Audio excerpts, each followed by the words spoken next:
Download and listen to this on iTunes, Spotify, or your favorite podcast provider. Just check the description below. Download and listen to this on iTunes, Spotify, or your favorite podcast provider. Just check the description below. You're listening to Ricky Gervais with me, Stephen Merchant, and Karl Pilkington. Now, you probably know me from such works as The Office and Extras. Stephen being my co-writer and co-director on those things. For those people who are not so aware of Karl Pilkington, he was our producer, sort of given to us when we first started on XFM. And you're thinking, well, why are we doing a podcast? Why are we doing a podcast for no money? Is there no money? No. It's free, innit? It's free download. But this is what I'm here to answer. It's because I like to be in a room with Karl Pilkington. You know, like some people go and help sort of chimps. Do they? Yeah. Well, they go to the jungles and things. And help out little sort of endangered Diane species. Fossey or whatever. Exactly. You're very much the Diane Fossey of the Manchester scene. Of the little bald mank world. And Karl Pilkington is an ongoing experiment for me, because I've seen him blossom from an idiot into an imbecile. And I want to see it through. Look at the way he's looking at us through the glass. Look at that. He's got a perfectly round head. And that's why I'm doing this podcast, or bodcast, as I'm going to call it in his honour. Little round-headed bod-type freak. If you're not familiar with Bod, we can maybe put up a picture of Bod, the popular cartoon kids character. Go to rickygervais.com and you will see a picture of Karl and a picture of Bod. And you draw your own conclusions as to the likeness. Karl, what do you think about all this? That's alright. Are you excited by this new technology? What? Podcasts? Yeah, exactly.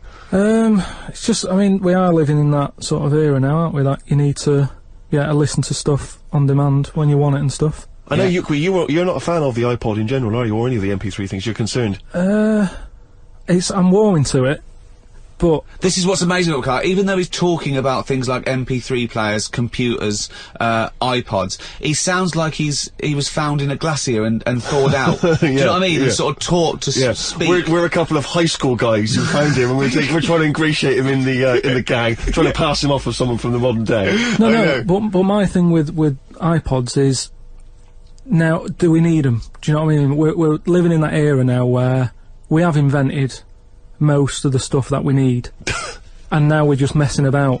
They said that in 1900. Someone actually said everything that's to be invented has already been invented. They said that in 1900, and how wrong were they? No, but what came out? At what point? What was invented in that year where they went, right, that's it now?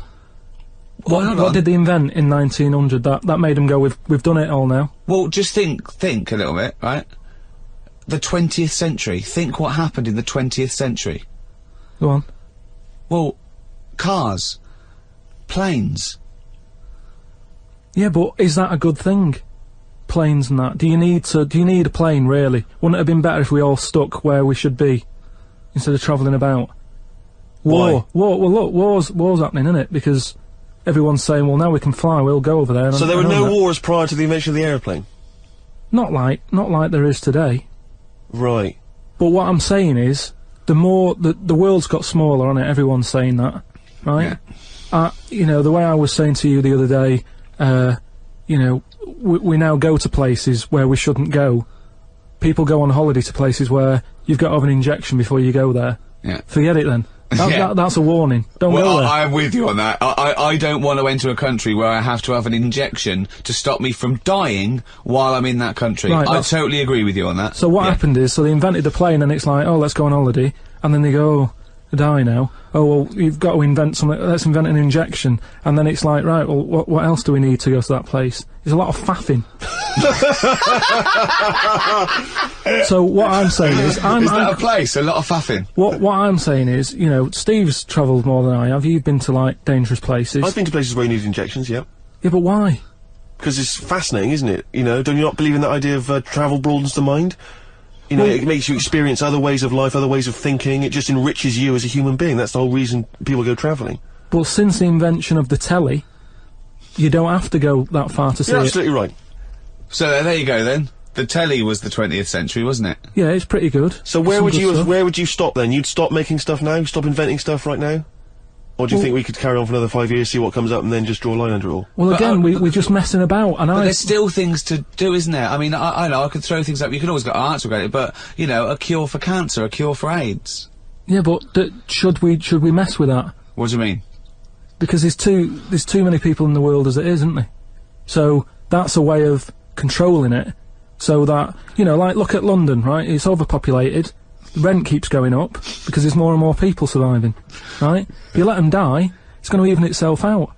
See, I was saying to someone the other day about maybe we should look at, if we're going to invent something, right, forget like the traditional way of people having kids, right, the way they, you know, have it away in that. You know, What do you mean? What do you mean? No, you know, like the way that, you know, we have kids and stuff. If it'd be good if what happened was to control it is if man and woman, right, they're born and that, they enjoy their life, they learn a lot, they live to be about 78, I think, by that point. So specific. Yeah, 78, No, yeah. but by 78, I reckon you've sort of got to that point where you go, do you know what, I've done everything I'm going to do. If you haven't bungee jumped by the time you're 78, you're not going to do it. You know what I mean? So it's kind of like... Your hips have come off. You've done it all now, so I've had my innings. Yeah. And then you die, right? So, say if everyone had that, they live to be 78. But then, just as you die... They give you the bumps. You get... You have a little baby inside you, and as you die, your life carries on. Sorry, How is this happening? Sorry, are you mental? No, but don't you think... I mean, what? I've never heard such drivel. You're saying that, but if Newton said it, you'd go, interesting. That's what annoys me. The point is, Karl, he never would. He'd never say it, that's the point. But if you never say it, I don't understand what you're talking about there. What? How was it? How is there a little baby in a 78-year-old? No, what I'm saying is, it's like an apple, where the apple grows, and it's got its little baby pips in it, and the apple goes, and the seeds are planted, and a new one's born. But that's what happens. But that is what reproduction is. Yeah, but I'm saying babies aren't being born left, right and centre. It's controlled, so that as someone dies, someone's born. But Karl, stop. Whose responsibility is Look, this? if you don't want to do it, we won't do it, but I'm is it just... supposed to be nature? Has nature got to develop humans so that we act that way? We live that way? Or is this a scientific experiment? He said to you then, he said, look, if you don't want to do it, we don't need to do it. Like, if you were up for it, we'll sort it out. We can do that. We'll have a wit round, so we can do the research. I just think, at the end of the day, we've got to do something. And is anyone keeping an eye on this and looking at what we can do next to control the population thing? It does my head in that I've got to live in London for work and what have you, and there's loads of people here, and, you know, forget going out on a Saturday night, it's too busy. And you can't move, and they keep... I mean, what annoys me about London So is... your solution is that 78-year-old women have little babies inside them, and as they slip away into death, the little babies... And how is that baby then raised? Who looks after the baby? Because it's a pretty good system, having a baby while you're young enough to look after that baby and make sure it lives to, you know, reproductive age itself. I mean, that system's been working for years. Nature's sort of sorted it out.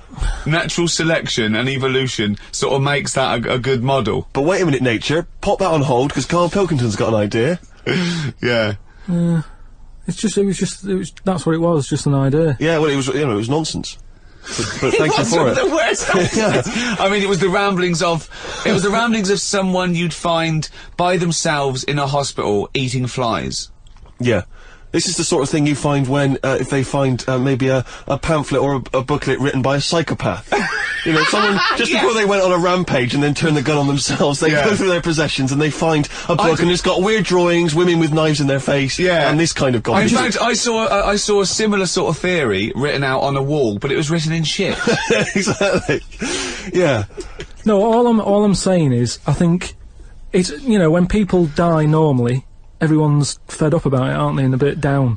But if when you pass away, you go, oh, we're going to miss Gladys or whatever, but then there's this new life brought in, it's almost like a bad news, good but news. you're talking about it like someone could pick this idea up and run with it. Like you've given them enough information to do it. How is this possible? Where does she get the baby from?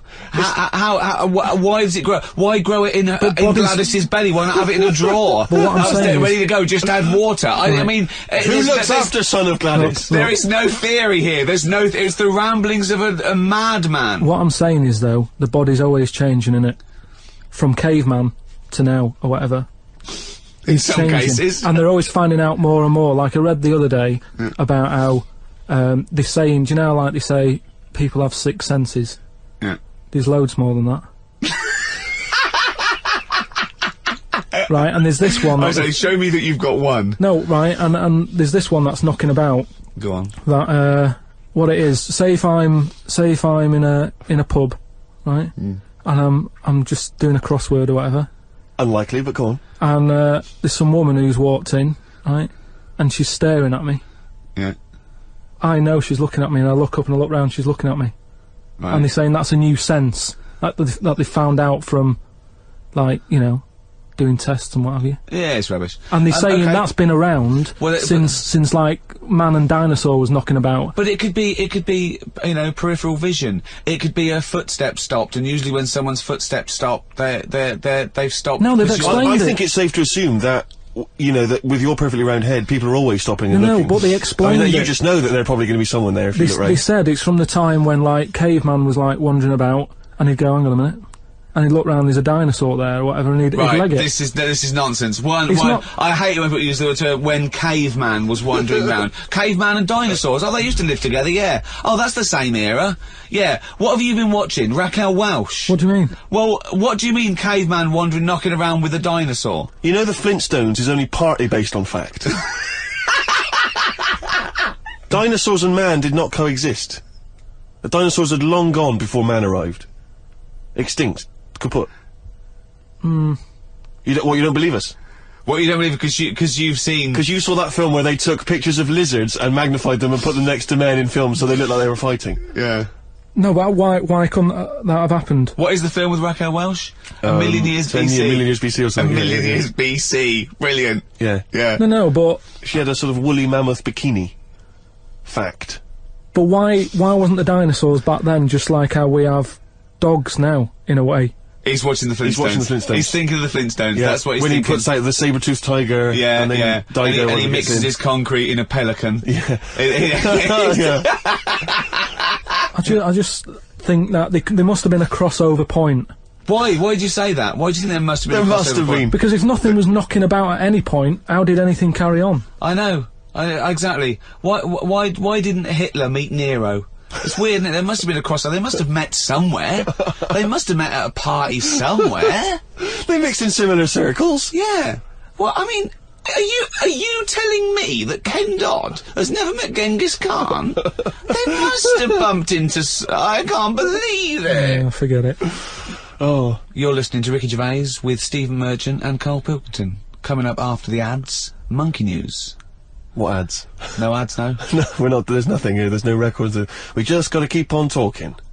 Okay. Which is not. We could do our own ads. Okay. Bring tea for the Tillerman, steak for the sun. Out now to own on DVD, Ricky Gervais's and Steve Merchant's award-winning extras. With Ross Kemp. Oh, zippy. With Les Dennis. Put your arse away, Les. I don't really know. And Kate Winslet. Oh, this nun outfit makes me talk dirty. Out now on DVD. Extras. Did you like Flanimals? The Ricky Gervais book for kids with pictures of made-up creatures in different colours? Well, if you did, there's more of them now in the More new book, more Flanimals. Flanimals, which is also by Ricky Gervais, drawings by his mate. Out now. The Ricky Gervais Show on Guardian Unlimited. You're listening to Ricky Gervais with Steve Merchant and Karl Pilkington. Alright. Well, now time for one of our regular features. Monkey News. Do the jingle. Oh, chimpanzee that Monkey News. Right, what we're doing here is just giving you a bit of monkey news that's gone on, right? Where a monkey's been involved in it. Good little story in that. Yeah. Are you familiar with the one that went into space? The first sort of thing they ever sent up there before man did it and all that. You see, this is what annoys me with it really. Armstrong gets all the glory, but do you know who went up there before him? A monkey. Yeah. Yeah. Dog went up first. But what was the monkey called? I don't know. No, sure, okay. So it's not the most informed news bulletin. The dog was called Laika. Was it? Yeah, they couldn't get it back there. They sent it up there, did a few tests and stuff, and they couldn't get it back. They weren't prepared to bring the capsule back yet. Brilliant. We could all do that.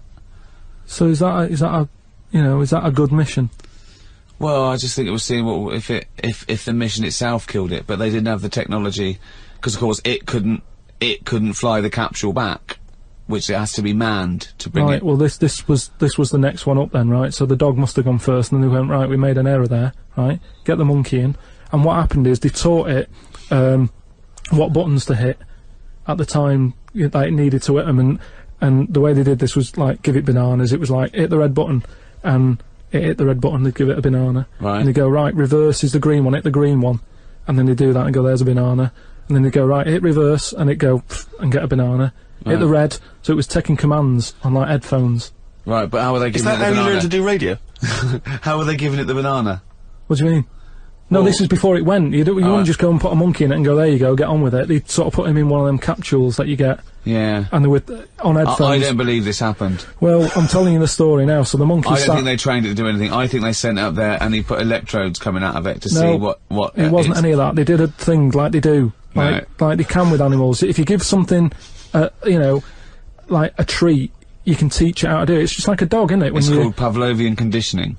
However, that was to see if it would salivate or go over to a particular corner, not if it could control a spacecraft. next one up. It's the next one up. As far as the monkey's not sat there going, oh, I'm a bit under pressure here, it's a rocket. All that's knowing is, I'm getting a banana if I hit that button. That's all the monkey's thinking about. They wouldn't put billions of whatever. space But dollars. how can they be sure that it's going to press the button at the right moment? Because it's got headphones on. They're telling it. It's not like just, you have now. it's not like willy-nilly. It's not just like pop it in there and Willy-nilly, see- who's see- that? What's to stop it from just hitting it any old time? Because it's a monkey and it's Because not a human. Because it's trained now. But Oh, anyway, it's trained, so it's fully listen, trained, yeah, go So on. what happened is, anyway, Oh, this is absolute rubbish. they pop the monkey in there. Yeah.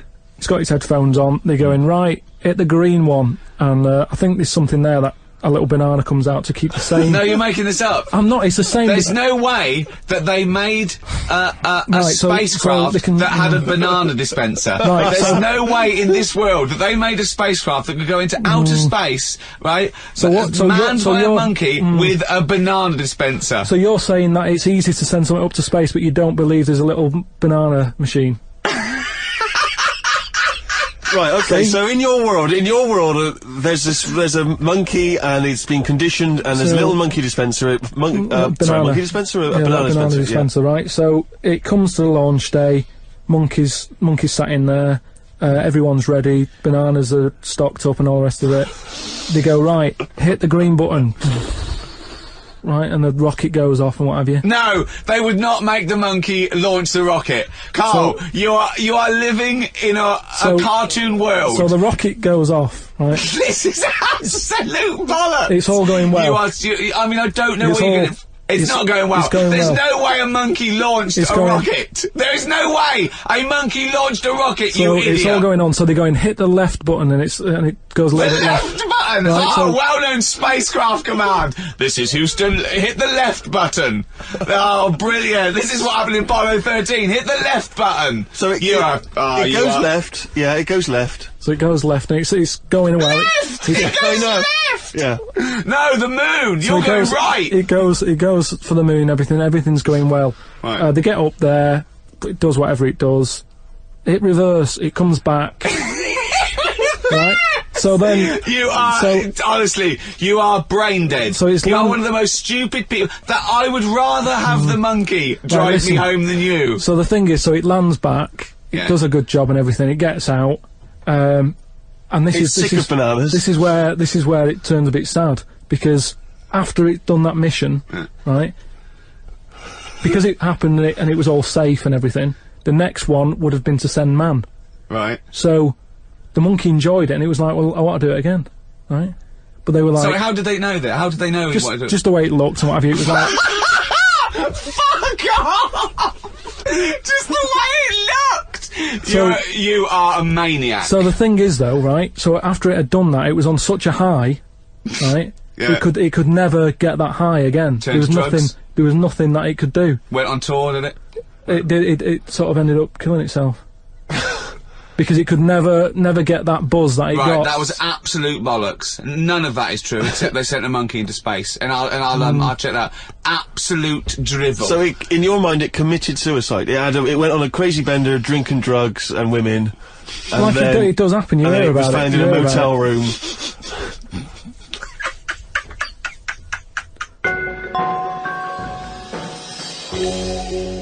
Right, do you know, like, you don't believe in, like, scary stuff? Just like, you know, ghosts. No, I believe in scary stuff. I don't believe in things ghosts that are totally and that. logical. Yeah, ghosts. Vampires? No. Anything made up by man. Well, there was something in the paper the other day about a vampire. They found one. They dug something up. It was in the paper? And, oh, it's true then. It's definitely true. But we'll leave that. But we'll leave that because you're just going to do that, so it doesn't matter. No, come on. Let's go on quickly. Tell us about. No, it's just that they found a body in a coffin with a bit of wood through its heart and a knife in its mouth. But if you don't believe it, it was then a what's the vampire point? pirate. It was a vampire pirate. But that's definitely proof of a vampire then, and of course, and not some grotesque murder. Yeah. That's definitely proof of a If vampire. it was found, if it wasn't made up. Hang on a minute. Yeah. Hang on a minute. If it was As far as I'm aware, when you put the thing through their heart, they just turn into dust. And also, all their victims get their own life back. Yeah, exactly. Yeah, that's Right, and here was the second bit. Yeah. Somebody dug it up, Yeah. got the heart, blended it, burnt it, popped it in some water, drank it, and they're in prison now. Now, if it wasn't dodgy stuff, why are they in prison? Because they're mental, because they dug up a body, liquidised its heart, burnt it and drank it. That's why they're in prison. There's your answer. Right. But anyway, that isn't what I'm talking about, right? But I met Derek Akora the other week, Oh, yeah. right? Now, who's he? Which one's he? He's Is he a medium? He can contact the dead, is that right? he just chats to him and that, passes messages on. Nice of him. So I said, oh, tell us something a bit weird and that. So he said, what do you want to know? I said, just something weird. So he goes, all right then. He said, here's one for you, right? And he said, there's this pub out in the country, and he said, there's this mug. Do you know those old mugs that they have, where they used to like leave their own cup knocking Like a about, didn't they? Oh, yeah. Tankard thing. Yeah. So there was one of them mugs in there, right? And everybody Tankard, let's use tankard if we've established that's the word. tankard, yeah. Because you're the only mug in this story. Right, You believe in it all. High five. Great. So this tankard's knocking about, right? And everyone who's running the pub keeps going, oh, I wish they'd stop leaving this tankard about, right? And they pick it up. It must be a pain. Having a tiny, small tankard in a pub. That must be a real grind. So every time they sort of picked it up and went, we'll have to wash that, and they popped it on a different sideboard. Next thing you know, that person who's touched it died, right? Sure. So They must have been getting through bar staff. so they kept getting new staff and that. And they were like, oh, what's the connection here? Right? What's the connection here? Oh, God. So anyway, Call Australia, we've run out. So they sort of, someone notices and they go, you know, it's a bit weird, it's that cup, right? So they get Tankard. They get, so it's that tankard and that. So they get a vicar in Of course they do. and they go, look, there's a lot of weird stuff going on here. This tankard, every time someone touches it, they die. So he said, leave it with me. He gets his special water out and what have you. He comes round, does a little prayer, sprinkles it. He goes, right, not a problem, don't worry about it. He picks it up, chucks it in the bin. Guess what? What? Dies in a crash on the way home. Because he'd picked it up. Well, but Karl, you're telling me this like it's fact, and I'm meant to go, that's Derek amazing. Akora, he told me. Karl, I have no opinion of that story, other than I'm pretty sure there was absolutely no connection between touching the tankard and him dying. That's all I'm sure of. It's not just him though, is it? I'm not going to even contest the chain of events. All I'm saying is there is no connection. There is no connection possible because I believe in logic and the laws of the universe. So when you're telling me miracles and strange things outside coincidence, you may as well be telling me about the Tooth Fairy and the Easter Bunny, because they're equal to me. That it's ludicrous. It's absolutely ludicrous. So what would it take though for you to go, oh, I'm actually a believer now? But what you're saying is I can't answer that question because I'd have to base my beliefs on some of your premises, which I can't do. It's like you saying, but what if you found out that 2 and 2 equaled 5? I can't. It's a necessary truth that it doesn't. I'd have to go back and fundamentally disagree with what I think twoism is, two-ness and fiveness. And you've never been in a situation though where you've gone, this room feels a bit weird. Could be something, do you know what I mean? Could be something knocking about, or... But that's a different question. I could go into a really rough-looking pub and think, this isn't good. Because it's based on induction then, because... I mean, like, you know, if you've been to Cornwall on holiday and stayed somewhere and you've gone, do you know what? Sure something's died in here. I'm sure someone's died everywhere. Yeah, but what I mean, you never pick up a vibe of... Like, I've got a mate, right, who, he's living in this big, stately home, right? And what it is... Why is he living there? He's paying £100 a month, right? And it's almost like he's being a security man. Oh, right. But he's not, he doesn't sit out the door with that on and everything. He just goes about his life, but he bases most of his work in this stately home. So what is it, like a housekeeper, like he's sort of house sitting? A little bit, yeah. I mean, it's massive. It's bigger than Buckingham Palace, this place, right? So what is it, a billionaire that's gone away or something? I think it's some sort of, I think he said something about a viscount or something, right? He said he owns this place. He's living in America. This place he owns, but it's falling to bits. Wow. And he's worried that people are going to go in there and squat and what have you. So he said to me, mate, you know, there was an advert in the paper, he doesn't know him, advert in the paper saying, do you want to live in a big house? 100 quid or whatever. And he went and had a look, right? And he's living in there now. He pays £100 a month. There's about 80 rooms. Gee. And it's this big stately house and what have you. And I went down there. He said, oh, come down and have a look, right? And from outside you go, oh, this is brilliant. It's like something out of, you know, like the Manor Born or something. You go, this is impressive. But then when you get in, it's like, it's a wreck. It's right? Just falling apart because they can't afford... Well, it's just been left. No one's doing any vacuuming up or anything. There's like rat poison everywhere. Like windows are smashed, doors kicked in. That's a real shame. Why is it? Is it? I don't think he's doing his job, is he? Is it because it would cost like millions to do up or well, something? Apparently it'd be like I think they're going to have it done up, but it's going to cost like 80 million, right? So anyway, so that's a big house. That's a big house. So we go to the pub and what have you. I've got like a little torch, and we're wandering around looking in all these different rooms, right? And I'm asking him how's it got in this state? Do you know what I mean? If someone's had it, why have they let it get to this state? And he was saying how, you know, it was like a mental home at one point, and it was like a drug thing as well. People who had problems with drugs, they popped them out there because it's in the middle of nowhere. Do you know what I mean? If you needed drugs or anything, forget it. It's not going to happen. Do you know what I mean? So that's straight away. Do you know, like, have you ever been in a hospital when it's been shut down, or a school when there's no kids in it, and there's that sort of bad atmosphere of like weirdness? Yeah. Right? For the sake of argument, yeah. So we're wandering about, and I say, oh yeah, what's in this room, right? And we go in, and all the floors are like a wreck and rotten and stuff. And I looked at the wall, and there was like a little piece of paper stuck on the wall, right? And I said, what's this here? So I wandered over, right? Got right up close to it, and somebody had wrote it. Somebody had wrote Oh. Somebody had rotated. Imagine on Jack and Horry. Okay. Right, go on, sorry. So there's a little sign there, right? And I go up to it, and it says flies, right? With an arrow. Flies, like, flies this way, right? So I think that's a bit weird. So I follow the arrow, right? Which goes to this corner where there's a shelf. About 3,000 dead flies on it.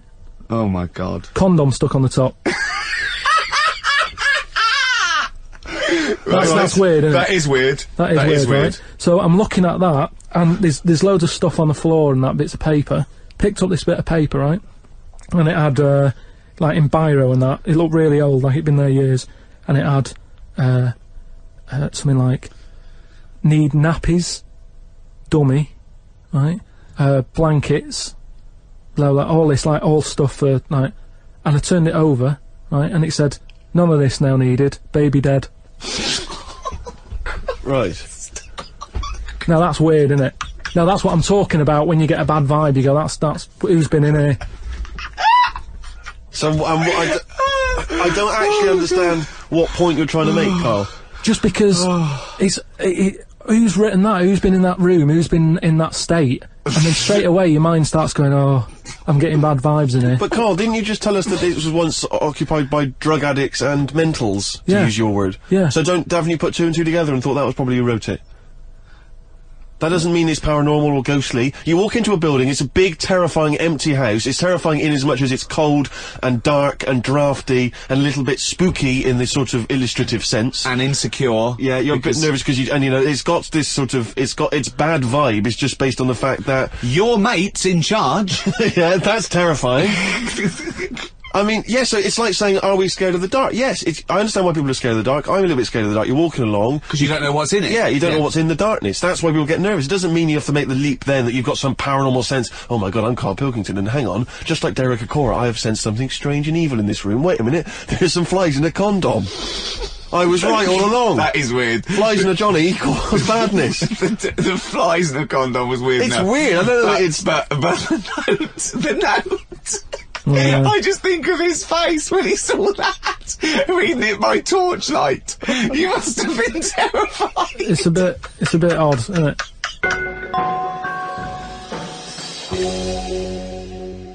Thank you very much indeed for listening. If you'd like to get in touch with us, either myself or Ricky, or you've got something to send to Karl, then you can email us at podcast@rickygervais.com. I'd just like to say thank you to both The Guardian for sponsoring this and Positive Internet for hosting this podcast. Both great. The guys at Positive Internet know exactly what they're doing. They're my kind of people, as is The Guardian. You weren't contractually obliged to say that, were you? It just sounded... No, it's what I think. Just what I think. Right. It's just I've not heard you mention either of them before in that way. It just sounded a little... Oh, you're joking. I both love The Guardian and Positive Internet. Welcome to another podcast of the Ricky Gervais Show with me, Ricky Gervais, Steve Merchant. Hello. All right. And, of course, Karl Pilkington. All right. Rick, you'll be pleased to know we've already had some responses. You remember last week I mentioned that you can email us on podcast@rickygervais.com if you've got anything for Karl or you or I. And Simon and Mark have already emailed us in this link to something that was on the BBC News website. I don't know if you're familiar with this, but it's a remarkable story.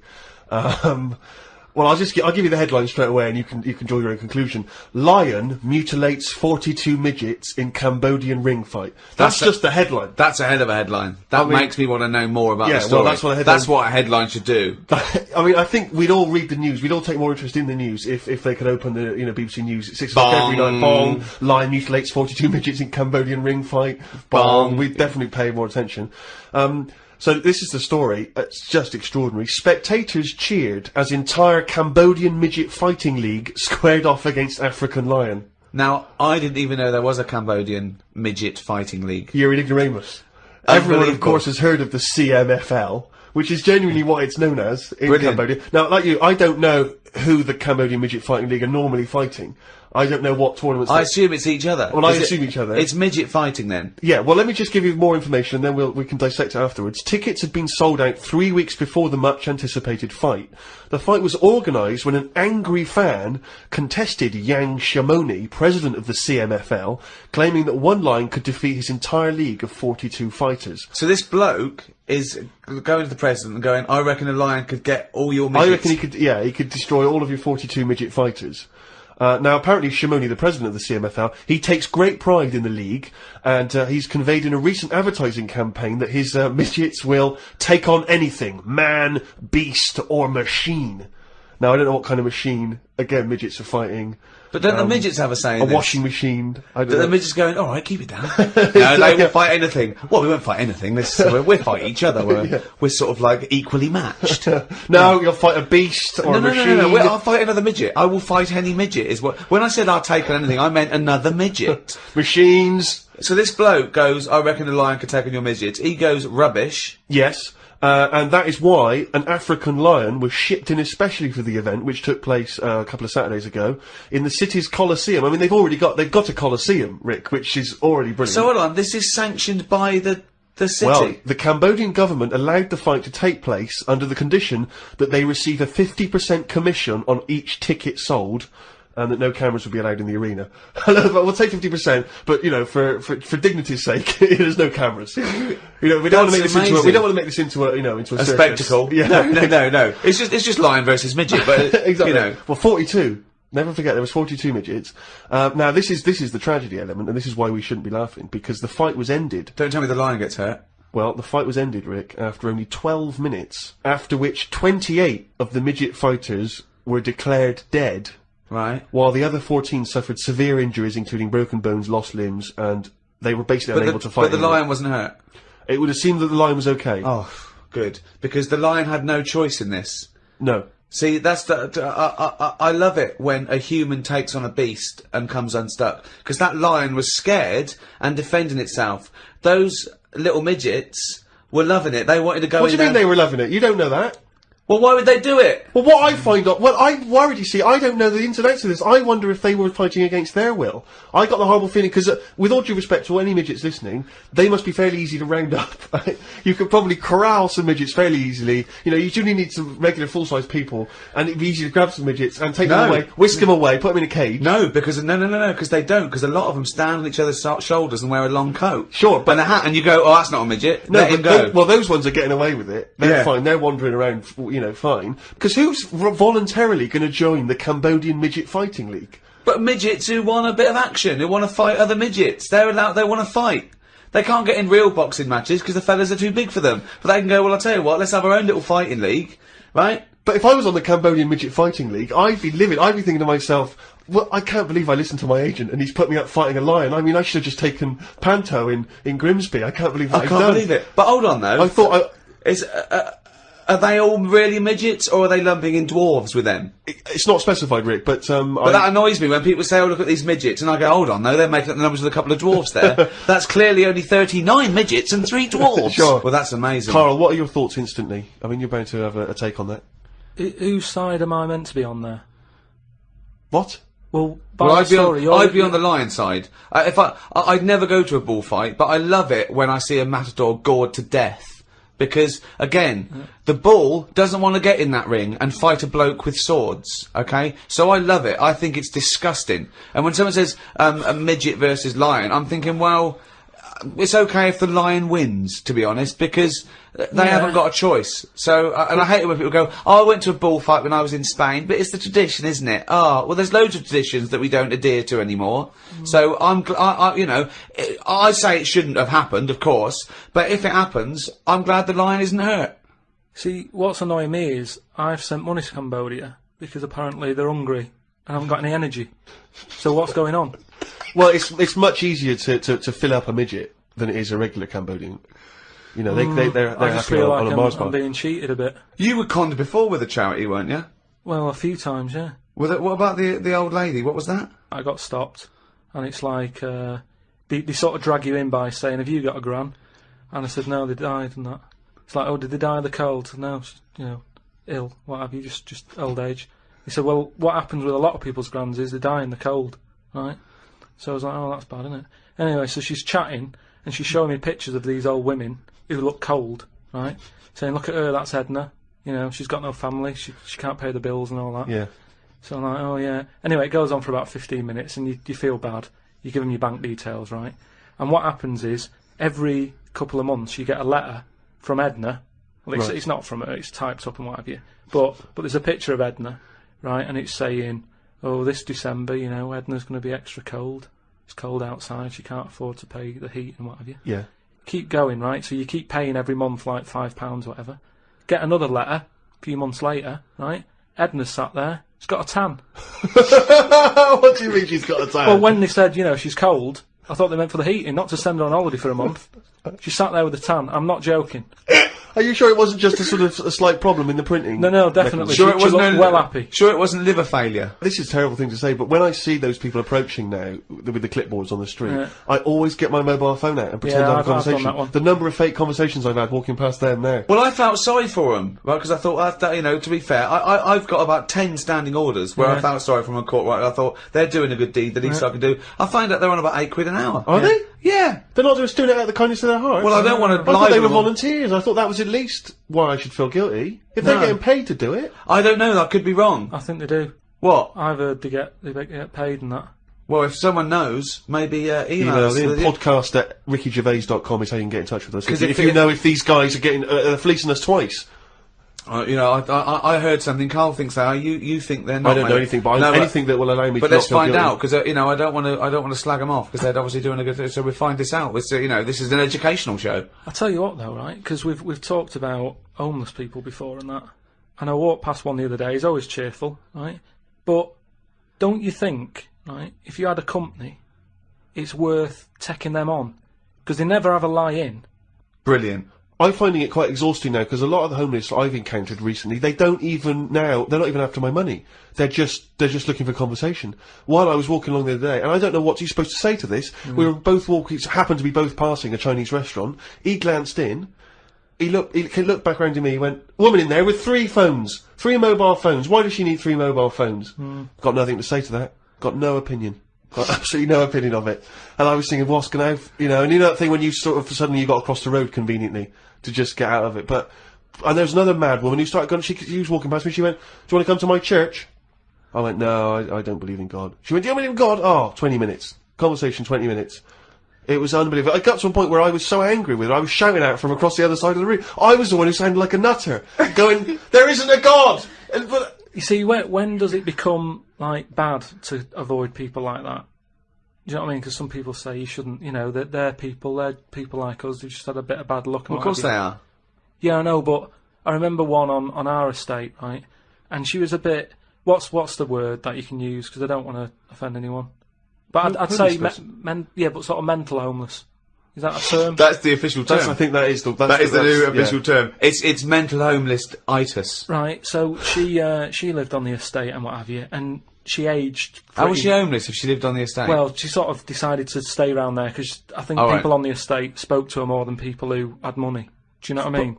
Really? I was going to say, why would she choose an estate to not to live in, as opposed to like a walled sort of lovely community? Yeah. Why not go to St John's Wood or? Yeah, or I'd hang around in maybe, say, the maze in Hampton Court. Yeah, you know exactly. Yeah. No one's expecting to see a homeless person as they're trying to find their way around. Well, imagine the cash you'd make during the summer. The rich sort of Victorians used to keep sort of homeless in there as a little folly, and they used to pay them at the end if they stayed there for like 3 years.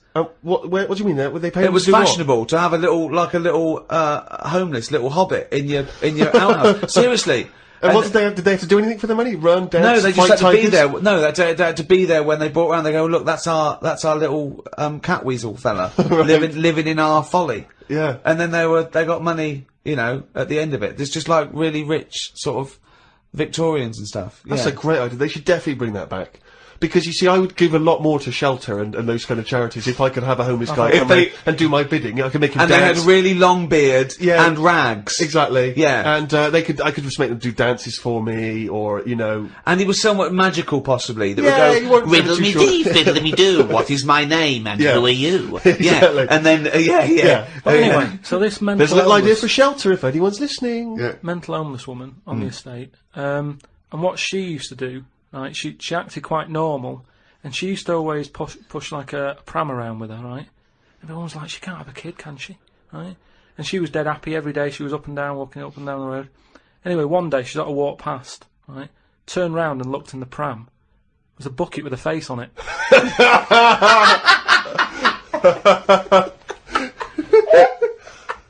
The Ricky Gervais Show on Guardian Unlimited. Rick, we've had an email here from a bloke. I think you're going to respect him, because I think you can tell straight away from his name that he's the kind of guy you'd want to hang out with. Go on. I know how much you love fun people. Yeah.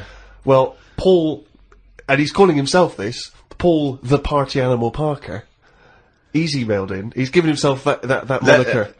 Right, I assume they're in sort of like quote marks, They're are they? in speech marks, yeah. Paul Brilliant. the Party Animal Parker. And he's calling himself that. Yeah. That I can't wait. So when you picture him, what are you thinking? Millhouse. Right, okay. I think he looks like Millhouse from The Simpsons. Yeah. He's working in sort of an IT department, maybe? Yeah, for a large possibly. organisation? Oh, I think he might still be at school. Okay, right, yeah. Yeah, I think. And this is the vital question. Do you believe him to be a party animal? I believe him to be a party animal is as much as a man with a long scarf that his mum knitted him to look like Doctor Who can be a party animal, yes. Do you think that when people are organising parties at his school, they're thinking the first person they got to get on the list and make sure he's guaranteed, You've got to take Paul the party animal. Because I bet he's got millions of affectations. I bet he wants to be known as the one that carries around a biscuit tin. Yeah. You know, he's got the scarf. He's the guy who only ever wears bowling shoes. It's his thing. It's his thing. He's a little bit kooky, it's his thing. But thank you very much indeed for your contribution. And it is very interesting what he sent in. He's found this on the web. I don't know why he's felt an affinity with this particular inventor. But anyway, there's a Serbian man, who has invented a sex machine for women. And he's appealing to Western women to test his device. He's from a town in, as I say, in Serbia. I guess Serbia? I guess that's right. Is that right? Well, I don't know. What does it say? Well, it says a Serbian man, but is it called Serbia? Yeah. Yeah. What was all the Croatia-Serbia thing? Well, it doesn't matter now, does it? Okay. It doesn't matter now. It does to them. Otherwise they fought for nothing. What the hell do we know about world events? I mean, how long did that go on for? Months, I don't know. wasn't it? If they're inventing new countries, they can't expect me to keep up with current trends, can we? Anyway, this Serbian man has invented a sex machine for women, and he can't find any Serbian women to try it out, so he's looking now for Western women. He's taken out a patent on the ultimate sex machine. It runs on a 390-volt electric engine, simulates sex, and has a 7.5-inch artificial penis. He said, "My sex machine has an artificial penis that can make up to 180 moves in a minute." Now, I don't even know what that means. 180 moves? What? I mean, there's only really... Well, in and out, I in and imagine. out is largely the function, unless I've been doing it what wrong he's all done. these months. What he's done is he's put a dildo on a Black and Decker.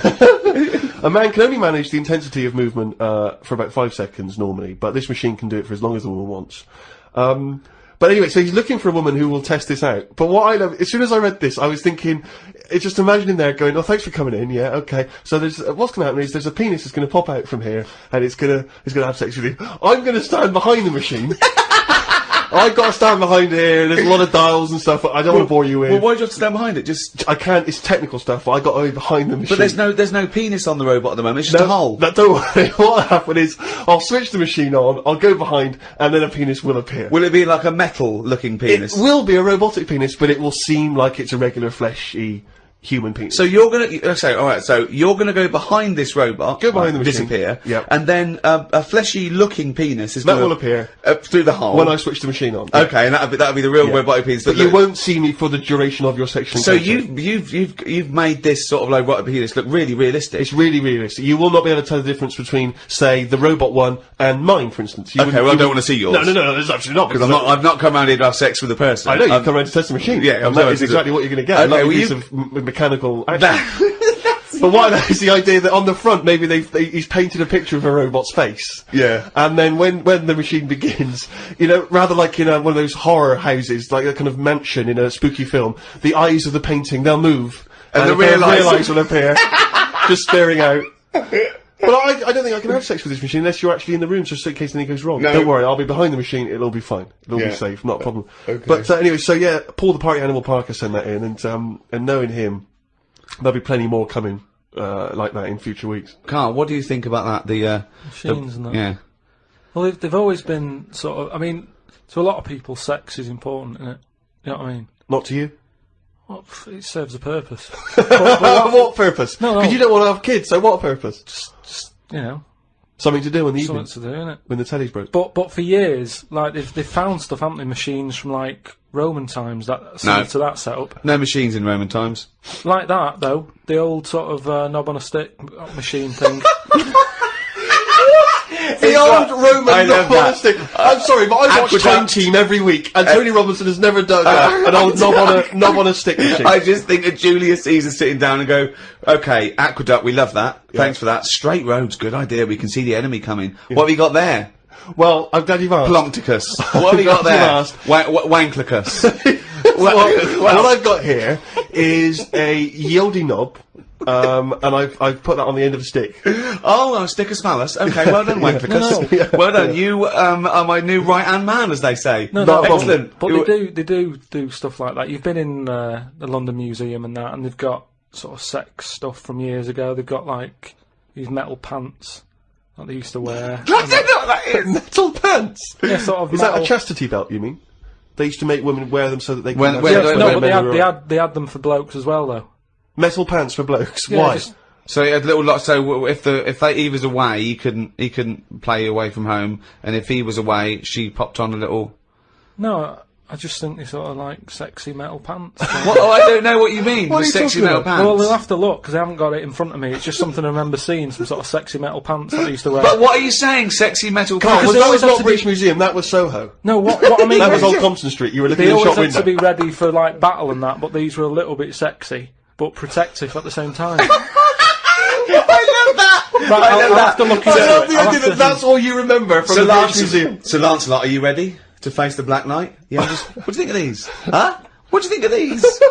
Well, I don't really care. Just I just want to look good on the battlefield. Well, they're both protective. Will there and- be women watching, cheering us on? Well, you're not going to fight like that, are you? What about your chest? I'm going to wear nothing except these sexy metal pants. But what about your chest is exposed? no, Nothing- well, it's a good chest, I'll be working out. Yeah, I know, but what I mean is, you want metal I've all actually over. been lifting up the round table every week. I just work out, do that about 4 times a day. But that machine, right? Why did it have to be a woman, or could they have got a little gay fella in? I Let don't me know. just check. It doesn't actually specify the small print here. I love that. Why do you want to see a little gay fella be? I don't know. I don't want to see it. I'm just saying they're sort of more. Why do Carl? Why do you want? don't wanna see Why it. do you want to Don't wanna watch a see it. gay man get buggered by a robot? I wasn't the one typing in gay machines on the internet, finding stuff out about them. It's not a Steve game was. machine! You just made it into a game machine. Yeah, he wanted to pleasure women with this machine. Oh. You're saying, can I see a little gay fella get a robotic cock up his arse? You're the one requesting that, Karl I don't want Pilkington. that, I'm just saying that. You're the one that wants to see gay men with metal stuff up their anus.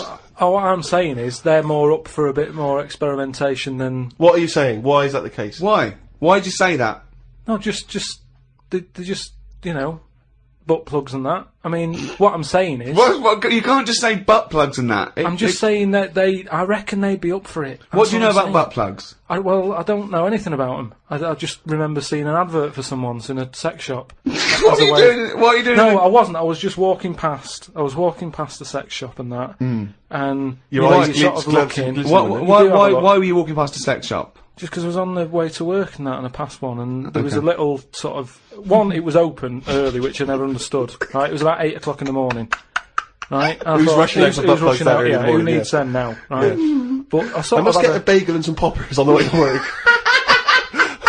But I walked past it and it had like a little post-it note or postcard type thing, and it was like pop in now, buy an item, chuck in some free butt plugs. And I didn't know what they for. I'd never heard of them before. But all I'm saying is I've since found out what they do with them. What And do if they they do with them? do that with them, then Yeah. give them a go on that.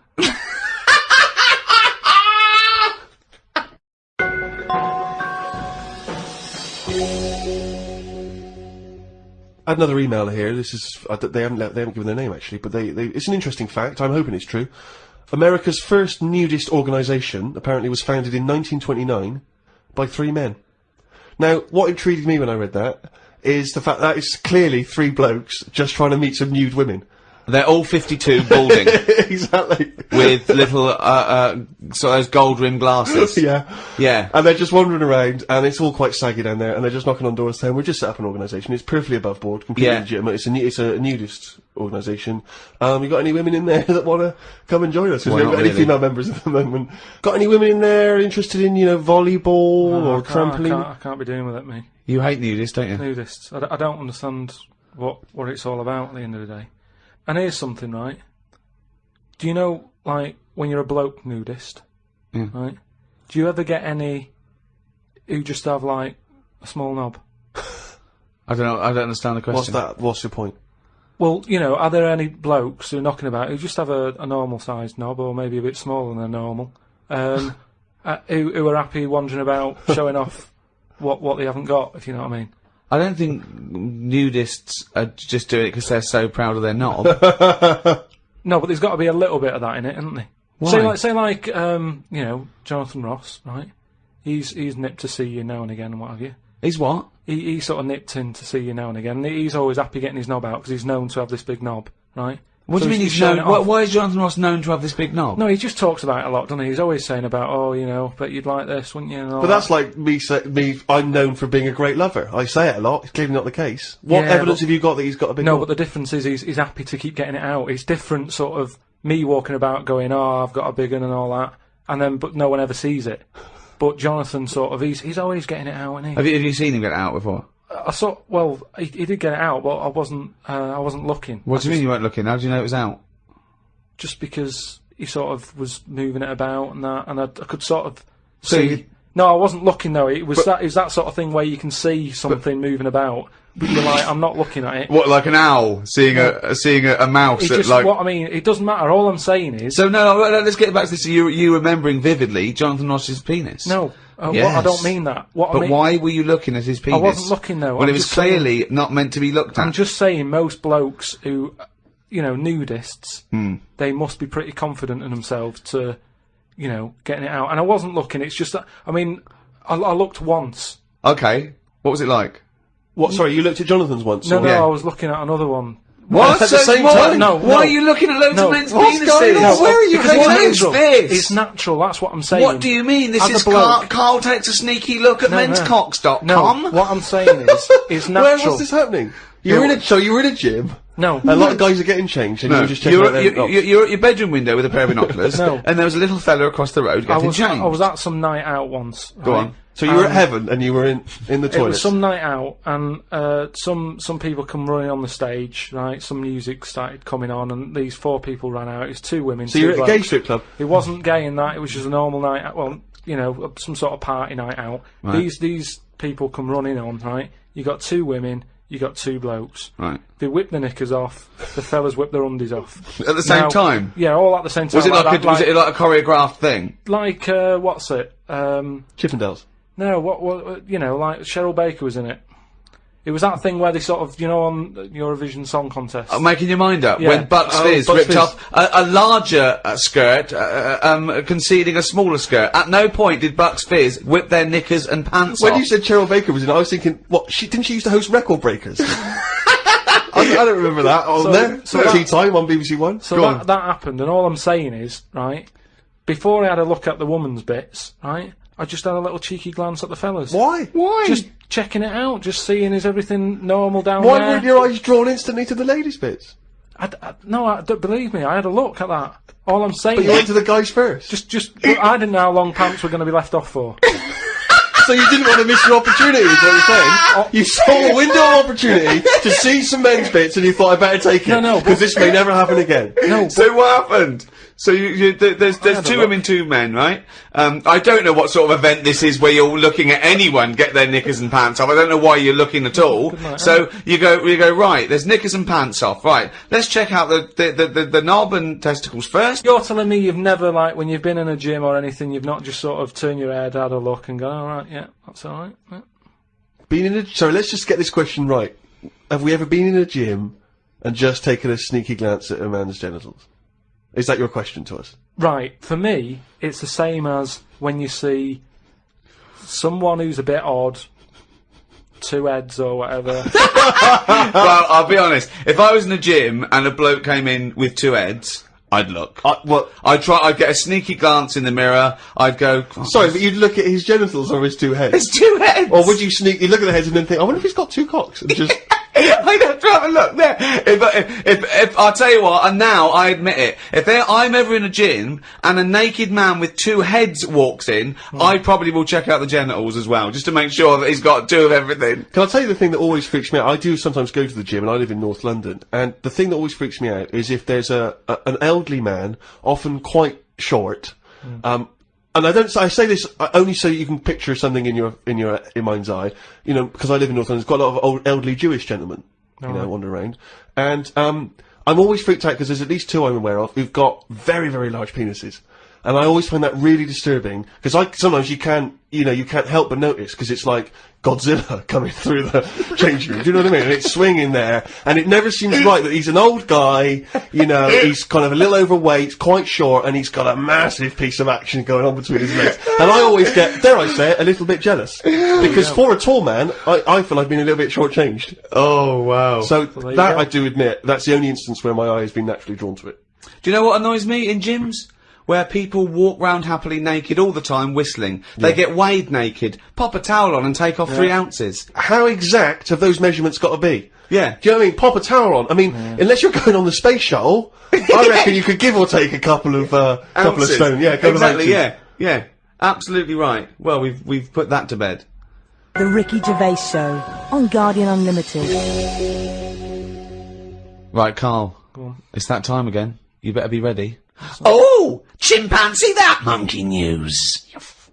Right. Well, this week, what we're covering is, do you know, like they say, monkeys are pretty close to humans. Well, when you say monkeys, you mean apes, I assume, and when you say apes, you mean chimpanzees. Monkeys and that. Well, no, because they're different species. They're all primates. They've done a lot of tests and that. Like I said, we've talked about the one that went into space. That was We've rubbish. had ones that have worked in train stations. No. So the Barbers, was there a barber one? There was a barber one. He started off sweeping, didn't he? But he didn't immediately go in. Straight into, but he worked his way up, yeah. They do apprenticeship. They do a lot of stuff. I've seen the salon. He was probably the top student. But the thing is, I mean, in a way, this is linked to the one in the salon. He could cut hair, but he'd never be allowed to work on the till, right? But these tests that they've been doing now... Why? Are they not trustworthy? Well, they've had problems understanding money, right? But they've got one recently that they've been teaching about the value of money and showing it that, to get this money, you've got to work hard, you've got to save your money, and when it's saved It's all bollocks. you can do what you want with that money. Yeah, it wouldn't But happen. at the end of the day, these monkeys aren't on that much money. Yeah, So- and they wouldn't. You could never teach a monkey the value of money. So the thing is, they've said to these monkeys, look, there's your money. Download and listen to this on iTunes, Spotify, or your favorite podcast provider. Just check the description below. I haven't said anything You're to the only getting monkeys. so They much have, Rick. money, Please listen to the news. but It's the news. It's the news. it's important that they know how to spend that money, right? It's basic rules, really. It's what you teach a human about money, and it's what you teach kids. The So value of invest money. wisely. Invest and all that. Sorry, who's they teaching got these past, monkeys? Sorry, Karl, stop. Just some people and that. But where are these The monkeys? monkey people. But where are these monkeys? Where are these I monkeys think being? it's in San Francisco. Where are these monkeys though? What are they? Are they in a shop? What are they doing? Are they in homes? What are they doing? Just in the like- zoo? Well, probably just in like some sort of science place where science people are checking out monkeys' brains and that and seeing how they work. But they're happy. They're not. This is cutting them different to the news at 10. that. So listen. Well, yeah, but you can't interrupt the newscasters for one thing, Rick. Please. Sorry, go on. So there's these monkeys, right? And they've given them some money, probably about £5, and they said, right, off you go, go shopping, see who comes back with the best. Sort of, how much can you get? Like in Ready, Steady, Cook. where they Right. said, there's a £5, go and get some food. Anyway, some came back and they were like, they hardly had anything. Right? This is absolute shit. No, listen. This is bollocks. Listen. But one of them, right, he was away longer, to be fair. Yeah. Right, I think he came back last. But they were really impressed because he sort of said, this is amazing that you've got all this. Can't believe it. Give us the receipt, right? Oh, this is absolute Right, forget it then, forget it. No, listen. forget it. No, this is absolute Forget it then. shit. No, we want to hear the end. Look, hang on a minute, right? So they said, give us the receipt and that, and they looked at it, and it was all official, right? And they went through it all, and what they were really impressed by is the way that they always went for the sort of slightly older veg, where you get 2 lots for the price of one. Right, you're absolute. So, and it just goes to show, This is right, absolute that- bollocks. Well, There's forget it no then. way. If you're There's not gonna- no way forget a it. chimp went It's not- shopping and right. knew what he was buying. It's I don't know why you absolute- asked me then. Well, it's absolute bollocks. Once again, you've made it up. You probably saw a headline it. on some sort of half-witted website, and you're talking shit. Right. Just to say, if you have any monkey news for Karl that you want to hear on one of these podcasts in future weeks, then you can email Karl, or indeed with anything Stick at with it. podcast@rickygervais.com. this podcast was hosted by Positive Internet. Can I just ask, what does hosting mean when you, in that sense? I don't know, but the guys at Positive Internet do, because they're experts in this field, and that's why I like them. Well, thanks very much. And join us next time when we'll I'm sure. Let's do a couple of openings. Yeah. Well, you better say something. Okay. Well, I think you should say, welcome to Ricky Gervais show on, or whatever, podcast. I'm not on this, am I? Yeah. What am I doing here? Well, just saying hello. Hello? No! Let us do the introductions. We're doing 2 introductions in the 2 shows. Fuck me. The Ricky Gervais Show on Guardian Unlimited.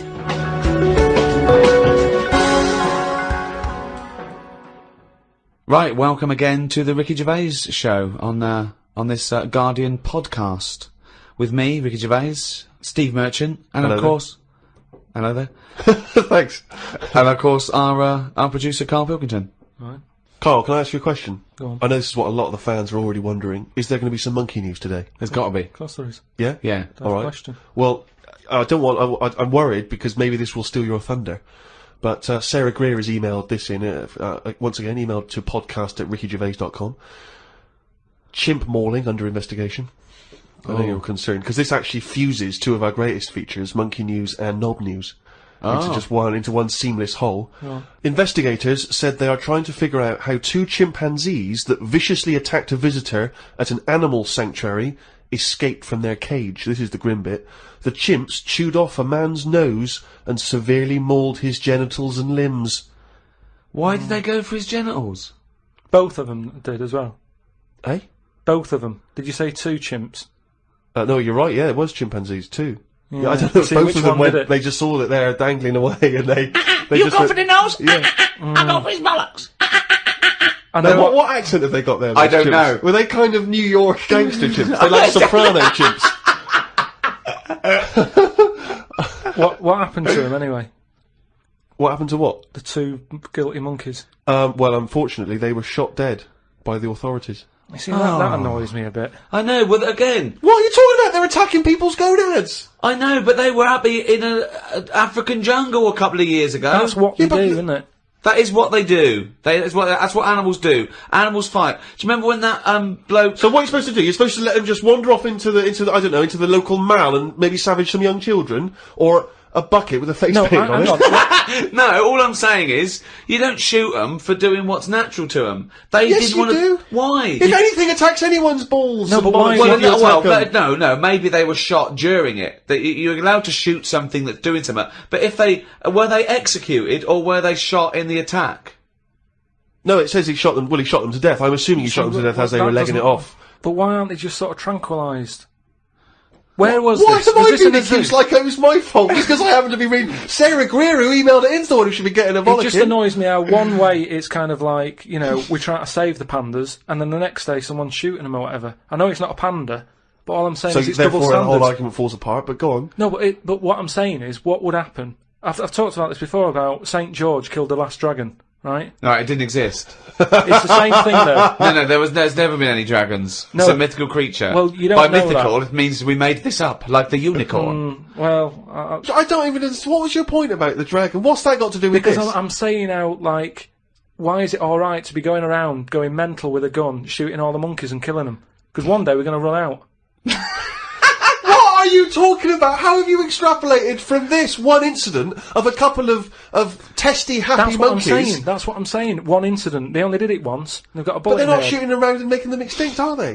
If they carry on like that, they will. But Well, it's up to the monkeys to stop attacking people's private parts. It's It's got got to be a give and take here, No, I'm come sorry. on. That monkey doesn't know why it's in a cage. It's not going, oh, this is for my own good. It's even if it's animal husbandry, they're not sitting there going, well, I'll tell you what, let's stay here because it's, you know, they're trying to do a nice little breeding program here, or we could get out and do what we do best: run amok, eat some bollocks, right, and have a good time.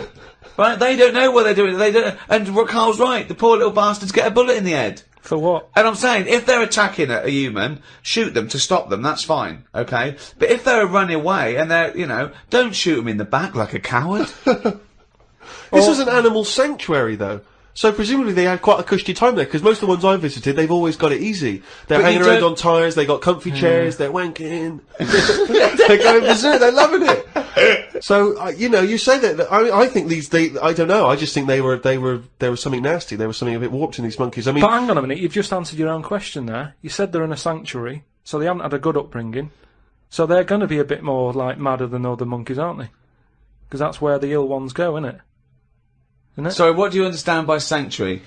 Well, I've been to one for seals. it's not like a borstal. Yeah, exactly. He thinks it's a borstal. He It's thinks like scum. That they did some bad stuff in the jungle, and that they had a little monkey court, and they went send him to Borstal. So, well, what is it then? No, it's a monkey sanctuary where it like a haven. Well, it's not a haven, is it? They've got a bullet in the head. The Ricky Gervais Show on Guardian Unlimited. Talking of eating knobs, Yeah. Gilly Goulden. Now What's she been up to? Well, you saw her in I'm a Celebrity, Get Me Out of Here. I haven't been watching it. She popped a little kangaroo knob in the mouth, chewed it up. What, she just found swallowed it? Did she line around? No, it was one of the things that she actually... Oh, it was one of the challenges. Carol Thatcher, a daughter of one of our leaders. Sure. She popped a couple of bollocks in the mouth, Oh. chewed them up, swallowed them. Oh. And Gilly Goulden, there was a kangaroo penis there, dried. She couldn't even get... It was so tough, she couldn't even get through it. And then she... eventually she eats What, was it like a pepperoni? Yeah, and she... What do you think of that, Karl? What, eating that sort of stuff? Yeah. I watch it. I like those little trial bits, right? Yeah. But what I don't think people realise is, right, it is hard eating a little kangaroo knob. Right? Really? How'd you know? No, it's just, you think about it and you go, oh, I couldn't do that, right? But what they never mention on the TV programme, which I think takes it to the next level, right, they're eating that at like 7:30 in the morning. Sure. Right. Which for is breakfast. worse, innit? Yeah. Do you know what I mean? If I was there and Ant and Dec said, right, Karl, eat the knob, I'd go, hang on a minute, give us a few hours, let me get some rice and that on my belly, and just sort of fill me up a little bit more. I'll pop back at about 6:30 this evening, Right. have it ready. And I'd be happier then. It's just that thing of, you don't want to eat animal genitals on an empty stomach. So what are you saying? You could... I'm saying, like, I could eat a knob at night, but... Just cut that there. We'll loop that. If any DJs are listening, No. Just take that quote. I could eat a knob at night by Karl Pilkington. Maybe do a dance remix. Yeah, Just I think maybe you're sort of a house producer, and you could maybe get some kind of high energy beat going, and then we could just send that out to some of the gay clubs. I'm sure Yeah. it'd be really popular. Please, anyone send us, that looped with a nice little, funky house beat. Karl Pilkington saying I could eat a knob at night. No, but That's do go you on. know what I mean, though? By that. Not really. Well, okay then, right. Okay. Now, I couldn't do it. I could not do it. I couldn't pop a kangaroo testicle in my mouth and chew it. It was disgusting to watch. She was eating witchetty grubs. Good on them because they were doing it. But then again, I think, well, they wanted to go in there. They knew they were up for it. So on the one hand, I think, is that admirable and is that showing sort of like good British metal, or is it, I'll do anything to get on telly for a week? I don't know. You know what I mean? Where does it stop? I thought Rebecca Lewis went too far when she gave the little pig a tug, but at least she knew where to stop. Yeah. She didn't, well, I Gilly think it's Goulden- obvious when you have to stop. yeah, but The pig tells you that. to pop the Also, again, where's the kangaroo hopping around without a cock? I'll tell you, here's another question, right? Bit of a spin-off with animals and that. Have you ever, right, Steve, killed a fly? Probably, yes. Right? Well, I was watching David Attenborough, right? He makes his money out of flies and that, doesn't he? Do you think he's ever killed one, or does he go, well, I can't kill that fly or that spider, because that's how I make my money? I don't know what the question is. I don't know what this question is. Like my mum, right, she said, if a fly is knocking about the house, she never kills it, she always catches it and puts it out and that, and she said she'd never kill Who is one. she, Mr. Miyagi? What do you mean she catches it? How does she catch With a it? pair of chopsticks. No, she...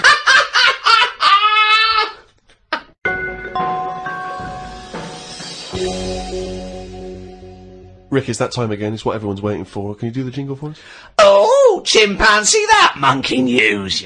Right, this week the monkey news is about, we all know, like, there's monkeys knocking about that aren't happy in Right, this yeah. country. Sure. Aren't It is a big problem. Yeah, it's an epidemic. So they've set up like this this sanctuary place. Okay. Where they all go. The ones that aren't happy in a zoo and what have you, it's getting them down. They can phone a number and they'll come and pick them up. Pop them in this house place, right? And basically, they can run riot in there. Yeah. They get freedom to sort of cheer themselves up. It's like, don't have a go at them. If they want to do such a thing, let them have a go and whatever, right? Yeah. There's 3 people running this place, right? And one of them... Sorry, where is this place for wayward chimps who don't like the zoo? What are you talking about? A house where they can do what they want? I'm not sure where it is. That's a surprise. Go on. But there's this place anyway. It doesn't matter where it is, does it? At the end of the day, I'm just telling you what the problem is. We haven't got to the problem bit yet. Go on. I'm just building up to it, right? So these monkeys, big house and that. PlayStation, anything they want. Gym, all that lot. Gym. So anyway, I'll cut to the chase, whatever. One of them wanted to mess about with the woman's breasts. Right? Which woman's breasts? The woman who works there. Right. Right. And she was like, right, pack it in, we've all had a bit of fun. We've been in the gym and everything. She obviously, got a bit excited and that. He was fired up and that, ready for some more action and that. He's trying to have a go on this woman's breast, right? She was like, have a go. She was like, no, you're not doing that. Pack it in and all that. The boss who's running the place was like, come on, let him have a go.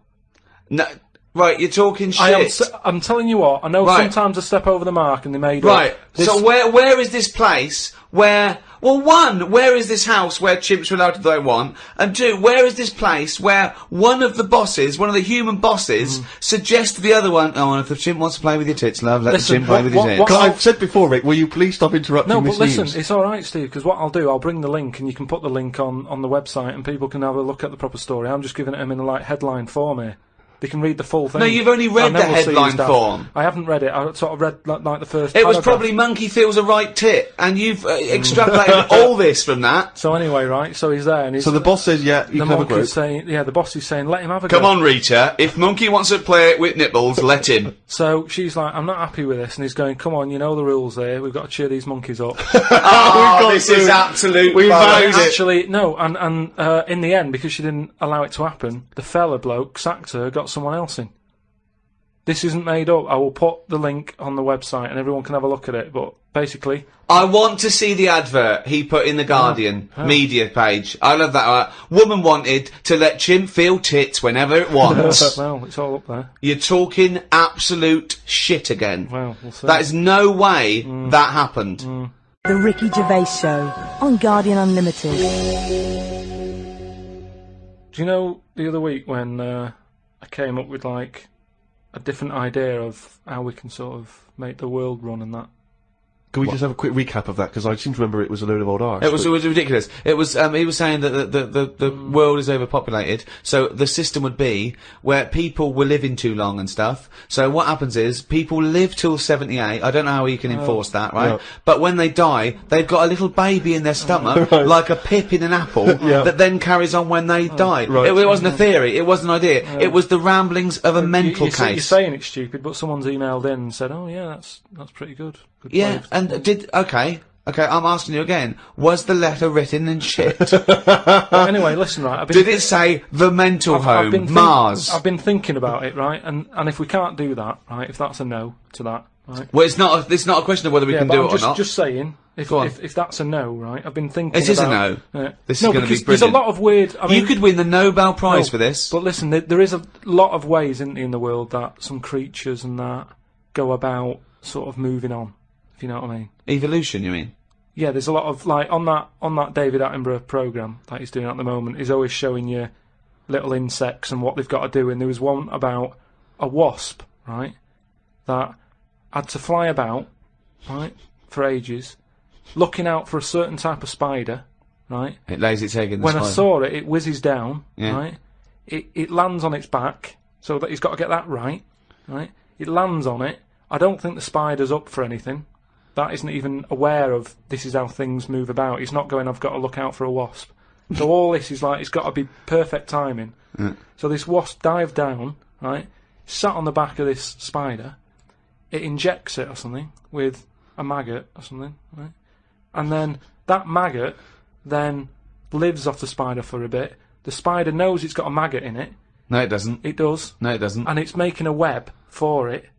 It goes, I've got something to look after here now. I've got responsibilities. It makes a web, right? It sort of reverses into it and puts the maggot on the web. The maggot sort of clings onto the web. Spider's there. Maggot eats the spider, and then it moves on. If I came up with that idea for like a method, you'd say that's never going to happen. Get away, Karl! It's not the fact that you came up with the idea, right, for an old lady dying at 78 with a baby growing in her that then lives on. It's nonsense. It's no idea. It's how can it be enforced? It's like, so even if scientists thought that was the best idea in the world, how would they enforce it? What I'm Who's saying going to go, that's a good idea, we've never thought of that. Yes, but what I'm saying Get in Elsie. Who told the wasp to look out for that spider, to go on its back, to do, What do you mean, who told the wasp? To it's you. evolution, it's natural selection. Yeah, but I can understand, we've chatted about it before about giraffes having a long neck, but you're talking about a wasp and a spider who... That's because as far as you're I'm attributing thought and will behind their behaviour. Behaviour in humans is linked with a free will. Yeah, but most of what we do, say like how we have a kid at the moment, you don't just jump on the back of a woman and go, there you go, love, and then the baby pops out. You do if you come from Bristol. No, what I'm saying is, right, it's all, you build up to it, don't you? You have that bit of a chat and you go, right, how's it going? Yeah, and you get on and that, and then a little baby will come out. This is the most... Wait. Well, I'm going to go back to the dating procedure there. You have a chat, you go alright, and then a little baby comes out. That's extraordinary. This is amazing. No, I'm Man alive. This is incredible. I tell you, two-bit radio's gain was secondary school's loss. It really was. What I'm saying is, this is my first Pilgrim book. Unbelievable. What I mean is, we all get on. What I'm saying is, at what point is a wasp ever going to have a chat with a spider or meet up with it? I don't even understand where we are now in this conversation. What point is a wasp going to ever have a chat with a spider? No. What world do you live in? What's in your head? No, but... I can't believe it. Karl, what point is a wasp ever going to have a chat with a spider? So in some kind of weird insect nightclub, these wasps and these maggots are meeting, they're getting on. Is that how you're imagining it? That's what I'm saying to you. What are the odds on that actually happening? But listen. You're thinking because behaviour in lower forms of life is purely chemical. It bypasses any form of consciousness. Right? There's a parasite that's like a flatworm, a platyhelminth, or it might be a nematode. It's some sort of invertebrate. Yeah. That it lays its egg, the beginning of its cycle is in a stickleback, okay? And it literally has to change the stickleback's behaviour, okay? Because it has to get into a warm-blooded animal to complete its cycle. So what it does is, this parasite makes the stickleback not flee from the shadow of a heron. So it makes the stickleback get eaten, right? So it then is in the belly of a warm-blooded animal and it can complete its life cycle. But at no point is the nematode or the platyhelminth, whatever it is, going, slow down, there's a heron coming, stay here, stay here, stay here. And the stickleback going, why? I don't want to stay, there's a heron. There's no conversation. It's not they get together and go, listen, I've got something that might be mutually beneficial to both of us. I need to get into a heron. You like to be eaten by a heron? No, I don't. Where's this conversation with a wasp? Yes, you do. It's got Jedi powers. Yes, you do. No, all I'm saying is, the idea that I came up with, you're sort of saying that's a crazy idea. It's not an idea. It's not an idea. How many times have we heard all I'm saying is, and then such a stream of nonsense that it's blown our minds? No, but that's all I'm saying. That, what you've just explained there with the heron having to knock about and for a flea to be sat in the shade and that. That is incredible. That translation of what I said that sums it up for me. Yeah. He sees a headline, he reads a book, it then goes through this weird filtering system with, I imagine the music in his head is boop, beep, boom, ba, discordant piano. I think the noise in Karl's head is like a fax machine, if you've ever got that up full volume. I think it's like a Czechoslovakian cartoon from 1963. Yeah. You know what I mean? Like, noises like, woks being hit. Yeah. And, pianos just being hit by elbow. He's the only person you can give him a body of information, and he strips away the facts. But the way he said that, I talked about, clearly talked about some sort of parasite in a stickleback that makes its behaviour change so it doesn't flee the heron's shadow. He said, so there's an heron with a flea who doesn't like the shade. How did it come up? I mean, it doesn't matter, forget that, right? But what's your theory? What's your theory? What I'm saying is I've come up with something else that I want to run by you then. Go on right? then. So you've sort of boo-booed the idea. Boo-booed. We've boo-booed it. We have boo-booed it. He shows a completely different bear. Yeah. It was originally Poo-Poo the bear, but now it's Boo-Boo the bear. Brilliant. So you've said no to, the old woman having a kid, right, before she dies. What about if we do it the other way, right? Ah. Go on. Somehow, I don't know how A kid has an old lady? That's what it's going to be, isn't it? A child will give birth to an old man. No. Right. What I'm saying is, right, Go on. work the other way round. Come on then. So if somehow we can inject something in like a body that's just died, right? Listen to this. Imagine this as notes. So when he hands it into the Nobel people, Yeah. and they go, if there's a way that we can inject something, and they go, well, what? Well, I don't know the chemical formula, but something HO2. Right. So anyway, so you inject it in the temple. He's narrowed it down to the temple. Well, that's Fine. right. Yes, you inject something. So you inject it in. What are you? Who are you injecting? This old woman who's she's been ill and that she died. So she's dead. So Yeah, we're bringing old people back to life. Okay, fine. That's step one. We just got to sort that out first. But fine, we'll crack that. Go on, next. So we brought people back from the dead. Fine. Yeah, but this is a way of controlling population. Remember, they can't be having it away and having kids. This is just the way we're going to work so now. there's an old lady. So we start now. We start now as the world is now. So what happens? Right. So you get like an old woman. Who's dead? Yeah. Yep. Injector and that. Injector. And then what happens is she sort of wakes up. Amazing. Right. And she works the other way. So like she might be 77. Yep. And then she'll have a birthday. She's 76, and she's working that way. Right. If you know what I mean. Okay. Are you with me? No, keep it. Because the thing is, you've got. I'm really scared. Yeah. I'm really scared. This is the maddest thing you've ever said. Yeah. This is madder than the old lady with the pip like an apple in her belly. It sort of did work. This is No, it didn't work. It worked in your head. It's like a dream that you wake up and go, oh, I've got a great theory. This is it. Let me just tell you the on, ending, because the endings works out a bit better. Go on. What I'm saying is, when you die, at the age of 78. 9 months, What? at the age of 9 months, because that's when you come out, What do you mean when you die at the age of 9 you're months? not scared of dying because you're now a baby, so you don't know what's going on anyway. So there's no fear. So you missed out a bit here. So this woman, literally gets younger and younger? I think Yeah. when she's in her 20s, she's in her old age, Rick. Yeah, but it doesn't matter, because that's the fun part of your life, isn't it? When you're 20 and you've got all your energy and that. So before you die, you're actually having a good life, rather than it being the other way around. But does she do different stuff than she did on the way up? Because she's already lived 78 years, hasn't she? Don't forget. She was a baby once, and she grew to 78 years, then someone stuck a needle in her head and said, right, back you go. No, but forget all that bit. Forget all that bit. How do we forget that bit? What I'm saying So is... she died and she doesn't remember all her, this is a new life, is it? Let me just leave you with this. Right, you're talking shit. Explain yourself. What I'm saying is, old people are scared of dying. When they're 77, they're going, oh, what's going to happen to me? Little injection in the head. When it's a baby, when it's like 1, and everybody around it's going, yeah, it's going to die soon. And that. Baby hasn't got a clue. It's happy. It's playing about with its rattle or whatever. So it loses all its memories. That's it. And then what happens? So when does it die? When it gets to 0?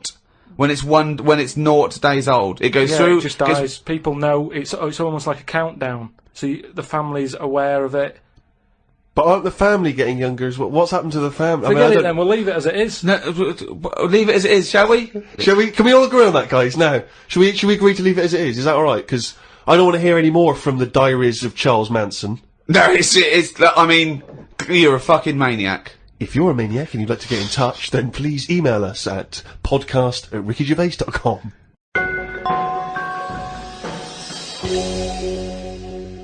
Doing a bit of Christmas shopping, Rick, the other day, and I was travelling around on the tube, the London Underground, the subway system for our American friends. And, as you know, but people around the world may not be so familiar, there's a recorded voice that you sometimes get on the tube that says, mind the gap. Oh yeah, before you open the door. Yeah. Mind the gap. And the reason is that sometimes in some stations there is a gap between the train and the platform, and obviously, theoretically you could fall down And it's there different or whatever. sizes, so just that little reminder, mind the gap. You look down, it's safe. Just makes you stop. Seems to make sense. Yeah. Saw a kid, teenager, wearing a t-shirt, don't know where he bought it. It just said, fuck the gap. He was tired of it. Yeah, he didn't want to mind the gap. But what I like is, what's he protesting about? I don't You know what I know. mean? It's not the police or the man keeping you down. That's just good, sensible health and safety information. That's like You know? saying fuck looking both ways before I cross the road. Screw penicillin. I know. No, do you know what? I'm going to drink and I am going to use threshing machinery. And I don't give a damn. I love that about teenagers, that kind of, screw you sort of mentality, but not, it's kind of blind, isn't it? It just, anything's a target, anything's valid. When I was a teenager, I think maybe 17, I had a t-shirt. I was rallying against just stuff, really. It was slightly more abstract than the gap. I wasn't specifically against the gap. It just said bullshit. Just in general, bullshit. You were raging against the machine. I would just go, yeah, people say, hey, what are you, I just open my, I go, bullshit, alright? Just bullshit. But I assume that these forms of protest have never made any dent in anything in the world. Because I remember when there was all these protests against the war, a couple of months back, and there was one guy, so there was a huge march in London, as you know, and they did these all around the world, didn't they? But there was thousands of people in London. There was one guy, he was riding around on a 3-wheeled bike, wearing a jester's hat, blowing a horn. That was his form of protest against the war. Was it like, what sort of horn was it? It was one of those sort of hunting horns. Well, he was showing him, he was saying, this is what I believe. Yeah. And if that doesn't change people's opinions, I don't know what will. But I like the idea of Bush, just about to invade Iraq, and just the news comes through from his chief of staff. And Bush goes, George. What is it? What? No, listen, seriously, we've got some information coming in from London. Go on. I know you're thinking of invading Iraq. Definitely, but, yeah, why? Well, let's just think about it, because there's a guy riding around on a 3-wheeled bike. Oh. He's not got the regular 2, he's gone for 3 wheels. So... Okay, well listen, what's he wearing? I don't want to tell you what he's wearing, he's just... What's he wearing on his head? He's just wearing, he's wearing a jester's hat. Okay, no, well, calm down, it's not that bad. It's not gonna change my opinion about... He's blowing a horn. Okay, get the troops out. Get the troops out now. What do they think they're pointless. doing? You've got to get involved in the... I saw a girl once again, a teenage girl, I was behind her on the tube, and she had this bag, like a rucksack, and it was kind of black, and it had, painted in Tipex, it had a picture of George Bush, but he was kind of in the sights of a rifle, and it sort of said "Stop the War," and it had a Barbie's head, but it was severed, and the hair was scraped back, and she'd been made up to look kind of devilish, and there were sort of CND signs, and there was "No to war" and all this, and and I sort of wanted to tap her on the shoulder and say, are you actually getting involved in stopping the war, or have you been working mainly on this bag? Yeah, because that must have taken you at least a couple of days. Yeah. You could have been writing emails, you could have been getting a petition going. Oh dear. Karl, have you ever been into that sort of teenage rebellion, teenage protest? What, to sort of stop stuff going on and that? Yeah. Or just, making your views heard. I don't really like people knowing what I'm thinking and that. Right. There's no way anyone can know what you're thinking. No, but even is with that why you're doing a radio experimentation. show where you spout off your nonsense ideas every week? No, but what I mean is... A team of surgeons could fiddle around in your head for a couple of days and they still wouldn't know what you were thinking. No, I know what you're thinking. Exactly. You're thinking, could a monkey ever be president? At this moment, aren't you? But I don't like anyone that... Like, all those badges that you're talking about, like, Save the Whale and all that. I don't like the idea that when I get on a tube and someone sees that, they sort of know that I want to save the whale. I don't like people knowing, even to the point of... It gives you a disadvantage in life, doesn't it? But just knowing stuff like when you get on a tube and say if you've been shopping, right, and you've had to buy an ironing board, I hate it that people sort of look at what you've got and go, oh, he's doing some ironing. Right, okay. That's got to be rare. I mean, you can't have bought more than 5 or 6 ironing boards in your adult life. I don't mean just ironing boards. I mean, like, anything big where they can't wrap it, so they just put a carrier bag round a little bit of it. and everyone can see what you've just It's bought. weird because I bought an ironing board last week from Argos, and I did feel a little bit self-conscious. There you go. Because I thought people thinking, he's 30, why hasn't he got an ironing board yet? Yeah. No wonder he's a scruffy bastard. I pretend I'm going surfing whenever I buy an ironing board. I just make sure I go in Bermuda shorts and sunglasses, and I just walk down the street and I go, surfing USA, and they think, hey, there's a dude going to the beach. I pop on a bus, go home and do some ironing. Yeah. Wait a minute, what's that on his t-shirt? Bullshit. He's radical. I get still faintly embarrassed buying toilet paper. Yeah. I always have to buy something else to go with it. Yeah. I don't like, because if you just buy that on its own, it's obvious that you're dying for one, and it's like, I haven't got any in. Whereas if you just chuck it in with a pot noodle, it's like, well, he's eating and he's thinking about later. Whatever. But if you buy it on its own, you know that you've got none in the house and you've just rushed across the street to get some. Especially if you're still in your slippers.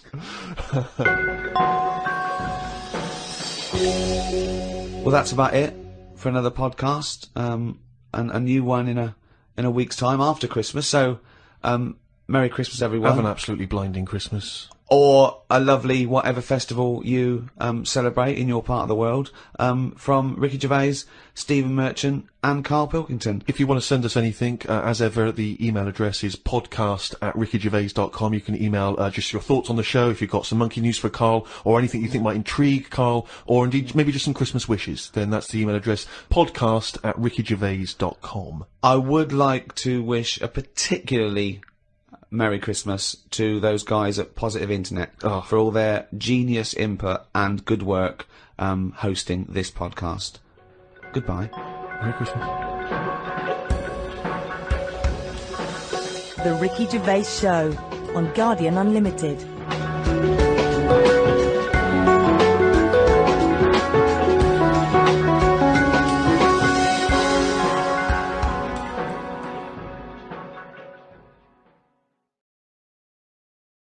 Hi, Ricky Gervais here, with me Steve Merchant. Hello there, alright? And Karl Pilkington. Right. Yeah, welcome to the fourth podcast in the series of 12. It's after Christmas now, that's it for another year. Alright, everyone had a nice Christmas? Oh yeah, I had a blinder. I had an absolute blinder, mate. Good presents, Karl? Right. Yeah, not bad, yeah. Get anything good? Odds and ends. Not that I can think of. Odds and Just sods. bits and bobs. Yeah. A friend of mine got a gift, or rather gave it as a gift. I don't know if you've been familiar with these. It's a charity organisation, and you go on their website, or you phone them up, and you can give someone else the gift of, say, a goat for an African family. So you say, this is what I've bought goat. Yeah. And they go, oh brilliant, where is it? And you go, no, it's going to a family in Africa. And it's a sort of goodwill thing, you know what I mean? So you buy an African family a goat, that will help them for years. And it's like you're saying, well, I would have bought you a present. Yeah. But I've used that money wisely. Yeah, so it's almost like they've given exactly the present. They've given the goat. Yeah, it's a beautiful idea. But as soon as he told me about it, I thought to myself straight away, knowing Karl's views on charity and giving, you know, particularly this seasonal time, I wondered what his views would be. Well, are they happy with the present over there? Like the people who are getting it? What, the African family? Yeah, is the African family sort of going, oh, I hope someone gets us a goat? That's nothing to do with Christmas for them. They're not sitting around thinking, I wonder if Santa brings us some food. It's a long-term thing. These are happening all year, I assume. It goes towards a pool of money that goes to... It's not like they get you're an idiot. What, you think an African family wakes up and there's a little goat with a ribbon tied round it, and they go, oh, look what Santa brought us. Look, and that mince pie's gone on that glass of milk. You're such an idiot. No, but what I'm saying is, does that family want a goat? Yes. But why? It's not they want a goat, it's they need a goat. Do you think... What do you think this organisation is? Just arbitrarily giving goats to people. They're going to say, oh, I wanted Nintendo. What are you thinking? Well, what I'm saying is, right, let me put myself in their shoes. Well, this will be a first. Got any, but say I'm one of them, right, over there, right? I'm hungry, right? I'm sat there, it's Christmas Day, right? I open it up, open the present, little goat there, right? Now, if I was one of them, I'd be going, not another mouth to feed. At the end of the day, there isn't enough food to go round for themselves, never mind a goat. Don't they say, like, having a dog and that is quite expensive?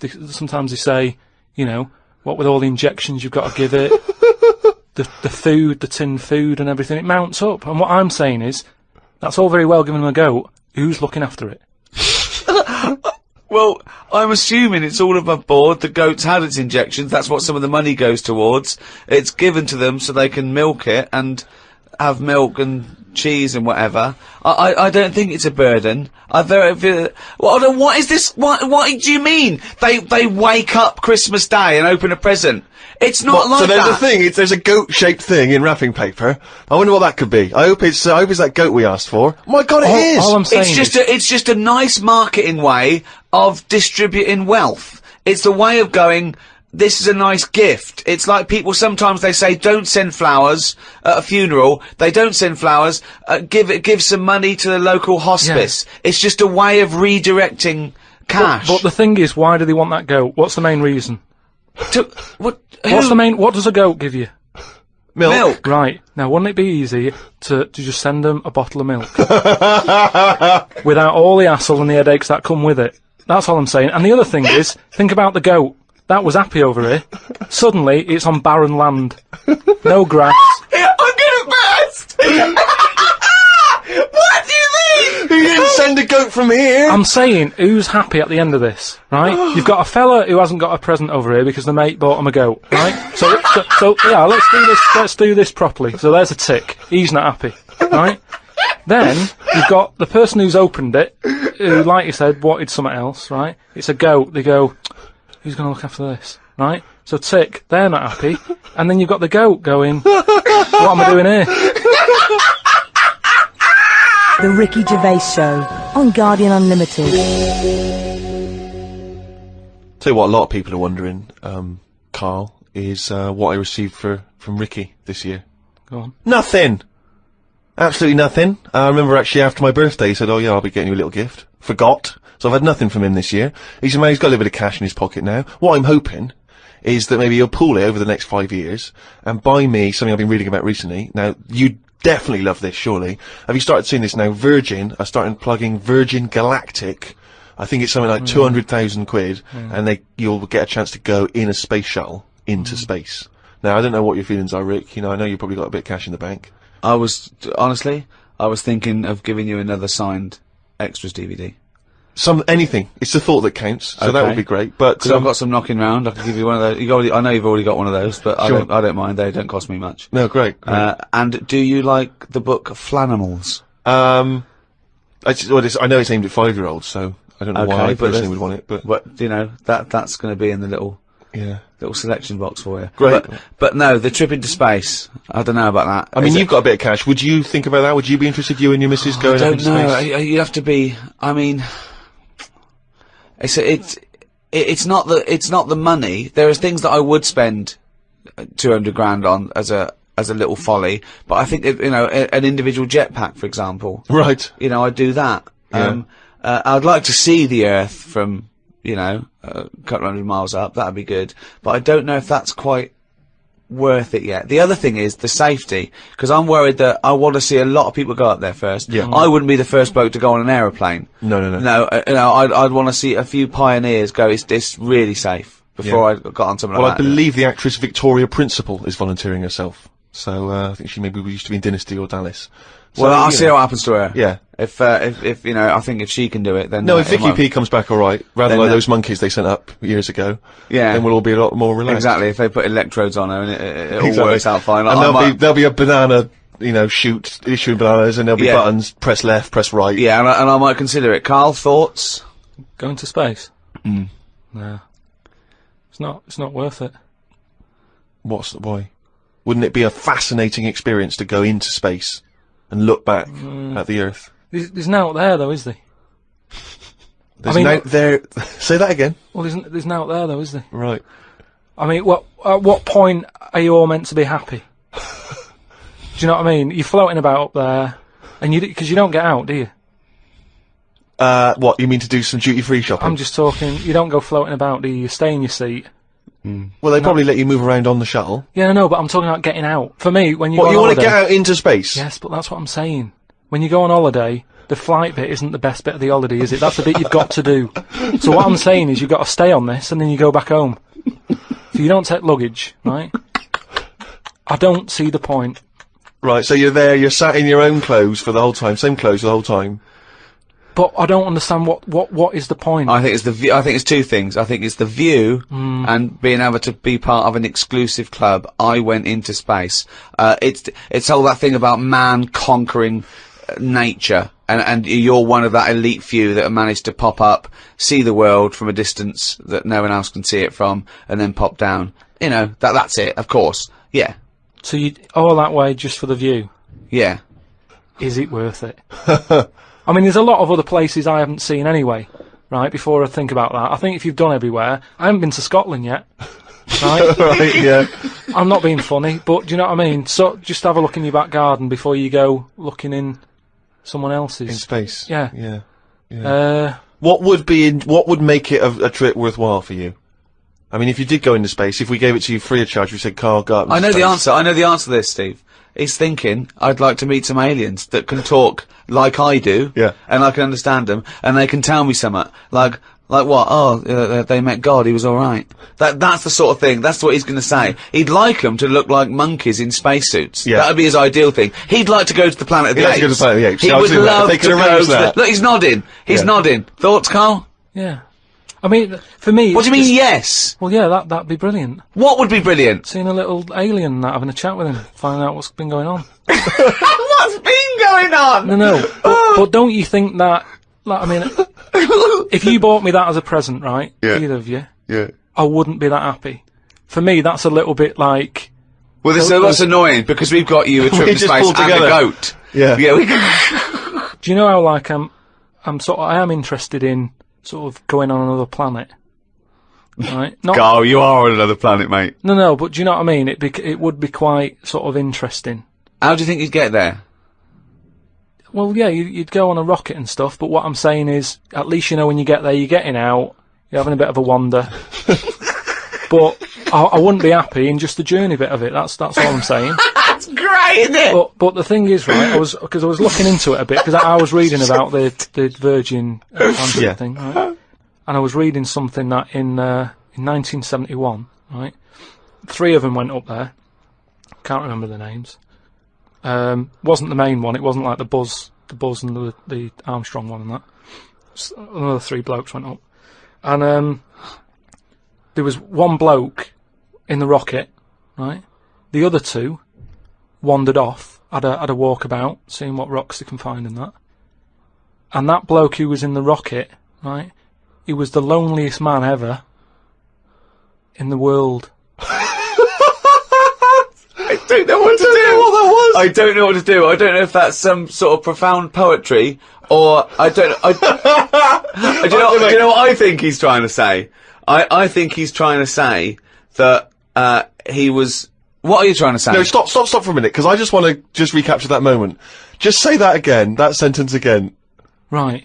The other 2 had gone off picking up rocks, right?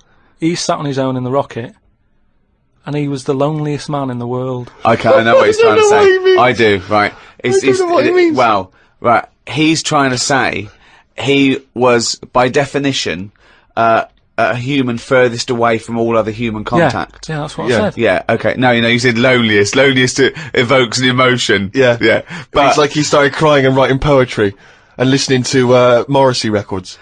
you mean he was the most remote man? Well, yeah, he was saying how, like, he's on the rocket on his own, right? Yeah. And I think I worked it out because it was in kilometres, right?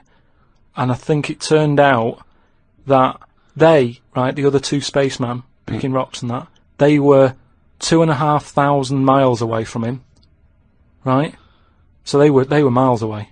They 2,500 miles? Yeah. But they had each other. They had each other. Yeah. You had the world right across the other way, everyone getting on with their lives. Yeah. He was on his own. That's weird, isn't it?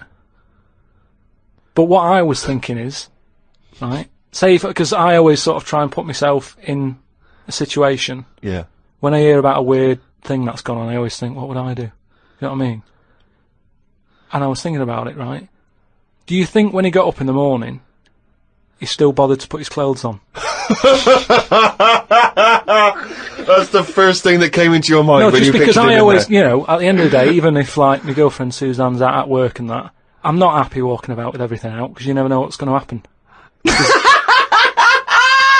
What do you mean, like getting it trapped in the microwave? Well, I just mean, you never know if someone's going to turn up. No, I don't like what I don't like. No, I always pop some pants on or a towel, even if I'm not alone. always.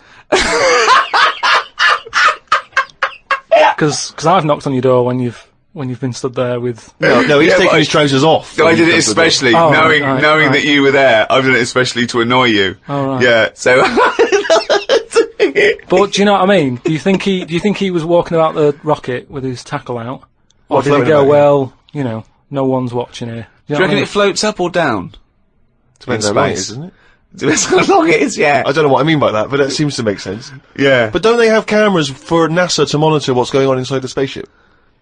Not all the time, no. I bet they've got to give him some sort of privacy. No, that would end up on the internet. Yeah. Him floating around with his floaty knob. Well, if you are the man who was up in a space rocket and was for a short period the loneliest man in the world, we'd love to hear from you. We'd love to hear what you did with your time, how lonely you felt, and also did you float around with your cock and balls out? What was that like? Did it float up or did it float down? These are just some of the questions that we'd like. So if you are that person, or maybe you know them, maybe they're a neighbour of yours, then you can get in touch with us at podcast@rickygervais.com. The Ricky Gervais Show on Guardian Unlimited.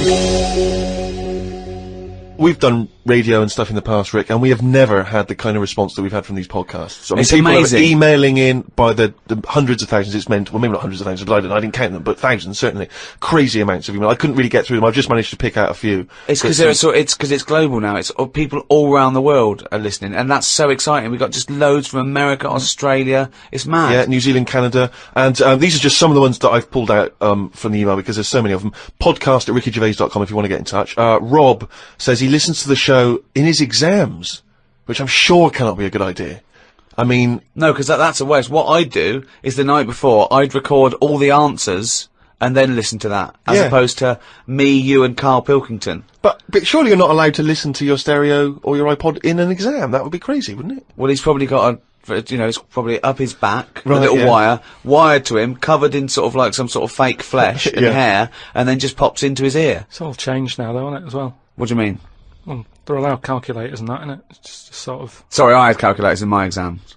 What Yeah, what world? What do you know about exams, Carl? No, You but- never showed up. But what I'm saying is, years ago, a calculator wouldn't have been allowed. We've moved on a bit now, haven't we? What year was this I don't though? have an iPod. With loads of people with abacuses. I don't know. Anyway, Rob's question was this. Brilliant. I've never heard him admit that before. I think we've broken his spirit. Yeah. Carl, you go, I don't know. Oh no, we might have put an end to the phenomenon that is Karl Pilkington. Monkey news still to come. He's back! Anyway, listen, Rob's question is this, Carl, and it's specifically to you. Carl, if you could have a superpower, like Superman, what would your superpower be? Can I suggest consciousness? Yeah. Can I have the power of thought? Remember, you've already got opposable thumbs. So cross that one off the list. Oh, go on, Carl. Now, there's so many to choose from. Telepathy, X-ray vision. Flight, invisibility, Choose it wisely. strength, intelligence. But why have I been picked? Oh, for God's sake! No, but I'm just saying. It's Rob's question for No, you. but I'd just say, does anyone else want this? Or, do you know what I mean? Oh, No, what just- do you wish you no, could do that's no, impossible is the because- question, no, or because- what? What do you mean? Because with that comes a responsibility. is what With I'm saying. enormous power does come great responsibility. So would it? Would you like Spidey senses? Is that what you're saying? Would you like some senses? Would you like some sense? The power of sense. Come on, Carl, you know what these superheroes, because they can... I know, but they it can always freeze things, They're never they- happy, are they? Do you know what I mean? Spider-Man wanted to tell that girl that he could climb walls and that. He's like, I can't. Superman didn't never tell Lewis and that. Who's Lewis? Who's Lewis? Lewis. Who's Lewis? It's just a pen pal of Superman's. Lewis, his little secret chum. Yeah. All right, Superman. Hello, Lewis. What are you doing? Superman. Who are you? I can't tell you, Lewis. Brilliant. You know, Hulk, he wasn't happy.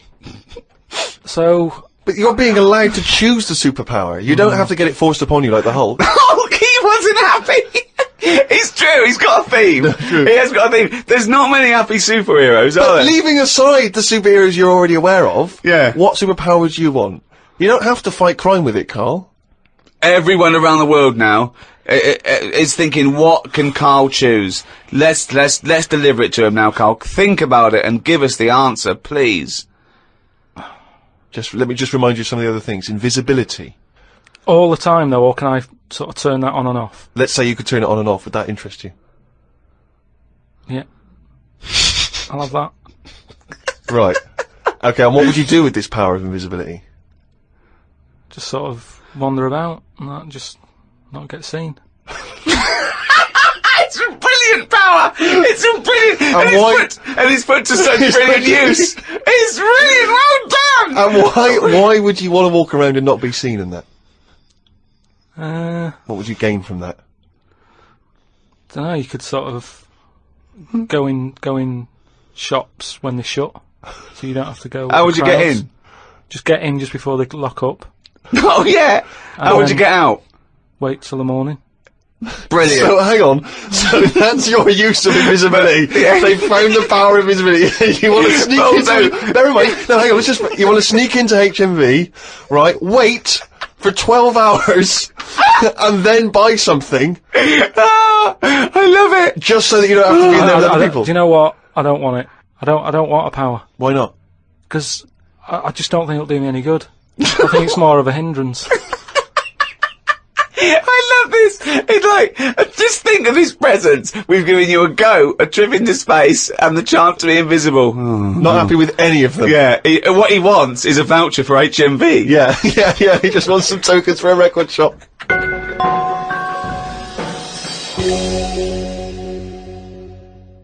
Just going through a few more of these emails. This one is from David. He's in Los Angeles, California, 22 years old. He says he loves the show. But he says, with respect to Karl, never before have I understood so little of what a man says. Virtually everything that Karl talked about was aloof to me. What on earth was he ranting about? Flies and condoms, monkeys and pushing the left button, cavemen and dinosaurs. And that's just some of you. I mean, let's be honest, if you are in America, I mean, firstly, the accent is probably a problem. But that is the best write-up we've ever had. Yeah. Flies and... Imagine if you're a new listener, flies and condoms. What on earth does that mean? This one's from Kent Plummer from Nova Scotia, Canada. He says, Karl, he's wondering if you've got any personal mantras that you could pass along. For instance, he reminds us of Ben Franklin's famous mantra, waste not, want not. Who said that? Ben Franklin. What did he do? What was his job?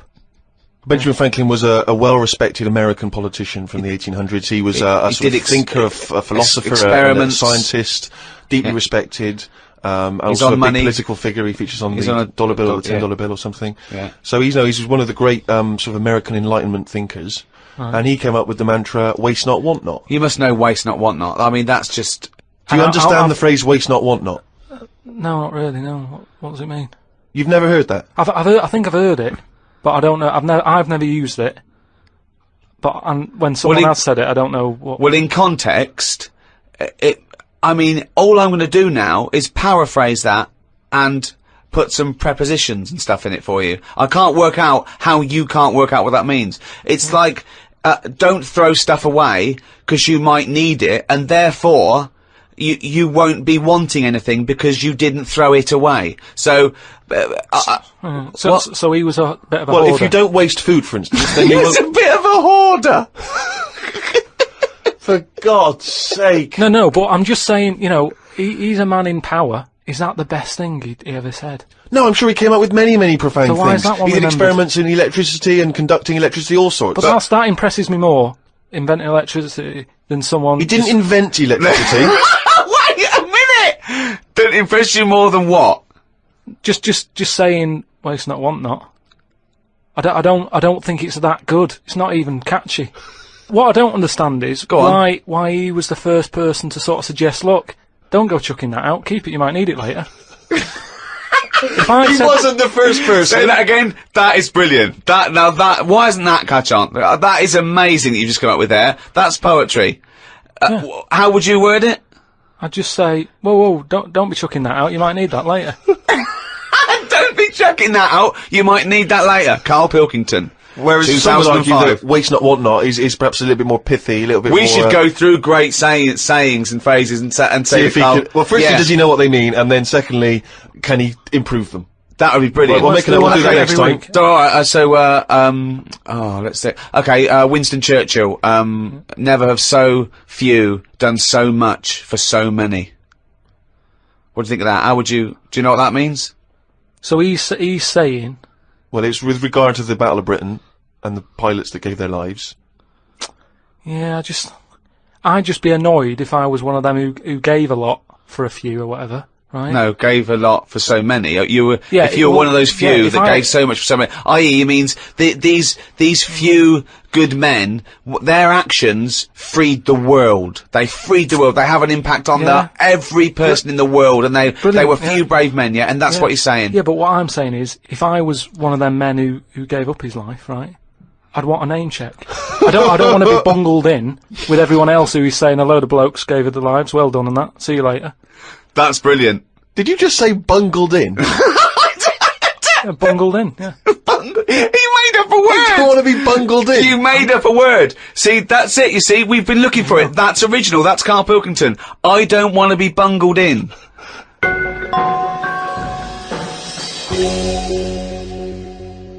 Email here, Rick, from a man I know you're going to look forward to meeting one day. Paul, the party animal parker. I imagine he had a wild Christmas. Oh, imagine the fun he got up to. He's sitting now in sunglasses with his mum giving him some soup because he's partied too hard. And I'll tell you this, I wish I was around there for New Year. Imagine what he's going to get up to. If he recovers in time, it's going to be mental. What's he want? Anyway, Paul, the party animal parker, he sent in a fact. That seems to be his thing now. He sends in facts that he thinks might be of interest to us. The kiss that is given by the bride to the groom at the end of the wedding ceremony originates from the earliest times when the couple would actually make love for the first time under the eyes of half the village. Wow. Now, a couple of questions straight away. Firstly, this is almost like a Karl fact, because there's no specific time or place. It was earliest times. Earliest times. I don't know whether that means the wedding ceremony in this country, in America, in Africa, who knows? Yeah. But, so, yeah, it's a little bit vague. But this was the thing that struck me. Actually make love for the first time under the eyes of half the village. And you wonder, why is it only half the village? Was it like, were they raffling off tickets? Yeah, the winners. Exactly. Exactly. You come and see two people getting it on. The rest of you, no, tickets only. It's cordoned off. It started off, and then a few of them got bored. Exactly. Once you've seen one stroke, you've seen them all. That's about as good as it gets. Yeah. So yeah, I don't know if there's any truth. But what about that, Kai? How would you feel with that if you had to, At what point does that happen? Is that like, they go, I do. Get your knickers off. Well, presumably, if it's the origins of the kiss, you may kiss the bride. The old vicar used to say, as they were jumping over the broom. Download and listen to this on iTunes, Spotify, or your favorite podcast provider. Just check the description below. You used to go, right, give her one. Yeah. And then... You may knob the bride. Don't know how quick the lovemaking has to be, whether you've got to get in and out, boom, and then, you know what I mean, because people are hungry, they want to eat, they want to have a disco, or whether they can go on for hours and people are just eating, chatting. I'll tell you what, Sting's wedding must have been a long hours of affair, wasn't it? The guests was bringing in their own brought cake. sleeping bags. Thermos flasks. The Ricky Gervais Show on Guardian Unlimited. Right, do you know we've chatted about charities before, haven't we? Sure. Yeah. Done a lot of stuff on that, right? Just coming back from Manchester, right? Got off the train at Euston, yeah. Right? Got off the train, walking through the busy bit and stuff. There's this fella stood there, right? Like a charity worker, yeah. Right? Nice looking fella. He's got his suit on, the tie and everything, quite respectable and that, right? Look down at his bucket. All money's been put in the bucket and that, yeah. Right? On the front of the bucket, right? It says collecting for the homeless at Christmas. Now, why can't they do that? What, the homeless? The homeless people. Why is some fella taking his time out, right? His own time where he could be at home. Why some of us have got homes to go to. Yeah. Why? Do you know what I mean? What do you think? Just give them the buckets? Well, what are the homeless people doing whilst he's doing that? Is what I'm saying. What have they got on the timetable? Cut out the middleman. Cut out the middleman. Give all the homeless a bucket with homeless written on it. For Christmas. Yeah. No admin. No. Just keep everything you get, mate. What do you think of that? It's a brilliant idea. what would prevent a homeless person, an entrepreneurial or homeless person, just getting a bucket and writing that on there themselves? Could I suggest something? Hunger, some drug addiction, traumas, often mental illness, just possibly too depressed to get up, put a suit on and go to Euston Station with a nice bucket with some writing on it. And then, right, I was thinking about that, right, and I was walking down the street in London with Suzanne, saw a little homeless, well, I didn't see the homeless bloke, right, I saw a leg, right, sticking out of a doorway. I thought, here we go, right, walked past it, right, you're not going to believe this. Go on. Homeless. Yeah. Chinese fella. I've never seen one of them. No, I'm not having a go, right? But have you ever seen? Do you know what I mean? That was a shock. I really don't think I have. I think he's got me there. I hate to say it, but I must say I can't remember ever seeing a homeless Chinese person. No. No, I suppose you're right. Thinking about it. Weird, isn't it? I was walked past and I said to Suzanne, "Did you see that?" She went, "What?" I said, "Just look back there." She said, "What?" I said, "That homeless fella. Look back at him." She said, "What?" I said, "He's Chinese." And she said, "Yeah, good point." Good point. Of course she did. She just had to shut you up. She didn't want to get into a conversation with you. Oh, and what's God. your point, really? What exactly is your point? No, it's just that we were chatting about homeless and that, and I saw that, and I just thought, I just found it a bit odd. Right. Well, if you are perhaps based in America or Australia, Canada, have you ever seen a Chinese homeless person? This doesn't count to any listeners in China. But anywhere else, have you ever seen a Chinese homeless person? Podcast at rickygervais.com. If you have, maybe you've got a picture you can send us as well. So this is what we're looking for now. We're looking for how many Chinese homeless people can we find by, let's say, 2006. January 2006, January 1st. How many Chinese homeless people have you seen?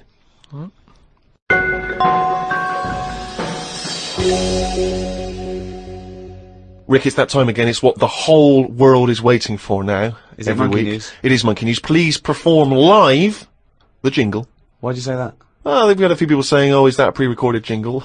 Yeah, like anything's pre-recorded. No, it's different every we've week. got that technology. I'll give it a big one, shall I? Give it. Oh, chimpanzee that Monkey News, you. There we go. Right then, well, got an email from John. If you've got any Monkey News going on in your area, just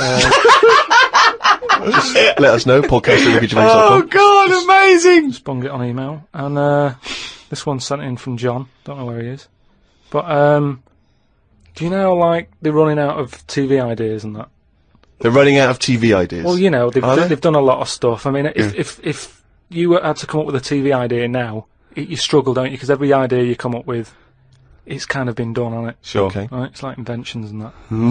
Right? They're not getting monkeys to come up with TV ideas, are they? Well, no, right? But there's a TV channel in Moscow, right? And I think they had a bit of bad luck or something, a lot of redundancies and that, right? And whoever was in charge of it got a bit mental and got rid of loads of people, right? Yeah. And they come in the next day and they were like, "Right, are we ready to go live?" and that. And someone comes running in with a clipboard saying, we haven't got any people left, right, to present. That's such nonsense. Right, but I tell you what. Right, okay, carry on. So he goes, "What? If just one employee turns out to be Simeon and is doing a good job, I'm never doing this radio show again." So this TV channel, it's having a lot of problems and that. They've got to go live, right? He's like, "What am I going to do?" Anyway, for some reason, right, there was a chimp knocking about. For some reason, that's the key piece of information, but we didn't get it. We didn't get it. It doesn't matter, does it? It doesn't matter. It doesn't matter. Imagine if that was in a film. And they're going, "Well, I can't see where this plot goes." Well, he's just there. He's just there. So anyway, he sort of says, get it in a suit, right? Why? So, because they're running out of ideas, the clock's ticking, they've got to go live with something. What do you mean? What he's presenting? Is it a news programme? He's presenting. Listen, it's a chat show. I'm not... They can't Again, talk! Don't have a go at me, have a go at John, who sent this in. Right, and be this quiet, let's hear it. Let's hear the end. So anyway, like I say, they're going live, 5, 4, 3, 2, 1, whatever. Chimp sat there on the chair. He was like, "Look, let's just get through tonight's show and worry about this tomorrow, right?" What are you talking talking about? So they put a chimp in a suit. What was that handmade, or were the sleeves a bit short on him? You idiot, think! So anyway, it's sat there, right, and they're going, right, here we go, good luck everyone, right? Yeah. Chimp's there. What programme is this? It's a chat show. But whose chat show is it? Well, it's the monkeys. I like the fact that It's the monkeys now, is it? I like the fact that they put the chimp in a suit. It's like, no one's going to take this chat show seriously if he's not dressed up, if he's not smart. Slovenly, look at that slovenly ape. So anyway, let's get to the point of it and that, right? So anyway, they go on, right? It's all going Didn't happen. There's no way this happened. Here's a fundamental question. How was the chimp asking questions? Not sure about that bit, but all I've got is the stuff that was on the news site for this. Like I say, But it's rubbish! Yeah, but I've given you some facts. I've told you there's a TV channel in Moscow that's having problems, right? I've explained that bit. It's this rubbish. They've got rid of the presenters, the monkey sat there, right? Don't worry about it anyway, I'm telling you, it goes alright. It goes okay, in case you're worried, Rick. He's sat there, right? Absolute They get shit. to the first break, they're like, can't believe it, right? You know, viewing figures and that, they're loving it, right? What? No, what? How did they know the viewing figures in the break? Please do not interrupt the And news. what did the chimp At do the in end the of it, first half? They had a big guest on that week and what And what did he do? Just talk to himself? They walked on. So Cher comes on, I'm yeah. not sure, but say if it is Cher, right? No, Right, what- the main gaffer is like going, oh, Cher's going to go mental at us, right, for putting on Say with it is. the No, monkey. it is Cher. No, it's In Cher. his mind, it's Cher sitting there talking to a chimp in a suit. So anyway, she and they're comes filming off- it for Moscow TV, and the ratings are going through the roof. Presumably there's a translator, because Cher doesn't speak either Russian or chimp.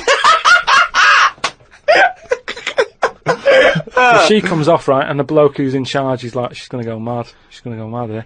She walks up, she goes, I love that. Right? She said that's one of the best interviews, right? So anyway, they decided, right, it went so well, kept him on. He's still there. I love the fact that Cher was an idea that Steve threw up, and now she's going, I love that, I love that, I love that, Jim, get me back there. I want to go to Moscow, never mind. Unbelievable. Don't have a go at me, have a go at John, but, you know, if you've got any monkey news, send it in. Podcast at rickygervais.com. From the creators of The Office, Ricky Gervais and Stephen Merchant. Extras, the first series, now on DVD. Who are you? Nobody. What's that? Who? Nobody. That's right. Nobody. And who am I? So the Starsky Hutch, I can never remember. You are guaranteed an Oscar if you play a mentor. I've just written a sitcom, but I wonder if you could give it to anyone you know. Is there any nudity in it? Well, it could be. Men or women? Either.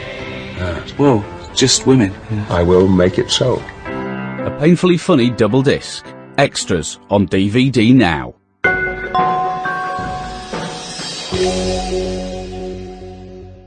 Thanks for listening. Happy New Year. Particularly to our friends at Positive Internet. who Oh, those guys have a wild They time. host this podcast and they do a brilliant job. Happy New Year to everyone around the world.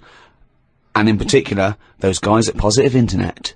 And also, Paul Party Animal Parker have a blinding New Year, because I imagine it's going to be crazy. You don't need to say round it to your him. mum's house. I'm insulted that you have to tell him that, because there's no way you need to tell him that. He's going to have a blinding New Year, so don't waste your breath, Steve. The Ricky Gervais Show on Guardian Unlimited. Happy New Year. Welcome to the world's #1 podcast. I'm Ricky Gervais, with me Steve Merchant. Hello there. And Karl Pilkington. We have had an overwhelming response from emails. To be honest, we're very grateful and thank you so much, but we've had over 4,000, which is just too many to get through. So we're going to have to apologise for not getting back to you.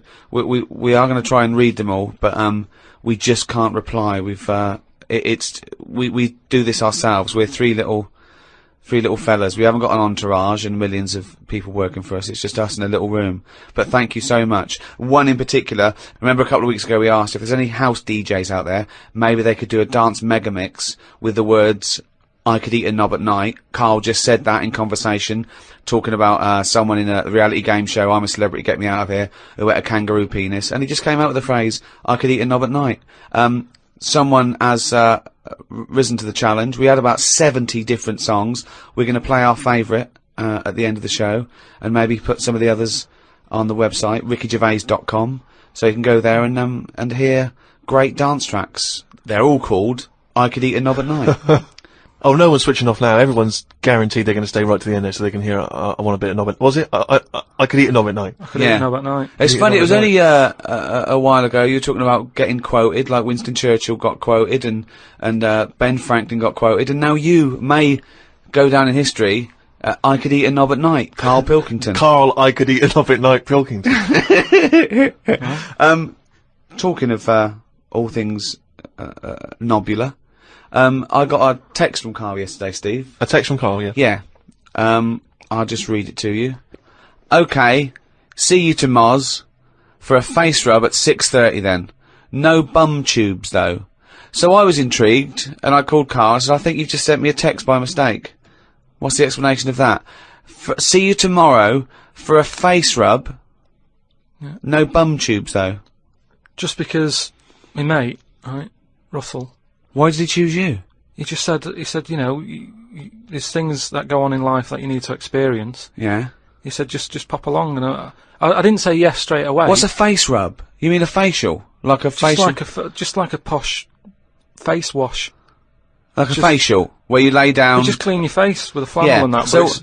So you're going to have a facial scrub, you're going to go lie down with another man and have your face... Well, no, this is what I was saying to him. There's a couple of questions. I didn't just say yes straight away, I questioned it. I said, well, I'm not that happy with this. I said, look, there's nothing weird going on here, is there? I said, it's not a house, is it? It's a proper clinic and that. He said, yeah, it's proper, you wear a dressing gown and that. I said, well, I'm not that So he's already got you in the dressing gown? Yeah, well, I haven't agreed to that. Today I've worn a little round polar neck sort of jumper so I don't have to take it off. It's not going to get in the way of my face. I made sure I didn't wear a shirt with a collar. I'm not taking this off. They can put the dressing gown on top of this. Right. If you have to do it to look smart or whatever. I'm not taking my clothes off. Okay. I don't know if it's a woman who rubs my head. Don't know if it's a bloke or whatever. Well, the thing is, you get extra, don't you, for your face rub, because your face goes all the way back over your top of your head down to the back of your neck. But all I was, so you've got a big face, haven't you? All I was saying to him is, I'll have the face rub, but I don't know if once you're in there, right, they try and sell you the bum tube thing. What's a bum tube? Is that a euphemism? What are you talking about? The thing where they pop a tube in and put coffee in your belly and it cleans you out and that. An enema? Yeah, a colonic irrigation? Yeah. Why would you have that? I don't want it. I don't think Why you not? need to. Just because I think I've said to you before about, you know, you don't need to be that clean inside. You know what I mean? I don't mind washing my face. But what occasion do you need where you're that cleaned out?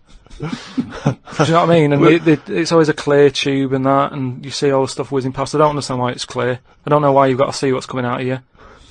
Like it's, you know, like the generation game, making notes of what's whizzing past. Forget it. The Ricky Gervais Show on Guardian Unlimited. Over the Christmas break, I was watching some different TV. Saw an amazing documentary. It was called Tribes. This guy, and he goes and lives with different tribes around the world. These small little indigenous people. And there was one. He went to Papua New Guinea in Indonesia, right, Karl?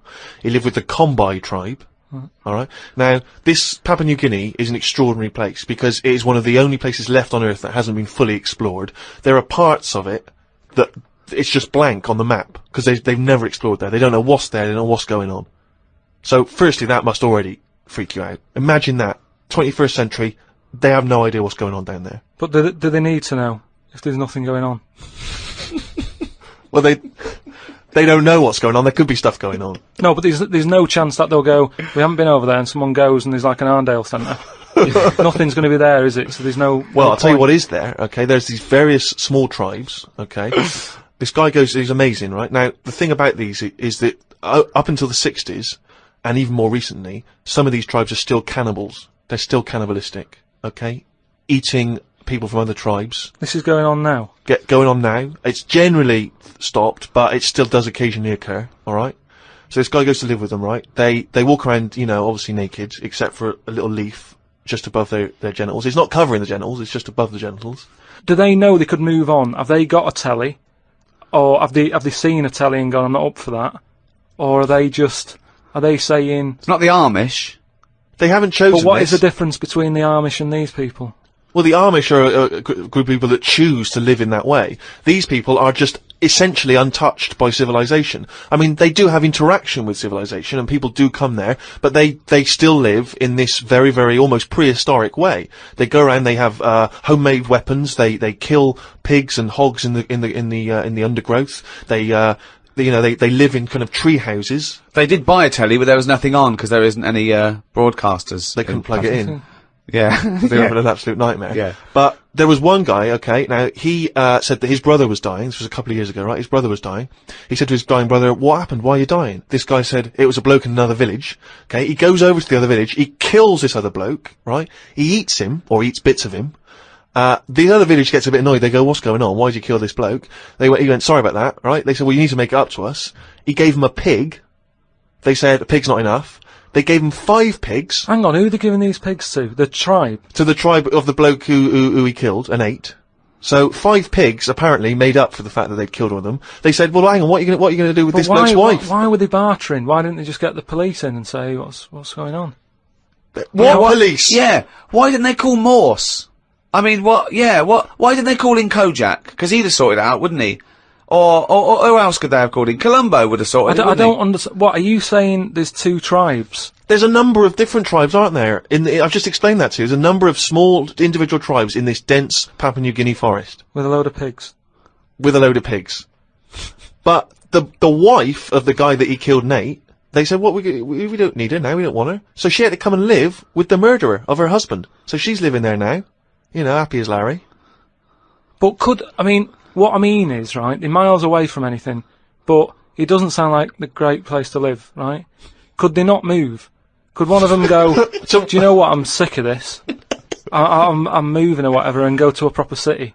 How far away is this, these Papa people, to the next... They're like the Smurfs. They're very like the Smurfs. But how many miles away from a place with a normal life going on? But think about this, Karl. Firstly, they don't speak the language. So they don't have any practical skills. They've got no experience of civilization. So even if they chose to go and live in one of these cities, what can they do? How can they function? They'll spend, 15 years just trying to figure out how everything works. Mind you, I have had the same thought about, Inuits.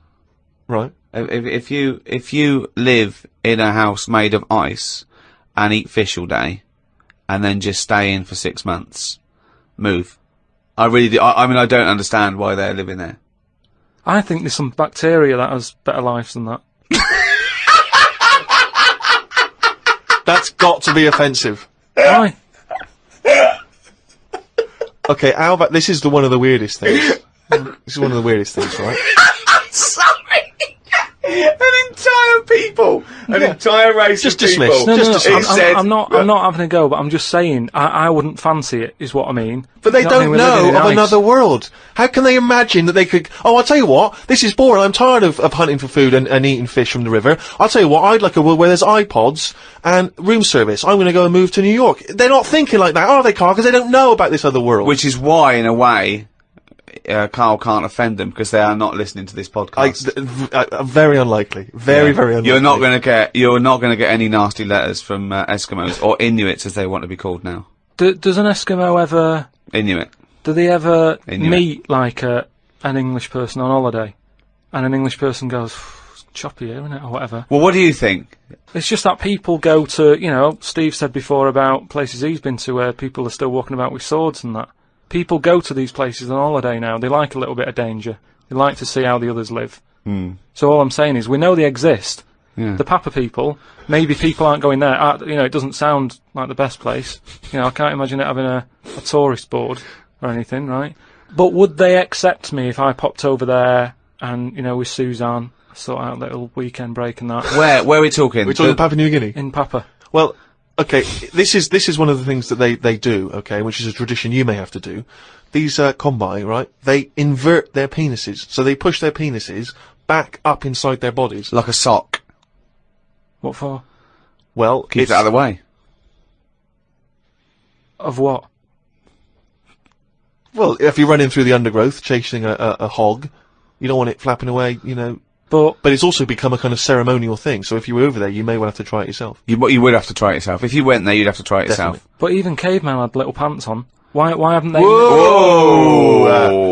Slow down. Rewind. What do you mean? Again, you've been watching the Flintstones. No. It's just Is it a leopard skin pair of pants that's actually quite a... Go on. But it's a well-known fact that they wore like bear pants or whatever. Bear pants. What do you mean, bear pants? No. Listen, you are a qualified anthropologist. So what? I mean that whenever you see them on footage or in a museum. Footage. Yeah. Whenever you see that, it's a bit shaky, isn't it? It's black and white as well, isn't it? Caveman footage.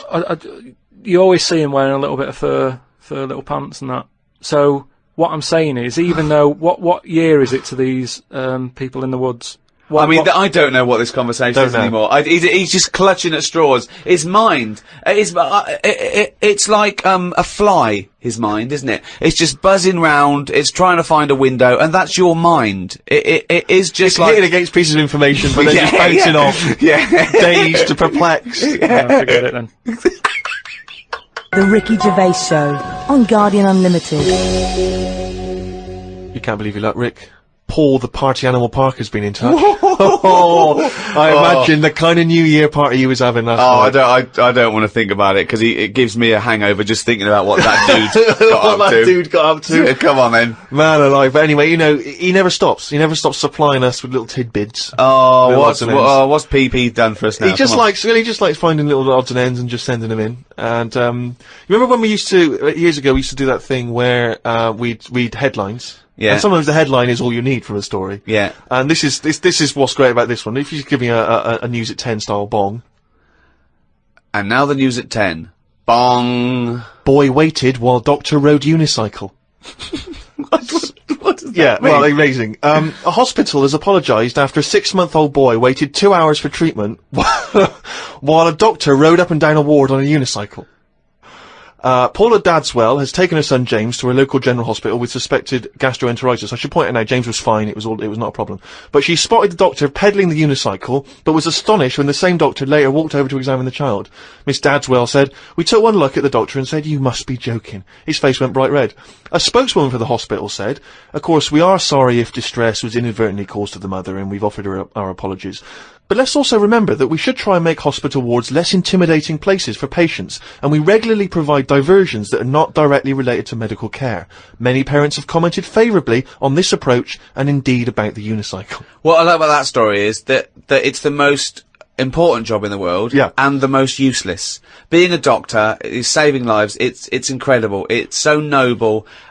Riding a unicycle is the most useless thing you can do. It's that to me is plate spinning, juggling, flame eating. Who goes into plate spinning? Is it like the father going, "Son, when you've finished university, you can take over the business"? "But I want to be a doctor, Dad." "Look, the plate's nearly," and you're hooked. And you give it a little push, and you're there, and you're hooked. It's a dying art. You don't see it as often as perhaps you once did. "Dad, I want to be a doctor, but the plate's nearly dropped, son." And unbelievable. But what I can't make out from that story is whether the doctor he'd done the 7 years medical training, and then they said, "You're working at this specific hospital." Yeah. They whipped out the unicycle. They said, "You're gonna need to learn that as well before we can put you on the wards." Or whether he was practicing. Who knows if he was practicing? Do you know what I think happened? I think the bloke in charge of the hospital, there was 2 people up for the job. This fella, who was brilliant, he got a first from Oxford, he was amazing, and the bloke in charge's nephew. Yeah. And, they both scored the same. He did an open university course. Yeah. And they went, "Well, you're both very good, but, who can ride a unicycle?" He whipped it out. Yeah. He went, "Have a go." Yeah. And he's been practicing. Unbelievable. But it's also the idea that if it is indeed something which the hospital has initiated in order to cheer people up, particularly kids, I mean, it just seems like a dangerous thing to be doing in a hospital, with all due respect. I think so. You could pull out leads, wires. Anything could happen. I know, yeah. They get you to turn your mobile phone off when you go into some ward, so, please leave your unicycle here, surely. No unicycles beyond this point. If you have a unicycle accident, of course, a great place to be. It is a good place to be. It's an ideal space to be already. But who rides the unicycle anyway? Do you know what really annoys me? We live near a park. It's a lovely park. And on a Saturday for about 3 hours, there's some twat hippie with braids, dreadlocks, sitting there, playing one drum. How can you play one drum? He thinks this is brilliant. This is therapy. It's shut the fuck up. It's nothing. It's not music. It's not percussion. It's not expressing anything. It's just annoying. Yeah. So you know, this would be my worst nightmare if you were to take me on an evening out. You say, Steve, we're going tonight, right? You can't get out of it. You've got to do it. It's 2 hours. Stomp. Oh. Stomp, where they put dustbin lids on their feet. Now, I mean, I've seen a little bit of it on the Oscars. Yeah. It's alright for, 30 seconds. Well done. But what is that show? What is the Stomp show? I don't know. I mean, Jesus Christ, after about 15 minutes, you've had enough of that, surely. I'm assuming there's not really a story. Are they bin men? No, I just wondered how you get into that, how you start practicing and go, do you know what? That sounds quite good. Yeah, they are. They're bin men, yeah. I was shopping with Karl before Christmas, and we went round sort of Piccadilly and St James's, and those really beautiful shops around there. And I went in one shop. You had to ring a bell to enter. Yeah. They came down, and it's like a iconoclastic sort of shop, and they found things from churches and nearly all Russian 16th century pieces onwards. This beautiful carvings and paintings and statues and everything, and I was wowed by it. And this bloke clearly loved his work, and he was, enthusing to me about these stuff. This is from the 16th century. This is Russian. This is and I went, oh, it's beautiful. And as I was looking round, I heard Karl sidle up to the bloke and go, "What's the newest thing you've got here?" Yeah, sure. That's his first thought. I mean, that is the wrong question to ask of a man who's clearly in antiques. Yeah. Proud of the fact he's got 16th century iconoclastic Russian stuff, to ask, what's the newest thing you've got here? What sort of question is that? Oh, I don't know, probably the doorbell. I don't know, what does he want to say with my shirt? What were you thinking? Hoping for? I was just making chat with him, because it's the sort of place that I don't think many people go in, right, Steve? When you go up to this shop, right, it's not sat in there. You have to ring a bell. He's getting on with his life upstairs. He lives upstairs, right? You ring the bell to say, "What, I'll come in your shop." He pops down, stands there watching you look around. So it's not a natural way to shop. Sure. Do you know what I mean? It's not nice having a bloke stood there watching you look at all this old stuff and that. So I was kind of making friendly chat. Yeah. And I think it's an alright question, because he was saying there's loads of old stuff in there, and he kept going on about the old stuff. So what did to say? Well, what's the newest thing you've got? And what was? Do you know what he said? The other question he asked him? He said, "How often do you get new stuff in?" And the bloke went, every day. And I said to him, "Why did you ask that?" He said, "Well, I was thinking, if you got antiques and you sell it all, what's left? Like, someone's going to sell all the antiques in the world because they're not making any new stuff. What does that mean? They're not making any new stuff. But I know for a fact no one's ever going to go in there and buy the lot anyway. I mean, I've never seen anything like it. I'm not at any point in my life, and I don't think it'll ever happen, will I go, "I need some old Russian wood." Because it was brilliant. No, it was Steve. No. It was beautiful. It's amazing stuff. There's stuff. There's these things from the 16th century of sort of like saints and monks, and they're carved. But there's loads of it. It's just all piled up. No one's interested. If I was him, I'd go, "Do you know what? I'm into this, but no one else is. Close shop." Because seriously, it's just piled up, piles upon piles of like old bits of wood with pictures on it and that. But think of a man 400 years ago that carved this, No, but nobody wants it, do they? I've never heard anyone say, "Oh, look, it's my birthday coming up. I'll tell you what I'd love. What? Bit of old Russian wood." It doesn't happen. That's what I'm saying. I've never heard anyone saying it. I've never overheard someone saying, "You don't know where the Russian shop is, do you?" And this is in London, where the rates are high. There was this thing, right, Steve? Again, making chat. Loads of bits of wood with them old drawings on, like... It was like a panel from a church that someone had painted. Right, yeah. And I think it was from sort of 1590 or something. Yeah. And it was this, a picture of this saint, wasn't it? So 1590. Could be from any time, really. So there's this one there, right, leaning up against the wall. And most of them in there was that Stalin bloke, right? But there was this little... Right, can I just stop with there? Lenin. Right, okay. alright then. Yeah. So he was on all these bits of wood and stuff. But I saw this other little face, right? Little fella with a beard, right? So, I said, "Who's this bloke here?" He said, "Oh, the story there, right?" He said, "It's this little fella who went a bit mad or something. He got mugged back in Russia." This is right, isn't it? This is what he was saying. He said he got mugged. It's just that term, I love that term in a 16th century Russian wood. Oh no, I'm being mugged. So he got mugged. He got happy slapped. And he said, "I've had enough of this," right? Yeah. And he went to live in the woods, right? Made like a little shed, stayed there. People went to visit him, and like, if you got a problem, you knock on his door and you go, "Oh, I'm sick of it." And he'll sort of say, yeah, I know what you mean, I've moved out of the city and what have you. And he'd make them feel better, and then they go again. Now, why has that man got a plaque? If he was around now, there's no way he'd have a bit of wood with his face on it, is what I'm saying. If someone had got fed up with living in London or New York or whatever, and they go, I'm going to go and live in the woods, people wouldn't visit him, and he wouldn't get a piece of wood with his face on, is what I'm saying. But this man is selling it for about, I think it was about 750 quid for this bloke's head. He's having a laugh. Because it's 400 years old and beautifully painted. But the chances are that this is either a well-known Russian folktale, or it may even be a piece of classic Russian literature. He's a saint. He was a saint. He was canonised. Everybody was a saint years ago. That seems to be, like, thrown about, doesn't it? Who's a saint now, in this year? Who's a saint? Name him one now. Yet this fella lived in the woods in a hut. Oh yeah, that's Saint John or whatever. He's not a saint. He's done nothing. If anything, he's sort of said, I can't be bothered with living in a city with everyone else. Everyone else has got to put up with it, but I can't put up with it. I'm going to live in the woods. Well, if you can't put up with it, you're not good enough, are you? You've got no stamina. And yet he gets a plaque, is what I'm saying. It's annoying.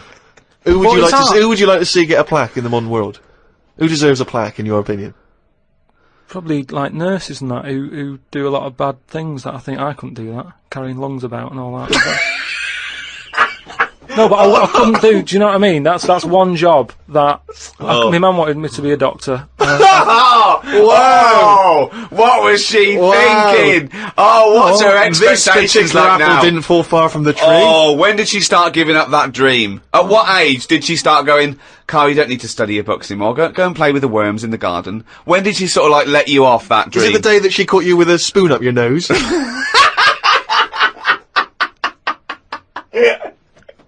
From the creators of The Office, Ricky Gervais and Stephen Merchant. Extras, the first series, now on DVD. Who are you? Nobody. What's that? Who? Nobody. That's right. Nobody. And who am I? So the Starsky Hutch, I can never remember. You are guaranteed an Oscar if you play a mentor. I've just written a sitcom, but I wonder if you could give it to anyone you know. Is there any nudity in it? Well, it could be. Men or women? Either. Well, just women. Yeah. I will make it so. A painfully funny double disc. Extras on DVD now. That was a good advert, wasn't it? I'm just remembering some of the great jokes in that show. What was that for? I always forget what adverts are for. So it was for... That was for Extras, available now on DVD. So if you've got vouchers for Christmas, you could go to a shop and buy... Go to the shop, yeah, extras. Definitely. Absolutely. You could walk straight into any kind of shop, high street shop, and say, excuse me, we've got extras on DVD. I've got some vouchers, and exchange them for a copy of the DVD. Right, and that's big in England and America, isn't it? So on HBO in America, so it's a very successful... Americans, I guess, the great place to buy that would be on say, one of the websites, Amazon, or one of the internet shopping .com companies. or .co.uk or Play... And search for it there. But, .com. And I mean, if it's going the way of The Office, which is the most successful British sitcom ever, I mean, I'd invest now. I'd say I was round at the beginning. I bought Extras on DVD the first year it came out. Get a first edition of the DVD. Get a first edition of the DVD. That'll be highly collectible. And there's great extras on there. You see Sam Jackson and Kate Winslet and Ben Stiller. Rick, there's some wonderful behind-the-scenes footage, and there's some wonderful little documentaries about, the making of the show. I mean, to me, it just makes perfect sense. It's a great way to see in the new year. Right, but if you are going into Amazon, .co.uk and you're buying extras, buy a copy of Flanimals. More Flanimals is available now. Yeah, I don't get any money from that, so I'm not gonna talk about that. No. Just buy Flanimals, more Flanimals. Well, don't keep going on about it, 'cause that's not fair. Extras. Yeah, exactly. Coming up, the Mega Dance remix of I Could Eat a Knob at Night. Plus, of course, Monkey News. Yeah, and if you've got any Monkey News, by the way, just email it in. What is it? podcast@rickygervais.com. That's right. But don't be asking any questions about monkeys and that, because there's too many people asking about what's going on in the monkey world and that, and I can't do it to everyone. Well, you're gonna bring up any kind of big monkey information. If they need to know that, I'll have it every week. But it's just that a lot of people, they've got a taste for it. Talking of Monkey News, if you want to learn more about Karl, we've just put up a big biography, and there's some pictures that you haven't seen before of Karl Pilkington, and you can go to rickygervais.com and check out the roundness of his head and some of his stupid ideas. Yeah. But anyway, talking of emails and that, right? Nick Decker, who's emailed from Australia, right, Melbourne, he's been going on about dolphins and that, problems with dolphins. What problems? He's just saying when that wind happened, What? There was like a bad wind thing going on, and Not your Auntie Nora again. There was a load of dolphins in like a bay. Hold on, wait a minute. What bad wind? In America, they had that Hurricane Katrina. Yeah.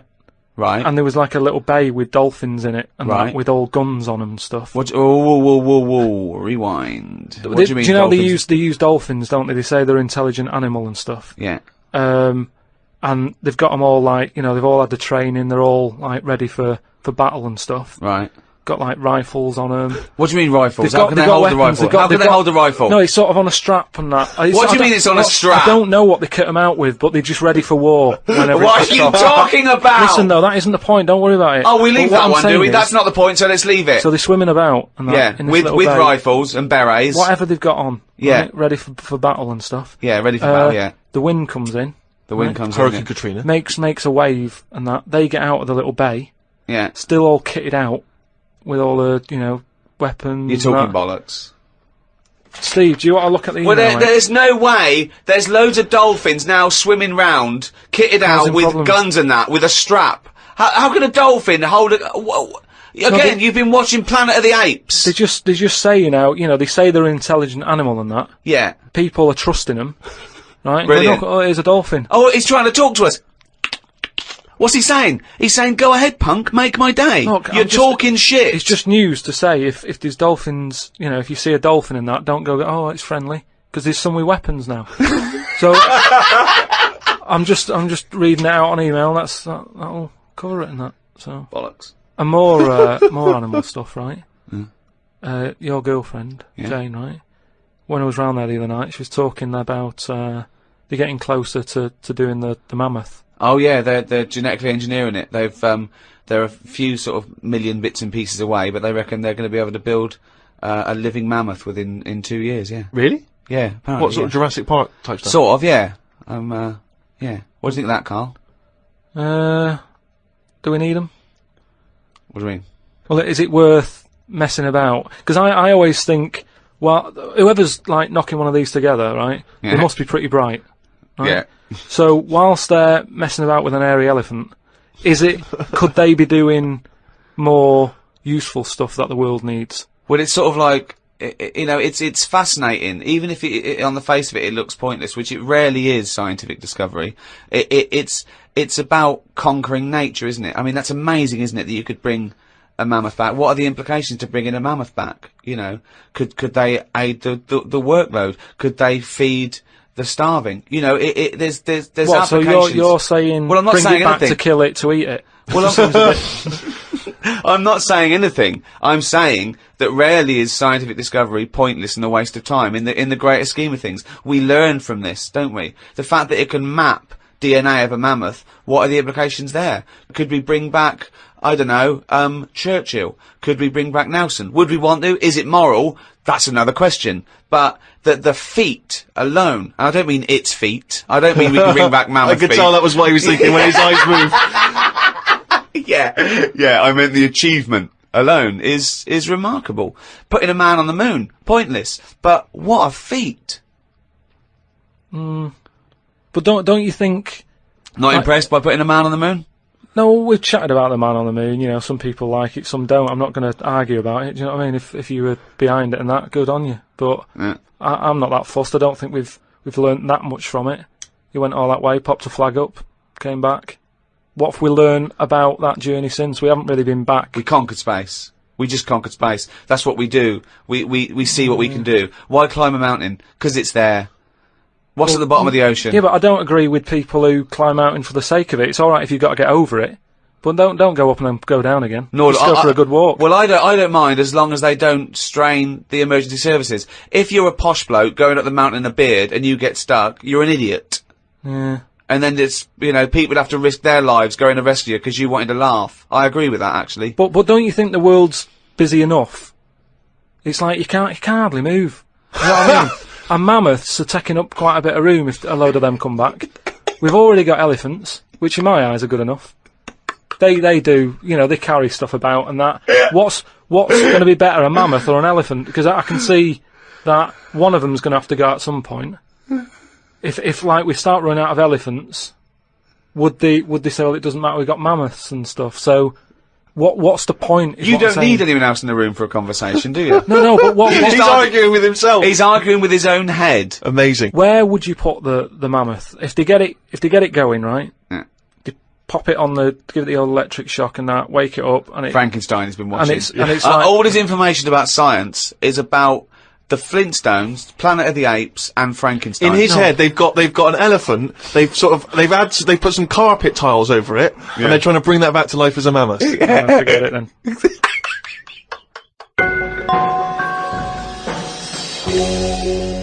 Karl, can we have some monkey news before I die? All right. Oh, chimpanzee that monkey news, you.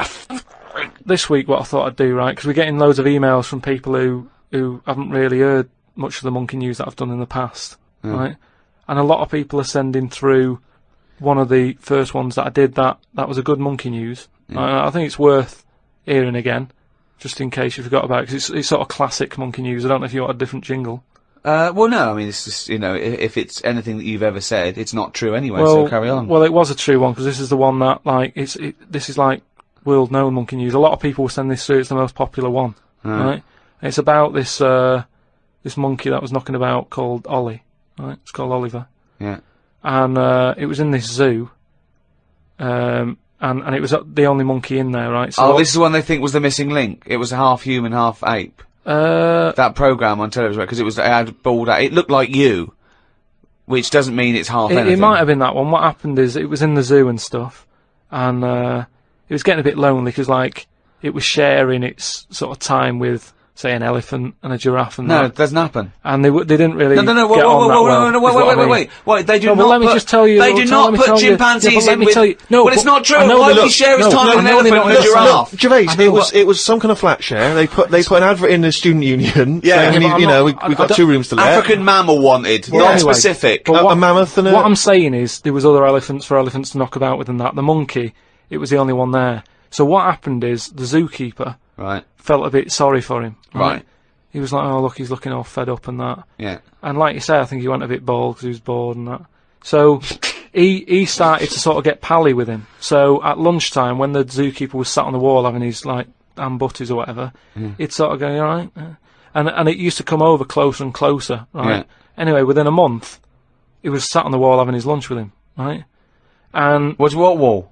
Just a little wall in the zoo. So they let the monkey out. The monkey could come and go. He had his own door key. Just near where the monkey is, it used to just pop over. Oh, these blinking latchkey monkeys. I know, yeah. He was 21. Yeah, go on. Sit there having his butty and that with the monkey and stuff. Yeah. And anyway, the ham butty, as time went on, because the zookeeper back then, zoos weren't as popular as they are now. So it was only it was him on his own really. So he found like the monkey was the closest thing. Absolute rubbish. The zoo could not run with one zookeeper. This is a true thing. I mean, this is what I'm saying. A lot of people. But the height of popularity for zoo surely was in the Victorian era. So yeah, exactly. But anyway, go on. But you're sort of picking up on little things that aren't important. It doesn't matter. Yeah, but anyway, so he sat there, and as time goes on, he's sort of sat with him most of the day. Monkeys walking around with him, helping feed the other animals and that. No. But then what happened is the zookeeper at the end of the night when he's like locking up and stuff. Yeah. He'd feel bad because he'd be leaving the zoo and like Ollie's sat there and he's like, I'll see you tomorrow, and the monkey's like, yeah, right, see you later. Looking all fed up because he's got home to go to and he's still stuck in where he's basically working every day. Right? So he's never going home, right? Now he's sleeping at work, the monkey. So anyway, the zookeeper goes home, says to his wife, look, Ollie's having a bit of a time at the moment. So she said, oh yeah, what's going on? He said, well, he's just looking a bit fed up, he's sick of it. So she said, bring him home. So he said, well, I did what I asked, but I didn't want to force it, This conversation didn't happen. So anyway. I love that he's giving it in such detail. Yeah, I know, it didn't happen. This is in your head. So she said, yeah, bring it home tonight. So anyway, he's looking forward to going into work and that. He sees Ollie. He doesn't tell him straight away. It's a surprise for him later. Oh, God. So they go through the day, usual stuff, feeding the elephants and all that. It gets to the point when it's like they have the lunch and that. It gets to the end of the day. Yeah. And sort of Ollie's there, he's looking at him like as if to say, well, there you go, another day, another busy day and that. Little does he know. See you tomorrow and stuff. Anyway, he's like, get your coat. He's like, what? Coat? What do you mean, get your coat? Whatever the equivalent is, right? Whatever you say to a monkey, it was kind of like, you're coming with me sort of thing. Yeah. Right. So he's going, oh, brilliant. Anyway, No, he's not! so Why do you mean he's going brilliant? He takes Look, it home, so he gets his hat and coat. He gets his hat and coat and stuff. And he Can't Go believe on, his luck, right? yeah. He goes back to the zookeeper's house. Everything's going well for about a week and a half. Right. Has he He's got his at own home. room? He still goes, like, to work and stuff. To the zoo, yeah. To the zoo. He and doesn't then- work there. And then he comes back with the zookeeper. But anyway, what ended up happening is, so anyway, he's back at the house, and it's going well for about a week and a half. Treating him really well. He's sat there, you know, he's having a brandy at night before he goes to bed. Zookeeper noticed that when he took it back to work, it was kind of getting flashbacks of not having a good time in the zoo, right? So he was like, this isn't helping him out. He's happy when he's at home with the brandy and the fags and that. When he comes back here, he's starting to look a bit fed up. So he said to his wife, look, you're at home all day, right? Oh, Jesus. I'm going to work, I'll leave it with you, right? Yeah. So Ollie stays at home. Yeah. Anyway, as time goes on, Yep. a little bit of trouble. Whilst the fella's busy at work, grafting, paying the bills and that for Ollie at home, Ollie starts getting a little bit cheeky, tries it on with the missus. Right. Whoa. Right. How does a monkey try it on with the missus? Are you Look, this talking is shit? classic monkey news. And How does it try it on with So the he's a missus? bit drunk. He stinks of smoke. He tries it on with the missus. How does he try it on with her? I don't know all the detail on You don't on know that any bit. of the details. I don't know the detail on that bit. But You don't all I know any of the No, I don't know details. the details on that bit. You but don't I know any of the details. So what happened? So while the zookeeper's away, the monkey did play. What happened? Did the zookeeper's wife reciprocate these affections? Just a little bit of, like, you know, little bit of fun, I suppose. She probably went along with that at first. You know, she's cooking at home, getting the tea ready. That's walking past, pinching her arse or whatever. And it's, do you know what I mean? It starts off just like it does, you know, with humans. Starts off as a bit of fun. Before you know it, you know, split up in the end. Anyway, the zookeeper and the I think the monkey stayed with the woman. So, it's all there. It's Honestly, all on email, mate. your imagination. Well, you look should it up. write stories. You Get should people- write. You Get know. people to look it up. Just put in monkey, chimp, Ollie, and it's all there. The Ricky Gervais Show on Guardian Unlimited. Happy New Year, particularly to those great guys at Positive Internet for hosting this podcast. Dynamite. The world's #1 podcast, thanks to the guys at Positive Internet. So, check out rickygervais.com to check out Karl's head. You know, go and buy extras and flannels. Check it out on flannels.com. Oh, come on, this is shameless. Extras still available. Fridge freezer for sale, £400 or nearest offer. Steve Merchant wishing you a happy new year. I'm sure Karl Pilkington wants to reciprocate that. Yeah. Yeah. And do you know what I want to wish them? I want to wish them a fantastic New Year. Nova night. I could eat a Nova night. Nova night. Nova night. Nova night. I could eat a Nova night. Nova night. Nova night. Nova night. I could eat a Nova night. Nova night. Nova night. Nova night. I could eat a Nova night. Nova night. Nova night. Nova night. I could eat a Nova night. Nova night. Nova night. Nova night. I could eat a Nova night. Nova night. Nova night. Nova night. I could eat a Nova night. Nova night. Nova night. Nova night. I could eat a Nova night. Nova night. Nova night. Nova night. I could eat a Nova night. I could eat a Nova night. I could eat a Nova night. I could eat a Nova night. I could eat a Nova night. I could eat a Nova night. I could eat a Nova night. Nova night. I could eat a Nova night. Nova night. I could eat a Nova night. Nova night. I could eat a Nova night. Nova night. I could eat a Nova night.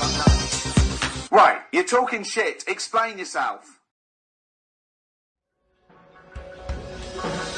The Ricky Gervais Show on Guardian Unlimited.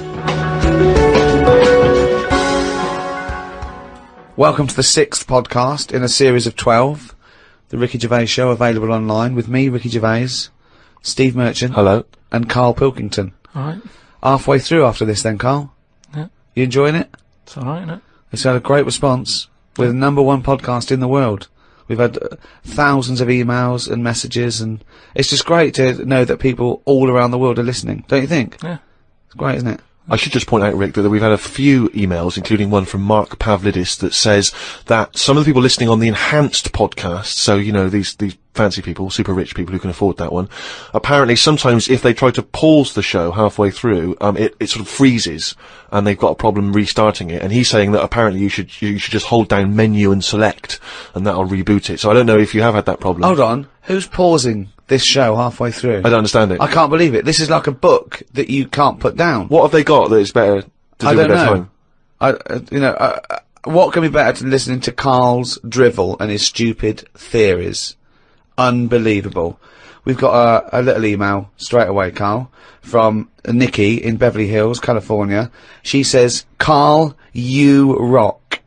I hate it when Ricky and Steve ridicule you. I checked out your picture on rickygervais.com.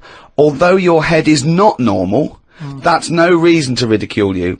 You look gimp, but I never judge a book by the cover. Cheers. That's all you've got to say? Well, it's only 'cause I've got no hair, though, isn't it? That's why it gives that effect. No, it's perfectly round your head. It's perfectly spherical head. Your face is slightly too big for it. It almost goes over the sides. Perfectly round head. Pug little nose. Funny gimp eyes with no expression. Hangdog look. Like a little mouth, like a little lamprey, not formed, not human formed. The way your expression is like you've had a lobotomy. Your head goes weird at the back. It's got a little nod in it, like it's really strange, your face. And you're stupid. We've had a lot of emails saying that. I mean, I think he's just paraphrasing, but... talking of emails, you know, a couple of... I can't remember which show it was, but you mentioned, Karl, that you'd only recently seen a Chinese homeless person. Oh, yeah. And it really surprised you because you'd never seen a Chinese homeless person. No. And I actually went along with that. I've still never seen a Chinese homeless person. Well, that's... other than obviously people contributing monkey news, the search for Chinese homeless people has been overwhelming on the email. People are just, people are actually going out looking for Chinese homeless people. Now, I can just tell you now that there's a few responses from Los Angeles, people saying there are quite a lot of Chinese homeless people over there because apparently there's a huge homeless community in Los Angeles. So definitely if you want to see them, Karl, that's the place to go. But we've had one from Vancouver, Canada, from a girl called Amy, and Amy herself is Chinese, and she says that she realised herself that she'd never really seen a Chinese homeless person. And although she says that apparently Vancouver has the first or second largest Chinese population in Canada, she'd never seen them, and she actually went for a walk around the Chinatown in her area looking for them, and she could not find any on that particular day. So again, Canada obviously not a place to go for a Chinese homeless. It was just a point, though. I don't want people sort of... Well, hold on, though. Wait, I'll stop you there. Hello, Ricky, Steve and Karl. I live in New York City and have seen a Chinese homeless person. Not only is he Chinese, but he is also a midget. He's been living on the streets for the last 30 years. He used to dress in rags, but thanks to a coat drive, he's now wearing a fancy Adidas jacket, right? Now he encloses a picture. He says he gave him $10 to take the picture, and I've seen it, and he's a little Chinese midget fella. I'm just getting a bit worried that people are going out there sort of looking for these. Because that's what you requested. No, but all I was saying is, I saw one. I didn't start saying, excuse me, can you just give us a smile, I'm taking your picture. Do you know we've had loads of pictures of people. I know, and it worries me a little bit. And I mean, it's not too bad about the one who took one of a little midget one, because, if he kicked off, it'd be quite easy to sort of hold him back. But I'm talking about fully grown. So is that your warning to people? Don't be taking pictures of fully grown Chinese homeless? Well, yeah, I'm just saying, don't be messing about going up to strangers and that and annoying them and stuff, right? Maybe I think that's a good rule of thumb. Don't annoy them. But that is a hell of a sighting, isn't it? We asked for a Chinese homeless, and they gave us a Chinese midget homeless. Many of the listeners are aware, Karl, that you're sort of fascinated by smaller people. Well, he's fascinated by difference, I think. Yes. I don't think he's having a go at people. You're not when you sort of stare at someone because they don't look like you, and let's face it, most people don't look like you. You're not having a go, are you? Well, like I say, for I saw Steve, I was never having a go. It was just, oh, that's different. But Steve, I was never having a go. It's just that thing of, oh, right, interesting. What do you mean? No, just you know, I've said before about when I saw Steve and what have you. Now I've got used to it, and Steve it's the got same. used to it. What I don't know. Well, you know my feeling with this. I don't really know where he's coming but from. Steve knows I'm not having a go either. Yeah. Carl used to carry around a book that was called the top 50 freaks of all time. Well, it's interesting you should mention that, because we actually had an email from Richie, who says that he's been a fan of ours for many years, and he's listened to lots of the radio shows we've done in the past and things. And he says, of all the people you've discussed, Carl, in the past, including some of the people from your kind of odd magazines, who would you most like to spend the day with, of all those people that you've encountered? Favourite of all? Well, certainly who you would want to spend time with, who you feel would be the most fascinating, the most interesting. You know, I mean, let's just recap on Well, some of there's Pillow Man, the bloke with no arms, no legs that can roll a cigarette with his mouth. Yeah. No, not impressed with him. That's not sufficient. What about the three-legged juggler? So hang on, let's just recap for new listeners. This was a man with 3 legs? 3 legs, Right. And it said his job, he became a juggler. Okay. Not using the gift that he'd been given. What you suggest? Anything. Running, swimmer, just, you know. Yeah. But yeah, what are the others? What are the other ones? There was a picture of a gentleman, you were fascinated by him, he used to play the piano. Oh, he's got a tiny head, doesn't he? Yeah, that's the one who, he sort of ages fast. Right. So, like, every other week he's having a birthday and stuff. And, yeah, that was weird. He's not having a birthday every other week. His body's just aged, so it has the appearance. His biology is sort of like he's 70, but he's only like 15. They don't have a birthday every week. You idiot. But yeah, I don't know about knocking about with one a long time though. That's only for a day. Yeah. Suppose it depends what I'm up to. Because if we're going out and about, the Pillow Man would just be a bit of a drag. Whereas if you're going for a walk across, the 3-legged guy, ideal. So yeah. The Ricky Gervais Show on Guardian Unlimited. Lots and lots of people emailing just with questions for Karl. People just want to get his opinion on stuff. So if you have questions for Karl, keep them coming in. podcast@rickygervais.com. We can't really reply to your emails, but we do read them, so we really appreciate them coming in. Just a couple of quick ones for you, Karl. Wendy says, if Karl had to eat the same dinner every day for the rest of his life, what would he eat? She mentioned this because she was having Christmas dinner and it was a big, she loves Christmas dinner. It's the trouble with Christmas dinner. I mean, the roast dinner is the king of dinners and the Christmas dinner is the king of roast dinners. Yes. But you can't have one every day. No, it's absurd. But it's brilliant. We have 3 meats in our house. It's unbelievable. The amount of meats is just amazing. It's just a plate of meat. It's just meat. With one Brussels sprout. One token Brussels sprout and the gravy. Oh. You see, it depends, doesn't it? I mainly eat just so I keep going. I'm not that bothered about, because I don't really taste it anyway. I just shove it down. You're like like a horse? But at what point? Download and listen to this on iTunes, Spotify, or your favorite podcast provider. Just check the description below. Did it become important that things were sort of, seasoned or garnished to go with it and stuff? At the end of the day, we're all eating, aren't we? So you can move about and that, and you've got energy. Well, we need to know what we're tasting, don't we? Because we need to have certain things. We need sugar, we need salt. So we need to know what they taste like to know we're getting them. No, but your body now we've craves got them. chefs, so leave that up to them to make sure we're I getting thought you were enough talking about an evolutionary standpoint and how it evolved, not there was a little Do you chef. think that's likely? No, but leave it for them to make sure, we're getting safe food.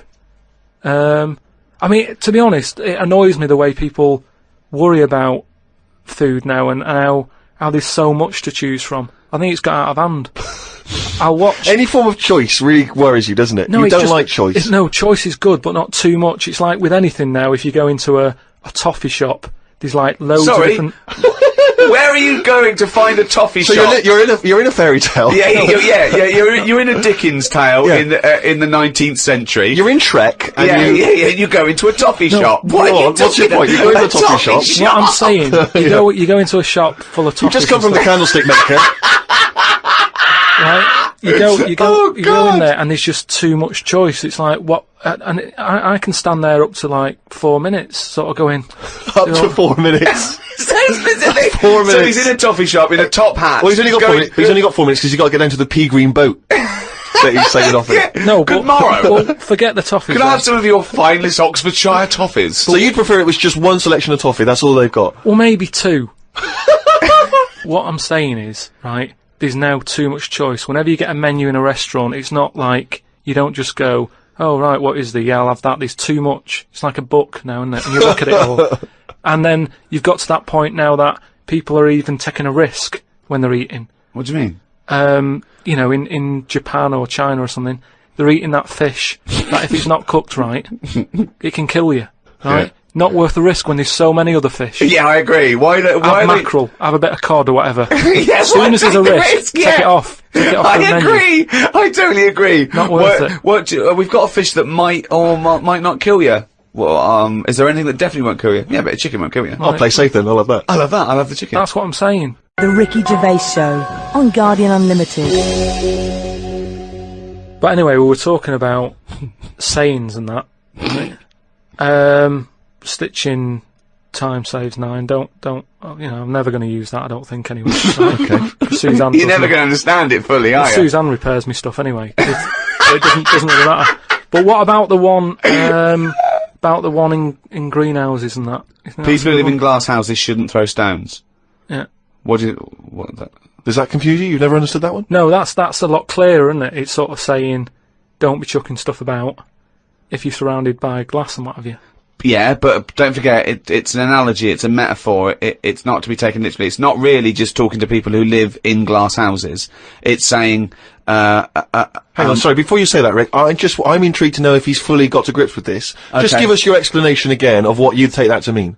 Well, just don't be chucking stuff about. Really? so, well, if that was it, they just say that. No, but that saying's been around a lot longer than we think. That's when people probably did live in basic glass houses and stuff. No, whoa, what they mean now. Now he's ever lived in a glass house. So cavemen went from rock to a nice crystal structure, did they? What are you talking about? When did people live in glass houses? What they mean now, when that saying's used now, they mean sort of, you know, plasma tellies, ornaments. No, they don't. They're saying don't chuck stuff about because you'll break it. No, it's not about damaging your own property. They don't mean you're inside the glass house throwing rocks inside your own glass house. It's a metaphor. It means don't be having a go at people if you yourself have got more to lose. Do you know what I mean? It means it could be anything. Don't start a war where you could come off bad as well. It's about how fragile your situation is. If you live in a glass house, metaphorically, don't throw stones at someone else, because when he throws it back at you, your house is more easily damaged than his. Again, metaphorically. It doesn't mean that if you're living in a glass house or in a house with other precious objects, you don't, in your own home, throw bricks about. Because that would be a very specific audience that I was trying to reach, that phrase. I mean, let's be honest, what kind of a mental Do you know case? what? I think we've got the crux to this, right? I think I can answer. Right. Karl, what is an analogy? It's sort of like a little story told quickly. Isn't it? It's a little story told quickly. To what end? Well, it depends what the story is. Okay. Give me an analogy. Well, for me, I thought a one with the greenhouse. Yeah. Right? It's a greenhouse. Before it was just a glass house. Yeah. Alright, then a glass house. Okay. Right. What I mean is that glass house is metaphorical. It's about the fragility of your situation as compared to your aggression or your... You see, I just prefer sort of, you know, what you say is what you mean. So people who live in a glass house have to answer the door. I don't know what that means. I don't know what that means. I mean, because you may be a genius, because I don't get that. People who live in glass houses have to answer the door. Okay, let's hear his explanation. Because the people knocking at the door will be able to see you, because it's a glass house. But what? But you literally mean it, don't you? There's no analogy there or metaphor for you. You literally mean, if you live in a glass house and someone knocks the door. So there's no hidden meaning there, is there? Well, normally... Couldn't that also, but you have to add a number of other things, other caveats. Surely, if you live in a glass house, don't walk around naked. Yeah. If you live in a... These are literal. See, if you... Now, you could actually make that into quite a nice, saying there, because if that meant, if someone said that to me and they weren't a shaved chimp, right, if they said people who live in glass houses have to answer the door, I think that means, oh, yeah, it means that, there are no secrets, you can't hide behind anything. If you're very open, if you've chosen to be totally open all the time, you can't go back on it. So people, if you wear everything on your sleeve, if you shout around and you tell the truth, and you can't go back on it. They can see through you. It can mean that as well, yeah. Oh, okay. Oh, that's handy. But just the idea that in your head there should be sayings for people who live in glass houses. Who is it that's living in a glass house? Well, I'm not talking about them. It's just that if everyone else is bringing up about these people who are living in glass houses, let's get to the real problems they've got. He still hasn't got to grips with the idea of the metaphor or the simile. People who live in glass houses should live near a glazier. Right. Well, here's another saying, right, that I learnt recently from a mate, right? Oh, there's an elephant in the room. Okay, I haven't heard that one, but explain it to me. It's like when something's going on in a room, right, but no one's mentioning it because everyone's a bit too sort of. But in a way, it's better that it's out. It's like how whenever we go out for something to eat or a drink or something, it's normally after about 5 minutes the sort of topic gets onto the shape of my head. Yeah. Well, Right. I can't resist the shape of your head. Right, so you're happy It's talking not just about the it. shape, though, is it? It's the state of it as No, well. but what outside and in. I mean, it's a fascinating little objet d'art, his what- head. but what I'm it's perfectly round. It's got no hair where it should have. And it's hollow. The features are slightly too small for the face. Yeah, unbelievable. No, but what I'm saying is, it's interesting how, like, I'm the elephant in the room, right? Nobody's talking about it. You mention it once, suddenly it's the talk of the town. It's what I mean. Everybody starts joining in, going, well, yeah, it is round, but it does suit you. And these are people who I don't even know sometimes, and they're all dipping in. And that is an elephant in the room. So you don't want people to discuss the shape of your head or the lack of hair. You would feel better. You would feel happier that they didn't mention that. Sometimes I think it's better that it's out there. It's made me a stronger person, though. It's the same way, we were talking about religion and that. Samson and Delilah. Yeah. He got weaker without hair. Whereas with me, I think it's made me stronger. Because, it's almost like it's treated like a disability. Everybody's sort of mentioning it and talking about it. What's it like having a bald head? And, you know what I mean? So it's made me stronger. But would you ever wear a wig? Not really. What was a long wig like Samson? Well, the only time I wanted a wig was when I did jury duty once, wasn't it? And it was annoying that I was sat on the jury, right in front of, like, these criminals, right? Everybody else has got disguises. The judges have them wigs on, right? That's not disguises! It is a disguise. That's a disguise. That's why judges wear them, right? So No! Well, then why did they print their name in the paper and have a picture? What do you mean it's a disguise? it's a disguise, isn't it? No! If it was a disguise, they'd go in with one of those glasses with a nose and the beard attached if it was a disguise. All judges would look like Groucho Marx if it was a disguise. Well, I'm just saying that's what annoyed me when I was sat there on the front row, right? I couldn't have been any closer to the criminals, right? I was sat there and I thought, why didn't I just pop a little wig on or a pair of glasses? I would have loved to have seen you in the front row at Crown Court. No, because I'd love to see it because in this country you're not allowed to show pictures of jurors. You can't take photos in a courtroom, so there's always these sketch artists that draw drawings, and it's on the news. The idea that we'd have seen 11 people and a sort of Krusty the Clown figure would have been amazing. Yeah, I would love to see the artist do an interview, because it would be like complicated people. Oh, hey, he looks characterful, and then just a little round head. Charlie Brown. Charlie Brown sitting on the end.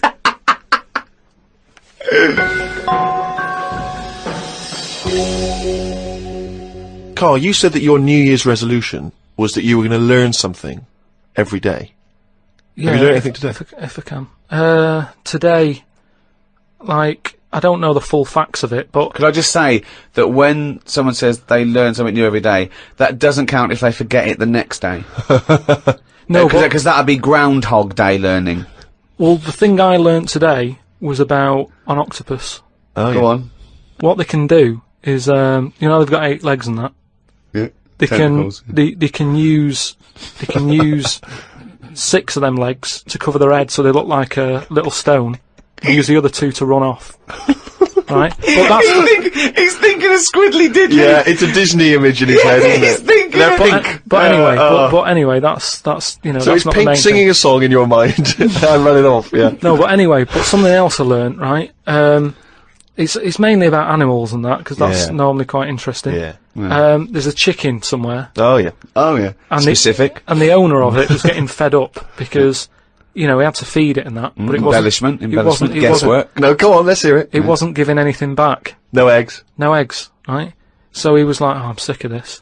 Anyway, someone told him, pop a little axe next to its little house, right? So when it comes out in the morning thinking, oh, I'll have another lazy day doing nothing, right? He saw this axe, and suddenly it was like, oh, right?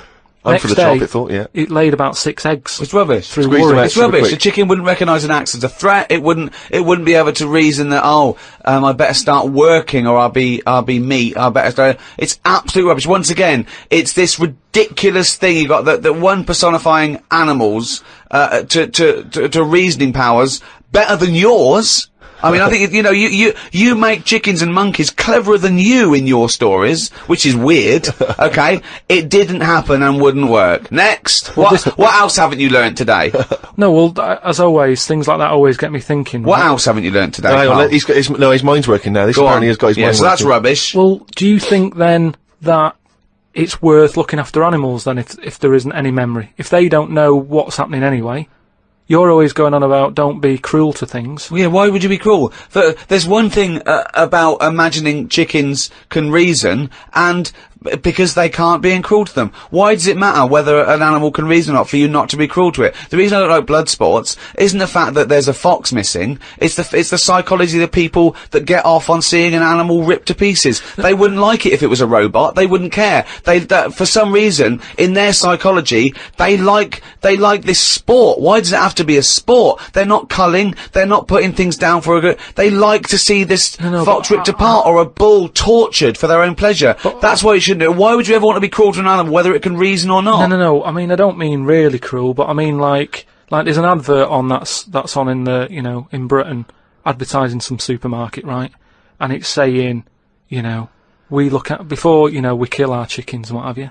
They have a great life. This is like the voiceover, and you see happy chicken. Yeah. And it's going, we give it a good little house to live in. It's got straw. Yeah. It eats good. Yeah. And then we kill it. Right? Yes, but that's better, isn't it? Well, no, I don't think it is, though, is it?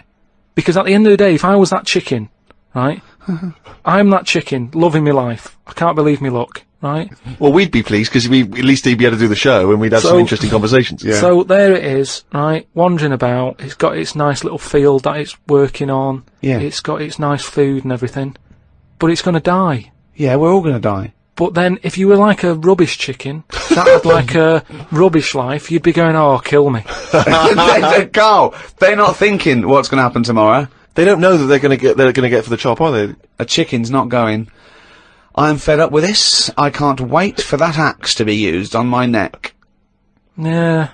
Well, that's another now you've mentioned the cutting off of an head, right? Yeah. On the chicken. That's something else I've learned, right? It's like a pinball is mine. Amazing. Isn't it? Ding dong, bong, dang, ding, ding, da, da, oh, head, ding, ding, chicken, head off, bing, doing. No, right, but this was in a proper science magazine as well. Right? Yeah. So you can't have a go. This wasn't something on the internet. This was printed in a magazine. You read it. Okay, and what was it? And here comes the filter. It's going to come out nonsense. Right, well- you could have Professor Stephen Hawking sitting there whispering stuff in your ear, and it could all be true, but when you said it, gobbledygook. Well, let's see then. Let's see, right? What they've done another experiment, right? Yeah. They've cut somebody's head off, right? And you know how they used to do it in the olden days, where they'd put your head in a stock, cut it off, for whatever reason, right? You've done something wrong, right? Mm. And the question that everybody used to talk about in the village was, you know, oh, I made eye contact with it, right? And it was a bit worrying because he was looking at me and he looked fed up and that. No, it's dead. So they've put a bit of work into this, and they've done it again somewhere, right? And they've worked out that when the head comes off the body, it stays alive and that for 30 seconds. Well, no, they don't know that. They can never know that. No, they did it. They did this experiment. What's alive? The What's head. alive? But there's loads of issues here. One, no one's experimenting with human beings cutting their head off, Karl. Well, two, no. So you read this in what? Executioners Monthly? This is two, Karl, it's what your definition of alive is. Because you can be alive and have no conscience. No, but this is where it gets weird, right? Yeah, this is where it gets weird. You talking about it. So the head's off, right? Yeah. And what they did was, they chucked a load of questions at it. All sanctioned by the government. Yeah, this is all fine. So the head lands perfectly on the neck and goes, what do you want to know? And it said, so they're asking questions, and it's going, do you know what? To be quite honest, I don't answer your question. I'm a little bit annoyed about the execution still. Well, that was the interesting thing. They said it's about... No, it's not, it didn't happen, Karl. Let me hear it. Oh, don't talk Let me hear it. What are you talking about? Who, these people around in white coats going, quick, ask it a question, it's bleeding. Right, so they said for about 25 to 30 seconds, the last 5 seconds it is sort of like, can't be bothered answering them. Right, but prior to that, apart from that, they were chucking stuff. I don't think it spoke. I don't think it was like, 2 and 2, 4 and stuff. It was more, it was to do with blinking. So blink once if you say yes, blink twice. So it said, listen, when you die, you're probably not going to be able to talk, because your jaw's going to be on the ground, you're not going to be able to open your mouth. If you do, you'll fall over backwards and hit your head. Now listen, blink 1 for yes and 2 for no. Yeah, right, yeah, not too bad. Yeah, is the axe nice and sharp? Yeah, you're talking shit again. You promise to do it? Yes. All right. Well, yeah. The thing is, they wouldn't be able to do it with you, because if they cut your head off, it would just roll. It would roll away, because it's perfectly spherical. They would go, oh no, there's it takes about 20 seconds whenever you ask Karl anything for the question to process and for him to start to formulate an answer. Anyway, if people listening and that, if they learn anything, that's amazing. Yeah. Send it in, because it'll come out gobbledygook when Karl tries to translate it. Interesting facts is what we're after then. Plus, also, if you've got any questions for Karl, if you just want to see how his mind works, then you can get in touch with us. Or whether his mind works. Indeed, we've any doctors, psychologists out there. podcast@rickygervais.com. That's how to get in touch.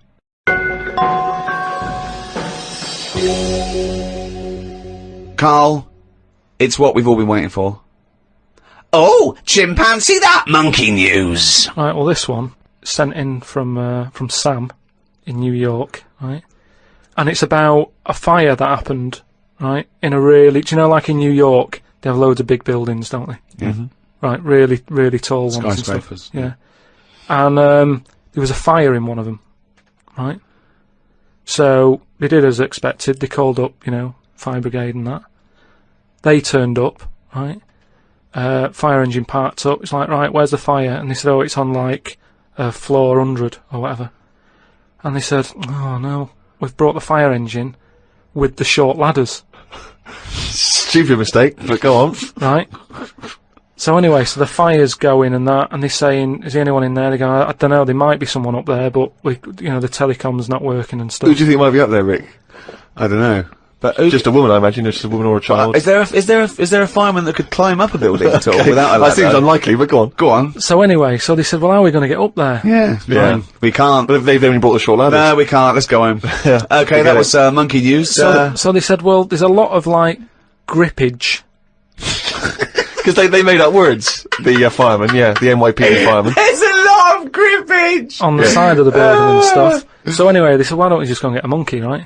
So they got a monkey. Yeah, that's a bit of a jump. Is that policy now in the New York Fire Department? Well, you've got to think quick, haven't you? At the end of the day, if people are up there, you don't start querying if it'll work or not. You try everything that you can to help someone out, right? That's the first thing I thought of. Was it a monkey? So it was quicker for them to go and get a monkey than to go back and get the long ladders. Why don't they get fair enough. Why don't they get Spider-Man? Yeah, call Spider-Man. Yeah, call Spider-Man. So anyway, so they got a monkey down there, and they said, right, where did they get it from? We don't know, from the local zoo or something. Oh yeah. So they said, look, let's we've got to remember there could be someone up there, right, and it'll shock them a bit if a monkey comes in, right? Yeah. So they said, yeah, I don't think they'd care. Their building's on fire. They're not going to go, oh, that's weird. There's a monkey at the window. They'd be screaming, save me! Oh, there's a monkey. So where are you from then? So they said, right, we'll just get it a little small uniform and that, the smallest you've got. But whoa, hold on though. Actually, where are you going to get that? I'm going back to the station. We'll get the long ladders while you're there. No time. No, I bought the small uniform. I just didn't bring the long ladders. You're an idiot! So anyway, it goes up there, it's got all the kit on and what, it's got its little ARDA on and all that. It grabs, there was like a little person up there, manages to grab that. Not give a it midget. Who was up there then? It was just Someone that was just the right size for a monkey to be able to rescue, which is handy. Because if it'd been anyone else, like a larger person or a family, we'd all be screwed. No, I don't know about the size of it, but it's just the story saying how, like, it was quite a big monkey and that it was good at breaking down doors. Oh, yeah. It was good at climbing into small spaces and Oh, stuff yeah. like that. Anyway, But it managed so it's big enough to carry a fully grown man, but small enough to climb through a cat flap. yeah, Sure. So, Which is handy. So anyway, it managed to, Did it have the boots on as well? It got the person and everything, and now it says it's sort of it's on call if they ever need it again. So. Sure, and if they ever get anywhere again and they've forgotten the long letters, but there's plenty of grippage, they just call for Coco. So that's this week's monkey news. Bollocks. The Ricky Gervais Show on Guardian Unlimited. Well, I hope you enjoyed our podcast there. Another half hour of absolute drivel. I've been Ricky Gervais. With me, Steve Merchant. See you next time. And Karl Pilkington. And we'd all like to thank those brilliant guys at Positive Internet for hosting this podcast brilliantly. Positive Internet hosting the world's #1 podcast. Here's DJ Reach Around. It is hard eating a knob. So what are you saying? You could... I'm saying, like, I could eat a knob at night. I could eat a knob at night. I could eat a knob at night. I could eat a knob at night. I could eat a knob at night. I could eat a knob at night. I could eat a knob at night. I could eat a knob at night. I could eat a knob at night. I could eat a knob at night.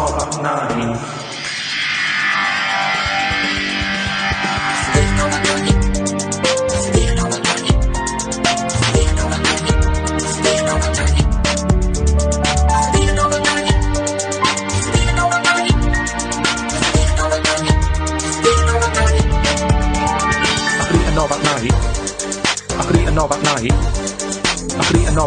could eat a knob at night. I could eat a knob at night. I could eat a knob at night. I could eat a knob at night. I could eat a knob at night. I could eat a knob at night. I could eat a knob on the slip. I could eat a knob at night. I could eat a knob at night. I could eat a knob at night. I could eat a knob at night. I could eat a knob at night. I could eat a knob at night. I could eat a knob at night. I could eat a knob at night. I could eat a knob at night. I could eat a knob on the slip. I could eat a knob at night. I could eat a knob at night. I could eat a knob at night. I could eat a knob at night. I could eat a knob at night. I could eat a knob at night. I could eat a knob at night. I could eat a knob on the slip. I could eat a knob at night. I could eat a knob at night. I could eat a knob at night. It is hard eating a knob.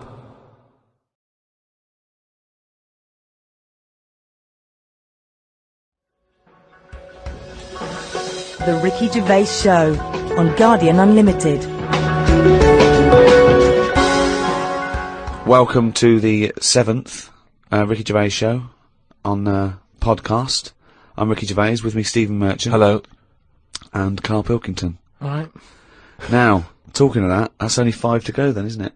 5 to go in this series of 12. Oh, still seems a lot though, doesn't it? We'll take a little break. I'm sure we'll come back through popular demand, I'm hoping. Yep.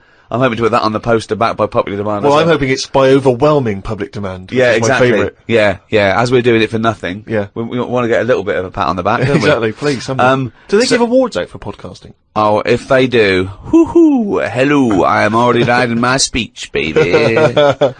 I was thinking that everyone listening, if you want to register your email with us, we'll let you know when we're back on air. Maybe later in the year. Go to rickygervais.com and just register, and then when I do a general mail out, I'll let you all know when Karl Pilkington is back.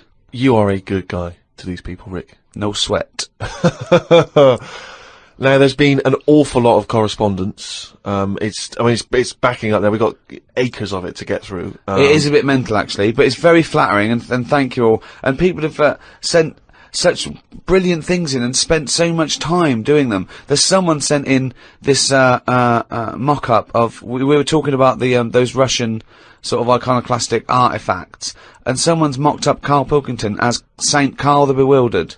It's brilliant. It's so good. Can we put those on the web? Yeah, I think let's put that up on rickygervais.com, and that's from Joe Murray in Philadelphia. We've also got one which is a little work of art from Ed Ferrari, and it's the three of us in a studio, and it's just great. It's a very flattering picture of you there, Rick. You look about 14. I know, I've come out very well in this. Carl, he's got a head like a fucking orange. Look at that! Yeah. And you, well, I don't know what you are. Your head is about 2 foot long, and in real life it's only 18 inches long, isn't it? So he's exaggerated yours a little bit. But it's a lovely drawing. We'll put that up on the web as well. Just, everyone go to rickygervais.com, everyone register, please, and we'll email you, and everyone, keep sending stuff in, so thank you very much. Karl, Joe from Bradford asks, what body parts can you live without? He wants to know. He's obviously having sleepless nights thinking about this. What, so... With the brain. He's coped this far. So the bits that I've got now, if I had to get rid of one of them, what wouldn't I miss? Yes. See,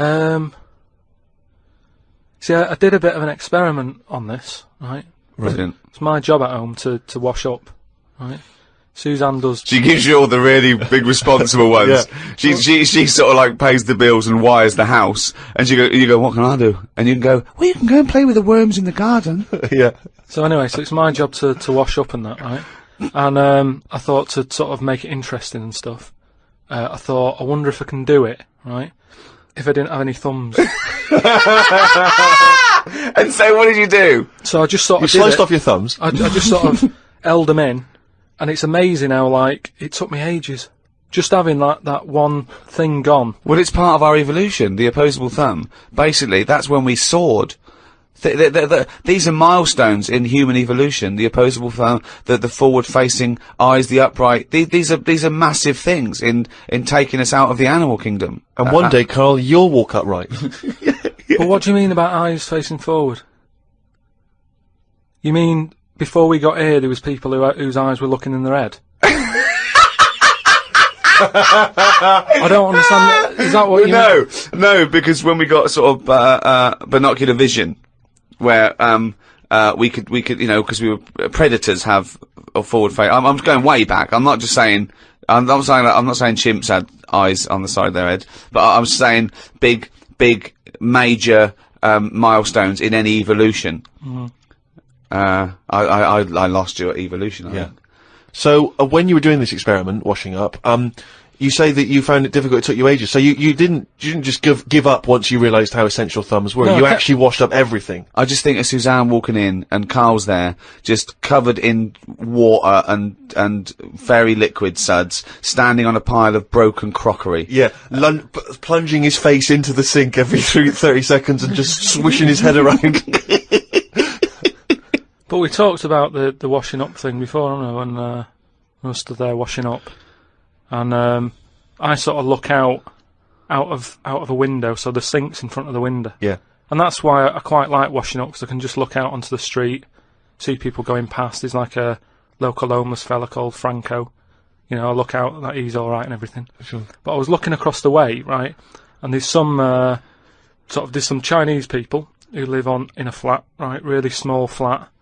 And they're up till all hours. I don't know what they're doing. But they decide to back up at about 3:30 in the morning and that. They're always really noisy and that. But above them, there was some woman, right, who, the sort of bedroom is on par to our kitchen, right? Yeah. So I'm sort of washing up. Yeah. And I sort of look across and see this woman with, like, you know, no pants on and that, no bra and that. Naked. Yeah, just... That's the word you're looking for. Yeah, she's just wandering about, you know, on that. So I was like, oh, what's going on here? So I carried on washing up and that, right? And kept looking, and then I was looking and she looked at me. Right, so we made eye contact. Sure. So I was like, oh, God, right? So what I thought the best thing to do was sort of drop me pants a little bit. just a little bit, just like, you know, I had boxer shorts on and that. I thought if I just show a little bit of sort of arse cheek, then it's kind of like, right, we quits. Right? I don't understand the thinking. So Suzanne's watching the telly, right? I think she was watching Sex and the City or something. Yeah. She sort of turns around to see how I'm getting on with the washing up, right? She sees me with, like, me pants sort of down a little bit with my arse out. She said, what are you doing? I said, don't look now. I said, but there's a woman over the road, right, with no pants on and that. She caught me looking. I'm just giving her a bit back. I love the fact that he explains the rules, and Suzanne's meant to go, okay. That makes sense. But I don't, so hang on, so you showed a bit of your arse, you turned, presumably, to show the arse, or waggled the arse at the woman. I had to lift it up a little bit on the, sort of, on the draining board. What, hang on though, what did she do? Did you register her reaction? When she saw a bit of your arse, what happened? When she saw my arse? Yeah. Well, then I wasn't looking, because I thought, in a way, I don't want it to look like, well, I've seen a bit of your stuff, here's a bit of mine. I just thought, at the end of the day, I caught a glance of you. It's only fair. You've had a bit back. You know, I'm not making a big deal out of it. I genuinely think James Stewart missed a trick here in Rear Window. Yeah. This would have been, you know, a much better film had James Stewart just popped his pants down. It would have given a whole new meaning to the title Rear Window. Yeah, exactly. It's tricky though, I seem to be surrounded by people like that, because I've told you before, there's the old woman across the way who's just sat there reading a book. I look through everybody's windows like that, remember that film, that Sliver or something? Okay, right. When they've got video cameras. Yeah. I'm just looking onto everybody's world and just seeing what people are getting up to. There's nothing wrong with that. Brilliant. That's why I like washing up. The Ricky Gervais Show on Guardian Unlimited. Chris has emailed a mantra for Karl. We were talking about famous mantras and sayings and things. Yeah. Never has a mank said so much to so many that means so little. Brilliant. So you can have that on your headstone. Rupert. Your little round headstone. Rupert's in the Isle of Man. He says, I don't know if you knew this, Karl, but apparently octopus's testicles are located in their heads. Yeah. But then, to me, that isn't that amazing, because at the end of the day, an octopus, really, all it is an head. Isn't it? So everything it's got has to be in the head? It has to be in the head. It'd look daft if they dangled down below. Right? So all it is, I mean, there's a lot of facts. It'd look daft if they dangled down below. I'm wondering again, that's almost, I don't think you should start sending them in, but that could almost be the B-side to, B-side to a knob at night. I could eat a knob at night. James Round says, Karl, if you could be anyone in the world, who would it be? Dead or alive? Why would you choose to be a dead person? No, but sometimes, like, there's people who are now dead, but everybody raves about them. Like but are you saying? But he wants you to live that life, not have been that person. Are you saying that if you chose Napoleon, you'd be Napoleon, but he'd be back to life, walking around now on the bus, or it'd be the 18th century, or what? What are you saying? What I mean is, if oh, just answer the question. Who would you be and why? It's someone you admire or you think had a good life. Just answer the question. But what I mean is, it's good to be remembered. Like Winston Churchill is remembered as being a decent bloke, but I wouldn't want the hassle that he had. So I don't want to live his life. Right. But it's good to be. You'd like to be Winston Churchill, but you'd like to have a paper round instead of saving the world. Yeah. Well, that's what I mean. But is he saying whose job would I want to take on? It's not that complicated. The question is this: if he could be anyone in the world, who would Karl be? That's the question. That's all the information I've got. A lot of responsibility on a lot of jobs, isn't there? So, some of the names flowing through your head now? I was thinking Bruce Willis. I never expected that. So his responsibility in your mind is what? Saving people who are trapped in a building with terrorists? Well, yeah, maybe, his worries are different worries. With, people who have a lot of money come other worries. Yeah. Do you know what I mean? So Bruce Willis, he's always going on these marches, isn't he, saying stop war and all that. Mainly because he's got more to lose if there's a war. He's got loads of houses. One of them's going to get damaged. Whereas if you're poor, you've got the one house. If there's a war, it's like, oh, just end it all for me then. I'm sick of it anyway. Do you know what I mean? Sure. So Whereas Bruce, yeah. With successful life and happy life, there's more for you to lose, is what I'm saying. Right. Like at the moment, because I've finished a job that I've been at for 10 years, right? I've finished working there, so suddenly I've got my timetable's a bit out, and I haven't got enough of a routine, and I'm a man who likes to know what I'm doing. Right? Yeah. So now suddenly 5 until 7, washing up with no thumbs. I've sort of turned into like an old person, where the little jobs that you shouldn't enjoy are now the main event. So but hold on, how old are you? You're 31, aren't you? 32. 32, and you're pottering around, not knowing what to do with yourself. Well, like yesterday, Suzanne's shoes needed to go to the cobblers, right? I haven't heard the word cobblers. I didn't even know cobblers still existed. I only ever see that in Christmas films made by Disney. Well, I had to go and do that, and that suddenly... Because last time you were going to the toffee shop. Yeah! And now you're going to the cobblers. Next week is the candlestick maker.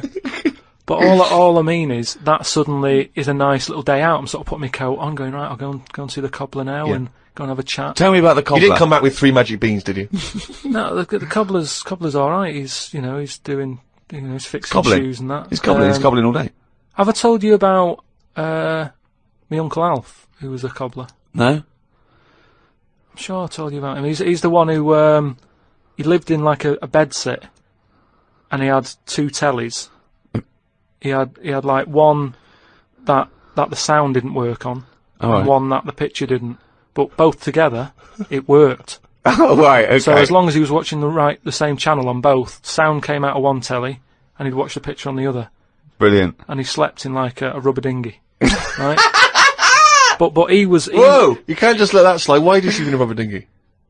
He just like boats and stuff, and he sort of... Yeah, I like boats, but they're better on the water. Beds are better to sleep on. Boats are better to sail on. Well, he just had it in there. It's a bed sit. It was really tight space. Boat sit. He's got this. He moved into a dinghy sit. He's got this dinghy, so he's thinking, well, rather than it get in the way, I might as well use it. Yeah. Right? But he was a cobbler, and he used to like repair like my shoes and that, right? Yeah. But he'd always sort of overdo them. Right, so what do you mean? Like fancy. Do you know like Pimp My Ride on MTV? Yeah. Because he does up shoes, he'd go mental on them. What do you mean? There was the stereo. Yeah. Well, no. There was horns. It's like...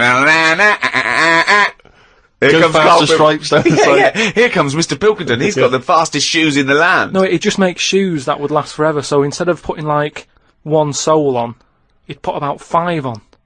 So it looked like one of them built-up shoes. That you never see. It just put loads of stuff on. They'd last forever, but they did. But they look like orthopaedic shoes. Yeah. It just like suddenly I was like 6'7" whenever he'd sort of sorted my shoes out. But he's a cobbler, and it's work. That's always there for you, isn't it? I suppose so.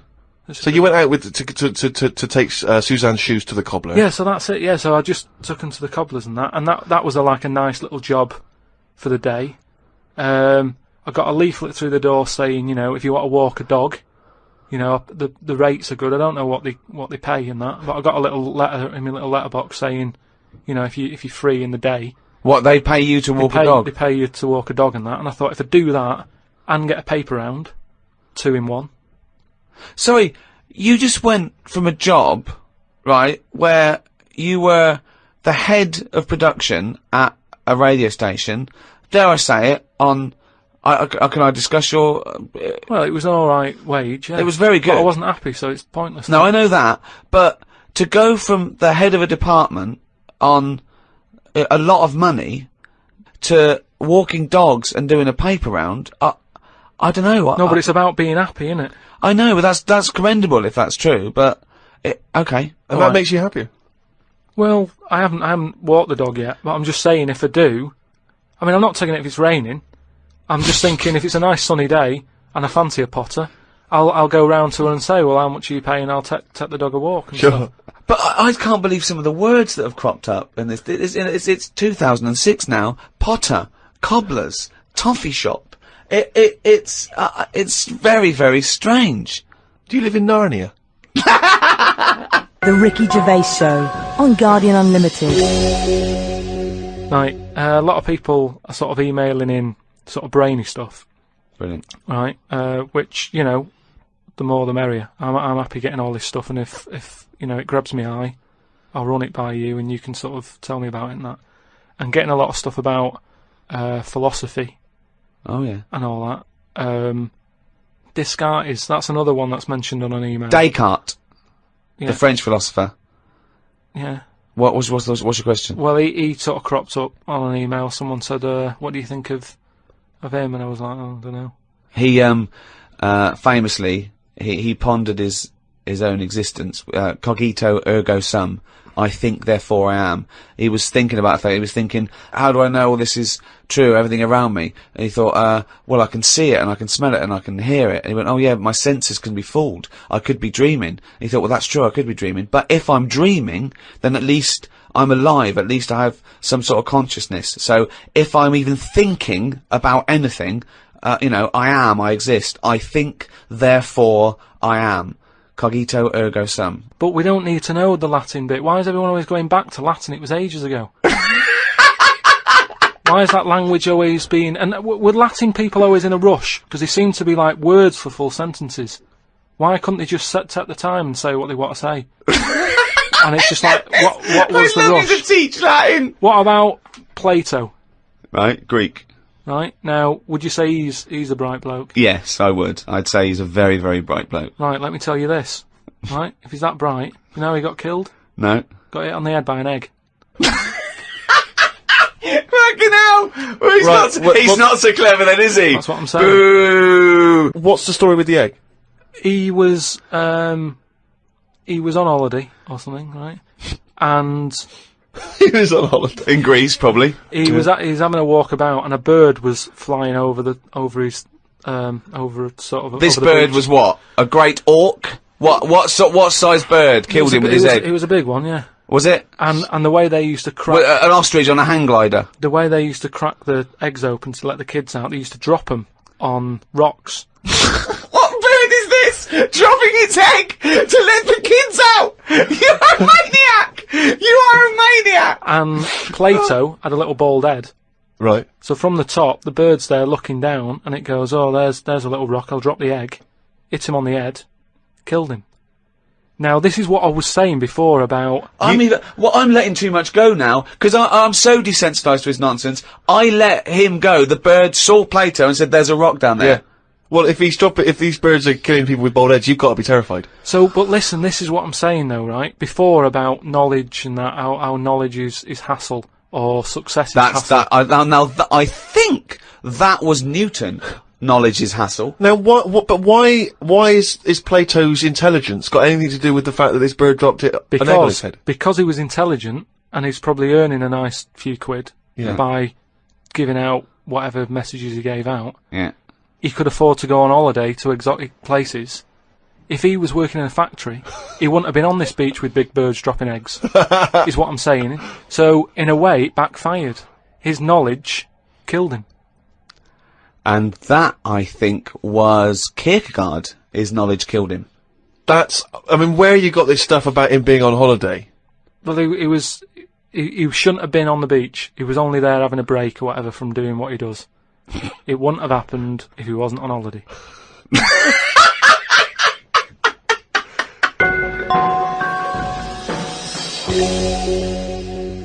Again, I can't remember which show this was that we were discussing this, but we talked about well-known phrases and quotes from the past. We talked about Benjamin Franklin. People have this is an email we've had saying, Karl, what do you take by the well-known saying, "A stitch in time saves 9"? A stitch in time saves 9. Oh, a stitch in time saves 9. Yeah. See, it's another one that I don't think I've picked up on a lot of these sayings that are being sort of thrown about willy-nilly. Willy-nilly. Willy-nilly. Okay. Willy-nilly. No, but I again, it's one of them like last week. I've heard of it, but what does willy-nilly mean? Just sort of like throwing it about all over the place. What do you mean? But what someone said, what does the term willy-nilly mean? It just sort of means, carefree. That's right, yeah. Okay, but what does a stitch in time save 9 So you understood willy-nilly, so you used a phrase. Yeah, but it sounds nice, you said it willy-nilly, but you've sort of got the gist of it. So what does a stitch in time saves 9 mean? I don't know. What do you mean you don't know? Think about it. A stitch in time saves 9. Is it to do with sewing? Well, yeah, sort of. So it's not that clear. So if you've got a jacket, yeah, and the seam starts coming undone, oh, there's a little bit of seam. I'll leave it. Oh, it's getting worse and worse. Soon your sleeve falls off. So you just need 1 stitch there. That'll do it. If you do it now later, you'll need 9 stitches. And that, of course, is an analogy to other things. If you leave something that needs attention or repair, it'll get worse. So do it now. Do it in time. Yeah, but they could have said a tile in time saves 9 on your roof. They just used a sewing analogy. But it depends if you're busy at that point, because if you've got something else that needs doing, that means that isn't being done because you're messing about sorting out a hole in your coat, is what I mean. Yeah. You can't always do stuff straight away. So maybe, I don't know if there's a sort of a middle ground where you don't have to do it straight away, but stitching A stitch sometimes time, today. say in 15 or whatever, meaning you don't have to do it straight away, but just do it before it gets really bad. Brilliant. Do you think yours is less poetic than a stitching time saves 9? So yours is, this is what you wanted to be a quote, right? Where, well, you could do it now, but if you're doing something else, then, you know, well, don't do it immediately, but do it soon so it doesn't get really bad. Karl Pilkington. No, but it's the same, that's the same way I treat most things in life. It's like, I never go to the doctors unless it's really That is sensible. bad. That is very good advice. No. That's brilliant advice Well, for it is, anyone though. listening. Never go to the doctors. Unless it's really bad. But that's why a lot of people, particularly working class people, you know, die because they don't want to bother the doctor, or they're mildly embarrassed, or they don't know symptoms, bad symptoms. Go to the doctor if you're not sure about something. Like you were terrified to go and have your prostate. Still not doing it. Why not? I wish you wouldn't talk about it, because now Suzanne will listen to this and she'll go, "Oh yeah, you haven't been," and start dragging it up again. But why are you worried about a little a qualified doctor? I don't know what they're doing up there. What they What just year pop are we in? They. What are you talking about? They pop their finger up. That's what I mean, though. Why? Well, it's 2006. Yeah. Why are they still using the index finger? What, would you prefer the forefinger or the thumb, would No. you? No, what I mean is, we've got... Or a thumb on a stick, some kind of thumb on a stick. Yeah, would you prefer it to a be mechanical thumb, a Oh, robot good. thumb? Why isn't it just a little camera? Or something that can have, Well, they put the camera up if they initially discover something.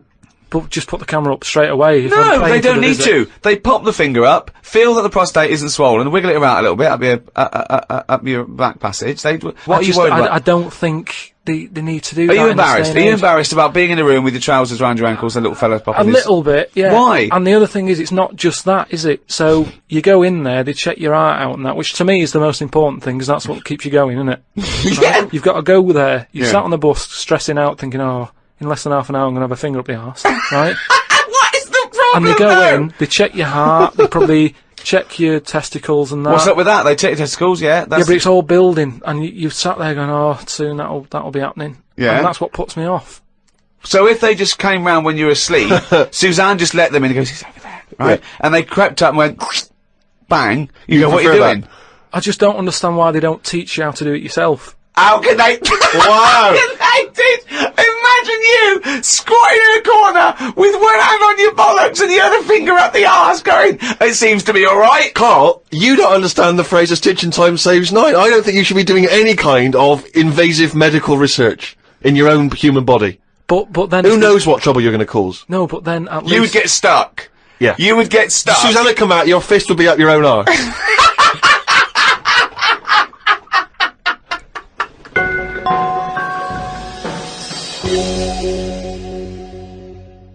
Okay, I think it's probably time. Let me just check my watch. Yeah, it's monkey news time. Oh, chimpanzee that monkey news, yeah. Right, last week we talked about, you know, the one who was good at getting up buildings and that for, putting out fires and stuff, ended up working for the fire department. Yeah, not true, but... Sure. Yeah. But if the building had good grippage, he was right up there. Yeah, it's not true, but go on. So this week, anyway, it's more about tall buildings and stuff. Oh, yeah. It was this bloke who was a builder. Oh, yeah. Right? And, you know what builders are like, they sort of move about, don't they, from sort of building to building, just building. Well, yeah, well, once they've built it, the building's done and they move on to build some more. Building to building, just building, yeah. So he goes to his next job and that, right? Who does, the builder? The builder. Yep. He goes to, like, the boss, new building. the boss of this building, who's building it. Right. Okay. Yeah. And he says what unto him? Do you need anything building? Okay. Right? Yeah. So anyway, so he says, yeah, there's plenty of work and that going about. Yep. He says, we're working on this one here. He said, get going on it, like, there's your bricks and your cement and stuff, get on with it. Yeah. Any plans? Just build. Just start building. Yeah. Go up. They're getting on with it and stuff, it's all going well. Yep. But he notices that there's someone working high up, right, on the Okay. top bit. Sure. Because do you know, like, there's girders and stuff on these big buildings? Yeah. And he's still building the bottom bit, And which he's is weird.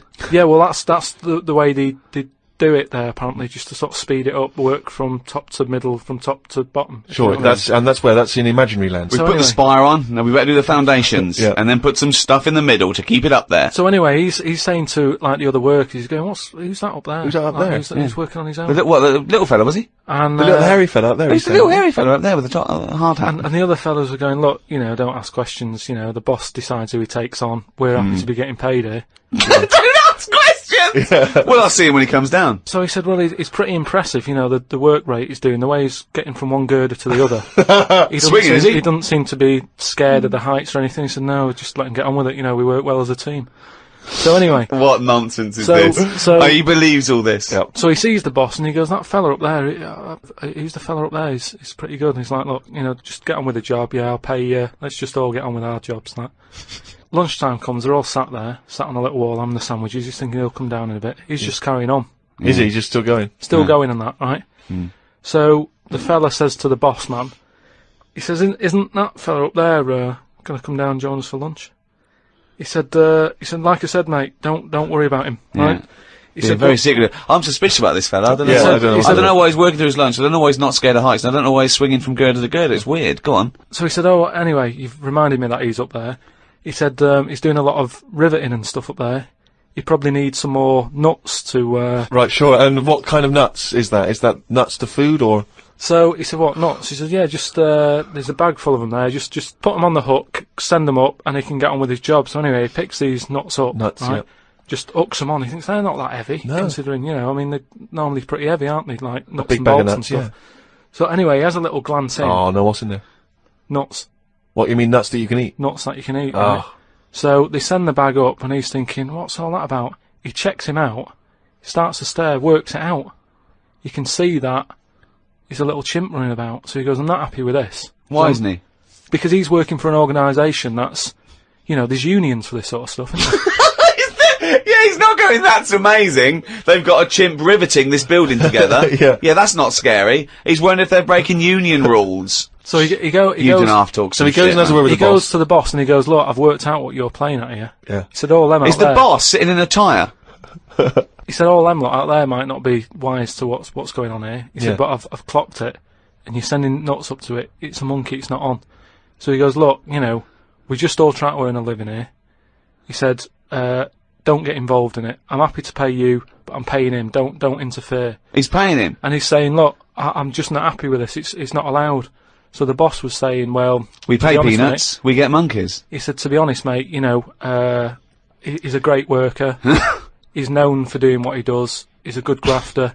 If one of you's going to go, right, I'm afraid I'll have to let you go, because he's been here longer than that. Yeah.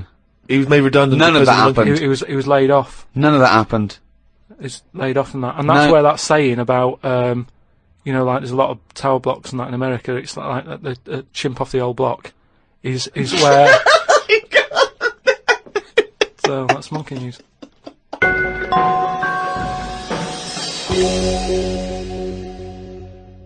Thanks for listening to this podcast. Who was it hosted by? It was hosted by a great bunch of guys called Positive Internet. They host the #1 podcast in the world, The Ricky Gervais Show, with me, Ricky Gervais, Stephen Merchant, goodbye, and Karl Pilkington. The Ricky Gervais Show on Guardian Unlimited.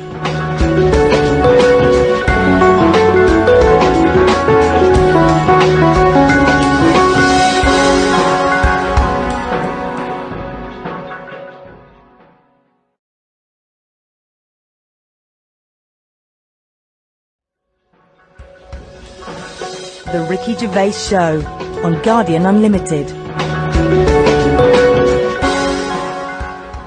Hello, welcome to the 8th in this series of 12 podcasts, The Ricky Gervais Show, with The Guardian. I'm Ricky Gervais. Hello. With me, Stephen Merchant. Hello. And Karl Pilkington. All right. So, thank you again for all your emails. We're getting thousands. We're up to about 250,000 hits a week now, people listening to this show. Blimey. 250,000 people bothering to go in and listen to this show. Nothing else in their lives. All around the world. It's unbelievable, though. North America, Asia, South America, all over Europe, and thanks to everyone in England as well, where we do it from, in a little room in London.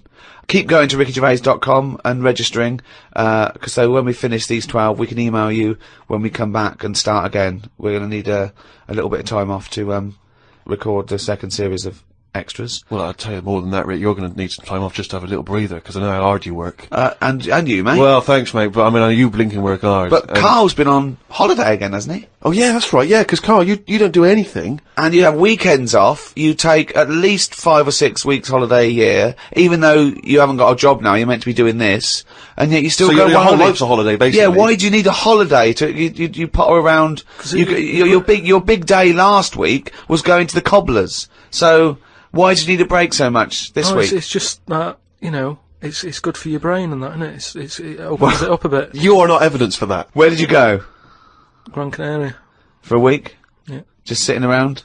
Well, there isn't much else to do at Gran Canaria. I mean, I don't want to go slagging a place off, because every time I seem to talk about somewhere, get into trouble for it.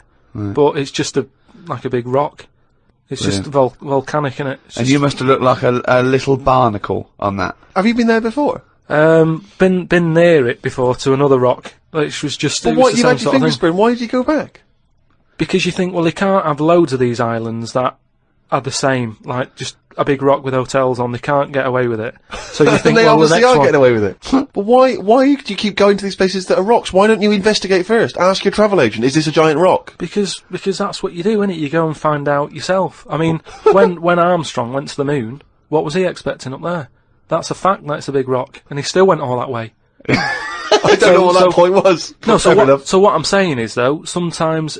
Tell us about the moon landing. As you started it, what do you know about that? Because I mean, so far you've given us a lot of insight into the moon landing. So there was Armstrong.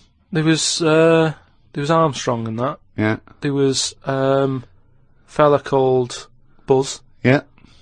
And another bloke. Yeah. Poor bastard. Yeah, never remembered. Yeah, go on. And they went up there, got out. 2 of them did. One of them didn't bother. The one whose name, don't know who he was. Didn't even get out to stretch his legs, right? Went all that way. They had a potter about, had a wander, came back again. Yeah. So, that's all you need to know, isn't it? Yeah. And in your opinion, pointless? To me, yeah. But to them, I'm sure they had a good time, and that's what I'm saying. Sometimes you just take the risk, don't you? Go and visit a place, make up your own mind. And so, what did you make of this place? You enjoy it, Gran Canaria? It was just a big rock, but did you... I bet the moon was better. Really? What did you do? It was just, it's one of them. It was a big hotel, which is that's where I made a mistake. It was one of those like big, massive places where there's loads of people, and you go for your dinner. That describes a hotel. Yeah. No. To me. You've nailed that. I've been to a few. That sounds like it. No, but do you know what I mean? Though there's the nice small ones where it's just enough people, but this is like mental, and it was all, it was full of old people, really. Ugh. I mean, that's probably why it's called Gran Canaria, right? Because there's just old Grannies people. everywhere. Yeah, right. But what I thought I'd start doing is start a diary. Okay, why? Just because I sort of had a bit of time on my hands and that. Just thought, write it down, write stuff down. And do you hope that this one day will become one of the great literary documents like Samuel Pepys' diary? I haven't heard of that. Is it any good? You've never heard of Samuel Pepys' diary? No, the most famous diary other than probably Anne Frank's. I've heard of Anne Frank's and that, and I thought if she's sat in a loft, knocking stuff up, not much going on in her life at that point, yet she was still writing it down. Yeah, whereas you've been to Gran Canaria, yeah. I thought, so there is stuff going on that I can chat about. Start a diary. Sure. You started a diary? Yeah.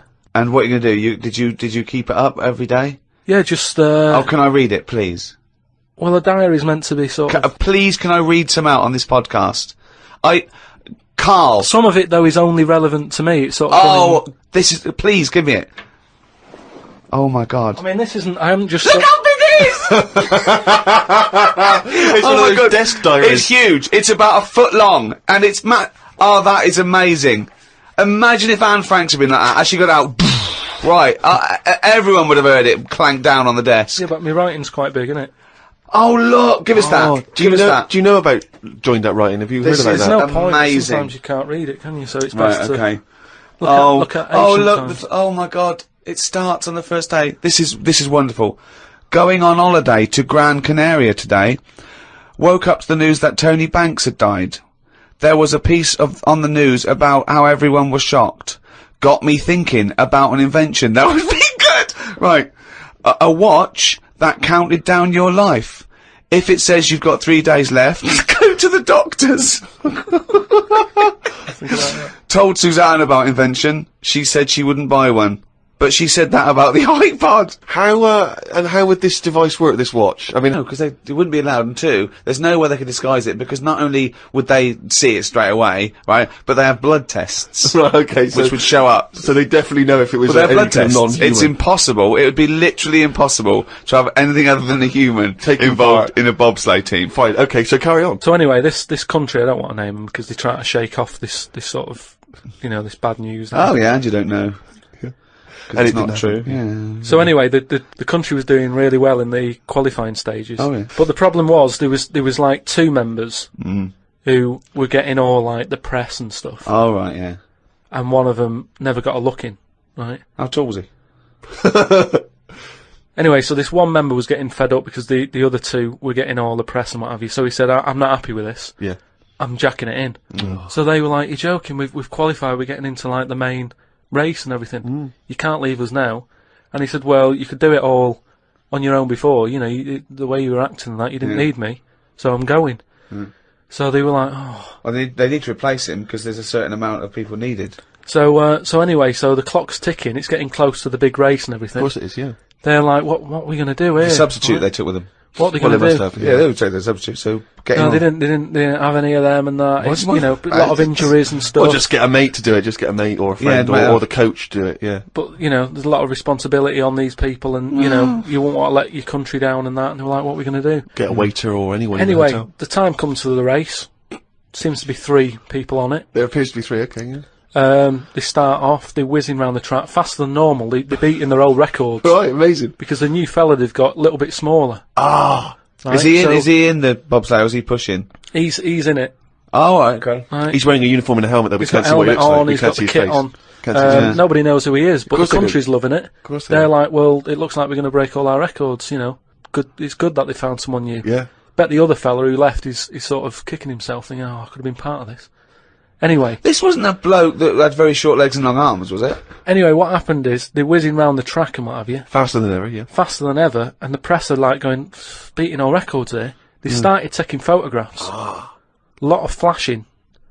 A lot of flashes from the cameras and stuff. Right, of course. Suddenly, the bobsleigh goes a bit sort of mental and whizzes off the track, right, into like all the tyres and stuff that they have for protective. Oh, they love tyres, don't they? Bobsleigh members. Some of them sometimes you can find them swinging in one, or maybe eating a banana.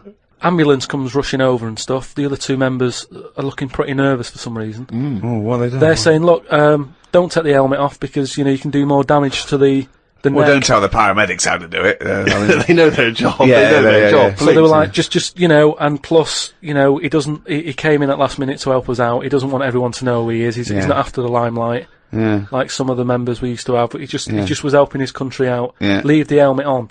Anyway, they get him in the ambulance and stuff. The other 2 are looking a bit worried and what have you. They're gutted. They lost the race. The little bloke, is the bloke not saying anything? Is he not? He's in the ambulance now. Is he not saying anything though? Anyway, word got out, right, from one of the ambulance drivers a few weeks down the line, once all the dust had settled on the Olympics and stuff, and Light News Day and stuff. Yeah. It was reported that one of the ambulance drivers said that on that sort of dreadful night, when the country lost out on a medal in the bobsleigh, he sort of reported that there was a monkey in the back of the ambulance. People were like going, you're joking, I don't aren't remember you?" this. I don't remember this. Well, this is it, you see, because they sort of swept it under the carpet a little bit. Right. They were like, "This is crazy talk. Bullshit. This is crazy talk. Once talk. Absolute shit. Where'd you get this from? This is crazy talk, right? It is crazy talk, and it's from the mouth of Karl Pilkington. But the weird thing is that backed it up. Following week, there was a story of some people who visited the zoo saw a chimp in a neck brace.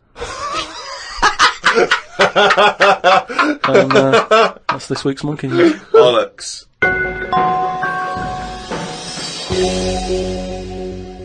Well, that's the end of another podcast. Thanks very much from me, Ricky Gervais, with me, Stephen Merchant. Goodbye. And Karl Pilkington. All right. And thanks again to those guys at Positive Internet who host this podcast, the world's #1 podcast. We'd also like to congratulate Steve Carell from the American office, who won a Golden Globe. Yes, congratulations, Steve, and obviously everyone involved with the American office. And for our American listeners, if you haven't checked out the American office on NBC, it's dynamite. It really is a cracking show. I don't know if you're a fan of the original, but if you are, or even if you're not, just watch it. It's great. It gets better and better week by week. It's absolutely brilliant. That's NBC. I think that's Thursday nights, isn't it? After My Name Is Earl. That's got to be the first time a Golden Globe has been won by 2 different people for the same character. I think you're probably right, mate. Cheers. Hey, congratulations again for winning it all those years ago. 2. All right. 2. I don't need to mention 1, 2. both. Bye. The Ricky Gervais Show on Guardian Unlimited.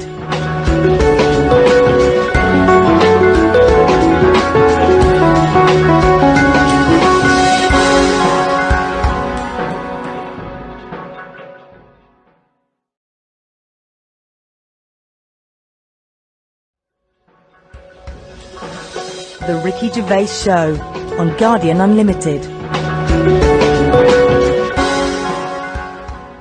Hello and welcome to another Ricky Gervais show with me, Ricky Gervais, Steve Merchant. Hello. And Karl Pilkington. Alright. The 9th in a series of 12 podcasts we're doing for free. Absolutely free of charge. We're getting, we've already done over sort of 2.5 million downloads. We'll probably do 4 million downloads by the end of the series. If I had a quid. I don't even want to discuss it, Rick. You are gutted, I'm aren't you? absolutely furious, because I said to you when we studied, I said, why, you were going, oh, let's give something free back to the fans, and I was saying, it's not worth it, they don't deserve it. But no, you demanded it, and I wanted to pay, I want to charge crazy money for I've it. been a fool. We've had about something like 6,000 emails as well. If we could channel this to good, because you know what I mean. This internet has been set up. Billions and billions and billions of dollars go on this cyber highway back and forth, doing good stuff, communicating, sending people into space, commerce, and people, hundreds of thousands of people are sending me pictures of Karl as a monkey. I know, exactly. I mean, it's unbelievable. It's not what this system was created for. Thank you for all your emails as well. That cost us as well a little bit, because they're going through the website, which costs us a little bit of money. But it also costs me my precious time, having to wade through the crap that gets sent to us. Thanks to Kieran Gabriel from Merseyside, who sent me a picture of Karl as Bruce Willis. It's the effort. We'll put all these up on the website. David Weinstein has started his own T-shirt range. I could eat a knob at night. And Paul Devon has sent me this caricature of Karl, and it's brilliant. Again, I think they're wasting their energies. It's actually a brilliant painting of a little round, bald-headed Manx, some sort of like freak creature. Yeah. Whereas he could have done a beautiful painting. But thanks to all those. I mean, I have actually waded through the emails, and I obviously, again, like Ricky, I echo the thanks for sending in all the different questions and comments about the show. And there's so many, it's impossible to obviously even reply to them or talk about them, but a couple of that have struck me. Emily from New York has asked Karl this. Karl, if you were on a sinking ship, or you were in a burning building, and you were with myself and Ricky, but you could only save one of us. I don't know why that's the case, but you can only save one of us. Yeah. Who would you save? Would it be Ricky, or would it be me? I think it's a 2-man dinghy. Right, okay. Possibly. And we're trapped, and he knows that if he stays there to get both our legs out from under this thing... the girder. Yeah, he dies, so he's got room, he's got time to save one. It's obviously me. It's hard to say, innit, at this point. What, because Steve's in the room, you mean? Well, no, just because we don't know what the situation is. Okay, well, let's say we're on a sinking ship, alright? So you're gonna have to rescue one of us, drag us into the dinghy. It's going under. You know, in 30 seconds, okay, this ship's gonna go under and drag you down and you're gonna die, right?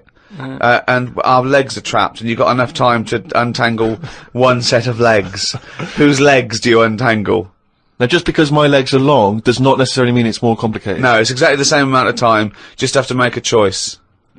A terrible choice that Steve would not, hate you for. Well, no, listen, He won't be around for long. He's going to drown in 30 seconds. Well, forget him. Bear in mind this, Karl. You are going to be stuck in a dinghy with Ricky Gervais, and who knows how long that's going to take. Think of all the head squeezing that's going to be going on, the comments, the wind-up. And do you honestly think that he's going to, if there's any provisions, that he's going to split them evenly with you? I mean, he's going to have drunk all the water, and there's only going to be about half an hour in. The food's going to be gone. Look at his gut. Look how much, of the food he's going to have to eat, the baked beans that you've got on board. Whereas me, you know how generous I am. I'm always sort of helping you out. Oh, there we go, Carl. I think he's put the nail in his own coffin there. You know how generous I am, Carl. Let's talk about that, Carl. Come on, think about that one. Yeah, I mean, have you forgot about that, Steve? What? The time when we went for a coffee and we had to have a bit of a heated debate about the 50p change. Yeah, you owed me 50p, and you decided you didn't want to give it to me because it was only 50p. And my point was, it's not a question of 50p, it's the fact that it's not your decision to decide not to give it to me. If I wanted to be generous, that's my decision, but you can't go, oh, it's only 50p, Steve. It's my decision who But you just given him a free keg of beer.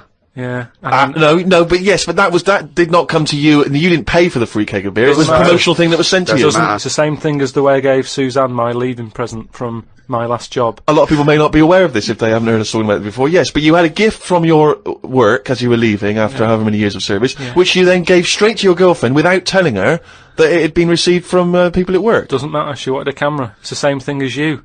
You wanted that lager that I got for free. It hasn't cost you anything, it doesn't matter where I got it from. So you now decide, because you've given me a free lager, that you can now say, oh, actually, I'm not, in the future, I'll just take your money, Steve, on a whim. Well, listen, stop arguing with us, you're rocking the dinghy. Carl, have some of my cheese. Imagine he would ever say that? Can you imagine him ever offering you any of his cheese? Are you going to save Carl, mate? I don't want to say. Can we say on the website? Can you just do a little explanation of why on the website? Can they... We'll think about it, and I might do a sort of a for and against or something, and then sort of so the conclusion is okay, all right, something like that. Go to rickygervais.com. The Ricky Gervais Show on Guardian Unlimited. Well, I've been waiting for this for a week. It's a regular feature now. When we read from Karl's diary, Karl decided to keep a diary. He's gone through with it. I can see it there. It's massive. It's a huge desk diary that he has to carry around with him, and the pages are getting full up. You're really keeping to this, right? This is extracts from Karl's diary. Did podcast and went for an Italian with Ricky and Steve. Italian place is good. We've been there a few times. I always have the same thing, spaghetti. Can't remember what everyone else had. Last time we went there, Steve had little octopuses with pasta. You could see that they were octopuses. They hadn't been cut up or anything. My rule is that I only eat stuff that looks nice when it's alive. A cow, a chicken, some fish. An octopus is an odd-looking thing alive. Even worse when it's dead and limp. It looks like it just shouldn't have been sat in the spaghetti. Yeah, I agree with that. Ricky drew another picture of my head. We've given a few of them away as prizes, but he draws so many of them that they won't be worth as much anymore. Everyone will eventually have one. Like those pictures of a boy crying that caused houses to burn down in the 1980s. What does that mean? What are you talking about? Don't you remember I mean, if you're listening in America, they might not have made it over there.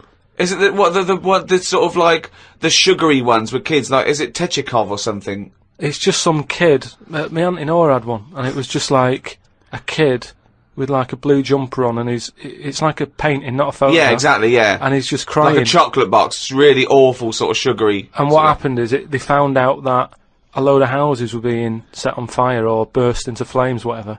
And the weird thing was... Oh, it's bollocks. Every house that burnt down had that photo. Yeah, because every house had that picture in the fucking 70s and 80s. Idiot. It's like, we're linking it to sinks. Every house that's ever burnt down had a sink. You're talking shit again. Carry on. Wednesday. Saw a homeless bloke. I'm surprised that no companies have thought about sponsoring the homeless. Something like a clothing company. Give them some clothes that have an advert on the back. Everyone's a winner. Good idea. Not bad, is it? Got on the tube to Camden. Read in a free newspaper that hedgehogs could be gone by 2025. I think I've seen more dead hedgehogs than alive ones anyway, so I don't think I'll miss them. Went round to Ricky's house and had a game of pool.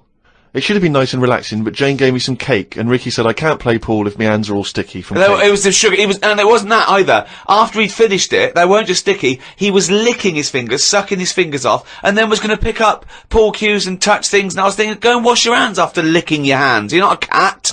This turned into an argument when I said I didn't want to wash my hands. Why didn't he? He goes for a piss all the time without washing his hands, and then squeezes my head. I know I prefer to have lemon cake crumbs on my head than knob juice. Was going to do a crossword, but I'm tired and have learnt enough today. What have you learnt? Well, the stuff about hedgehogs and that. Oh, God. Was on my way to my mates, and I got on a train. Got close to a station, but realised I needed a wee. Was about to go in a cubicle when a blind man with a dog, who was bumbling his way through the walkway, came around. I said, "Are you after the toilet?" He said, "Yeah." I said, "It's on your right."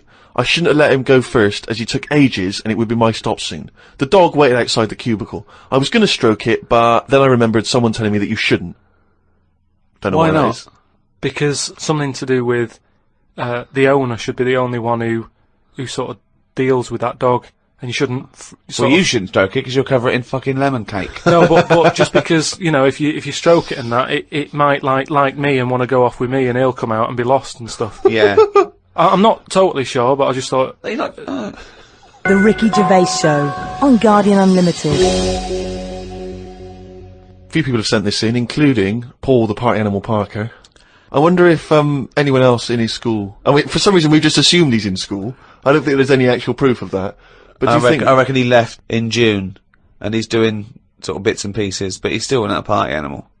Do you think he can hold down a job? Is he just partying so hard that he can hold down a job? He often arrives late, Sure. and the boss, who's in an overall, go, "Parker, you're late again." He goes, "Yeah." Talk to the hand. Yeah. I think that he's the sort of guy that he'll just happily say, "Listen, I survive on 4 hours sleep. Yeah. Sometimes I go to work, I've not slept at all." But I think he comes in with his headphones blaring, right, on a skateboard, and the bloke goes up to him, the old bloke, right, the old fuddy-duddy bloke goes, You stupid idiot, you can't work there." He goes, "Chill out, man," and in 2 minutes, he's got him dancing. Oh, I know what he's like. Yeah, he is just like, he just can't resist it, because he's just a fun guy. Yeah. Anyway, Paul, and a few other people have sent in this piece of information they've discovered, from one of the more respected news networks.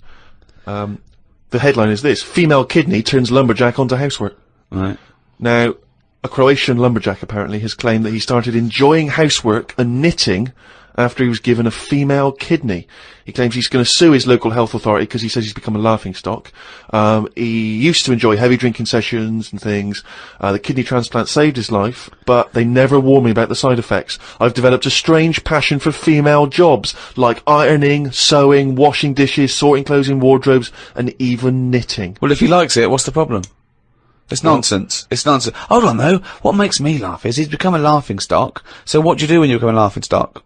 Tell the newspapers. Well, yeah. Tell the newspapers about it, because then that'd keep it completely under wraps. Then. But it's the sort of medical nonsense that Karl would normally come out with. Absolutely. That you take on the personality of the person who gave you their blood. Exactly. It's like those old horror stories, you get given a murderer's hand. Yeah. And you go around killing. But there can be certain medical things that would change the way you think and would change you as a person. Say, like how they can do face transplants now. Yeah. Right? I mean, I don't quite understand how this face transplants work, because do you get a choice of who you have? If you have something done to your face and you go, it's burnt or whatever, or something happens to you and you need a face transplant. Well, if you totally changed your appearance, then you would eventually change because of how people reacted to you. Yeah, but if you gave yourself the head of an elephant, soon you wouldn't be yourself. Because I wouldn't have it. I wouldn't have that. That's what I'm saying. If they had a catalogue and they said, "Here's some faces you can have. Pick which one you want." Yeah. Would you be looked upon badly if you go, "Do you know what? I don't really like the look of any of them. Can I just wait for a better face?" Or at this moment in time, have you just got to take what's on offer? Karl, there's no one looking through catalogues at faces they might be able to have. No, they do now because of the face transplant thing. But who are these people putting their face up for? They wait till someone. Yeah, I know, but at some point, well, I tell you what, I would not have a face transplant if I haven't seen the face before I'm going to have it. You had to. I want to see what I'm having. Because I could end up with anything. You mentioned elephant's head. What, do you know what I mean? Whose head are they going to use? Is it the latest thing that's died? Oh, well, this got run over before. Yeah, I'll stick this on your head. But where did this come from? Where on his mind? Where are these faces queuing up to be popped on a skull? Where do you think they have got time to put all these... Maybe this is why it won't catch on. I don't know. This is extraordinary. You've created in your own head the existence of this pamphlet, and now you're defending it, even though we don't know it even exists. And you're this skull on a hospital bed going, I'm not having that, I don't like the look of him, he looks a bit shifty, I don't like that, oh no. Can I ask this now? Let's say we passed away sadly in something terribly tragic. The nation's mourned. You know, it's terrible. It's like one of the great national disasters. But you, at the same time, you survived the accident, okay, but your face is hideously disfigured. You can take either Ricky's face or mine to have. I'm surprised you're asking this though, Steve. I mean, it's just, it doesn't seem like any of them is like a great option. Oh, thanks. And this is what I'm saying about the catalogue. If those two were on offer, I might go, do you know what? Pop in again tomorrow. Bring in another booklet. The Ricky Gervais Show on Guardian Unlimited. This is from Anne-Marie Melvin in Amsterdam. She says that she loves the podcast. She listens with her 7 months old baby. That cannot be a good idea. And she says this to you, Karl. If you had children, what is the most important lesson you'd want to teach them? I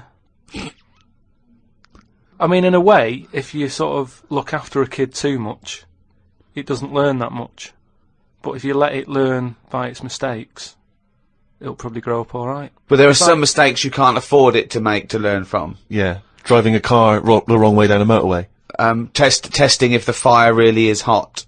No, but say like the time... Does broken glass really taste horrible? These are lessons you don't want it to learn from mistakes. Yeah, you can tell them that. Yeah, but what I mean is, there's certain things that I just think there was a kid who grew up in our avenue, right, on the estate, who, when it was born, right, we kind of thought it's got no chance, this kid, because its man was a bit of a rumman.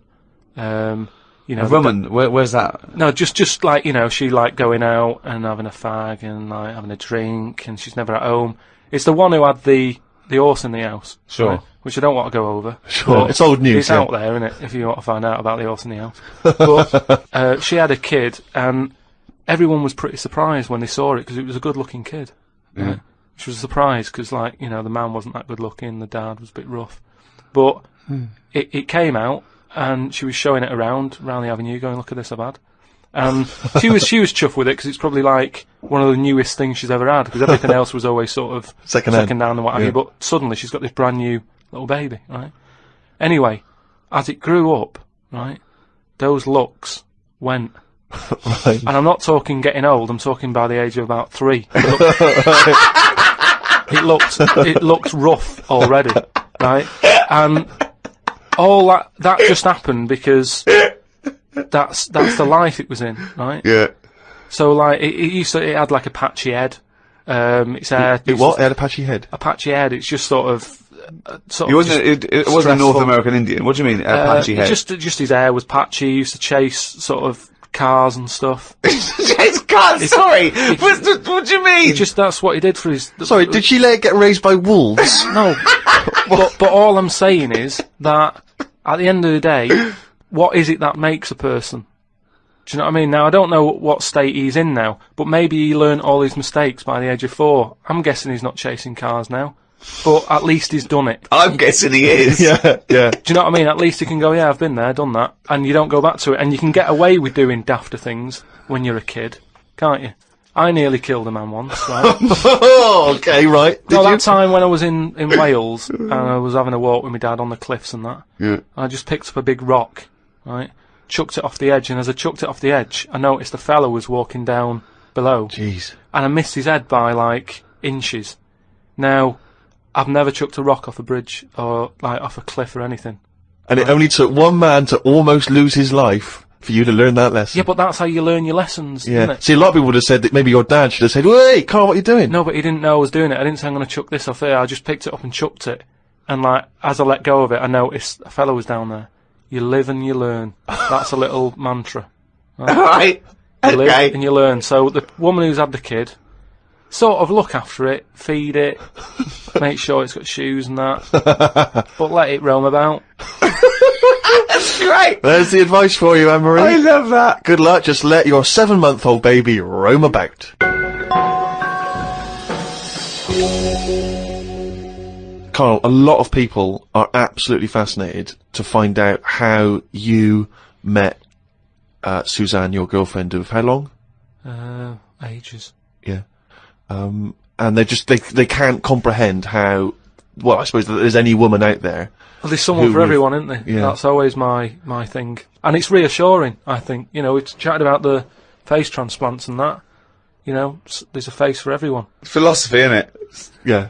I mean, it's really unbelievable. No, there is someone for everyone, no matter what condition you're in or whatever. Yeah. Because I read on the email, someone emailed in an old Chinese proverb.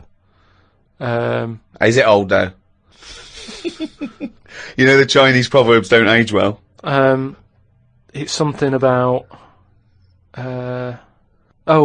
everyone, everything, no matter what it is, has got one talent, right? And that's the same way in a relationship, innit? That everyone, you know, there's always someone out there, and that. I like the Chinese. There's another Chinese proverb that I learned on an email. Go on. He who cuts the wood up warms himself twice. Yeah, that's good. That's good. Yeah. And then someone sent in that one about too many Chinese cooks spoil the broth. What? Well, why is? Well, that's. I don't know. I don't know who slipped the word Chinese in there, but I heard it as too many cooks. Well, it was just all sort of Chinese proverbs and that. One of my favourite on the same subject is a camel is a horse designed by committee. What do you mean? Well, I mean, it's having a go at the camel, and it shouldn't. But it's just, you know, it's just a metaphor. And if you wanted to design a horse, and you had that vision, but you let 12 people in the room have their say, it wouldn't come out as you wanted it to do, and it wouldn't be as good. A vision is more perfect than committee, because everyone having their say, it becomes anodyne, it becomes compromised. Whereas the best things you can do is have an idea and have a vision and auteur that. Rick, can I just say now, I can tell from his look that he's thinking, which committee designed the camel? Well, I'd say, why would you request the ump bit? Because that's just going to get in the way, isn't it? I've always said that about a lot of animals. It's like we've doubled up on a lot of them. We've chatted about elephants and mammoths, one or the other. And that's the same with a camel. I'd have that up there as what they're doing. They were good years ago in the Jesus times and that. Don't need them now. You know what I mean? We've moved on. Well, not people who use camels to cross deserts. What other? I'm going to throw some animals at you, and you tell how you'd have improved them if you'd have been designing them.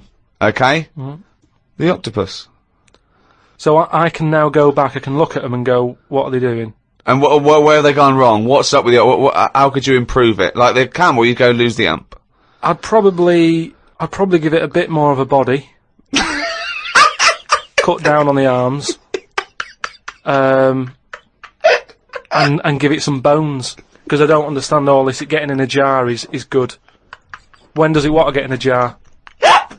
It says. Well, it only wants to get in a jar according to your stories. No, but there's something that says it can get in a jar because it hasn't got any bones. But I don't know why it'd want to do that in the first place. I can't even begin to answer that. Once again, you've claimed that you've read that they like to get in jars. I mean, how do they know that octopus like to get in jars? Oh God, I love it. You can improve on an octopus. Millions and millions of years of evolution, making it perfect for its surroundings. Okay, another animal for you then, Karl. Giraffe? What are they adding to the world? What are they doing? Well, it's not about what they add to the world, no, but is I thought that's what everything's about. It's about things are here for a reason. No, because they work. The only reason is that they survived. They passed on their genetic material and evolved and was chosen by nature. It was selected. But there seems to be a lot. The reason they're here is because they didn't die. That's it. No, but there seem to be a lot of animals that are like. Do you think there's a lot of cheating? Is that what you're saying? There's I'm just saying, there just seems to be a lot of doubling up. Yeah, so you get it down to like 8 animals that represented all of it. So okay, who would get in your team? You can choose 8 animals. This is what I'm saying. If I was Noah, I would have gone like, hang on a minute. I've just seen something that looks a bit like this. Let it drown and have a clear out. But he didn't. He was messing about saving everything. He was instructed by God to save everything, to be fair to him. Yeah, but if he's been given that job, for me, he's sort of manager of that job. So you believe With Noah money, as well. You well- believe Noah happened as well, and he built a boat big enough to catch 2 of every species. You actually believe that as fact, do you? Well, it's out there in book form. Brilliant. Alright, We haven't answered the question that we started with. How did you meet Suzanne? just at work. Thanks.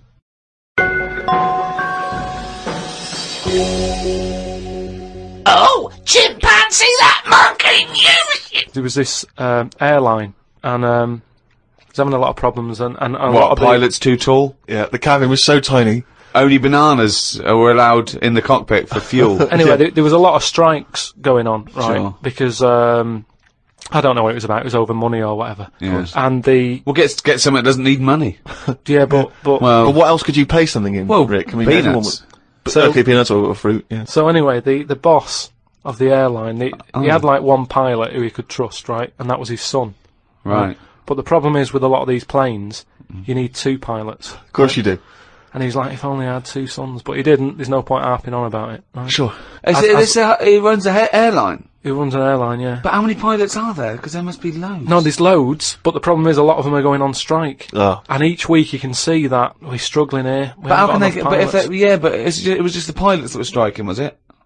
Yeah, the pilots were striking, yeah. So that all the ground staff and luggage handlers and all that was okay in the cab. They were control? fine, it's just pilots Right. were not happy with the deal and what have you. Well, just close it down. No Anyway, way, you can't do that, no, Rick. I can't. Of course you It's can't. costing do him a that, it's fortune if he closes it down. Yeah, but what one plane's not going to make a difference in an airline, is it? No, it's all the It's all the planes. planes, mate. Yeah, I know exactly. So if he's only got one person he can trust, knock it on the head. No. What's the point? You've got to keep going. You can't just nip stuff in the bud like that. If you got a dream, keep it alive. I know, but not with one plane and your son. So anyway, I don't know. Well, but that's the least of his problems, Rick, because he's got his son who's a brilliant pilot, he's the only guy he can trust, but it takes 2 people to fly. Well, you the can't plane. fly it then. so the son, he's flying the planes and that. He's getting worried for his dad because of his business. It's falling Sure. apart. He's like, anyway, listen, Well, one plane won't make any difference. don't worry about it. We've found someone who you can work with. Okay. And he's like, but I get past the picket line because, they know I'm your son anyway and they'll leave me alone. But any other pilot, they're going to start giving him grief. They're tearing him to shreds, yeah. He said, don't worry about it. Unless he could swing over the heads of all the strikers. He said he's staying over near the sort of quarantine area where Oh, all yeah. the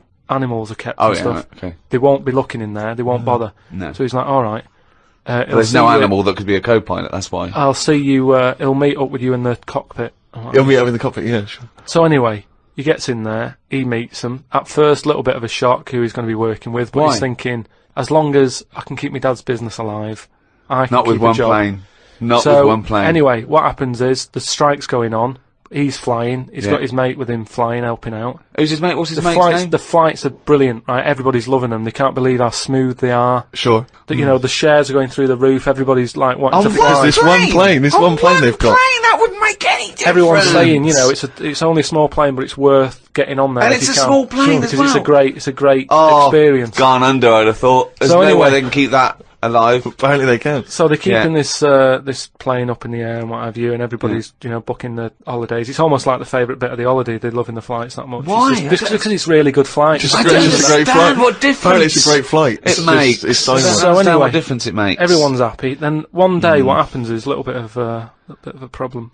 Oh dear. You're not going to tell us that sort of co-pilot Coco he's not able to make it to work, is he? Well, what happened is one woman who was on the plane got a bit peckish, right? Right. And said to the air hostess woman, said, "I'm a little bit peckish. Have you got any sort of nibbles and that?" She went, "No, I've got a sandwich." She said, "I don't really want a sandwich. You want something, like the usual stuff that planes give out, just like a bag of nuts or something." Well, are they not giving those out yet? So no, they don't give it for some reason. She was like, "Look, we've stopped giving out the nuts. We can get you a That's sandwich." strange, And the woman's yeah. like, "I don't want a sandwich. I just want some nuts." Do you Yeah, know what I mean? yeah, A sandwich is quite a big meal and what have you. I just want some nibbles, want some nuts. Well, that's not available. So Done. I can't, End of story. Can't get your nuts. She said, "Well, why aren't there any nuts?" She said, "Well, the airlines had problems and stuff, and maybe that was one of the cutbacks. We've never took the nuts back on." Never- yeah, sure.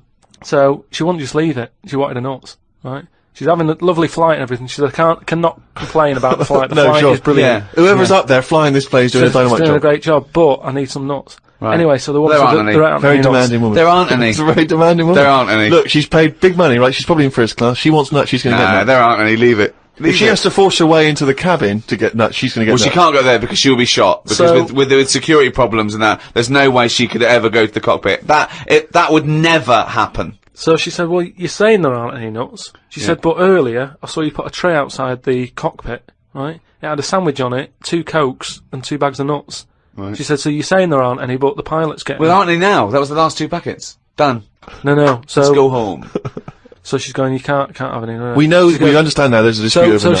she said, well, I'll go and have a word with the pilot myself because you only put them out there a few minutes ago. He can't have eaten them yet. I want some. You I'm cannot going go. over. No. I know this is it. She was saying you cannot go over. She's going, listen. Yeah. I'm going to go over because I feel no, like you I'm being can't. lied to. No, you can't. So she goes, and the pilot can Well, they hear all can't this get in anyway. chat about the nuts and what have you, and he's thinking, what's going on out there? Yeah. He opens the door. Right? Yeah. She gets a glance in. Little monkey sat there with headphones. Fucking bollocks.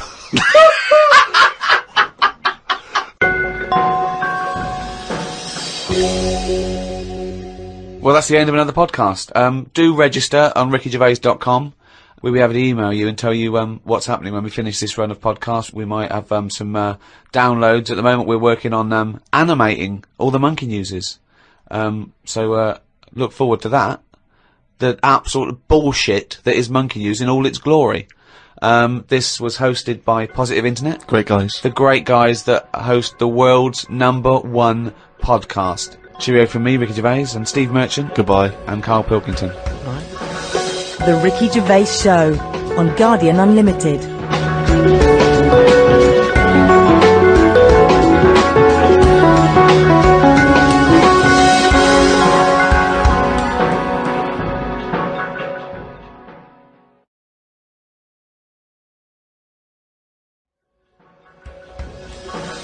The Ricky Gervais Show on Guardian Unlimited.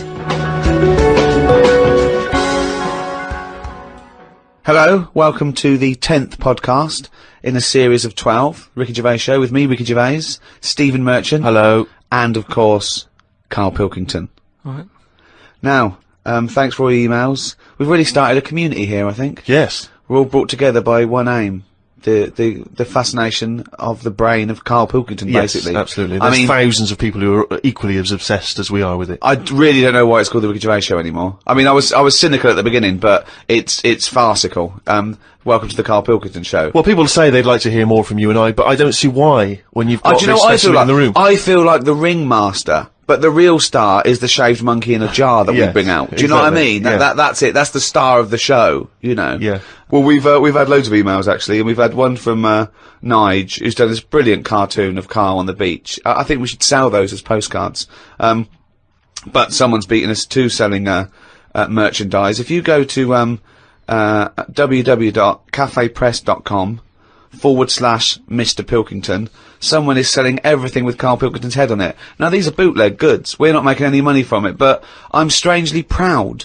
I just love to see millions of people wearing a little t-shirt or a baseball cap or drinking out of a mug with his little round head on it. He's made a clock, which is perfect because it fits absolutely, you know what I mean? The sides of the head go right to the edge of the clock because it's perfectly round. I'd like to see maybe as well those sort of rubber or plastic face masks that you can buy for Halloween with just Karl's face. Oh, just millions of people all look like Karl. Oh, that would be amazing. What a world that would be. James Bevan has emailed in. He's from Abergavenny in South Wales. I'm going to read this verbatim. Me and my partner Ellie Richards are both huge fans of the podcast, and as she's not aware of this email, I would love it if one of you, please, on the podcast, would ask her to marry me. So please ask Ellie Richards from Abergavenny if she will marry James Bevan. Cheers, keep up the great podcast work. Well, that's done then. Well, no, you see, now, I was thinking about this, and I know that I'm the one who's read that out, but I'm thinking they're almost certainly going to want you, Rick, to do the questioning, because they don't want to go in years to come. Do you know who asked Ellie to marry me on my behalf? It was that lanky bloke you sometimes see stood behind Ricky Gervais at an awards do. It's too complicated. They want to go, it was the comedy legend Ricky Gervais. But I think Karl's a comedy legend. He is, but once again, Karl, you know, he might be a passing fad. You know, we might all get bored of him, you know, in a year's time. It could be like tie-dye t-shirts. So I'm thinking maybe whereas you know, you've made your mark on the comedy landscape. Maybe I don't want to endorse this. I don't know what he's like. I don't want to suggest to a woman to marry this man I don't know. What if she goes back and sues me for selling some? It's like me selling the rest of her life to this bloke on the podcast. No, because you know it's more fool her if he's a loser and a weirdo and she agrees to marry him. She knows the guy. She's already got herself in a position where this man's emailing some people he's never met before. So she already understands what James is like. Okay, based on your own experiences, Ellie, make the decision whether to marry, who is it? James or not. I think just could you do one once more, because that's probably not quite as eloquent as they were looking for. So get on one with Ellie, James says, will you marry him? This does not reflect the views of the management. So obviously, James, you will obviously let us know what Ellie's response is. And we look forward enormously to finding out whether she's seen sense and said no. Could he marry again in about 40, 50 years to say if the marriage is still going? And also, we should just point out as well that if, because I think 1 in 3 marriages end in divorce. All right, don't bring the tone down. All I'm saying is if they do end up getting divorced, we should not in any way be responsible for that. No. We can't be held responsible. We shouldn't have to pay any kind of child support if there's a kid involved. We're not paying any alimony. We are merely the messengers in this. Yeah. Carl, are you going to give them all the thumbs up there? Do you wish them all the best? Yeah, if that's what they want to do and that, just get on with it. And it's alright, some people are into all that, aren't they? I mean, you've been with Suzanne a long time and still no wedding bells on the horizon? Well, it's gone past that time now. I think if you don't do it within the first sort of 9 months or something, it's kind of like, what's the point now? And I mean, she goes on about it a lot, but I'm not sort of, I don't like all the attention and that. Do you know what I mean? Of, like, everyone stood there watching and stuff. That puts me off. So that's your only reason for not getting married, is it? You just don't like the event? Mainly that, yeah. I mean, it's not the thing. Like I've said to you before, if you could do it online, if it was just a little box that you tick, Sure. I do, send, get back to work by midday and what have you. Yeah. But it's like a full day and you've got to, like, smile and that. Heaven forbid, yeah. It's just hard work, isn't it? Pretend it's the happiest day of your life. But surely, if Suzanne, a woman you love, wants this very dearly, why not give it to her as a gift? Obviously get your old work to pay for it. But yeah, why not give her the gift because of the I've special given her day? loads of other stuff. Yeah. We have an alright life, and I think that can mess it up. My brother got married. We have an alright life, that's the best he can say. We have an alright life. No, something I said to her, right, which, maybe this could catch on, right, a way around it. At the end of the day, you only get married so you can have the same name. I think it'd be really good if when you go on dates and that, if you met people who have the same surname. Brilliant. And then you don't have to worry. That's amazing. Do a search on, like, other Pilkingtons. If they look alright, yeah, I'll go out with her. Job done. Don't ever have to worry about getting married and that. Brilliant. That's one of the most stupid theories. Oh, no, it's not. the injecting the 78-year-old dead woman with a baby was probably worse than that. But anyway, let's move on. It's the most stupid theory we've heard today. But I'm suspecting there's going to be a few more before the end of this podcast. So far. Yeah. Cheers for that, love. Yeah, it's Karl Pilkington here. Just telling you about Channel 4 on a Friday. You've got new Green Wing, right? That's nearly ready. My name is Earl, and the It Crowd. I mean, sort of being in the comedy business and that, I think it's fair to say I'm qualified to give my opinion, and these 3 things are funny, so yeah, stay in, watch it, have a good night, have a nice little brew with it, do what you want. At the end of the day, it's your life, innit? See it. Karl Pilkington! The Ricky Gervais Show on Guardian Unlimited. Still to come, of course, Monkey News and Karl's diary, excerpts thereof. I wonder if we should have a jingle for questions for Karl, because there's a lot of questions coming in for Karl. Okay. Oh, chimpanzee, that question's for Karl. Yeah, okay, no, fair enough, that works. This is from Jim and Bob in Manchester. Karl, if you could talk to any animal, which one would it be and what would you say to it? Insect, animal, anything, fish, anything. Well, they said animal, but that's broad to anything. Animal, creature. Insect is an animal. Yeah, no, but I'm just, I don't want to get it wrong. I'm just thinking about, yeah, there's a lot of stuff out there, isn't there? I'd probably go for the tortoise. Okay. Because it would take a long time to walk away from you while you were talking. No, just because... Most animals would be off straight away. Yeah. Just because they live for ages, so they'll have loads of stories. They've lived through a lot. You know what I mean? Through wars and stuff. Well, you get an old one. If you get, like, an old one, that's about... Yeah. Most of them have lived in a box, in a garden, for 52 years. No, but you get some that have been about... And even if it's in a box, you can overhear. They've really travelled, have they? Yeah. I mean, some of them have experienced more than you. Yeah. But they've broadened their horizons a bit more than you. They could probably teach you a thing or two, yeah. And what would you hope to learn from them? Just history. Right. From their very specific tortoise perspective. Other emails. We've had a lot of questions about time travel. People are fascinated about your approach to time travel. And I know we've talked about this in the past, but this is a very specific time travel question. If you had a time machine, Karl, to what event in your childhood would you travel back to and why? What's the point in going back to things that you thought? No, it's just that it's never as good, is it? It's like a place you go on holiday, and you go back thinking it'll be as good as the first time. It never is. So I don't believe in going back to places. What do you understand the question as? Do you think they're asking, would you go back like a ghost and spy? Would you go back and you've got your childhood back? You are that child again. You're in the body. You are the child, or you've got your adult head and experiences on. You know, Rick, I really don't think Karl was thinking there was any of those variations. Let's be honest. But now that you've flagged them up, I think he was thinking of him as he is now in school with a cap on. yeah. Too big for the chairs. yeah. Come on. No, I don't think I would go back. It's all happened now, isn't it?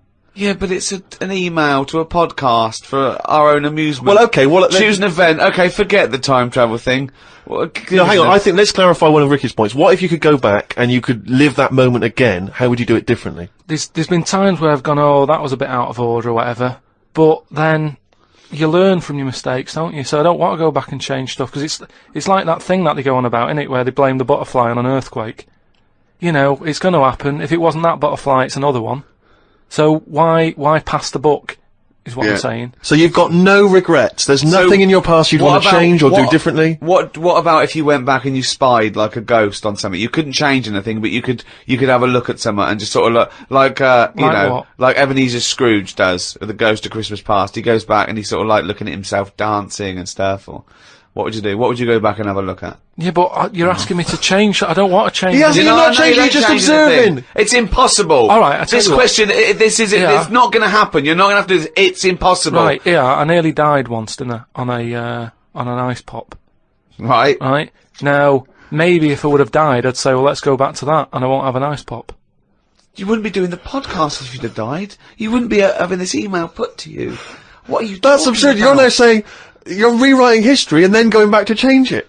Yeah. There's no need. You didn't die.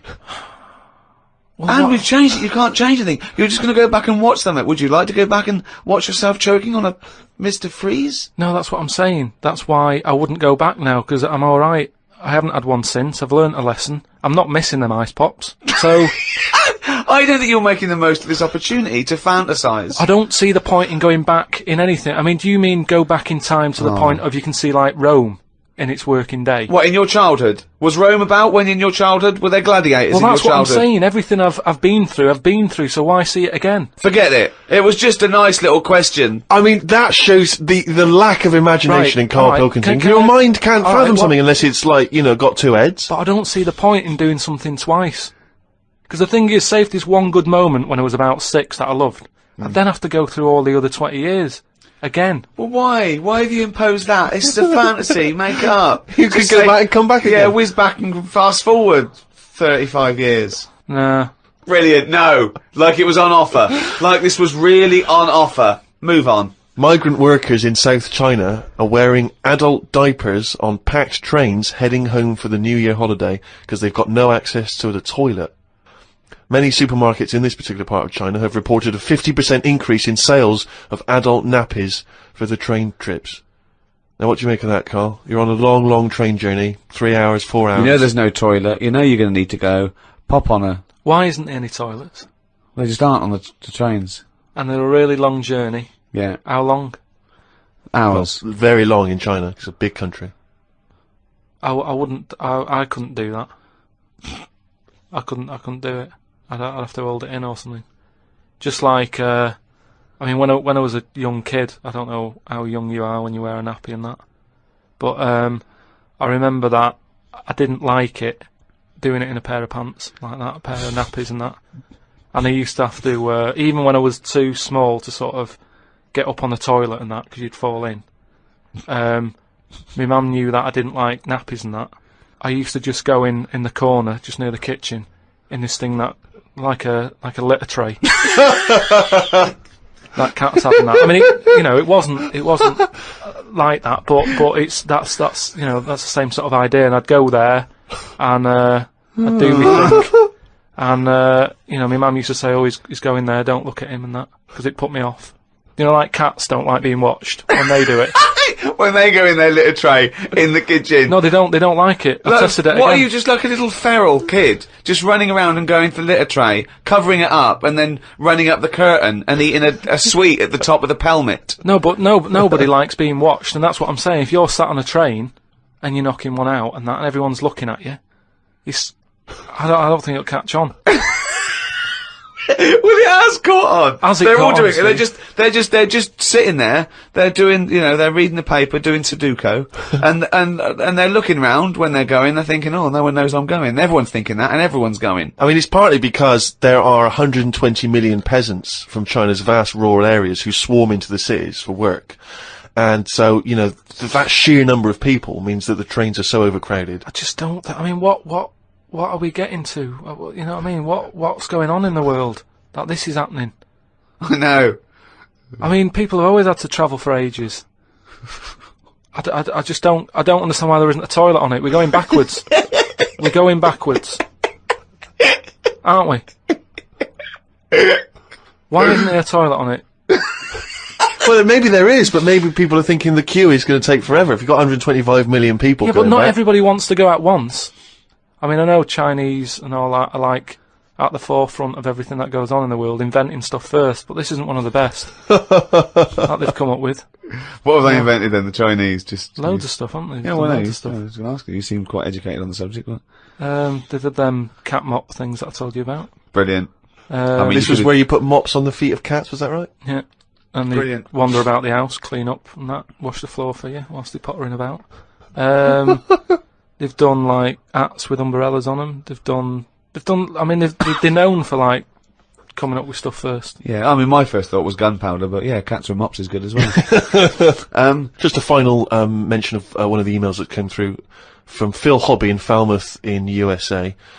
He says, "Hello chaps, just wanted to let you know that I was at a party on Friday, and I bought 2 remixes of I Could Eat a Knob at Night on a CD. Let me tell you, I played them at the party. They were a huge success. They were a smash. By the end of the night, the party was hip to the words I Could Eat a Knob at Night. Half of them were even singing along. So big thanks to you, Ricky, Stephen, Karl. Now, what would be ideal, of course, I suppose, is one of the big superstar DJs, if they could drop that into their set. You know, a Carl Cox, a Fatboy Slim. Tong. Pete Tong, yeah. The boy Tong. He got power, and I'd love to hear him drop it. Maybe even, and I suppose Westwood wouldn't be able to put that in. I know he's more of a hip-hop guy.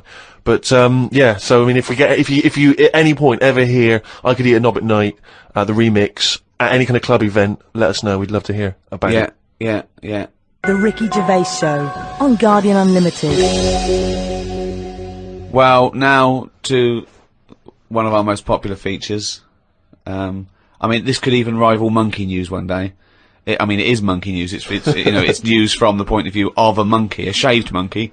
It's Karl Pilkington's diary. Oh, he's written it down, yeah. Was that the jingle, or were you just just annoyed about something? Okay. Went and did the podcast. We had a meeting after. I don't like meetings, as I can't keep focused on what people are talking about. I think Ricky has the same problem as after 25 minutes he was trying to wrestle me. I tried to do what spiders do and stayed still as if I was dead. But Ricky just stayed on top of me, not moving. A bit like when you see one of them big snakes swallowing a sheep. Ricky got bored and released me. I went home thinking, why had I left my old job for this? A homeless man asked me for some money, but I didn't feel like I should treat him, as I felt that he'd probably had a better day than me. Oh, God. Suzanne called me to say she'd gone for a haircut, and that she'd meet me in the supermarket. I went to the supermarket, but she wasn't there. I called her and she said she was near the fruit aisle. I went to the fruit aisle and she wasn't there. Turns out she was in a different supermarket on the other side of town, and that if I'd listened to her properly, I'd have known that. I didn't want to say that Well, you just went to the first supermarket you thought of, as opposed to listening to what supermarket. I'm in the supermarket. Alright, bye. I didn't want to say that I hadn't heard her properly, because my ears were ringing a bit from the wrestling from earlier. 25 minutes later, I met up with Suzanne. Her haircut wasn't that bad. Normally her haircuts are followed by an argument between us as she pays over the odds for some daft haircut that's the latest style. Brilliant. I wish she'd take a picture out of a magazine or ask for a style rather than letting the hairdresser do what she wants. I said I only tell her to do this as she's got a square head and a close-cut hairdo makes it look squarer. She said, what do you think of this cut? I said it looked alright as I couldn't be bothered arguing about it. It's weird writing a diary. I don't know who thought of doing one of these first. The last time I did one was at school. They used to get you to do it so they could keep an eye on whatever you were up to. My diary used to say the same thing every night. Got home, went to the shop to get potatoes, bread, milk. Went home, watched telly, went to bed. I think I might have gone to Twiggy's Dance Club just so I had something different to write. You've not told us about Twiggy's Dance Club. It's just, you know, I sort of, when I was a kid, I sort of gave everything a bit of a go. I did boxing and that, didn't I? Gave that a go. For about 45 minutes. And, yeah, a mate sort of said, oh, you know, you're into your dancing, your robotics and that. You're doing your body popping, right? Body popping and that. He said, you ought to come to Twiggy's. And, I went there, but I didn't go in, it was shut. They were just having, like, loads of toilet rolls delivered. I think, like, they were, like, using it as a storage place for toilet rolls and that. So I said, oh, I've come to have a dance. And he's like, oh, not tonight. Come back tomorrow. I never went back. Brilliant. What a waste of an anecdote. Right. Brilliant. Just to recap, you're convinced then that the teachers are asking you to keep diaries so they can keep tabs on you. And then to continue the diary, as there were more problems happening on the estate, they started to add Saturday and Sundays to the school diary to keep an eye on what we were doing at the weekend. I struggled to fill it on a Sunday, as the shop I got potatoes and bread from was shut on a Sunday. I had to go over to Shepherd's Bush to meet someone. I got the tube. There was a badly burnt man on the tube. It's amazing how the body can continue through quite a lot of bad stuff. It got me thinking about how much stuff you could remove in your body, one by one, without dying. If it was a competition, the cockroach would win, as it can live for a week without a head. I just mean, like, say if, you know, they're running out of ideas for TV programmes and that, right? They get someone who isn't well. They go, look, do you mind if we make a programme on you? And what they do, they sit them in the bed, and they go, right, what we're going to do now is take out the heart, but replace it with a pacemaker. Right, No. Sorry. People with pacemakers don't have their heart taken out and a pacemaker popped in. Alright then. Some sort of machine. What I'm getting to is... Have you been playing Operation? What I mean is...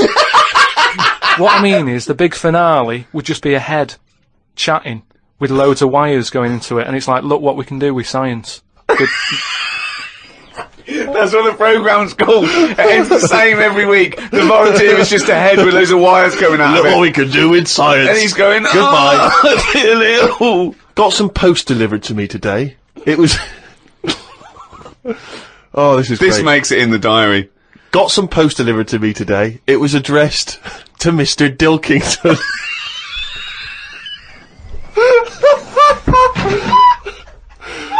I don't know why that's so funny. Oh, God. I got some post delivered to me today. It was addressed to Mr. Pilkington. I opened it, and the first sentence read, Dear Mr. K. Pilkington, you're one of our most valuable customers. I put it in the bin. Thought I would learn some new words, as Steve always says I don't use enough different words.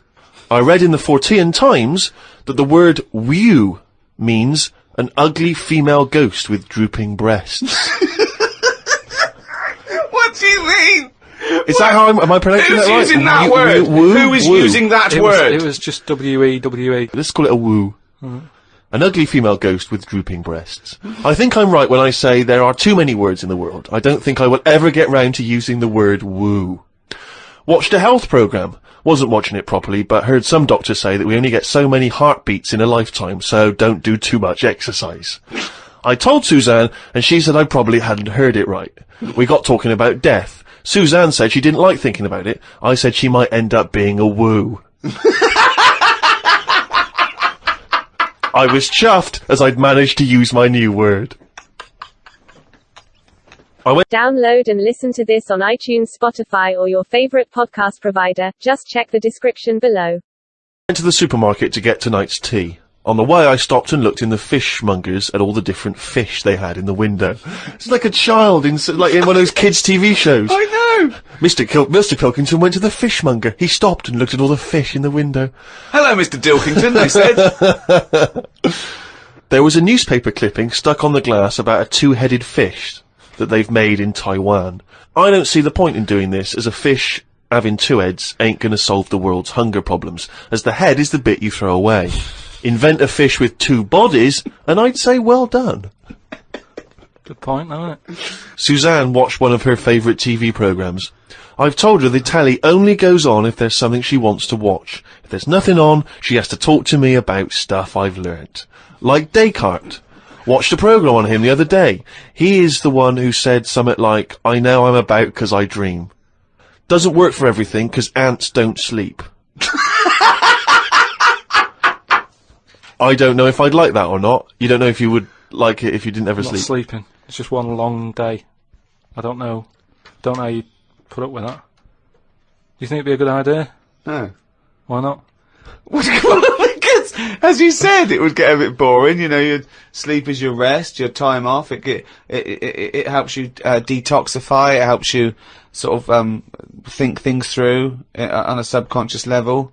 You know, but don't you ever get it where, I mean, sometimes it's brilliant to have a sleep when you're tired, but don't you sometimes feel that's like... the best time to have a sleep, when you're tired. No, but sometimes when you go to bed and you're not that tired and you're kind of thinking, oh, I'm going to waste some hours of my life now and I'm not really in the mood for this. Well, that's just wishing you had longer on this earth doing creative things.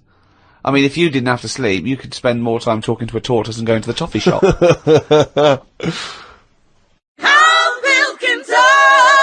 Alright, just doing a little advert for Friday Night Comedy on Channel 4. I mean, I don't know what you're doing. You might be going out and that, doing something nice, which, you know, if you are, then fair enough, go out. But I'm just saying, if you're staying in, you've got new Green Wing, right, that's nearly ready. Got My Name Is Earl, The It Crowd, all funny stuff and that.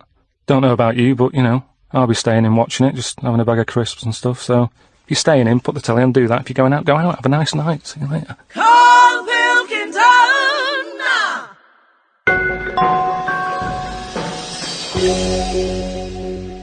Well, it's that time again. If you'd give us the jingle, please.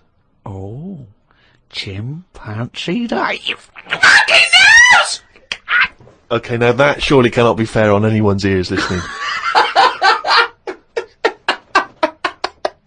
Right, ages ago, right, about the 1950s. Oh yeah. Oh yeah. There was this gangster knocking about.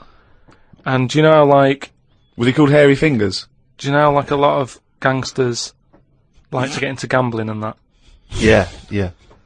And, you know, like, all his peers and that, all these mates who are, like, gangsters and stuff, they've all bought horses, right? That they take racing and they make money from them and that, don't they? Yeah. So anyway, he was Chuckles the Seagull was no different. And he was like, yeah, that's a good thing to get into. I might get into a bit of that, right? So he gets himself this horse, right?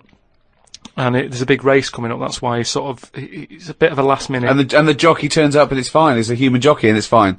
Excellent. Okay, well that was another podcast. So anyway, please listen. Hang on, there's more. Oh, hang on. So anyway, this big race is coming up. He's like, I've got to be involved in this because I can make a lot of money out of my horse here. Choose the jockey wisely then. So he says to his, like, mate, he said, look, I've got myself a horse and that.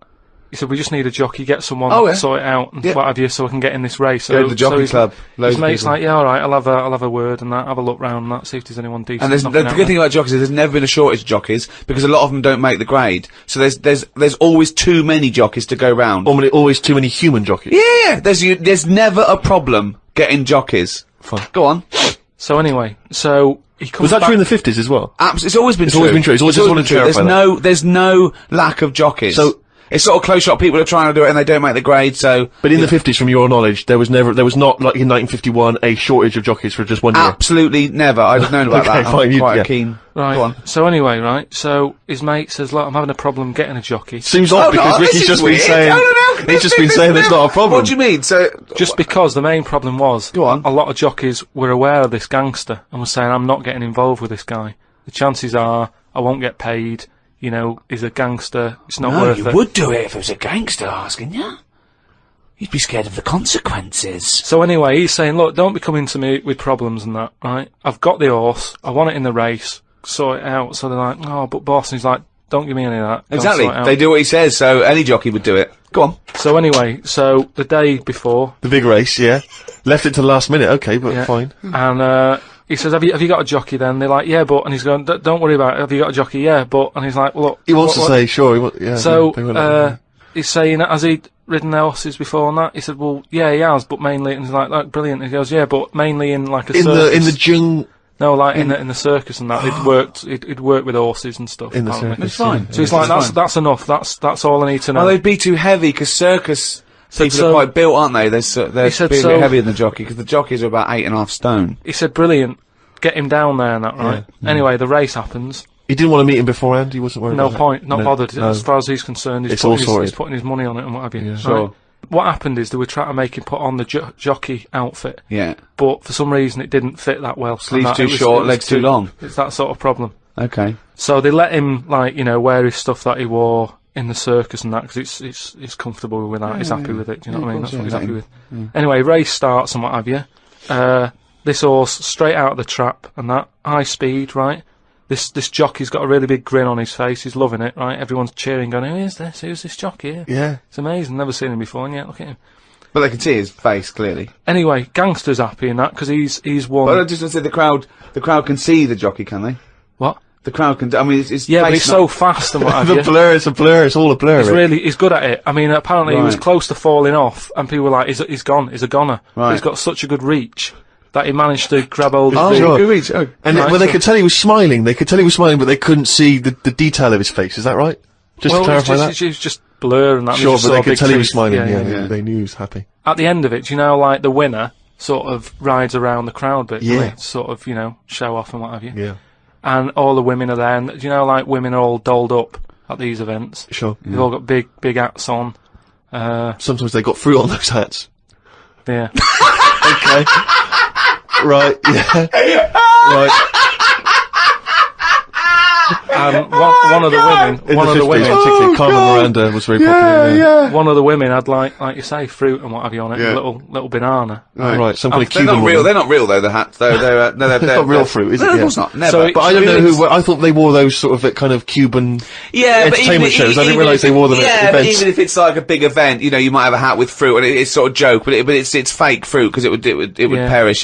This jockey didn't understand that. He'd never seen false fruit. I don't understand. But why did the jockey suddenly? Why was he so desperate for fruit? I don't understand. So anyway, meanwhile, the gangster's collecting his 500 quid winnings. Yeah. Right, he's over the moon. Yeah. He kicks off because of this woman with the fruit. Yeah, I don't understand. I still don't understand why the jockey would go. Everyone noticed. Jockey, little monkey fella.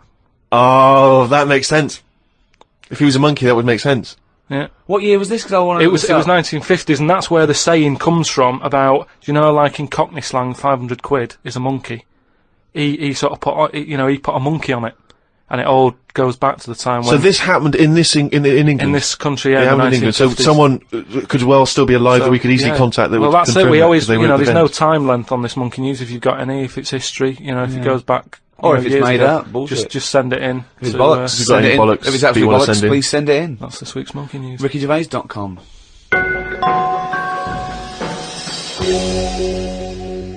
Well, that's the end of the 10th podcast in a series of 12. Only 2 more to go. 1 more hour of the drivel that is the thoughts of Chairman Pilkington, or Dilkington, as he should now be known. This podcast was brought to you by Positive Internet. Those great guys at Positive Internet host the world's #1 podcast. It's goodbye from me, Ricky Gervais, Stephen Merchant. If you want to get in touch, remember it's podcast@rickygervais.com. And Karl Pilkington. The Ricky Gervais Show on Guardian Unlimited.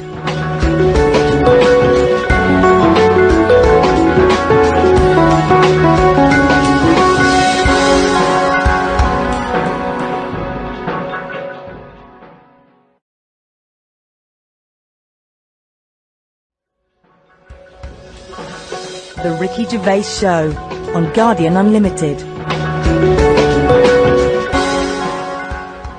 Hello and welcome to number 11 in our series of 12 podcasts with me, Ricky Gervais. Hello, Stephen Merchant. Hello. And Karl Pilkington. All right. Now, Karl, you have become a phenomenon. Okay? Right. This is a news story that's gone everywhere. It started, I think, in New York, Reuters, and then that's been taken up by every Reuters network everywhere. India, all over Australia, England. Okay, here it is. The headline is, Podcast makes Britain an unlikely internet icon. Britain there, Briton. Okay? Now, this is the story by Mark Egan, and it's came out of New York originally. Unemployed British radio producer Karl Pilkington has become an unlikely superstar by using the medium of podcasting for his bizarre statement about eating an animal's private parts. Remember that? Yeah, it was more about, like, that reality show. Well, it says that here. It was during a discussion on the Gervais show about a reality TV show where contestants were asked to eat an animal's penis. Pilkington made internet history while talking about this, it says, right? First, he said he could not eat an animal's penis in the morning because he had a delicate stomach. He then proclaimed, using the British slang for penis, I could eat a knob at night. Okay? His knob soundbite has become so popular that a Google search for I could eat a knob at night yields more than 500,000 listings, okay? Among them are t-shirts featuring the slogan, okay, and Pilkington's bald head, selling for $17. Why did I have to make a point about your bald head? I don't know. Why is that getting a little mention? Wow! That doesn't matter. See the t-shirt, have a look at it. I mean, what is bald? I'm not buying one then. It's not going to make any difference. Either you want a t-shirt with me head on or you don't. It's not an issue. All it says is, but among also, them are t-shirts featuring the slogan and Pilkington's bald head. I also liked it when it said, Pilkington plays the village idiot on the Ricky Gervais show, okay? Now, plays the village idiot suggests that he thinks you're a character, that character being a village idiot. The problem is, the fact that you're not a character, to me, suggests that you are just a village idiot. A global village idiot? Yeah. Now... Just on the websites, though, when it said... There's loads of websites about eating a knob at night. Yeah. Have they looked at each website and gone, yeah, that's to do with the podcast? Yeah. Or is it just like gays and that saying, oh, I love a bit of knob at night? It's a valid question. It's a valid question. That's why you're an internet icon, Karl, because you say things like that.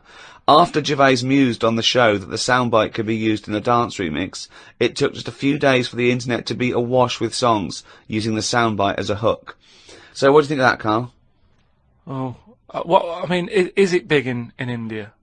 Well, I don't know. It goes around the world. This is a story. I know, but I just can't believe the world... problems that if I was in India, I wouldn't be getting upset about someone in London talking about a knob at night with the problems they've got. Well, I don't think anyone's getting upset in India. No, He's just saying that the information. I can't imagine people walking around India. Have you heard that song, Knob at Night? I can't imagine that happening with the, they're hungry in that and it's dusty and everything.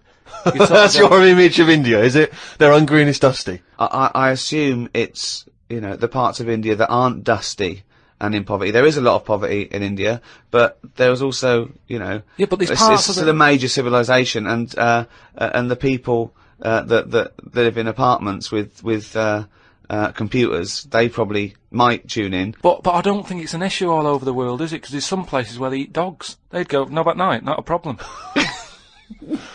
Might not be a bad thing. You know, why is that out on a t-shirt? I had one last Wednesday. Not an issue. What do you mean? No, that's what I'm saying. Yeah, again, if there are cannibals listening, if it's, in places that you wouldn't travel to, and they get hold of a little laptop and an iPod, and they're listening to that, I can eat a knob at night, then they're going, what's the problem? What's the big deal? We love a knob at night. Yeah, we love a little knob at night, yeah. Bollocks in the morning, knob at night. That's the rule. But what about the fact that they're saying you're a phenomenon, a global phenomenon? Because when you were, a tiny little round-headed mank growing up in Manchester, you could not surely have ever anticipated that you would one day be described as a phenomenon, an international phenomenon. But, at the end of the day, I went to that school, with a kid with a big head and webbed hands. Now he should be being talked about. Well, maybe he doesn't want to be talked about. If you've grown up with a big head and webbed hands, the last thing you want to be is talked about.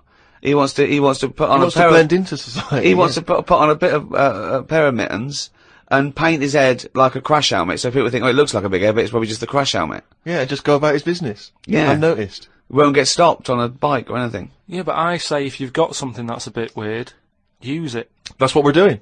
That's exactly what me and Steve are doing. we have got something that's a bit weird, and we're using it. And I want to speak to the people all around the world. Thanks for listening. But how famous can you make Karl Pilkington? Are you a journalist? Please write about this for people who probably haven't listened to Karl.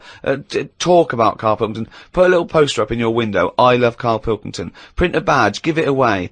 Email your friends. Tell one person about this podcast and let them discover the amazing beauty that is Karl Pilkington's mind. Right.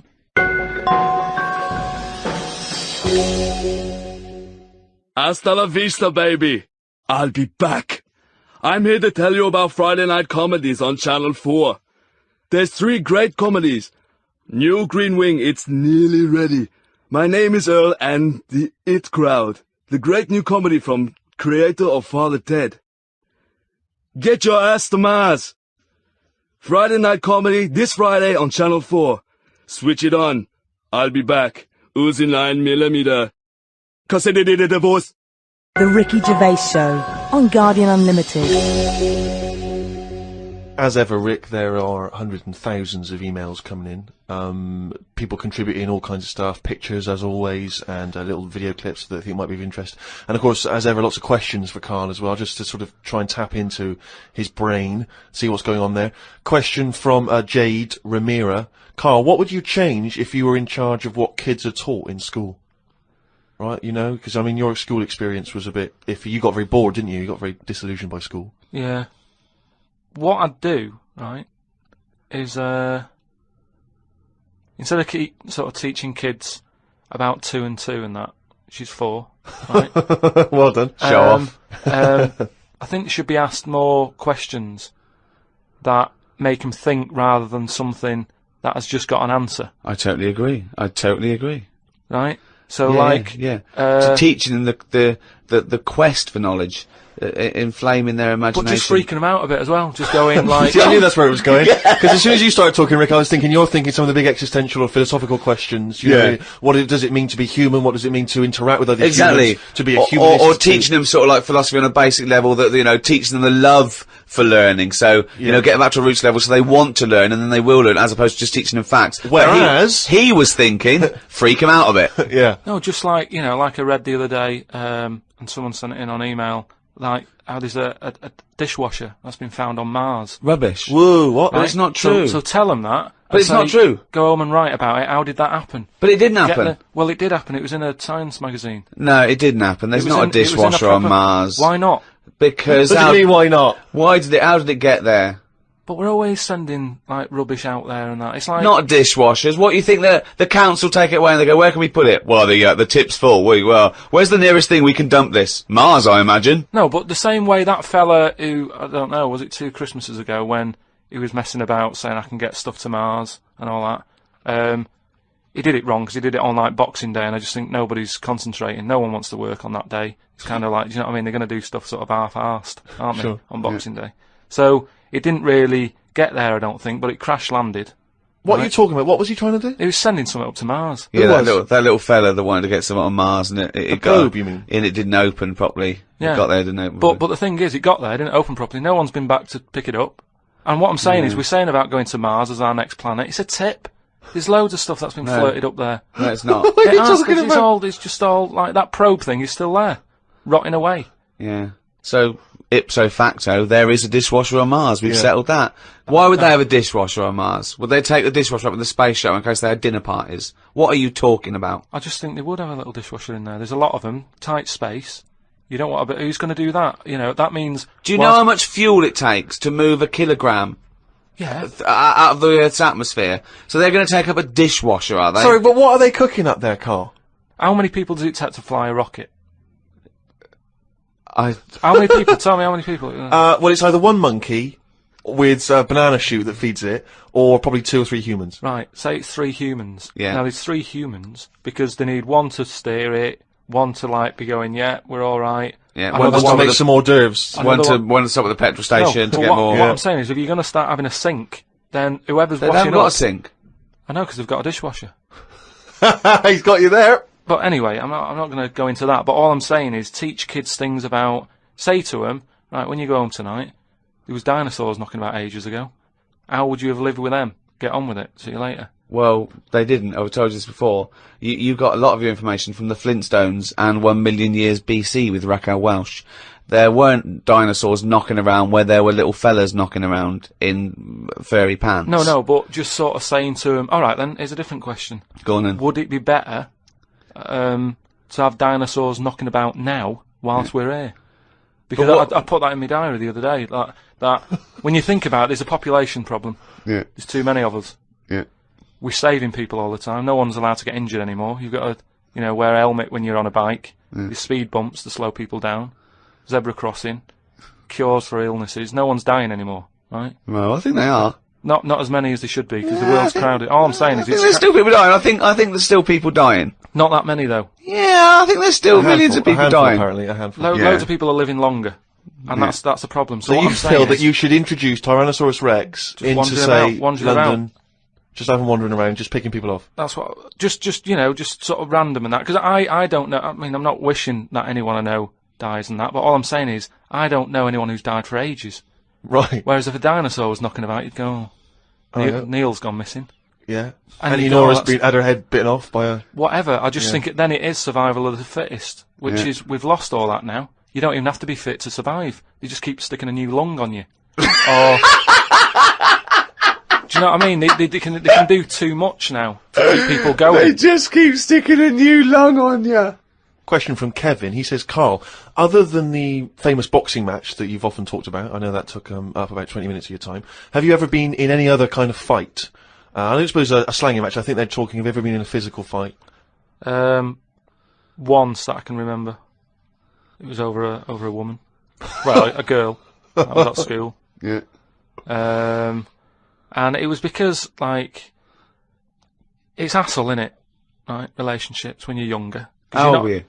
About 7. It was over a woman. Go on then. Yeah, go on. And there was this girl knocking about who, she was quite good looking, everybody liked. And my mate, he really liked her. And I didn't sort of ask her out on that, but she just sort of took a shine to me and stuff, right? And didn't really go out with her properly. It's at that age where going out with someone is just like sort of going, all right, in the morning. Do you know what I mean? You just sort of nod your head. Yeah. And that. Anyway, there was some sort of school disco, and they were playing Spin the Bottle or something, right? And I sort of wandered over to see what was going on, and I stood on this girl's dress and put a hole in it, and she started crying. I was like, oh, I can't be dealing with this, right? What's up with you? It's old, what's up with you? And everyone's going, Karl, what are you doing? That's meant to be your girlfriend and that. You should be sort of saying, oh, I'm sorry, and giving her a hug and all that, and saying it'll be alright, we'll sort the dress out. I said, oh, I can't be dealing with this. No. Right? So she's crying her eyes out. I said, it's over, right? Oh, it's over, you saying, right, in the morning. Yeah. No more of that. Yeah, there's no more. Right. In the morning. So I go to the toilet, right? And this lad who fancies her comes in and goes, you're out of order. I'm saying, what are you on about? Sorry, there's 2 7-year-olds. Yeah, you're out of order. Keep out. Yeah. Cut it out. Show her a bit of bloody respect. Sorry, were you wearing trilbies? Yeah. He put his cigarette out in the sink, and he just said, leave it. Get out of my face. So I just sort of said, look, why are you getting involved and all that? Yeah. 2 7-year-olds. Yeah. Why are you getting involved? And it was obviously because he fancied her and that. We had a bit of a fight in there. Yeah. I accidentally sort of chipped his tooth on a sink. Right? Wow, is it like a proper... Sorry, this is like something from Lock, Stock and Two Smoking Barrels. Yeah. What are you talking about? 2 7-year-olds in a toilet. So you put a hole in her dress. I don't know how that... What were you wearing? Football boots? How did you make a hole in her dress? I don't know. It was like that sort of material. You were wearing winkle pickers. Like crepe. You know what I mean? It was like a crepe dress or something. Yeah. Right. And that got a hole in it. So you're having and when you say you're having a fight, I mean, are you wrestling with it? You got arm locks and head locks? A little bit of locks? wrestling and shoving about and that. And it was an accident. I didn't sort of go, right, I'm going to break your teeth or anything. It's just that I happened to push his head down and his tooth hit the sink. Right. And it chipped and what have you. After that, I sort of left there and stuff, and we had to go into assembly. And and there was a copper in there doing some presentation saying, listen kids, don't get into trouble, because we're out there and we'll get you, right? So sort of try to teach the kids young not to get into any trouble and stuff. So I'm sat in the assembly room thinking, oh God, there's a copper here talking, and my mate's going to come in a minute, like with a chipped tooth and everything. And questions are going to get asked. That's what kind of happened. I mean, the coppers didn't get involved. Yeah. Did you turn your back on violence after that then? Yeah. He said, you'll never take me alive, copper. So yeah, that was the sort of last fight. Brilliant. The Ricky Gervais Show on Guardian Unlimited. Some of the questions coming in now, Rick, are just, I don't know what they're intending. What response they're hoping for, really. This is one from Rob. He just says, I was just wondering, what are Karl's views on the human appendix? What do you think, Karl? What do you think of the human appendix? Never worried about it. Well, no, I think Rob's point is that it's sort of pretty redundant now. Yeah. The appendix used to be an organ that was packed with these enzymes that help break down things like cellulose. But because of our diet now, and because cooking and other things, we don't need to eat a lot of cellulose. We don't eat very, very low grade things like rabbits, for example, huge appendix and cecum, and they use it to break down cellulose. They actually eat their own feces to get it through again, but we get a lot of nutrients out of food now. We eat very rich food, so we sort of don't need the appendix. And also, when something goes wrong with the appendix, if it bursts, it can infect you and you can die from it. So sort of what's the point in having it? We don't need it, and it can only cause us harm.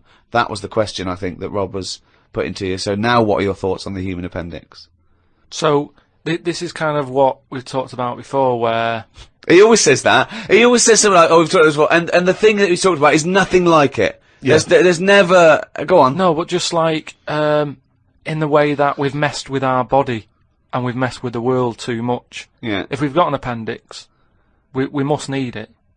If it's dangling about, right? Well, no, because such is the human evolution is, that as you said before, it's no longer based on survival of the fittest, because we can fight nature and combat it. So our evolution, if you like, socially and everything else, it has been much faster than our biological evolution. What I mean is we've obviously interfered somewhere along the way, and we have interfered. Yeah, well, we shouldn't have done, because it's the same way. Like if we didn't have planes and that, would we have wings now? If we'd have needed to get about, would we have had wings? No, the answer's no. Next. No, but you say that, but look at the way... Because he's right, he says it because he's right. No, but all I'm saying is you see that little picture of like an ape to man. Yeah. At first they're crawling about on all fours because probably you're looking for food, so you want to be down there. So right. if you're on both legs, you're missing stuff that's on the floor. What sort of time period do you think this... Because, I mean, we started, dabbling with a plane maybe 100 years ago. So what sort of time period do you think this little thing who's scrabbling around looking for food stood up and walked? I don't know. I sort of don't worry about time. Sort of well, I'll tell you now, we wouldn't have wings now. If the Wright brothers had said, forget it, we wouldn't have wings now. What would happen? Right, here's another question. This is one that I'd chuck out to kids as well. We were talking about education, teaching kids stuff. Sure. What would happen, right? We ruin this world, right? Goes wrong and that, right? They shut it down. They go, we're moving. We go to another planet. It's as simple as that in his world. It's as simple as that. We can't go to Mars because it's full of stuff that used to be in Dixon's. It's like a tip. Yeah, it's a nightmare. So we can't go to there. We go somewhere else. So you find another planet, wherever it is, right? Wherever it is, easy. Something that I've always wondered about, if we do that, do we start New Year's, or do we carry on? Do you know what I mean? Do we say, oh, it's still 2006? Or do we go, it's world new, or whatever? Yeah. New world. That is definitely the first priority. It's year one. Right, we've sorted that out. Right, now... Well, it depends, doesn't it? Because a year might not be the same on this planet. We'd sort that out. Right, we'd sort out what year it is and that. Well, no. What I'm saying is, we'd have to start again anyway, because the planet might not take 1 year as we know it to go around the sun. It might not take a day to turn. A day is a day because that's how long it takes. Yeah, but we'd have to carry on as we know, because we don't want to start doing longer days and that. Otherwise, it'll just kick off and say, "This is rubbish. This new world. What are you doing?" No, I'm doing a 28-hour day. We wouldn't have a choice. A day is how long it takes the planet to turn, and a year is how long it takes that planet to go around the sun. But a day is man-made, really. There's places in the world where they're working in the dark, isn't there, in Iceland and that? But they don't go, Well, it's dark all the time, so I'll stay in bed. Well, no, but there's still a day. It's still 24 hours in a day in Iceland. Yeah, but we only work by that clock because that's what people use at the moment when they go, what time is it? You go, it's 20 past 11. No. We use that because that's how long it takes the planet we're on I've never worried about it like that. I've just always... Well, no, I'm telling you... Well, that's because you weren't asked to get involved when they came up with the idea. I'm telling you, that's what a day is. It's how long it takes your planet to... What do you mean? What? No, I'm just saying that's fine and everything, but if when I was born people said there's 26 hours in a day, I'd go, fair enough. I'm not going to argue. We could have made up how long an hour is. Yeah, we could have made hours shorter and get 26. Well, they're saying they're going to do that. Because they're not. No, they are, because there's so many people in the world. Yeah. This is what I was talking about before. They've got to create more jobs. The only way to have more jobs, keep shops open, take on more people. Everyone's happy. That makes no sense at all. Right. Say if there's 28 hours in a day. Yeah, it'd still be 24 hours long as we used to know it.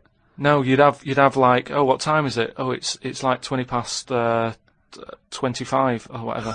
Well, you're not making any sense at all. No, I'm just saying... The Earth would still take 24 hours as we know it now. Forget it. Hang on a minute, I want... there's more interesting territory here. Let's say we've got to our new planet, wherever that is. It takes 14 hours... Okay, to do its turn. So we call that a day, right? So we've now agreed that 14 hours is a day. But nothing, it's going to take ages to get the town centre built and that. If you've only got... I'm going with you, I'm defending you here! Alright. Yeah.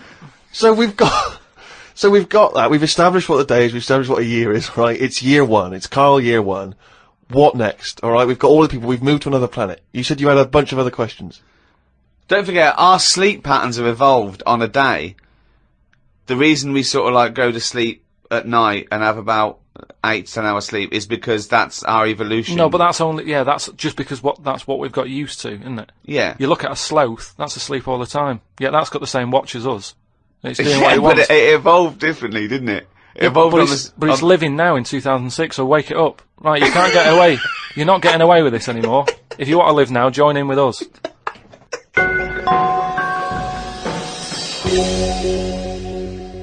Well, it's that time again. It's the feature that the world is saying could rival Monkey News one day. Ready? Oh, what's he written today? Well, Karl's diary. You didn't explain what it was. Karl's diary. Actually, as one person said, if we are going to get it published, we could maybe publish it as The Diary of an Idiot. Very good. So, a little riff there on one of the most famous diaries. Sunday, got up, sunny day, so went for a walk in the park. There was a bloke walking down the street who was whistling. Some kind of annoying tune. He seemed quite happy with himself. Do people only whistle when they're happy? I don't whistle very much. It's a good point. Whistling is so inane to me. But yeah, it's sort of like going, I'm content, it really is that thing that if they go, you go, well, Mr. Mellors, I'm afraid, we've got some bad news. Not only has your wife died, but you've lost the house. Thanks, Doctor. Wouldn't happen. No, you don't whistle when you're sad. The other place you hear it, of course, is changing rooms. And that's men going, I'm whistling so I'm not looking at your cock. How could I be? I'm concentrating on whistling. The lake was frozen over where I was walking. The ducks looked worried. They were sat on the edge of the lake waiting for it to melt. Were they, Karl? Yeah, we just sat there looking, sort of going, oh, what's going on? I don't know. How long is a duck's memory? Because I wondered whether they're going, this doesn't seem right, but I don't know why. I asked Suzanne why ducks don't use their wings much. They seem to walk and swim more and don't bother using their wings. Suzanne said she had to call her mum and dad, so I never got an answer. The old excuse! Yeah. Suzanne, I can't talk now, Karl. Gotta phone my mum. There was a marathon-type run going on in the park. It reminded me of the time when we were moving flat. It was the day of the London Marathon. Me and Suzanne were walking down the middle of the road, taking some stuff to our new flat. I was carrying a lamp and a kitchen bin. People were clapping me, thinking I was doing some kind of fun run.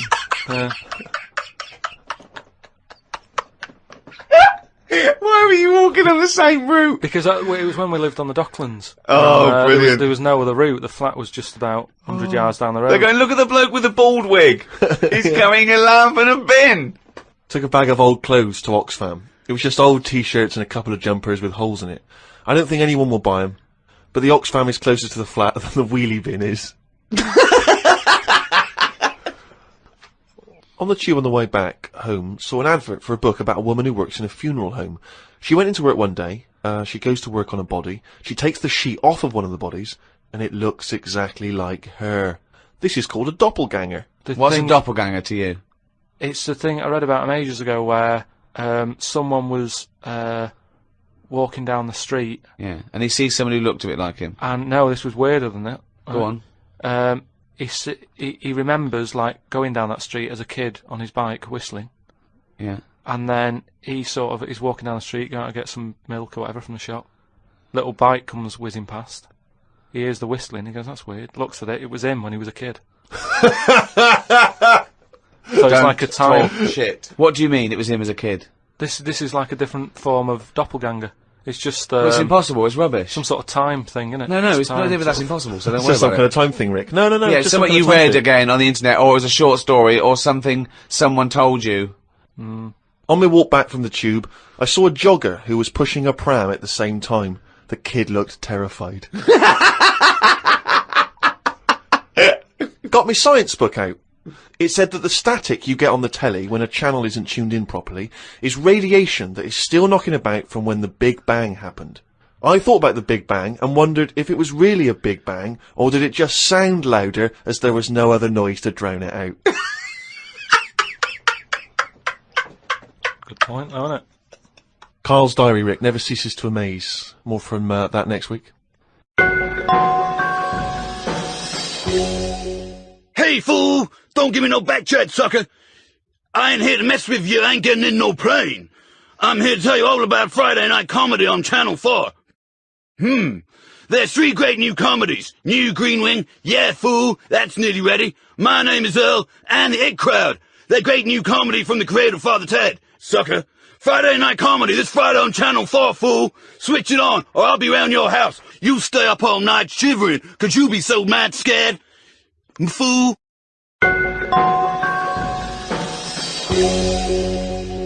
Oh, well, it's that time now. Yeah? It's the big one. Oh, chimpanzee that monkey news! Right, there was this, monkey? This fella, right, who, he had a problem with his eyes, right? Yeah. So, he goes to the doctors, and he goes, oh, I've got a problem with my eyes. And he goes, yeah, they're bad then, right? He goes, it was in America, you know, like how you have to pay for medical stuff and all that. And the doctor said, oh, if I fix them, it's going to be like 10 grand, right? It's like, but I haven't got the money, doctor. He goes, well, I can't help you then. You know, there's a lot of people with bad eyes like them, can't do anything for you. So he goes, oh, it's getting worse, I can't do anything. So anyway, so he goes home. Is that the price of human eyes, is it? So he goes home, he's looking in the paper, right, and he sort of sees in the adverts at the back, and there's a little advert there saying cheap doctors, right? No, bollocks. Oh no. So he's thinking, oh, maybe that's what I need, right? So he calls him up. Woman's there. She's like, wait, what can I do? He goes, I've got bad eyes and that. She says, oh, come in tomorrow, we'll sort them out. She's like, brilliant, I'll see you then, right? So he goes down there, and he says, right, you know, I can hardly see. My eyes have got in really bad state and what have you.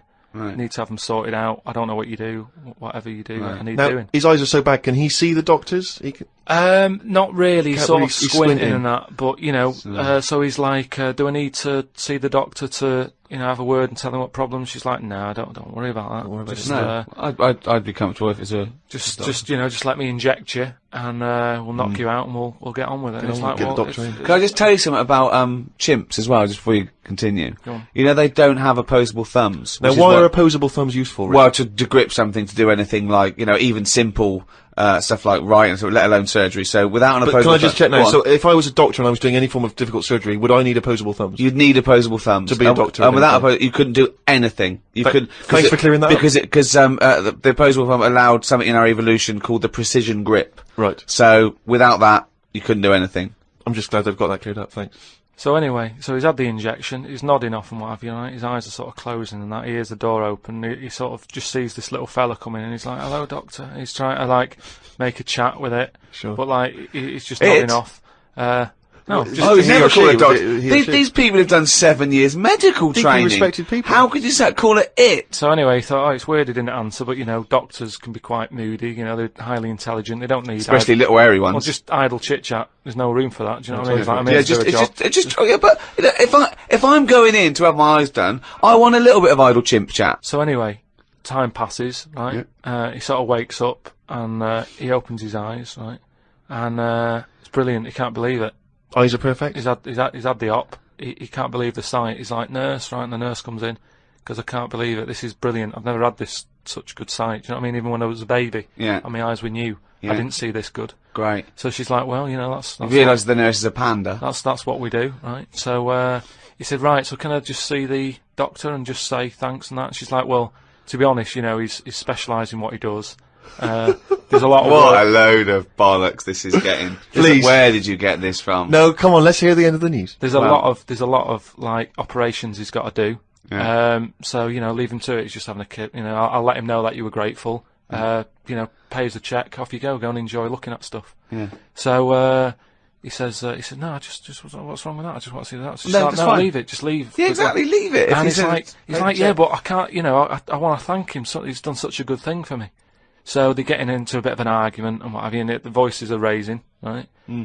Door opens. Gonna wake the doctor up. Well, that's what they did. They woke it up, right? They woke it up. So the door opens, right? Little monkey comes out, and he's like, "What's going on here? It's a hospital. Why is a monkey knocking about?" Yeah. So the woman said, "Well, what do you mean? He's the doctor." Right? so he's like, "You are having a laugh, aren't you?" She goes, "Look, don't complain. Your eyes are sorted. Yeah. The doctor's done it. What's the problem?" He said, "Well, if I'd have known that, I wouldn't have come here." She said, "Well, what do you mean you didn't know that?" She said, "The advert in the paper you read, it's like chimp doctors." That is the biggest load of shit I've ever heard. That really is the worst. What? And because his eyes were so bad, he thought it said cheap doctors. He saw the advert and it said chimp doctors, but because his eyes were bad, he just saw it. What journal is this in? It was years ago, because it sort of says how the monkey sort of carried on working for a few years. He couldn't do anything. Then just retired to play golf. It's absolute bollocks. There's no way. I mean, it's not even worth talking about. So. It's the most ridiculous thing I've ever heard. It's the most ridiculous monkey news you've ever heard, and that's saying something. Chimp doctors, cheap. It's easy mistake.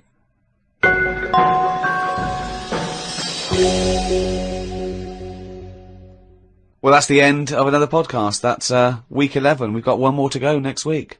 So go to rickygervais.com, see some of the things we've been talking about, register, so we can let you know what's happening when we're back. Who hosted this podcast? It was the great guys at Positive Internet who host the world's #1 podcast, The Ricky Gervais Show, with me, Ricky Gervais, Stephen Merchant, bye-bye, and Karl Pilkington.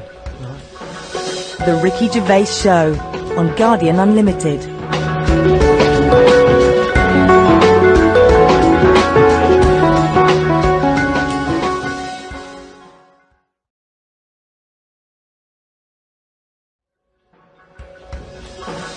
The Ricky Gervais Show on Guardian Unlimited.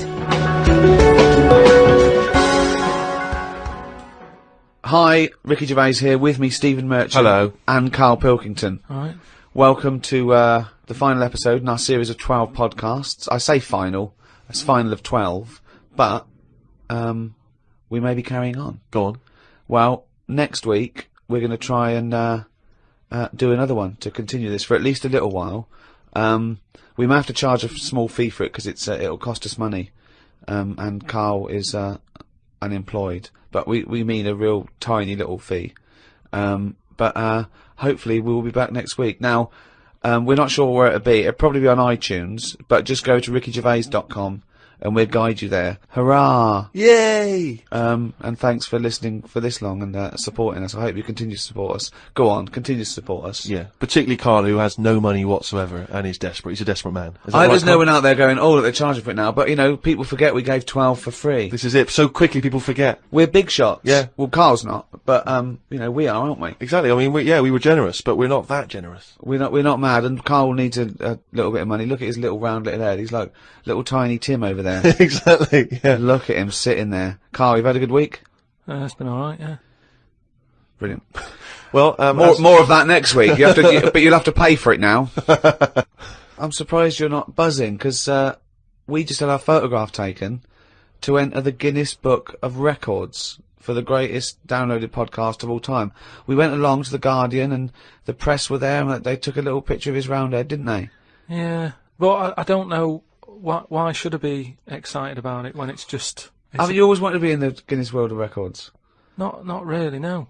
I've been looking at the they presented us with the this year's, and I've been looking through it, and there's some fascinating ones. I used to get this as a kid. That's what I'm saying though. There's loads of things in there that I used to go to. Like I looked at it online the other day to see if what's on there. You click on it, the home page that you get when you click on Guinness Book of Records. It's a fellow with the most ear hair, right? It looks amazing. So that, to me, is what the Guinness Book of Records is about. Sorry, you're impressed with the bloke who just happens to have the most ear hair? No, but it's commitment. He could have shaved it off, but he didn't. He left it. Yeah, no, it's less commitment. But that just grew. We actually bothered to do a podcast. All right, forget that then. The one with the rings on the neck where they stretch the neck so their head's tall.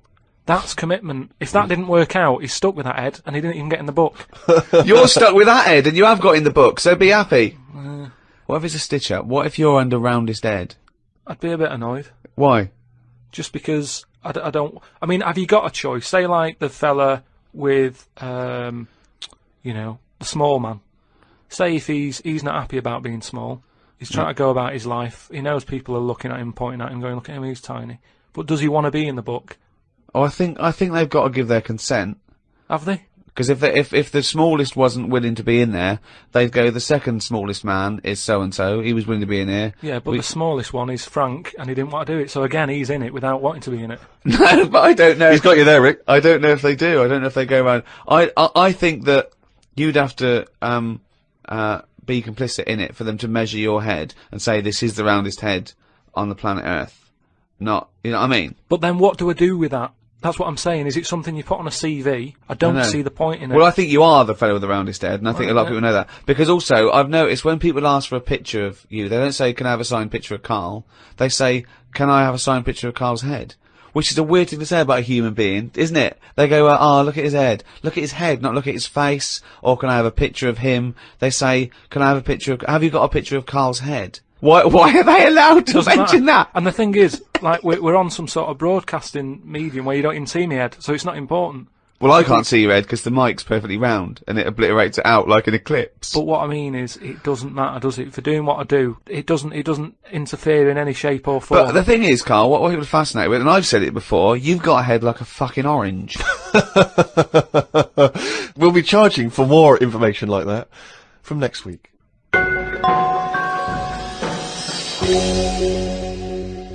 We do, of course, Rick, every week get thousands of emails. I mean, it's crazy. It takes us ages to go through them and read them. And we are going through them, we are reading them. Freddie Gerstrom from Winchester says, of course, it was recently Valentine's Day. What's the most romantic thing that you've done for Suzanne, Karl, that you can think of? I don't really do all that. Sure. Valentine's Day stuff. It's just... The problem is, if you do it once, they expect it every year. Yeah. Sure. That's the problem with Christmas and stuff, isn't it? It's like, that's what you do now, every year. Every day, yeah. So I prefer to just sort of wait, you know what I mean? And if I think of an idea or I know of something that she wants, I might get her something, but I might not do it on Valentine's Day. It's that thing, it's like how I've said about Pancake Tuesday.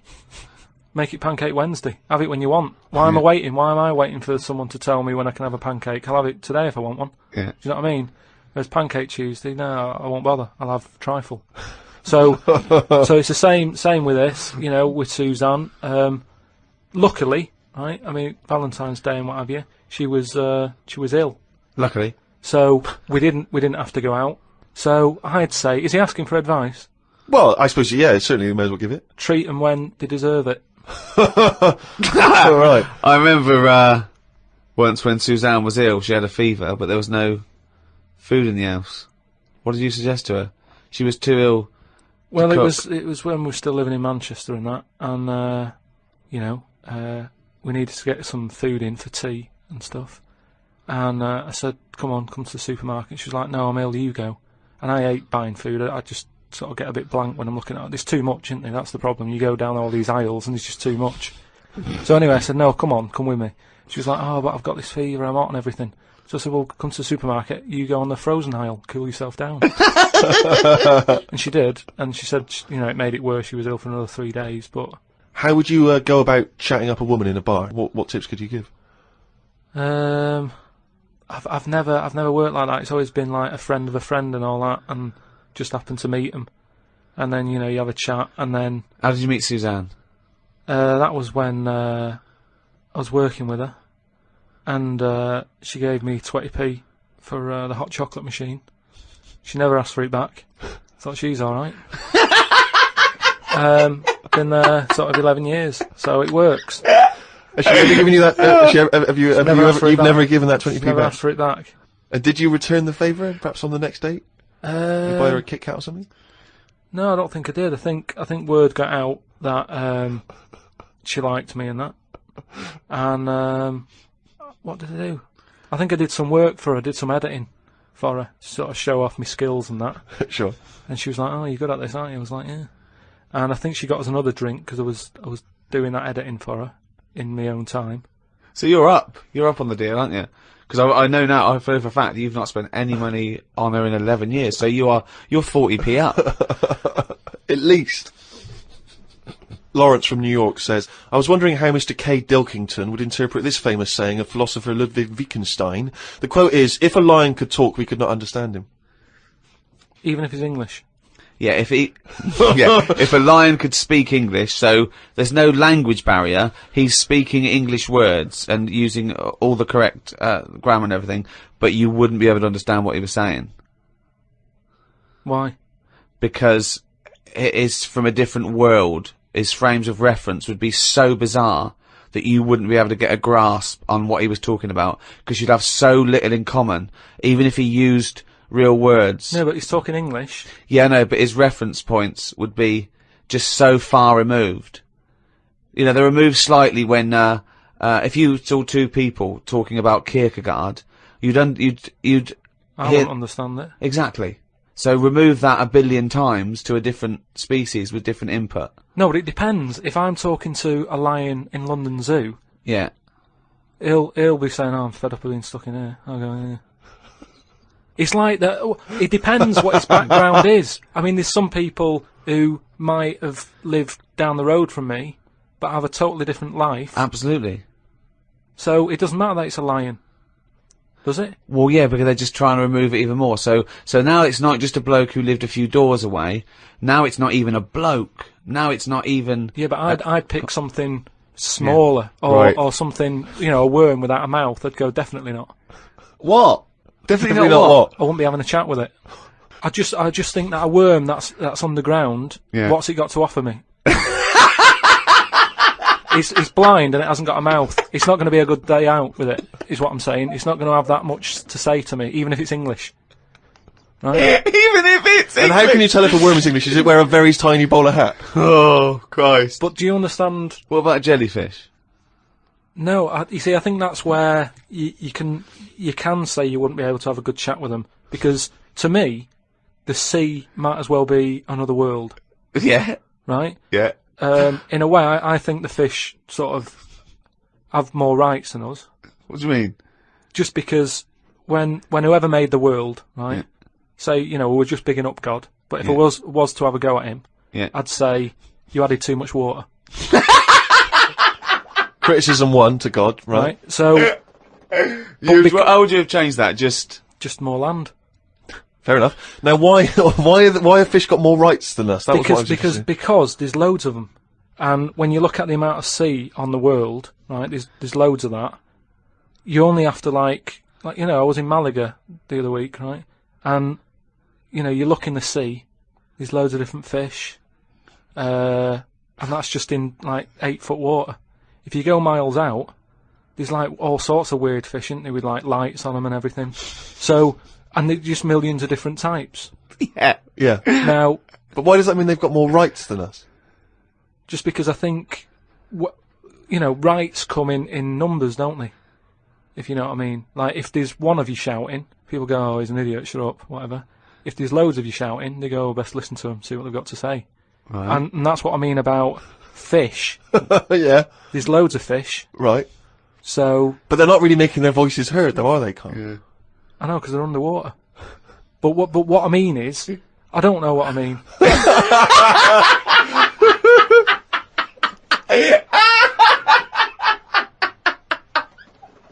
The Ricky Gervais Show on Guardian Unlimited. Oh, pleased to meet you. Start me up. I'm here to tell you all about Channel 4 Friday night comedy. So start me up. Now then, there's 3 great new comedies from New Green Wing. That's nearly ready. My Name is Earl and The It Crowd. The great new comedy from the creator of Father Ted. Ow! Friday night comedy this Friday on Channel 4. Switch me in. It's gonna be a winner.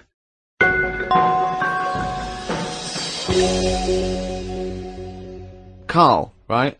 What do you think it's like being a crab? If you could go now, your mind into a crab, what would you see? Where would you be? What would you be doing? What would you be thinking? What would you think of all the other things the crabs you'd see, the squids you'd see? What's it like, do you think? I want you to, it's like creative writing, just think, just let yourself go. Come on. It's got to be a crab. What do you think of a slug? What do you think to be a slug? What would you do if you were transported now into a slug, what would you do? And Suzanne, you're suddenly in the kitchen, but you're a slug, and Suzanne's sort of like there, just making tea and that. How do you let her know it's you? It's impossible. I'd just chuck myself into the salt pot or something.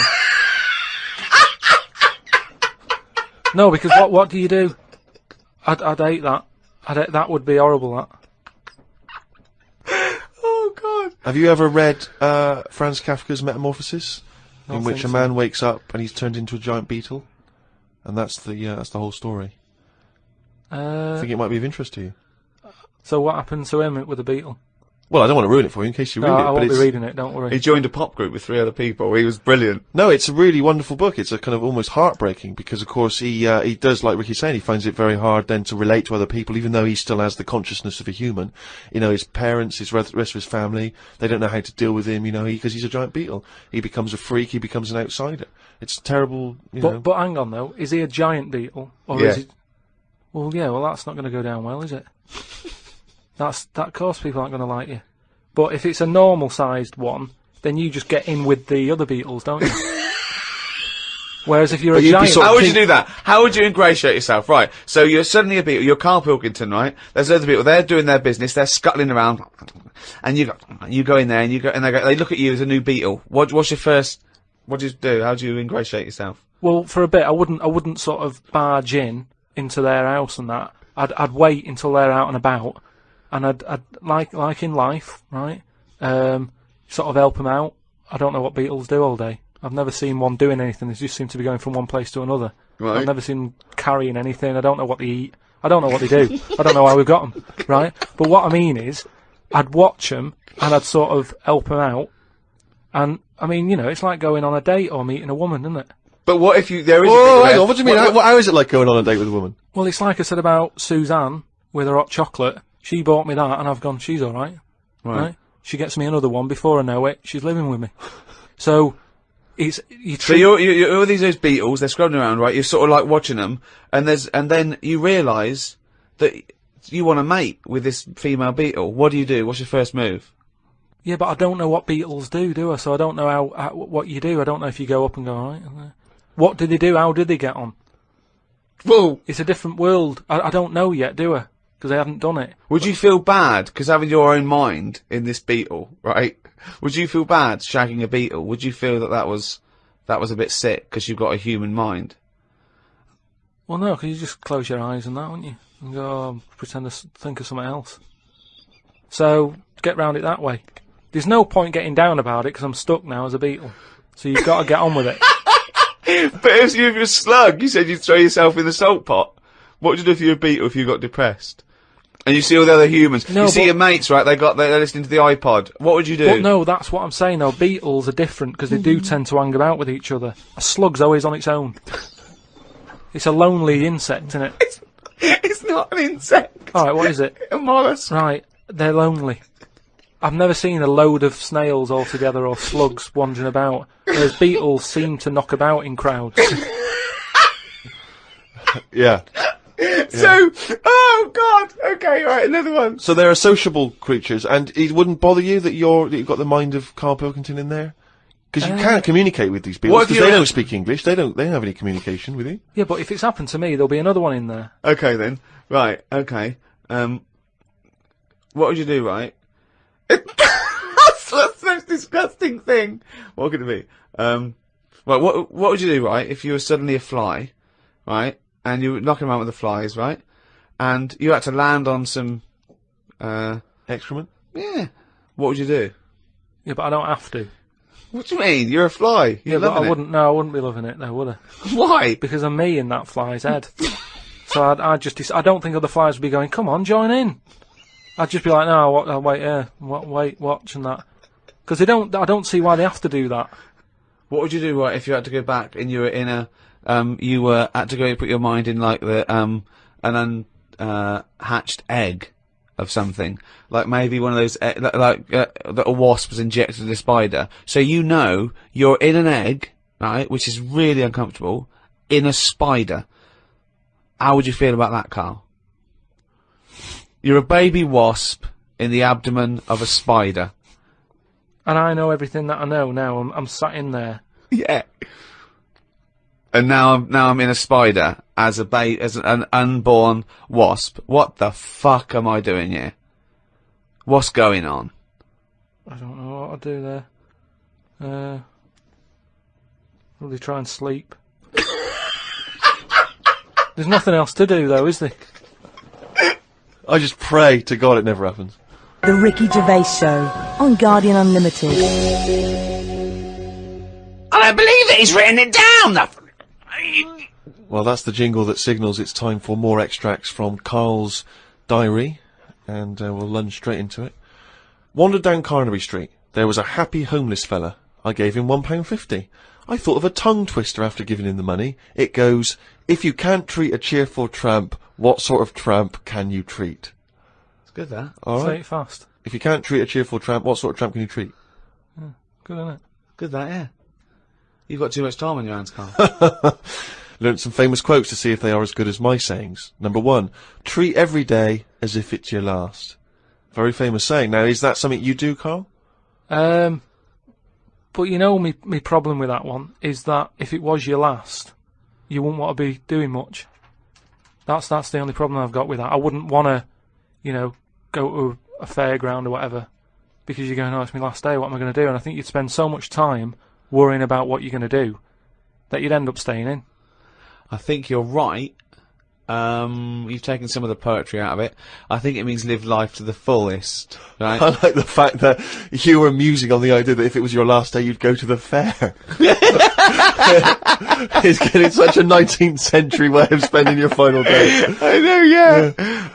Well, the thing is, the other thing is that, the only thing that people get depressed about in terms of sort of like, you know, life and death is, not the knowledge that they're gonna die, but more the knowledge that they know they're gonna die when they're dying. If someone told you, no one ever knows when they're gonna die, no one ever gets an illness, no one ever gets hit by a truck, everyone passes away peacefully in their sleep, dreaming they're riding a big marshmallow, right? Then you wouldn't care about anything. It wouldn't matter when, it wouldn't matter if you died tomorrow or in 30 years' time. You'd just live life to the full. You'd have it, every day would be great. You'd go out, you'd come back, you'd fall asleep. That would be amazing. There'd be no stress. There'd be no angsty, we're all gonna die stress, because it wouldn't matter. Because it would just be your life. Wouldn't it be amazing if someone guaranteed you, Karl, you're gonna die in your sleep? I'm not gonna tell you when. Yeah, but some people do, don't they? Well, exactly. Yeah, but we never know we're going to, because we stress. What if we get a dreadful illness? What if we, you know... But we're almost not letting people die naturally anymore, are we? Because we're always bodging stuff up. What do you mean? Well, someone who might naturally die in the sleep aren't allowed to naturally die in the sleep because they wake them up with those electric things and get them going again and pop in a new lung or whatever whilst they're at it. That's what I'm saying. They don't just... You never hear it anymore, do you? Frank peacefully died in his sleep. No, he died on the operating table whilst we were putting in a new lung. They don't die naturally anymore. Frank died peacefully with 40,000 volts going through them and a couple of people going, clear! Clear! Rushing about today. Got to get a lot done as I'm flying to Malaga tomorrow to see my mum and dad. Don't like flying. I'd be happy if they give you a parachute instead of a life jacket. They say Da Vinci invented the parachute as well as the helicopter. He never got round to making them though, because he only drew them on some paper. Got up at 5 AM as I had to get to Heathrow to get on the plane to see mum and dad in Malaga. Went out for a drink with a cousin who lives in Spain. Ain't seen her for 27 years. Oh, that must have been tricky, making conversation. I didn't really bother. Because where do you start? I might as well go up to anyone in the street and start having a chat. Yeah, you have to go further back than, did you want Chantal to win Big Brother? Yeah. Me dad and me talked about history. I said we shouldn't go on about things that happened ages ago, because I bet something similar has happened more recently. Brilliant. Read about an island in the Indian Ocean where there are tribesmen still living like they're cavemen. A helicopter tried to land and the tribesmen chucked spears at them. This is what I meant about not having to talk about things that happened ages ago. We have got new cavemen now, so why do we talk about the old ones? People could have lived before, but computers and all that blew up and books got burnt, so all they had left was what these tribesmen have got left. Ramblings And that's the ramblings madman. of a maniac. That's just a few hours before you go crazy with a gun in there. No, but what I mean there is, right, say if all this has happened before, right, podcasting's been happening years ago, something happens. Again, a lot of information from the Planet of the Apes. Something happens, world ends, right, we come back again somehow. Yeah. It's the detail you leave out that makes you intriguing. Just like the watch that you can wear that tells you when you're going to die. How does it work? Pop it on your wrist. That's all the detail you need. So the world happened. No. We came back. Have you seen the pictures? Forget it then if you don't get it. It's interesting that you had all those profound thoughts about this period in the past when they all lived, but you still found it appropriate to include at the end of that. It says that tribesmen wave their knobs about when they've had enough of having visitors. That's what it said in the paper. That's what happens. They're quite happy. What paper is this that you're reading? It was in like a paper a couple of days ago. It said they don't mind having visitors if they're bringing them coconuts and stuff that they can eat. Once they've got everything they need, you start waving the tackle about, and that means like, right, leave now. Which you would, wouldn't you? Yeah, at a dinner party. My grandfather used to do that.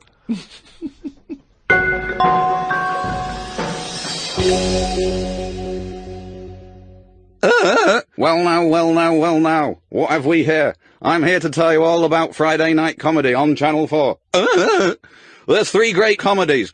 Green Wing, It's Nearly Ready, My Name is Earl, and The It Crowd. The great new comedy from the creator of Father Ted. And what have we here?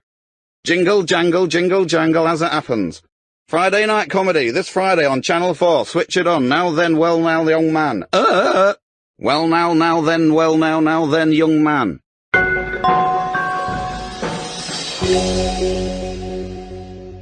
Oh, did fancy that monkey news, you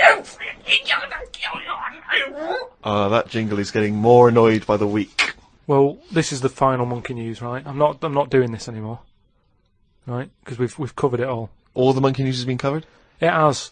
We've done loads of them. I think all the news that needs to be sort of known has been told, right? That is the end of the news. Jesus Christ. What? Get on with it. Right, do you know, in the first podcast that we did, we chatted about the monkey that went into space and stuff. Yeah. So where we left So haven't you got a real new monkey news? Well, it's an update, isn't it? I mean, is it new? Has it happened recently? Has it happened since podcast 1? I have to pick Ricky up on the point that he thinks any of the monkey news we've heard, A, happened, and B, happened recently. It almost always happened in olden times, or ages ago. Oh, you're right. It never happened. Yeah. Right, anyway. So, like I say, the first monkey news, it was about this monkey that went into space. This was the one that was fed by bananas that came out of a little chute on the spacecraft. Yeah, it went up there, did a really good job. It was taught how to press the buttons, hit the left button for a banana, you know. Right button to go right, whatever. Make history and go into right space. Right. What do I want? Not more banana. You haven't taken off yet? More banana. oh, we shouldn't have given him a choice of banana or a change history.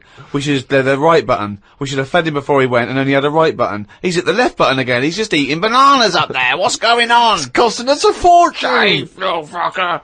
Press the right button and do something. Oh, bananas. Hey, you hit the left button again, the little fucker. So anyway, yeah, I told you, he went up there, he came back, he could never get that the high exactly, again. Yeah. You know what I mean? He tried other things. I think he tried to get a band together and that. Right, so anyway, there was loads of monkeys that were signed up to this NASA program, and it was 1961 when this little monkey called Ham, that was his name, so a bit of an update, that's the same one as I talked about, his name was Ham. As well as him, there was one called Enos. He went round the world loads of times. So anyway, what I found out about it since then, Ham went up there, did the left-right business with the bananas. Enos, they didn't put as much work into the trip when he went up there, and something went wrong with the machinery. And do you know how you get a banana for the left button and all that? It's official now. There's 2 buttons in this spaceship. Banana dispenser and everything else. The right button is everything else. But it worked the other way. The machinery went weird. Oh no, really? So it meant that the right button would give him a banana. Right. The left button did everything else. Oh no! How did So that, what had been taught? What? This is the problem with electronics, isn't it? Well, no, I don't think apparently this is the problem. But the good, I mean, honestly, look it up if you want. This is all online, by the way. So what happened when it all went haywire? What occurred? Well, Karl, this is online and it's bollocks. Luckily, Enos, because he'd done a few trips, Right, so he was like, well, I know this isn't right. As much as I love bananas, this isn't right. That was his thinking, of course it was. So anyway, so he came back, they were all like over the moon with him. He said, I can't work with these conditions. Good mission and everything, well done on working it out. He sorted all that out. It moved on a few years. Armstrong's gone up there, Buzz and that other fella. They've been up there, the monkeys aren't needed anymore. But they were like, we've got all these monkeys who have done NASA training.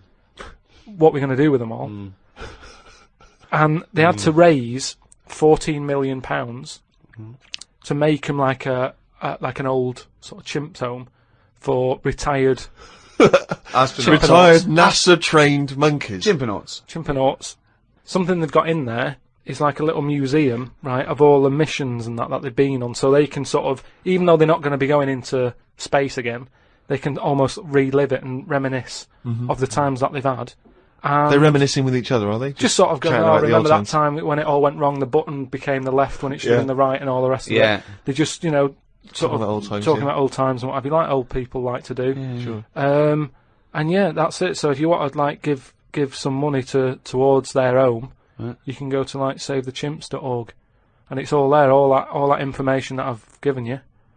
It's all there. You can. I'd be surprised if all the information you've given us is there. It's all there. I'd be very surprised. It's all there. Just retired, you know, monkeys and that who've done the bit. Perhaps we should retire Monkey News to that same place. That's what I mean. So, you know, I hope you've enjoyed the Monkey News and that. That was the last one. Look after the monkeys. Do your bit, because they've done their bit. That's it, yeah.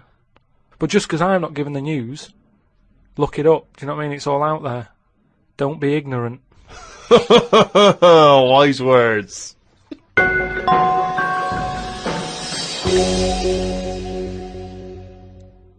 Thank you so much for listening to these 12 podcasts. I've really enjoyed it. I know Steve and Karl have. This podcast was, as usual, hosted by Positive Internet, the world's #1 podcast. Next week, a brand new podcast.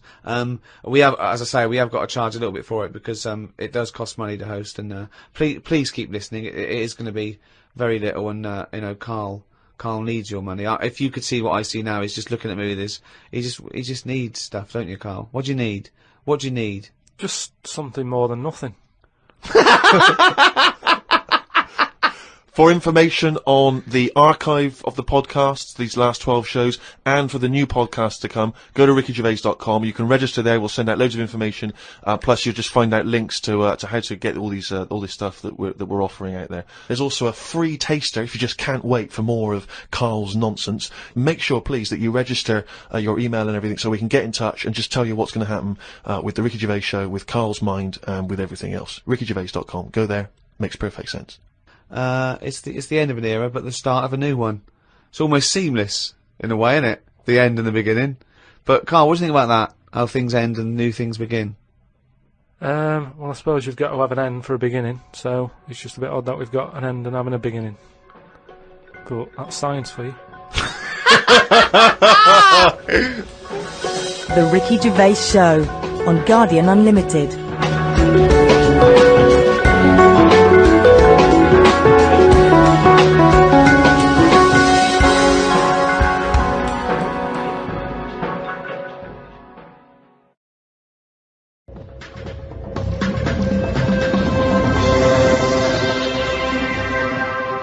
Hello and welcome to the all-new Ricky Gervais show with me, Ricky Gervais, Stephen Merchant, hello, and Karl Pilkington. Alright. You say all new, Rick. In what way is this all new? I mean, it seems very similar. It's me and Karl. I suspect we're going to be talking bollocks. I'll tell you what's new about it. This time you have to pay for it. Well, that is a nice new development. Yeah. But what about within the content of the show? Any of the classic features, Monkey News? Well, I think Karl retired Monkey News. I don't know why. So that's been axed. It's just that we'd sort of done it all. Do you know what I mean? But will he be coming back in the future? We might do something with it, yeah. Good. I think there'd be a campaign, you know. If I know our listeners, and I don't want to, then they'll be doing an internet campaign now to bring back Monkey News. I just want a quick question, because I'm a bit confused. Is this show 13, because we've just done 12, or is this show 1 of the all-new Ricky Gervais show? I didn't know where we are. Show 1 of the all-new Ricky Gervais show. Right. Is it, though? What do you mean? Well, that's like that question that I put to you about, say if, like, we do something wrong to this world, runs out of whatever we need. I don't know how it works. You put yourself down. I think you do, and I think you. No, just whatever the reason is. If it, you are talking yourself out of a job with NASA, putting yourself down like that. I think you know exactly how the world works. No. But you know, just like say if we had to go to another world, right? What year would it be? Yeah. I explained. I told you it depends, because it doesn't matter where you start, right? It depends what a year is. A year is a year because that's how long it takes our planet to go round our sun. A day is a day because that's how long it takes the world to revolve once. I know, but you can't go to another world and then start changing everything, because people are going to be a bit unnervy about being on different soil. So but it's not their choice. You can't go to a planet and go, we've got to speed this planet up. It's not going through the space quickly enough. Yeah, but everybody's, you know, like, especially older people, is set in the ways, right? I don't think older people set in their ways are gonna pack their bags and go to Mars. No, but if they have to. Anyway, that isn't the point. All I'm saying... What, they're gonna be moaning about days are shorter here, or days are longer, aren't they? Well, yeah, you know what they like. But old people don't care. They like short days. They don't get out of bed, do they, until late? They've got nothing to get up for, and they go to bed early. Yeah, but it's not just that, is it? What if it's a longer day, Steve? Oh, nightmare. That's your point, isn't it? But I'm talking about stationery, diaries. Everything's going to be a mess. Right.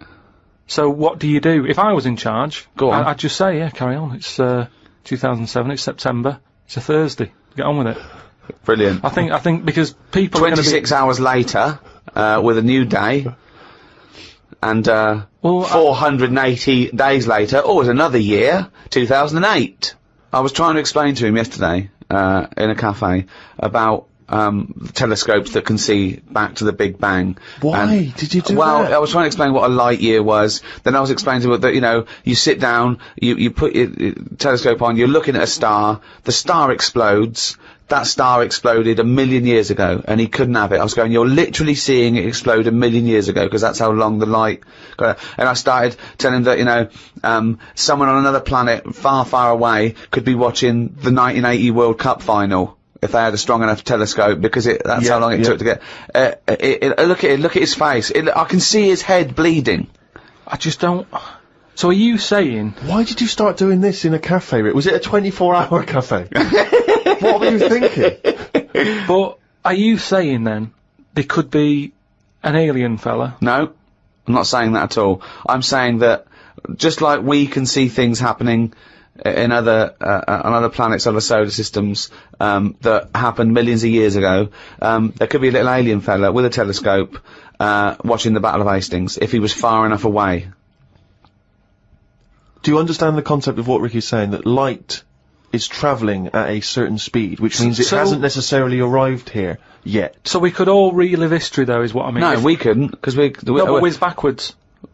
Well, no. One, you'd have to travel faster than the speed of light. Yeah, I know, but say if we can do all that. Well, that's the big thing. You can't. No, I know, but, you know, it's only a matter of time, isn't it? Why haven't we? No, but we're not in a rush to do it, because we can just go back in time. Well, but if time travel's possible, right, eventually, then it's already happened and they've come back.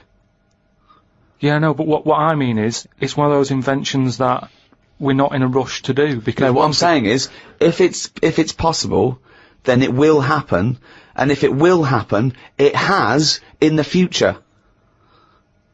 Yeah, but we don't know about that yet, do we? No, but you see my point? Not really. Okay. Yeah, but it's not that great just because you're seeing that far, because there's nothing in the way. You're looking at nothing. Space is nothing. What are you looking at? They say. What do they say? I don't know. But if only you had a saying there at your fingertips. What I mean is the universe, they say it's non-stop, there's no sides to it. No, they don't say that. Scientists have never said that. Heaven forbid. Now, Karl, I know you're fascinated by the concept of the doppelganger, of seeing someone who looks exactly like you. Yeah. Jake has emailed in, he says, Karl, if you could spend a day with an exact replica of you, okay, so somehow they've cloned you, Karl, and you've got him for one day, what would you do with this? What would you make him do? What conversation would you have with him? What would you do? Is there anything you could, how would you utilise him for one day? Well, they'd both say, I'm not bothered, and that'd be the end of conversation. Yeah. What would do me head in is, does it think the same way, look the same way, exactly dress the same? Yeah. How would I know which one I was? Because you'd be you. That's amazing. How would I know which one I was? That's incredible. No, because... That is the most stupid thing ever said by a human being. Can we get the Guinness Book of Records on this? I mean, out there, listen, people, have you heard anything more stupid than how would I know which one I was? It's the most stupid thing any human being has ever said by definition. But think about it, this other person's going, alright, thanks for, meeting up and that. And I go, hang on a minute. No, you came to me. And then Suzanne would come home and she wouldn't know the difference. And then suddenly you'd start doubting yourself. And you go, should I be leaving? Or... So, how do I know if I am that real one, if he knows what I know? But you know who you are because you're experiencing it. But he'd be saying that because he'd say, yeah, it's a bit weird, but isn't it? you know the truth, you idiot. How would I know which one I was? So anyway... But bear in mind, what would you do? You could pass him off as yourself. What would you do? Would you play tricks? Would you, You could be in two places at once. Would you do stings? Would you do scams? Like Jackass? No, because it would only end up getting me into trouble, won't it? Because people won't believe that there's another one like me. Mm. Otherwise, everyone will be saying that when they get caught robbing. They go, oh, it wasn't me, it was me doppelganger. It can only... I wouldn't want it, to be honest. Again, it's a bit of a headache, isn't it? Because he could be going mental, causing all sorts of trouble, and you're going, well, you pack it in. And he's going, what? What are you on about? But then that wouldn't happen, would it? Because he's being me, so he'd be sat wherever I am anyway. Because he'd want to do what I want to do. So, pointless. But I still wouldn't want it. It's unbelievable. That was a conversation with himself. That was amazing. That was like experiencing what it would be like if there was two Karls. Yeah, he was having a discussion with himself. We could have left in that time and come back, and he'd be arguing still. That is officially the most stupid thing. If the Guinness World Records, has anyone anywhere in the world said anything more stupid than how would I know which one was me? But does this mean? Does this mean though that I could just sit at home and not do anything, and just send me out on? Yes. And when he's seen something happen, I'm seeing it. No. You're You're separate people. You're separate people. But then he's not a doppelganger then, Well, is he? you're identical twins then. You found out identical twins and he's got exactly the same input as you. I mean, it's not a real question, is it? It's just a little, again... But I said to you the other week about twins and that, how I wouldn't like to have a twin. It's alright when you're a kid, but unless you're a Siamese twin, even they don't even look alike, do they? Just stuck together. You don't go, oh, don't they look like each other? They have different haircuts. They don't carry that thing on, do they? Like normal twins do. Like normal twins, the mums say have the same haircut, wear the same shirt. Siamese twins never look the same. They've just got their arse stuck together. Again, it's a dialogue in his own head. It's unbelievable.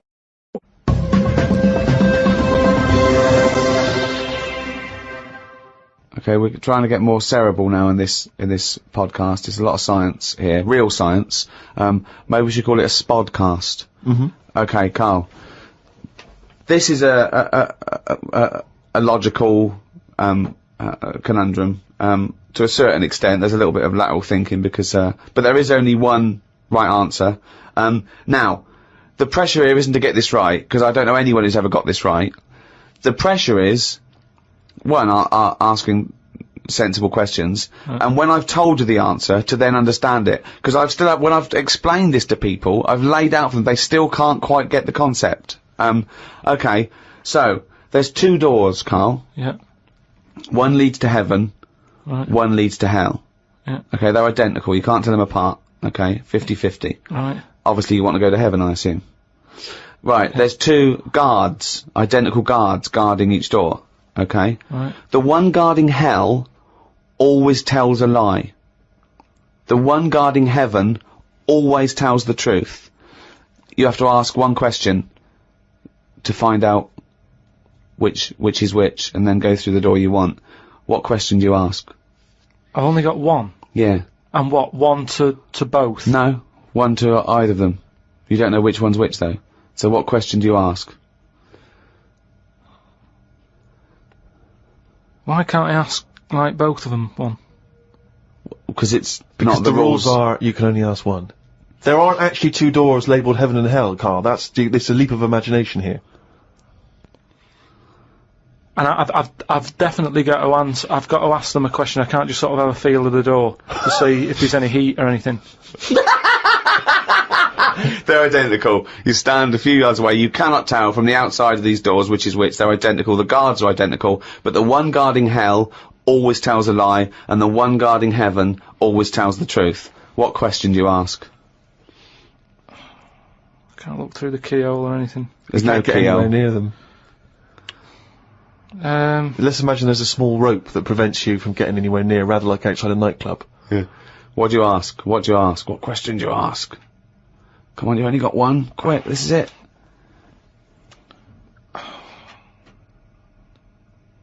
So, they stood there. Yeah. They both look the same. They're both smiling.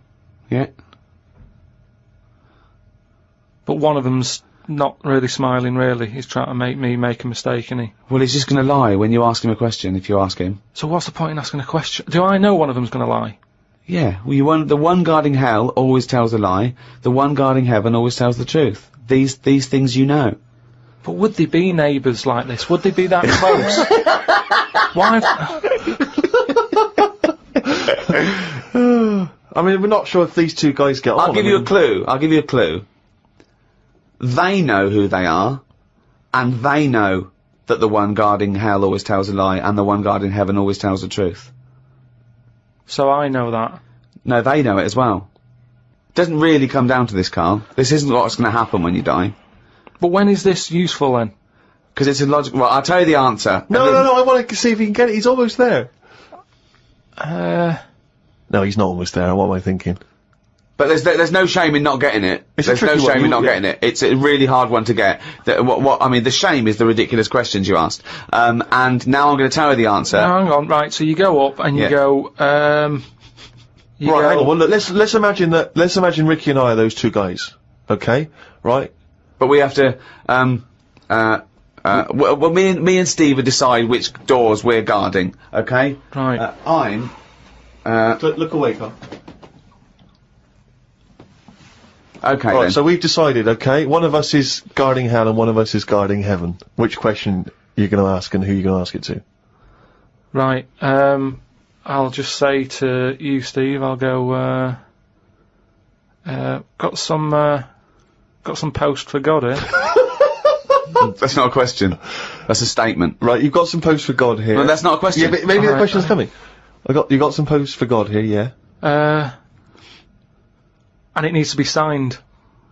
It's not a question. Still not a question. No, let him finish. Is God in? Because I need him to sign for this post. Is he in? Well, I can answer that as well if you want. Go on. He's in. He's behind my door. Do you want to answer it? Well, yes. Do you want to get him? Just Well, no, you've only got one question. So you're asking Steve, is God in? What's the answer? Yes. Ask me. Yes.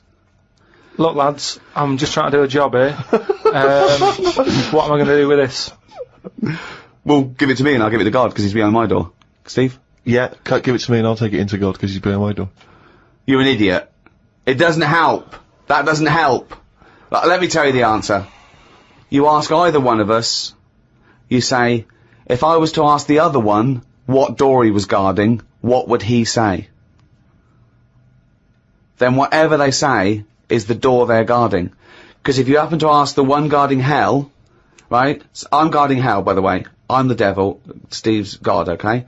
So you ask me what Steve would say if you asked him what door he was guarding, and I'm going to lie. I know he'd say heaven, because he'd tell the truth, but I'm lying, so he'd say hell. So you know I'm guarding hell. If you ask Steve what door I was guarding, he'd tell the truth, right? So he'd say heaven, because he'd know I'd lie. So he's guarding heaven. So the question is, if I was to ask the other one what door he was guarding, what would he say? And whatever the person answers is the door they're guarding. Steve, what door are you looking after? Well, heaven. Yeah. Why should I believe you? Because you don't know. No, that doesn't work. Because you asked me the same and I'd say heaven as well. Right, so who do I believe? This is where you use your gut feeling though, isn't it? This is what life's... Well, as opposed to the pure logic that Ricky's just used. I just think, because there's a lot of questions in life where you don't know the answer and you go, do you know what? I don't like the look of him. So... They're identical. Yeah, but they're still identical twins. You always get a little snidey one.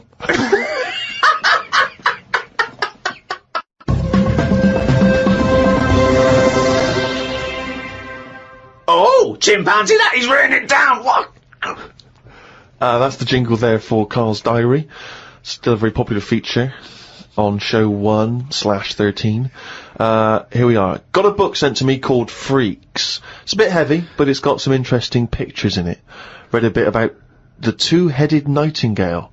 She/they was on tour in London years and years ago. It cost 2 shillings to have a front row seat. She/they had 2 heads/2 arms and 4 legs. They are called Siamese twins because the first twins that were born stuck together were Siamese. On one of the pictures, they are playing chess against a doctor. That hardly seems fair. 2 heads are better than 1. So it's 2 heads, 2 arms, and 4 legs. That's just 2 women in one dress. Yeah, that's 2 women with an arm missing. Yeah. Spoke to Ricky and his friend Glyn about art. I just don't get it. Ricky had some odd pictures on his walls. I don't have any pictures up in my flat because of the mirrored wall. But I can't say I'm bothered. The mirrored wall, we should just explain what that is. When you moved into your flat, there was an enormous mirror on one wall, was that right? We just got this flat, and, you know, it's not a big flat, so I think the people who had it before us, he was a gay fella, right, which was a bit like, oh, so you've been doing with that mirror and that. But that was... What? No, just, you know... Just, what has he been doing with the mirror? Well, What's he been doing? Why? No, it's just because they're quite sort of experimental in it, aren't they? And I don't know, what do you mean? What do they do?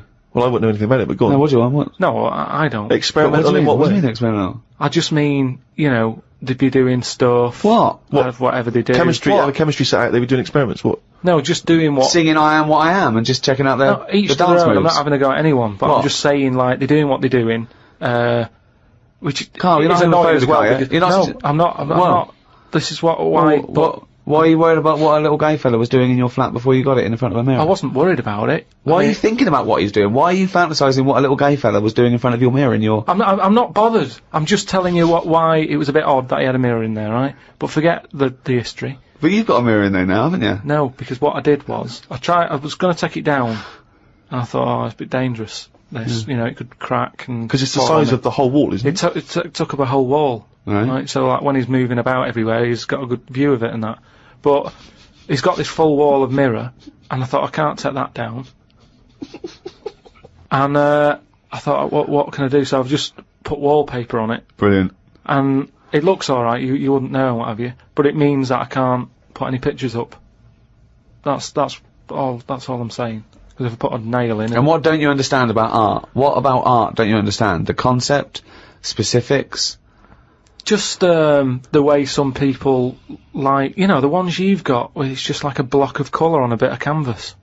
It's like, what's that? Abstract. It's just abstract. It's, you know, it's vibrancy of colour. It's a, you know, an attack on the senses. Or it could be, there could be something in there that you might see. You might not see first time round, or it could be, you know... Yeah, but there's loads of stuff to look at without having to do that. But you've got windows. I can understand if you had a cell and there's no windows and you want a bit of colour, but you've got a window to look out of, and you've got like just a big block of. But I was explaining this to you that the photograph where people before you know art was photography. It was realistic, and you know they had to make it look like the subject. But then when cameras came in, that's when people started doing surreal stuff. And I understand that. Otherwise, there was no point to it. They had to find a new way to represent things that photography couldn't do as such. No, so that's like when we were in London having a shop around at Christmas, and there was that picture of fruit for 700 quid. It's like, well, just get some fruit. You know what I mean? You can get some real fruit for 3 quid.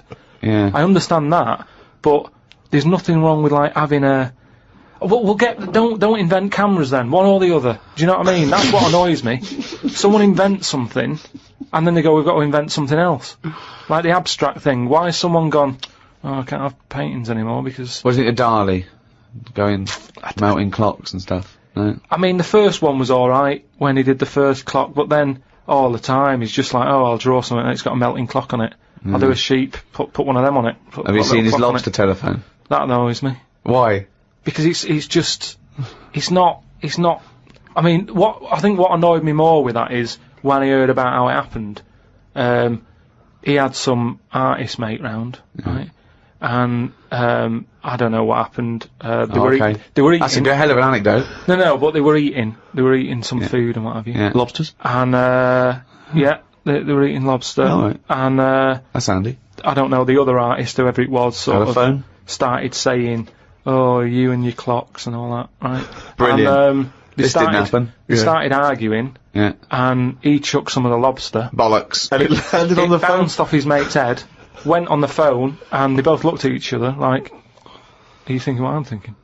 And they brought out that phone as a bit of art. Things like that annoy me. Because it was them just messing about. That didn't happen. Just telling you what I know. I saw his work. Each to their own, if that's what he's doing. I'm just saying, I'm not putting my stamp of approval on it. Heaven forbid. Well, you know, as you mentioned in your diary, your favourite artist is Lowry, because you can look at them for ages and see someone different every time you look at it. All I'm saying is, art should be there to tell a story, not just to have a splash of colour. We know colours out there. There's loads of colour. We don't need to be reminded of it.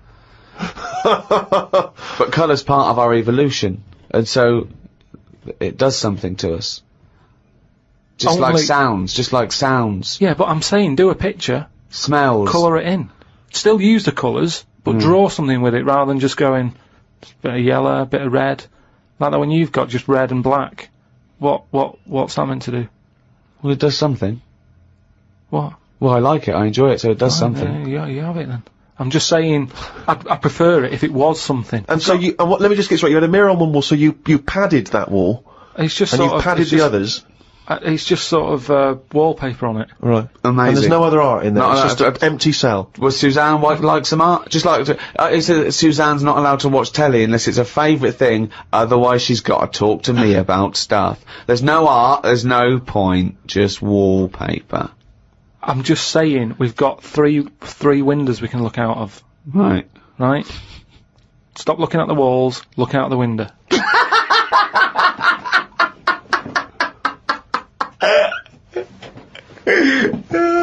Some new words have been introduced into the dictionary. Too many words.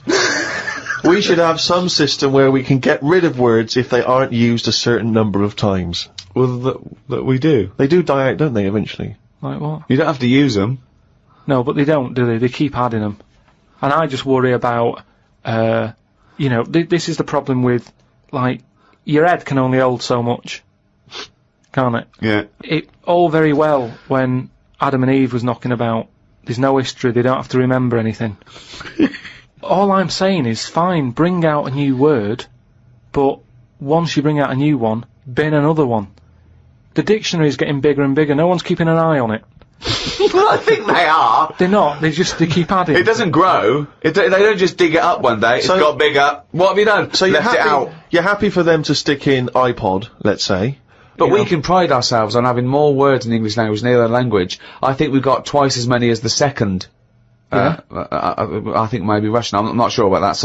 I'm sure someone email us, but we don't talk the most, so there's a lot of clutter there. What do you mean we don't talk the most? Well, you'd have to, you'd say Nothing that. as expressive as the English language. Yeah, no, because we've got a word for everything. I'm just saying that I don't use all these words that are coming out, and I just think, like I say, keep an eye on it. Some sort of, I don't know how it can be controlled. But Shakespeare invented words. I think Shakespeare invented about 1,200 words. Yeah, and we're probably still using a lot of his. So why do we keep sticking more in the pot? Right. Stop using loads of words. People are panicking in New York about the snow they're getting. It's 2 foot deep. They're saying it's to do with global warming. I don't get it. 2 days ago they were saying the world's getting warmer and the ice is melting on one of the poles where the polar bears are. As long as we get snow on the world, does it matter where it goes? Read on the internet that heads are bigger now than they were years ago. Brains are getting bigger, apparently. This is because we're being told too much information. We are told too much stuff about things that we wouldn't have known about years ago. You've just made that leap, haven't you? Maybe heads and brains are getting larger, but the fact that it's because there's too much information cramming in them, where have you got that from? As time goes on, isn't it? It's that thing of, we're being taught more and more every day. As the time goes on, something's happening every day. You've got to remember that. No, you haven't. You have. It's the same, like I said, you know, with the Adam and Eve thing. They didn't have that much to remember. They come on the world, they go, what happened yesterday? Oh, not much,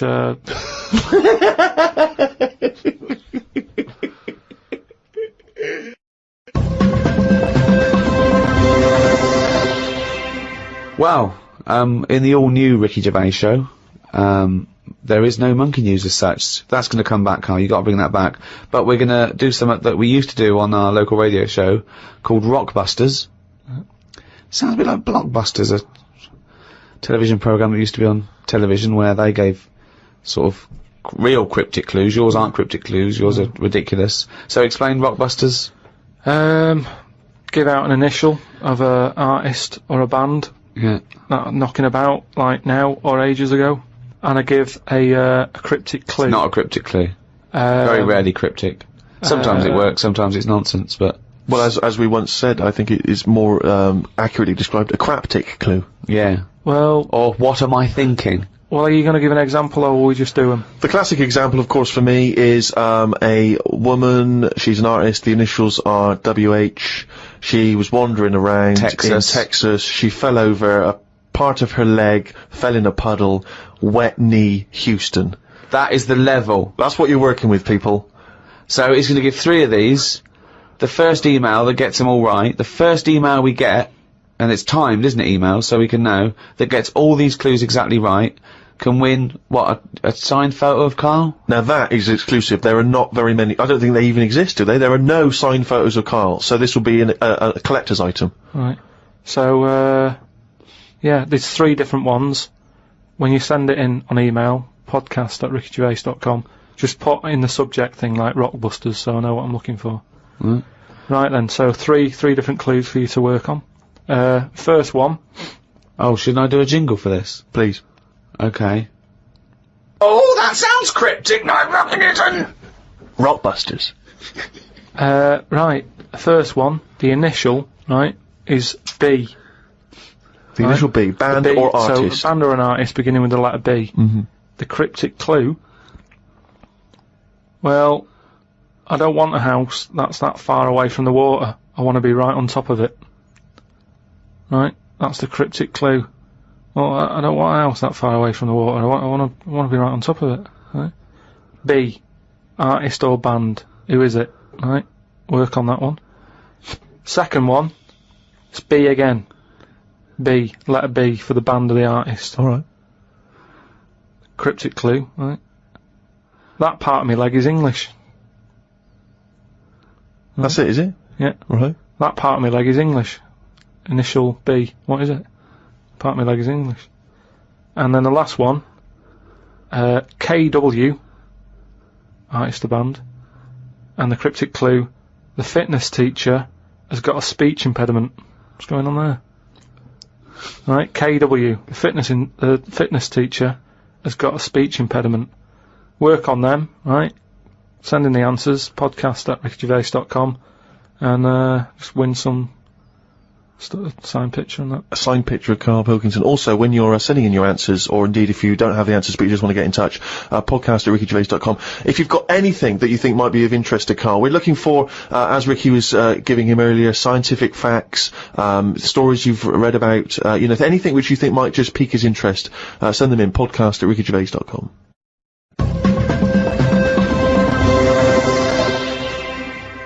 Well, that's it. That's the end of the first episode of the all-new Ricky Gervais show. Sounded very similar to the old one. Yeah.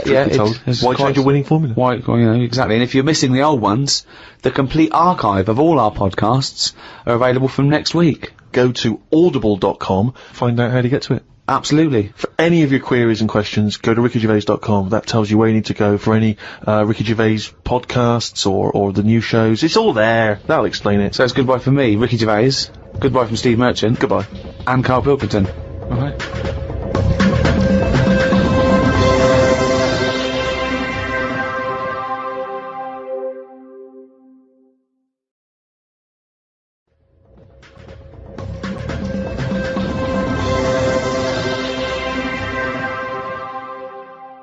Welcome to number 2 in this second series of the Ricky Gervais show. With me, Ricky Gervais. Hello. Stephen Merchant. Hello. And Karl Pilkington. Alright. Well, I've been away. I had a little bit of an express tour of America, LA and New York, and they're all talking about one thing out there. Karl Pilkington. Really? Yeah.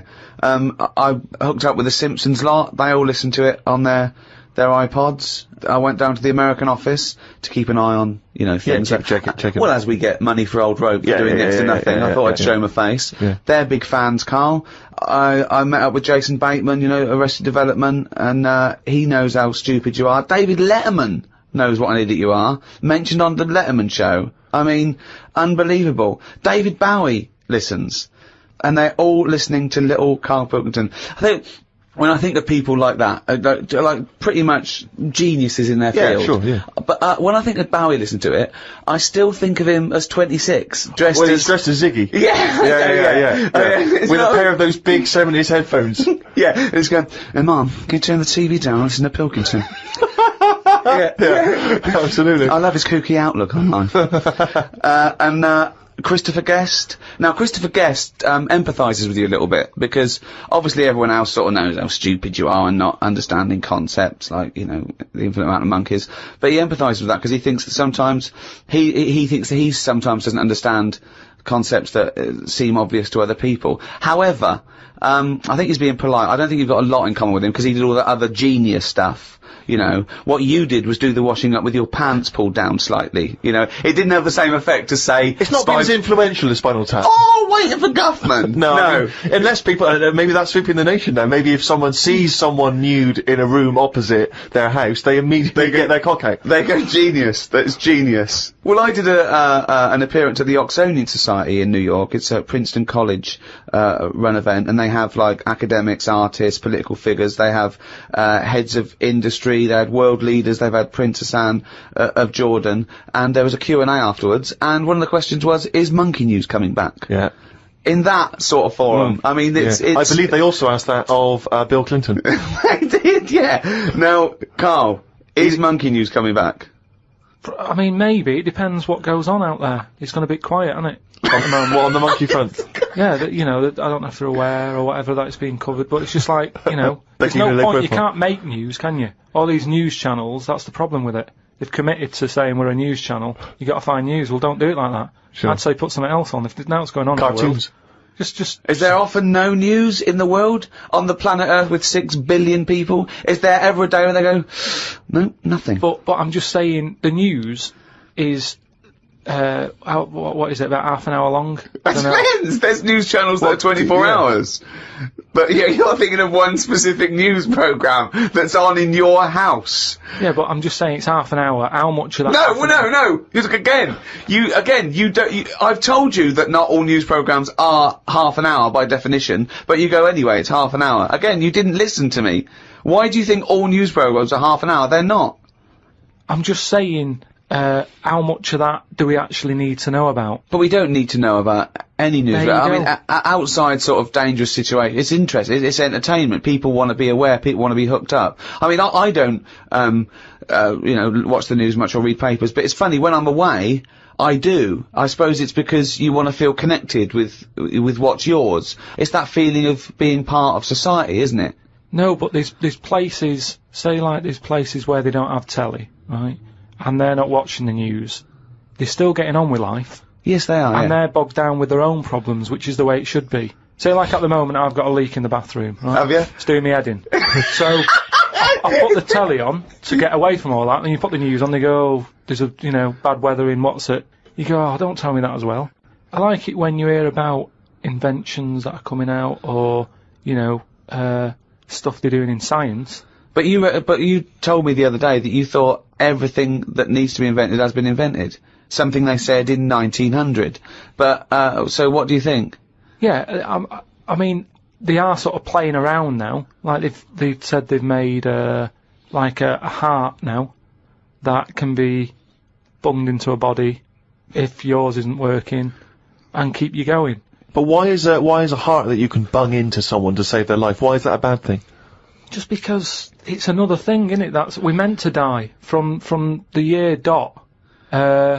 Things live, you have your bit, you knock about, and then you die. If you're going to live forever, how do you plan stuff?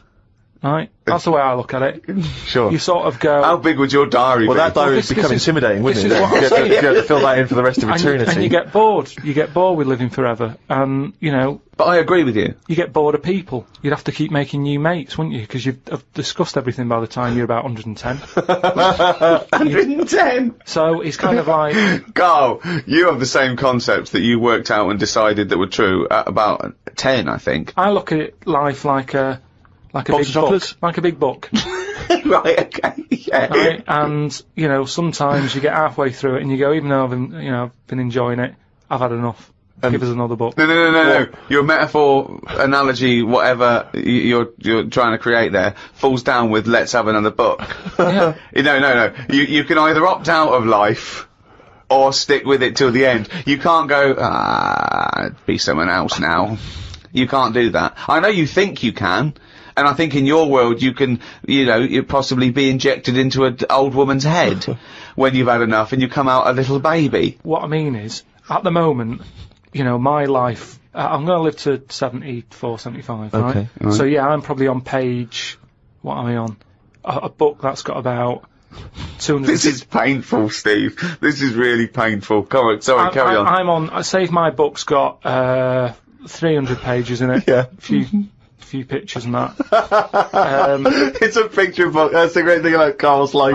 It's a book for children. It's a pop-up book. Yeah. And it just, every page he pops in, he goes, alright. Alright. I'm probably on, like, page about 170. Yeah.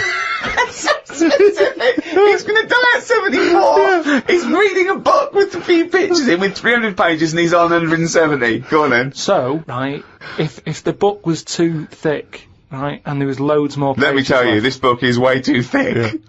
If the book was more thick, yeah. The book could not be thicker. If there was loads more pages left, I'd go, I can't be bothered reading on. Right. Okay, let him finish the analogy. He must have known that when he saw the book. We've got to finish this analogy, right. Otherwise we're going to be here all night. Listen, he must have known how many pages there were when he got the book out of the library. Yeah, but the way they write books, they're painting pictures more at the beginning. You're going, this is good, and then it gets a bit boring as it goes on, doesn't it? Okay, well that works. So you're saying that you were young. No, it doesn't work. Well, you just accepted that that's what all books are like. No, but there's a little bit of poetry in that, because he's actually saying that, you know, when he was young, his whole life was ahead of him. He couldn't wait the whole world, the promise that he was given of this world, and now he's a bit jaded and he's more cynical, and he realises that the world hasn't got as much to offer him as he thought it was. Is that what you meant? Yeah. Liar.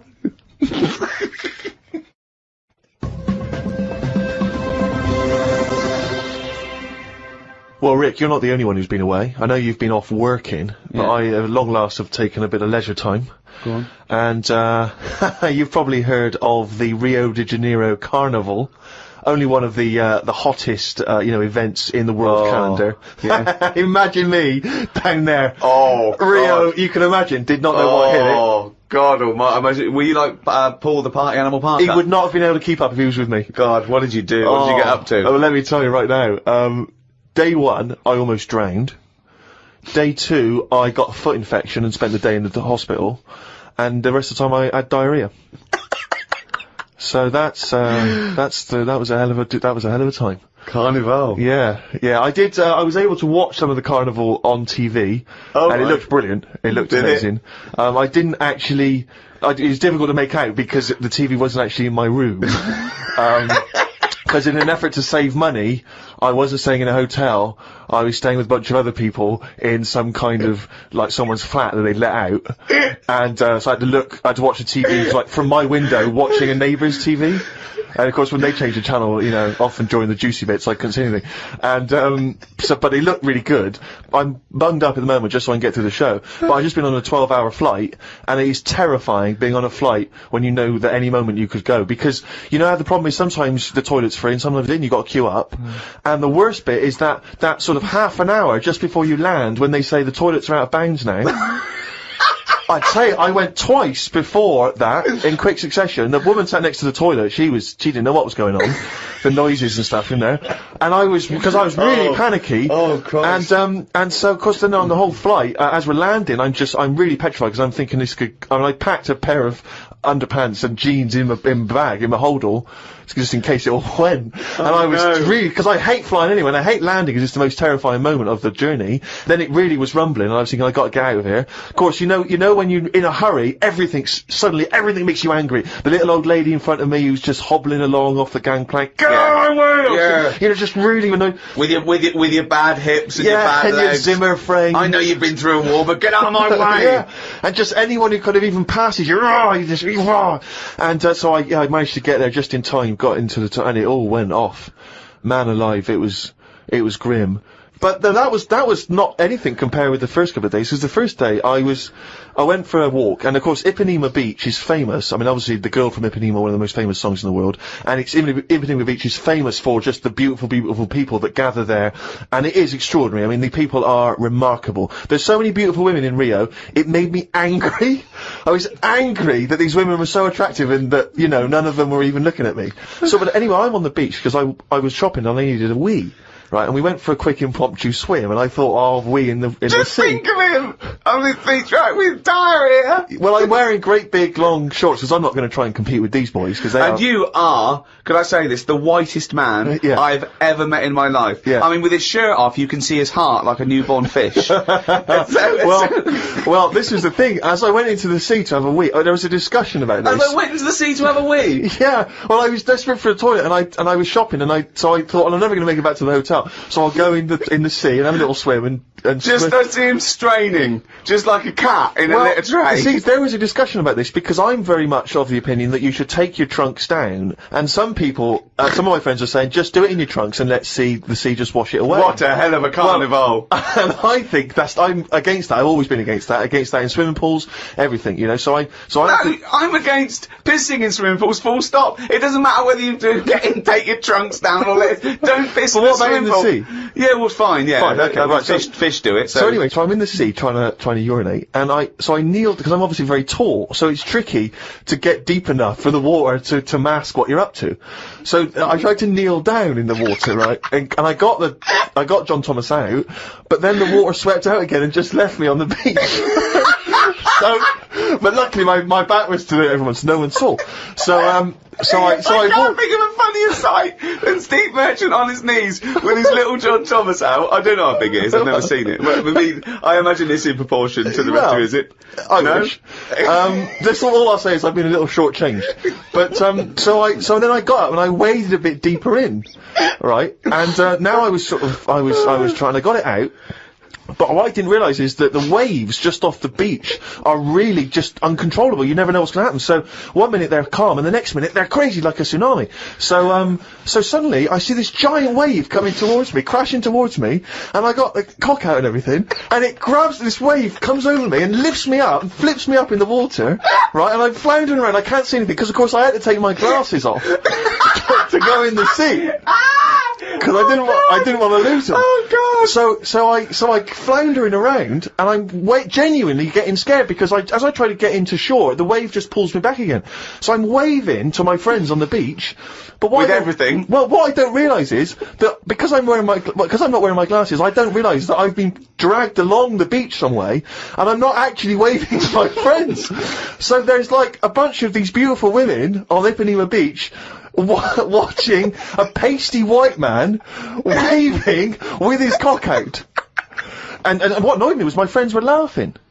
And that really angers me. If I'd have been there, I would have burst. But why wouldn't you have come running? Would you have come running in and helped me? Not with your knob out. What? So even though I was screaming and shouting? I would have thrown a rope or something, or a dinghy or something. There's no way I'd have. No, I couldn't have saved you with your glasses off and your knob out. If I ever save you, I want you to be fully dressed with your glasses on. So you'd have just let me go. That would have been what you'd said to my parents. He had his knob out and his glasses off. There was no way I was gonna. I can't think of a funnier sight. Oh.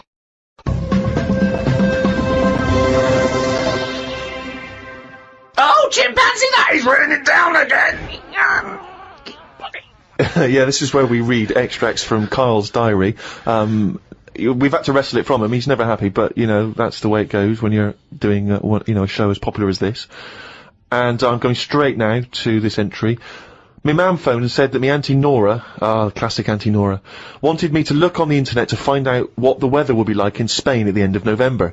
I don't know where she gets her money from. 2 months ago, she was asking me dad how much it would be to get her back garden astroturfed because she's sick and tired of the grass getting out of What does she want to do? Start a football team? What does she want a back garden astroturf? She likes the sort of green look, but she doesn't like the headache that comes with it, so she's just looking into getting that false grass put in there. Brilliant. Don't know how much it is. But. Went round to Ricky's and had some chicken curry that Ricky's girlfriend Jane had made. Ricky and Jane were going on holiday for a few days and had arranged for Glyn to come in and make sure the cat was okay while they were away. I'm sick of that cat. I was surprised that they hadn't paid for the little shit to go away with them on first class. Blimey, getting a bit vitriolic in the diary. Why doesn't he like the fact that I've got a cat and I love the cat? Why? It's just everything in that house that you've got gets sort of special treatment, and it's a cat, and it What do you mean you get me. special treatment? Sometimes we put food down for it, and sometimes it gets on our lap and we stroke it. You don't just stroke it. You massage it. You massage its back. You go, no, you're stressed out. Well, no, it's good. No, I'm not saying you stressed out. At no point did I say you stressed out. You said, "What the fuck are you doing for? Is it stressed out or something?" I like touching my cat. To be honest with you, I don't like Ricky's cat. Oh, I can't believe because every time I go around there, it goes straight for my ghoulies. Yeah, instantly. He'd probably seen you in the sea and thought, well, if he's waving it about, I'll have a bit of that. But it's like the lizard thing you've got. It's just sat there. You've bought a big box, right, to be in. Right, it's a salamander, so it's an amphibian. Yeah. It's not a box, it's a big vivarium. Yeah, but what I'm saying is... And if you're going to criticise someone for just sitting there, having a round head and doing nothing with its life, people who live in glass houses, we've done this one. Do you know what gets me though, right, Steve? When I was there, I was looking at it, and I thought, is it dead? Right, because he's just sat there like... And it was thinking exactly the same fucking thing. Sat there, not moving, right? And then, on the top of the box, is like a box full of crickets and stuff. That's it. It's food, yeah. Right? But they were more active than the thing that it was going to feed. Get rid of the lizard, keep them in there. More entertaining. Don't understand it.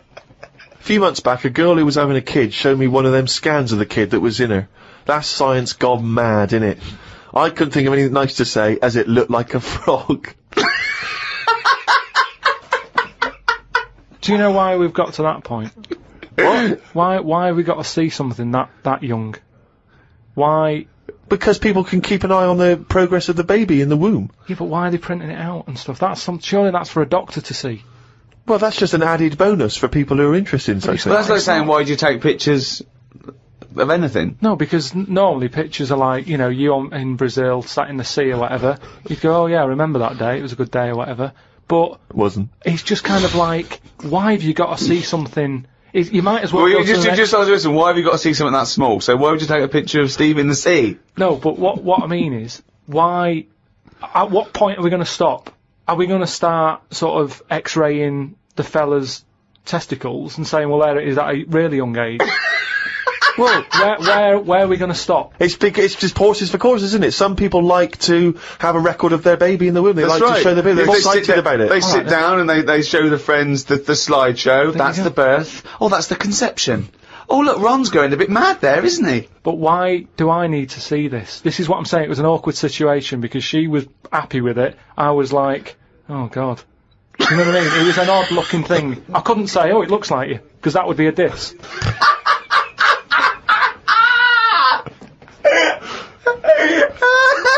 Oh, Christ! Met Suzanne at Euston Station. I said I would sort out the tea tonight, so I called the curry house. The fella couldn't understand me. I asked for 2 poppadoms. He kept saying, how many? I kept saying 2. He still couldn't understand. I said 1 more than 1. He understood. When we picked up the food and took it home, there were 5 poppadoms in the bag. Oh, God! Oh, God. There is a restaurant somewhere that sells knobs to eat. No, there's not. There is. No, there's not. No, there is. It says that women can't eat too many of them, and if you want a seal's knob for dinner, you have to book in advance. Right, it's gobbledygook. This is the ramblings of a madman again. It's a trend, he writes. It won't last long. It'll be like hummus. But hummus, when did that happen? What do you mean it's still going? It's a Greek traditional food. I know, but there's a restaurant down the road that's all they do. That isn't a proper meal, that's a side order, isn't it? That's like having a restaurant just flogging tomato ketchup. Hummus isn't a meal. They don't even try and kid you and get you in and flog you just hummus. They actually say it's hummus today. Not gonna work, be shut down within a month. Called Ricky and asked what the difference is between the mind and the brain. Yeah, he did. That's a hell of a phone call to get. Unbelievable. Unbelievable. Ricky did explain, but I can't remember what he said. I wondered at what age you are when the mind kicks in. Okay. Ricky changed the subject and said there is an island called Spider Island. There's nothing but spiders on it. A bloke went to visit the island and said there was 1,000 types of spider in one tree. Yeah. I didn't tell you that. No, I looked it up after talking to you. Oh, right. Is that true? Yeah, they just said there's loads of them. What do you think about that? What do you think of an island that's just full of spiders? It's a bit daft, isn't it? What do you think they should do then? I don't know, because you need spiders. I don't know what they do, but they say a world without spiders, like, wouldn't be good. Who says that? I don't know, someone. But they sort of do something. There's something about if you did get rid of them all, it would have an effect. Well, of course it would. Get rid of anything, it'd have an effect. Not everything, though. Like I've said, you know, jellyfish and what have you. Well, no. The world wouldn't change. Well, it would. No, it wouldn't. Well, it would, because it's part of an ecosystem, so they're some things food, aren't they? No, but it's 97% water or something. Yeah. So, how much are they doing? Just give them another 3%, make them water. That's more useful. Give them another 3% and make them water! Oh, God. The rain ain't stopped. The old woman with the bent neck. Now, we've not heard about the old woman with the bent neck before. She's a whole new character. What's this? Incredible. She's really old. And she's got a bent neck, yeah, but tell us something else. I don't know what's up with her, but her head sort of comes out of here. It's radio. They can't see what you're doing. It comes out of a chest. So from behind it looks like she hasn't got an head. It's really weird, right? I mean, she's old and I don't know what's happened. Just Suzanne said it's sad and her bones have sort of bent up or something, or maybe she carried something heavy when she was younger. On her head. And, you know, I don't know, it's sad and everything. Yeah. But she's wandering up and down the street, always looks fed up, but you can see her, you have to sort of bend down a little bit. But Her head's just. I thought I'd told you about. She finds a before. lot of change. I said yes. Well, as you write in the diary, the old woman with the bent neck is struggling in the weather. The rain must be running down her back. Don't know why she went out in this weather. Me back's doing me head in today. It does this every time the weather turns a bit grim, ever since I tried to kick me height. Oh, remember that? We've heard this before. Kicked me height and landed on me arse. Was going to treat Suzanne to a trip to the pictures to see Breakback Mountain, but then remembered there is a programme on about two-headed kid tonight. What two-headed kid? It's just a two-headed kid knocking about. And I just wanted to watch that. What do you mean, a two-headed kid? It was something on the telly. I only saw the beginning of it. I thought, oh, it seems a bit heavy, this. The programme about the kid with two heads was a bit sad. They never go into the good sides of these stories. I asked Suzanne what happens if they sit an exam. She said she didn't know. So, Rockbusters, you gave out 3 clues last week. Have we got a winner? Yeah. Okay. Now, this was the first person to email in, but you pointed something out, didn't you? That we're going to do it this week, the first person, but we think maybe it shouldn't be the first person because some people are up in the world when this comes up and some people aren't up in the world. So, we're just going to pick one at random next week. So you've got the whole week, but we're going to pick one at random. But this is the first one we got with all the right answers. The we first promised. one with the right answers, yeah. Yeah, so, well, give us the clues and the answers. Alright, so last week's clues, there was 3 of them. I'll give you initial of an artist or a band, and a cryptic clue. Yeah. You work it out, you email it in, you win a signed picture and that. First one was, well, I don't want a house that far away from the water. I want to be right on top of it. Go on. Right, so that was B. Yeah. That's, you know, that was Beyonce. Beyonce. Like, it's like a cryptic thing. You got that? Second one. I stand. Beyonce. That part of my leg is English. The initial was B. That was Britney. Right? Britney. Yeah, so it's like British. Britney. But so you're just taking the one half of her name, are you now? Well, she's known as that now.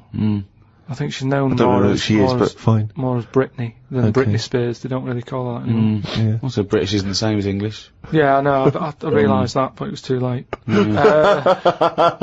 Brilliant. That's what you're up against. Just like that on Who Wants to Be a Millionaire. The last one was, the initials were KW. Yeah.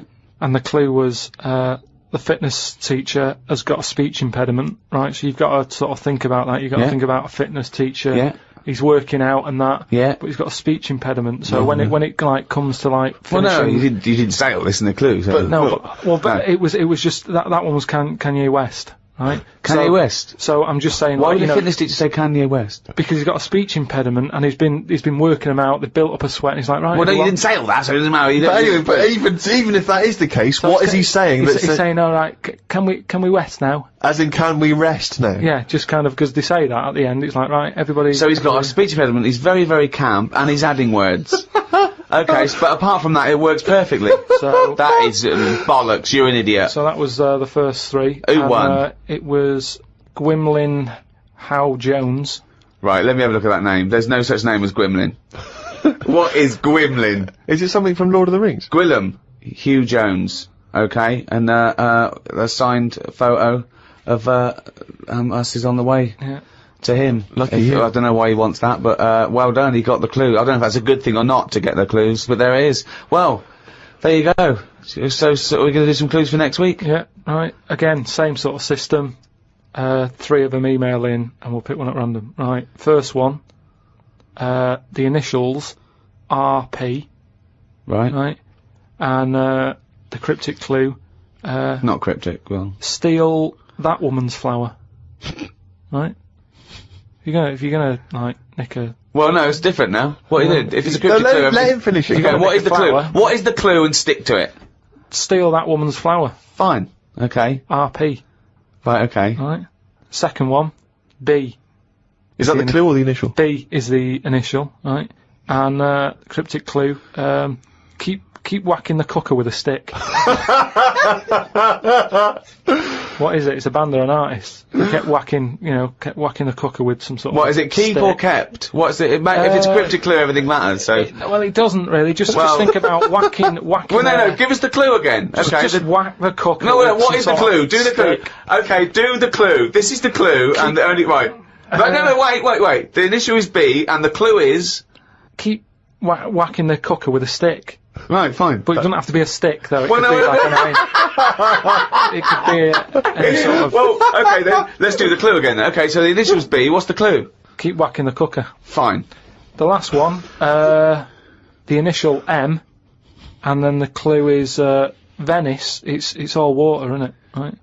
How would you describe it, right, when... Oh, Jesus Christ. Is this the one? Let him finish the clue! I want to go home! I haven't slept! I just come back from Rio! He might never finish the clue! He keeps going, it's full of water, right? Oh, well, you don't need a stick, do you? Use your hand if you want. Well, no, it's B. No, I mean, he might never finish. Well, right. No, if you're going to interrupt him. What's the initial? M. What's the clue? Venice. It's all water. There's hardly any land, so how would you describe it? Okay. I think that sort of works. M is the artist or a band. Email in podcast@rickygervais.com and we'll pick one at random. Win some stuff. Well, that's the end of episode 2 in this second series of the Ricky Gervais Show. So it's goodbye from me, Ricky Gervais, Stephen Merchant. Oi! And... Sorry, I just want to explain why that's a greeting in Brazil. Is it? You see someone, hey! Oh, okay. Yeah, I wasn't just a me. Why's your knob out when you're shouting and waving at me? That's why I did it, you see what was going on. I'm Karl Pilkington. Alright.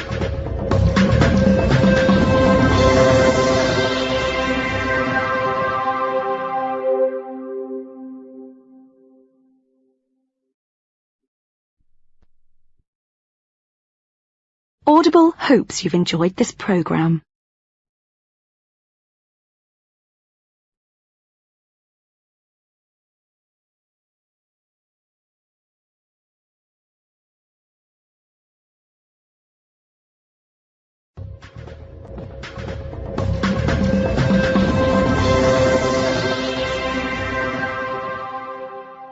Hello, welcome to the third in this new series of the Ricky Gervais Show with me, Ricky Gervais, Stephen Merchant. Hello. And Karl Pilkington. Alright. We've had loads of emails. Thank you for those. Sorry we can't reply to them all personally, but keep them coming, some interesting ones. There's one in particular here from a guy who says, I see there is less swearing now you're charging for the podcast. Dumbing down already, ? Yeah. Well, interesting. I don't know how that's dumbing down. Well, no, not swearing. That's interesting. Not swearing is dumbing down. And also, the fact that he's complaining that we're not swearing enough. Yeah. What sort of a cunt would bother writing that email? Don't know, mate. I don't know, but I know he's just some kind of fucking cocksucker. What have you got, Annie? Well, now, of course, a couple of weeks back, you gave the rather long-winded but fascinating sort of brain teaser, conundrum, philosophical question about the heaven and hell doors. And there's been a number of responses to that. I know. Explain your error. Well, I got it. I realised as soon as we put it out there that I should have said, assume no prior knowledge. Otherwise, you can just say, hold up a cat and say, is this a dog? Or you can say, what's my name? But they don't know anything about you. That's the thing. They only know about themselves, and I should have said that. Yeah. So are you willing to just now say that you've embarrassed yourself? I've embarrassed myself. I should have said, yeah, it's got to be about. It's only about the. You can ask questions. Well, do you know what? It's a bigger man than many that can admit that mistake. Or a man that's banged to rights and obviously caught out and has no choice.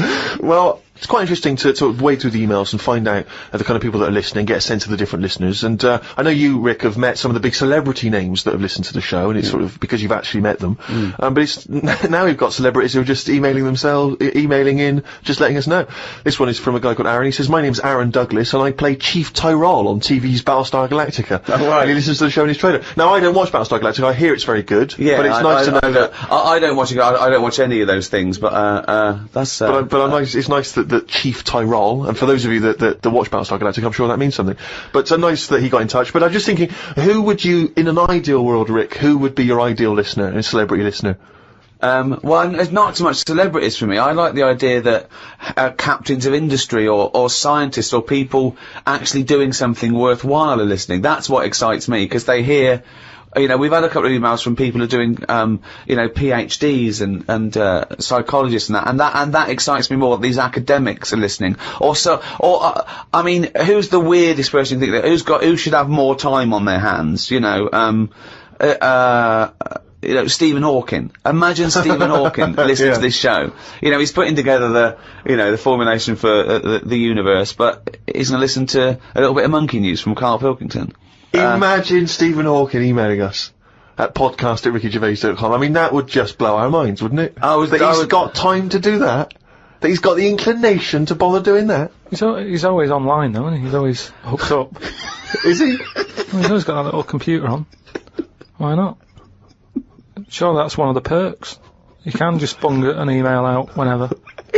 I'm not having a go. That's what I'm thinking. He's sat there with his little computer. Out of all the people in the world to have a chat with, I'd probably like to have a chat with him about space and that, because I can't get my head round it. Carl, you can't get your head round frozen foods. What a chance are you going to have with the universe?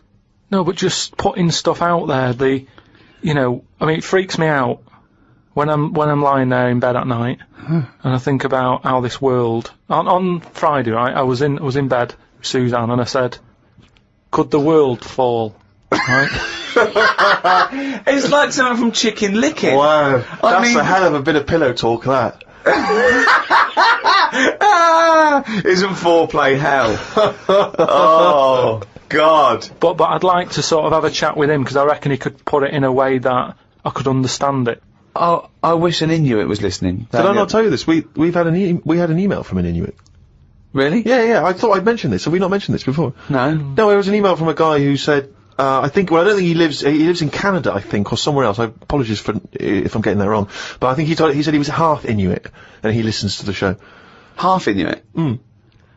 See, that's interesting, because I think of them as so remote. I know I'm probably wrong now, but I think of those as so remote that I can't think where they're meeting people who aren't that are also Inuit, yeah. Oh, and who's going, you know, other societies are going, I'll tell you what, I'm fed up, there's no action here, I'm going to the frozen tundra, I'm bound to meet someone there. Yeah. Where do they meet? Do they do online dating? What? Probably a lot of online stuff. What do you put as hobbies? Fishing? Yeah. Skinning stuff. Skinning stuff, yeah. What stuff to skin? You know, seals. Seals, yeah, sure. That's about it, isn't it? Why are they hanging about round there? Why aren't seals going, do you know what, it's cold, I'm sick of it here. It's windy all the time, what have you, and I'm getting a club on the head. Do you know what I mean? Yeah. Because they're meant to be quite bright in terms of animals and that, aren't they? Yeah. So why are they knocking about them parts? I don't know. Say, like, if seals died out, right? Would that be a problem? We've done this. We've been through this before, Karl. Everything has a knock-on effect. Even a seal, that's sort of in between something already. It's between a fish and a dog, isn't it? I knew you were going to say dog. It's not between a fish and a dog. What do you think evolution does? Fish to dog? Understand it. Maybe what do you mean it's between a fish and a dog? I'm just saying it was a perfectly evolved mammal that re-entered the water, I imagine, and then got streamlined and... I mean, it's between a fish and a dog. But why not have one and the other? Why not have, like, you know, you've got a dog, you've got a fish. No, it's not between a fish and a dog. It's not between a fish and a dog. I don't know what between means. I don't know what... This is it again about saving everything all the time. What is it doing? What's he doing? Everyone's feeling sorry for him all the time. Save the seal and all that. What's it doing? Why are we saving it? Let's just ask that question. What's it doing? I don't know what to say. It's between a fish and a dog. That bloke, the Eskimo who emailed in, would he be in a igloo thing? Probably not, no. Well, no, not. I mean, I don't think many igloos have got internet capabilities. I don't know. I don't want to slag them off. But why aren't we saving them? Why aren't we? When you build it, leave a little hole. Yeah, that's where the. But there's kind of igloo internet cafes. They go there. They all go to one igloo. Yeah. But why are they being left alone to live like that when it isn't great? What? Well, we're always eager to help everyone in the world, aren't we? We're always like going, oh, look, them people are fed up. Let's build the city up for them. Give them a, you know, coffee shop and all the rest of it. They're being left alone. They're being left alone in igloos and stuff. Yeah. Why isn't anyone saying? But they're not asking for help. They're happy. Well, they're not necessarily happy, but that's the way they live. That's where they choose to live. But why hasn't anyone just gone over and gone, do you know what, we can make it a bit better for you? Well, they have. I've never had a leaflet through the door saying help an Eskimo out, or, you know, clothing for Eskimos. There's the most remote people in the world. Eventually, someone gets them some whiskey and fags, and that's the end of them as a culture. It happens all around the world. There can be this idyllic world where there's no stress, and soon they're watching Come Dancing on telly, knocking back some whiskey and smoking 40 fags a day. But they're not moving, Surely are Dancing they? on Ice. Yeah. But what I mean is, like, Oxfam collects clothes for people in Africa where it's warm. Probably don't need a jacket. Nothing for Eskimos where it's freezing, where they'd be quite happy to get a jumper in the post. Right, okay. So what are you suggesting? To Africa we send, parasols and sun cream? Yeah. You're an idiot.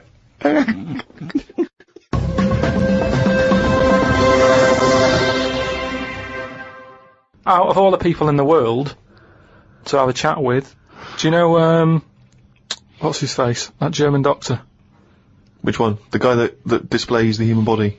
Guns Traven or something. Oh, right, yeah. He's pretty good. Mm-hmm. Just like the way, you know, he cuts stuff up, shows you how the body works and that. Sure. And have you learned anything from that? Well, I don't. Is he a proper doctor? Because it's just that he's always. I mean, I could cut a body up. I never see him sort of put it back together. Is anyone keeping an eye on him? Sort of going, well, who is he actually? I'm sure he's a proper doctor. Well, he sort of cuts bodies up on the telly and sort of goes, is how like intestines work or whatever. Right. And he just he holds them up, fills them with food. And he goes, look, they go fatter. And, I mean, he doesn't answer everything. Like, he doesn't say, I don't understand why the intestines have to be that long. I don't know why it just can't go from the throat to the belly, exit, straight dark line down, out the arse. You must know. Well, no, because the way he dragged it out and it was like miles long. Yeah. Pointless. No, it's not pointless. Just have a straight, do you know what I mean? Straight down. It's to increase the surface area for absorption. So, a foot long intestine, you wouldn't absorb much food. Whereas, you go down, you know. Yeah, but just have more points in it where it has to go through some sort of filter. What are you talking about? Again, the evolution sort of worked this out for us. It really works. I don't think you're going to improve on it. In your mind, you some kind of Kerplunk style intestine. No, but what I mean is that's probably that long because years ago they were eating dinosaur. And that might have took a lot of indigestion or something. I don't know how chewy it was. It might have been quite fatty, dinosaur meat. And it needs to go through all that. Now, we're eating, like, yoghurt. So, I mean, we don't need anything that, you know, is doing that much work anymore. All the food is mashed up. Auntie Nora, right, all her food is mashed. Right, she doesn't have to chew anymore. She's got teeth, but she doesn't need them. And that's how... She's got teeth, but she don't need them. No, but that's how we're she could have her intestines removed then. Well, no, but this is what I'm saying. That's our other problem, wouldn't it? We're changing everything all the time, aren't we? I mean, there's some fella who was looking at on the internet, identical twins, right? They were sort of sick of looking like each other. So they were like, what can we do, right? And one of the twins said, you have my arm, right? And he had his arm taken off and stuck on his twin, so his twin's got like 3 arms. No, it's not true. It's on the website. No, it's not true. What, for a laugh? They were born so they didn't have what doctor's doing this then? Well, they're old enough to sort of say this is what we want, and... No, doctors don't go, well, if he wants another arm and I'll take it, doctors don't do that. What sort of practice is this doctor going around and go... Dr. Jekyll. I mean, Karl, think of what you're saying. But where would he have stopped? Can you put his head on my knee? It's up to you. No, sign this. If you sign this, you may give my consent. But we, you know, it is annoying. What do you think these doctors sit around doing? Playing Mr. Potato? Or what do you think these doctors are doing? Just to do as they're told. They don't do as they're told. They do if someone wants it, and twins, sort of, it can get you down, can't it? Being a twin, because it's like... Sorry, what would this solve, though? I thought you said he gave one of them a bigger nose, or a beard, or 2 front teeth to make him look different, right? Not... I'll tell you what we could do. Go on. Would you like 1 arm? Go on, what are you thinking? Well, me 3, you 1, therefore not twins. Novelty. I mean, you are a mental man. But they can do it now, can't they? There's no sort of, there's no line drawn anymore. They don't go, you're crazy, we're not going to do that. Yeah, in Saw 2, not in the real world. No, they don't do things like this. Alright, there's another bloke, right? I don't know the sort of full ins and outs of it. Go on, you surprised me. But what he asked for, something happened to his tackle, right? Mm-hmm. His penis. Yeah, right. So he was at the doctor's, and they were like, "Oh, what can you do for me? It's a bit embarrassing. I've got nothing down there." Right. So they were like looking at it, going, "Yeah." Doctor, I don't know if he started like rubbing his chin with his finger or something. Looked down. He's thinking, got an idea. You know, you've got a lot of fingers. How many of them do you use? The patient's like, yeah, I see what you're thinking. They cut off one of his fingers, sewn that on to where his tackle is. He's happy. Well, that's different though, isn't it? Well, that's where they've really taken different. tissue. No, but I assume they fashioned it into more of a knob than a finger. No, I still think it's there with like a little knuckle and you know, fingernail and that. Well, I assure you it isn't. They've probably used the finger as a basis to then build up some sort of knob-based organ. If you were doing that, use a sausage. I mean, why lose a finger for... Well, I'll tell you why. Because your finger has your tissue, your blood type, and therefore would graft near your testicles. A sausage is a thing that's made by a butcher out of offal, okay, that really can't be grafted onto any part of the human body. That's why they very rarely use any meat products in surgery. I know, yeah. Well, I mean, why not use a sausage? You're a mental case.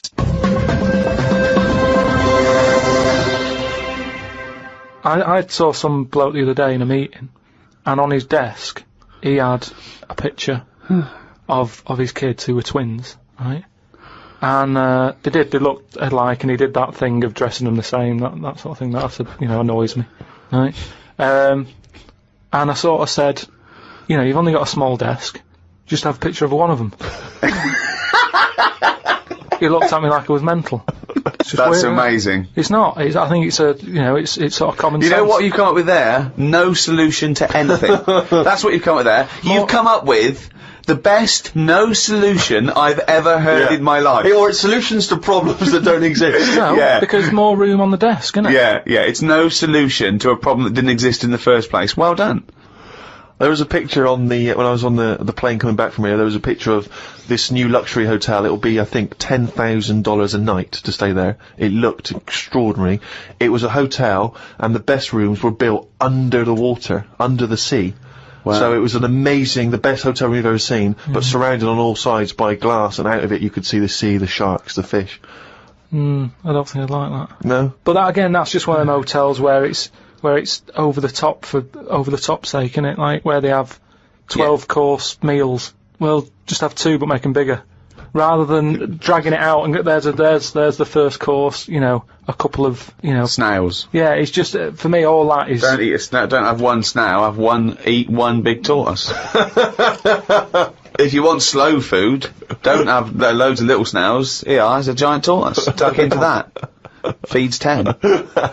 But it's what you were saying before. When you start having to take a risk with food, like the fish that can kill you if you eat it, don't bother. There's apparently a delicacy in Japan, again, someone could verify this, where they eat a live little octopus. And it can stick to your throat, because it's obviously fighting for its life. I mean, good. Again, you don't need to eat a live octopus. What are you thinking? How cruel is that? Well, how fresh do you need your food? it's not, do you know what I mean? But I always remember this story when I was a kid about, some bloke who, a bit sad, this story, but weird. He had, throat cancer, right? And his doctor said, carry on with your life, right? It's not going to be that good, but just carry on, but don't eat meat. And he was like, oh, I love meat. He's like, yeah, but just don't, have your veg, plenty of vitamins and stuff, keep yourself strong, but don't be eating that anyway. He was fed up because he loved his meat, and his wife was feeling a bit sorry for him one day, and thought, you know, I'm sick of him looking fed up and that. All he wants is some meat, for God's sake, give him some meat. So she goes to the butcher's, gets him a big piece of, like, steak and what have you. He can't believe it. He's like, oh, brilliant, cheers for that. Anyway, he's got the meat on his plate, just about to tuck in, and the cancer comes out from his throat. What? No, it's something, I know, it sounds really weird, but it's something that I was told that years ago when I was growing up. What are you talking about? It was just some bad illness, some cancer thing, and it sort of, it was coming out waiting for the meat. It was sort of dying. Again, a lot of your medical, knowledge is from... It's from the film Alien. So this guy with throat cancer, okay, as opposed to it being a disease of the cell... It was like a living... The alien. It was alien. So it was the animal. It was the little animal cancer. That's why what are you talking about? Meat. He wasn't allowed to eat meat. So it's sitting there, so it's actually sitting there in the throat. Well, I'll tell you what I'd have done if I'd have had some cancer in my throat. I'd go, there you go, rid of that. What are you talking about? So what happened? He choked to death on this thing, and the wife was like, oh, I shouldn't have given him the meat after all. Just that's a bollock story. It's all, there's loads of weird stuff like that that happens in medical stuff.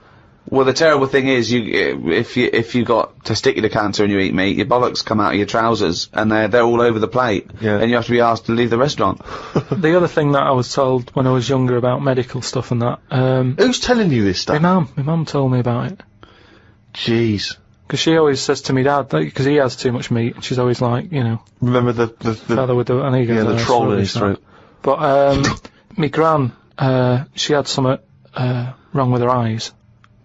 And they sort of took them out, and they were just dangling on her cheek, and she could still see through them. They were operating on her. Oh, yeah, you would have, yeah. They sort of say... No, she wouldn't have been conscious, though. No, they were then, because it's something to do with the eyes, and it's like... No, it's no good operating on eyes if your eyes are asleep. What do you mean, your eyes are asleep? It's like a heart, isn't it? You want to keep them awake. No, so what do you mean you want to keep them awake? What, heart surgery is blokes awake? Stop talking shit all your life. What I mean is, they don't stop the heart. They sort of... they don't stop your heart, because it kills you. Yeah, I know. So what I mean is, it's like the eyes, they wanted to make sure they were working, so the only way to do it is keep her awake. No, it's not, because you don't know whether they're working or not. You can't see what she sees. What, you think, you can plug something in and see what people are thinking? It was something like that. No, it wasn't something like that. Well, she could see. She said it was really weird. How, like, you know, you can see... She could see her knees.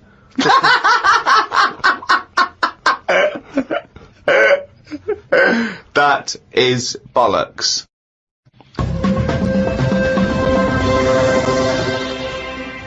Oh, chimpanzee, that is only gone and written it down, the little... That's the jingle for Karl's diary, excerpts of which we read each week. Get straight into it. A band from the Conga have won the Best Newcomers in a Radio 3 competition. They use pots and pans for instruments.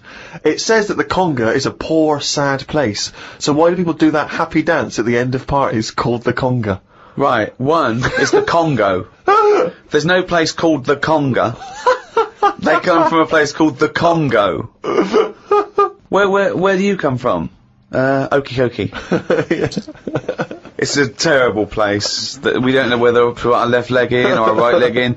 Sometimes we shake it all about. We're not sure if we should. But, Conga!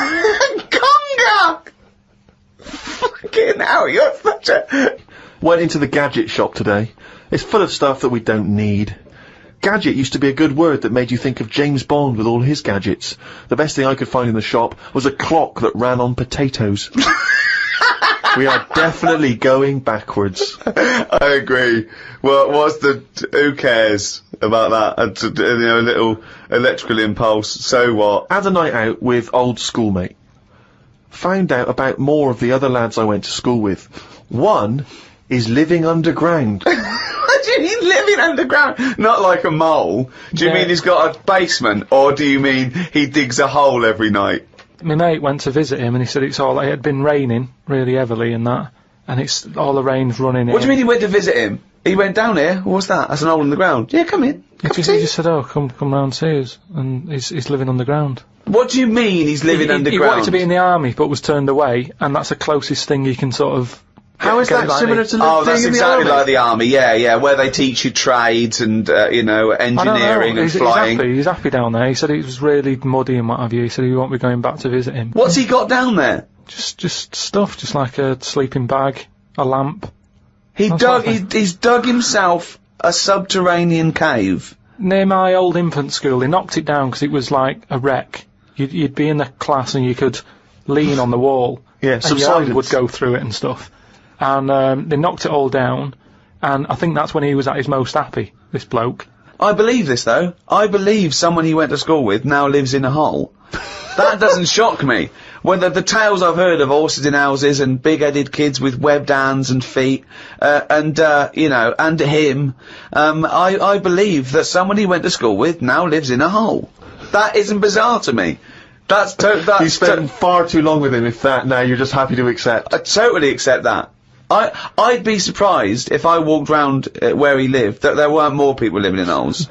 His dad wanted to throw his budgie on the fire. True. His budgie died, his dad said, let's throw it on the fire. I mean, his mum, what did your mum do when your budgie died?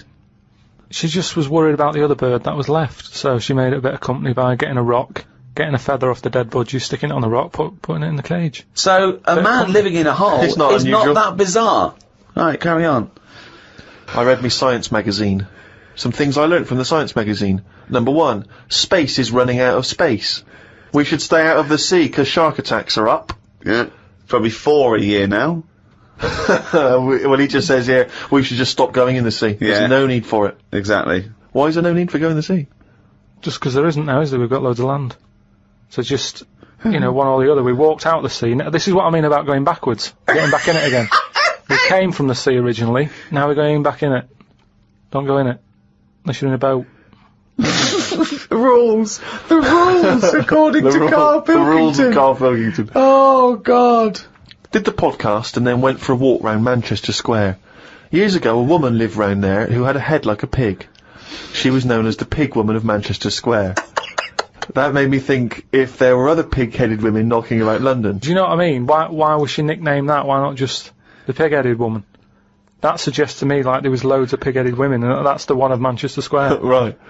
Well, no, it was more to do with identifying her, not amongst other pig-headed women, but go, have you seen the pig woman of Manchester Square? I.e., go down there and see the pig woman in Manchester Square. What happens if she's walked off from there, though, and you go, well, no, but I saw one on New Cavendish Street? No, she'll always come back if you rattle the feed. Watched a film about Hitler. Didn't watch all of it as it was subtitled. Can't be doing with that. Asked Suzanne if cinemas are full of deaf people when they're showing subtitled films. She said, shh, I'm trying to watch it. I said, what do you mean, shh? It's subtitled, I can make as much noise as I want. Yeah. She's a lucky, lucky woman. You must be a joy to watch a subtitled film. I mean, the concentration is up there already. I mean, it is hard to concentrate. It's not as easy as when you're hearing it, because, you read things, but, it's possible. If you had a buffoon going, I'm just gonna sit here and make as much noise as I want, what's the point of that? Yeah. What is the point of that? I mean, it's possible, but why do that in a cinema? Just walk into a subtitled film and go, right, everybody? Let's all do the conga. Well, yeah, or during ballet. Ballet, they're just dancing. You don't need to listen to the words, just have a conversation. We're having our bathroom done. The bathroom man was round at 9 this morning. We weren't allowed to use the shower because it all had to be bone dry before we could use his waterproof filler. Not that waterproof, then. Perfectly possible. What's his now he's wanted. Just a white bit of paper up on the police wall. Have you seen this man? What man? If you see him, tell us. You're talking shit. Suzanne watched the film You've Got Mail tonight for about the 14th time. I don't think you could properly fancy someone without seeing them, unless you're blind. I think it's odd when blind people have affairs. Why is that odd? Just because most stuff is based on looks, innit? So you think once they've found someone, they're happy with them. Stick with them. But no, it's not true. Most things are based on looks. What I mean is when you first like meet someone and that. Well, initially it's only looks because you don't know them. So that's what I'm saying. But that's a ridiculous thing to say, isn't it? Well, no, it's just what I think. I'm not saying that's like fact or anything. I'm just thinking if you're blind, why mess about? You're still basing on it if it's only looks that people find. What? Yeah, I'm just saying. So why is a blind person messing about having an affair? Because I'm saying that. Presumably that blind person isn't basing anything on looks. Alright, I mean, maybe that's not, I mean more like... Do you want me to cross it out? Shall I cross it out? It's just the same way, I think I put how, people, I read something in a Sunday paper once with some bloke who was going out with some woman, he ended up going out with a sister who was a twin. If you're going to have a change, have a change.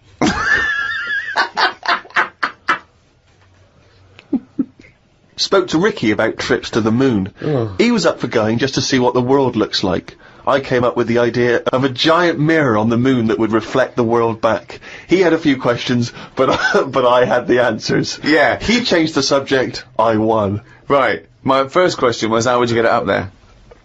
He said bit by bit. That'd be a good mirror then, wouldn't it? I said, how big would it be? He went, you'd still need a telescope. I said, how would you get it on the right side of the moon, always facing the right? He went, what? He went, does the moon move then? I went, yes. And if we don't like the mirror on the moon, we can always wallpaper over it. It's Suzanne's birthday tomorrow, so I've got to get her something. I sometimes think it would be best if we didn't celebrate birthdays. I think people would live a bit longer if they didn't know how old they were. Age puts restrictions on things. She said something about wanting one of them posh badges to put on her coat. I will look for one later. I love the fact that around the time that you've got to buy Suzanne her birthday present, you think that birthday presents are a bad idea. Got up early, it's Suzanne's birthday, gave her the card and present. She was well happy with her posh badge. She wore it to work. It's quite nice to hear a moment where she was actually happy for once in your company. They always say when you get someone a present, you should buy them something they wouldn't buy themselves. Daft rule. I want something I would buy myself if I had the money. When I was young, me Auntie Nora got me a present I wouldn't buy myself. It was a t-shirt with her face on.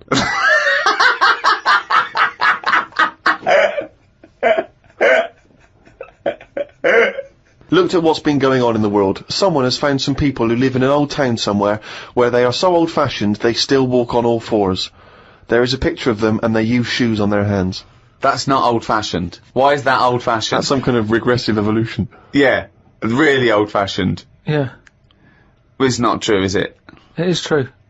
It's somewhere in, Well, I believe they have found a group of people that are living and walking around on all fours, but yeah, I don't believe they're wearing shoes on their hands. And I don't believe they haven't evolved to standing up. No, they just haven't seen other people walking on 2 feet. Don't talk shit all your life. That's all it's about, though, isn't it? You copy. When you're a baby, if you were stuck in a room, you'd wander about on all fours, because that's the way, that's an easy way of getting about. So you only walk on 2 feet because you see everyone else doing it. Well, I don't believe that is the case, because as I understand it, some of the family are walking on 2 feet. So I don't know what the ins and outs of it are. I know there's a forthcoming documentary on the BBC, so maybe we should watch that and then we'll all know what's going on. Instead of just leaping to conclusions because you read half of it on the internet and then skipped on to something else. All I'm saying is, though, you would wear shoes on your hands if you're roaming about like that. So I mean, you just confessed there that you leapt from fact to fiction, did you, in the space of one diary entry? It's just that I saw a little picture. And you assumed that they'd be wearing shoes on their feet? If they've got shoes on their feet, they might as well have them on their hands, because their hands are doing the same as the feet. If you're not going to wear them on your hands, don't put them on your feet then. I'm beginning to think some monkey news was bollocks. Treated Suzanne to her tea, went and got her a curry from the shop opposite. While I waited for the food, I read a story in the Metro newspaper about an alien gang that kept appearing in someone's garden. The bloke moved, but when he used to pass the house at night, he would still see the aliens knocking about, hiding underneath his old shed. There was other alien stuff, but I had to go as the food was ready. Brilliant. Yeah, it's a bit annoying, that. Yeah, load of bollocks again. Well, good. More, drivel from Karl's diary next week. Right. Rogbusters. Quick. Right then, so last week gave you some initials, again, of artist or a band. Quick. Cryptic clue and that. Yeah. The first one I gave you, the initials were ND. Yeah. That Jamaican fella, he doesn't want anything. Right? So you got to think about the accent there. Yeah. He doesn't want anything, so he's not sort of demanding anything. Okay. No sort of demand, nil demand.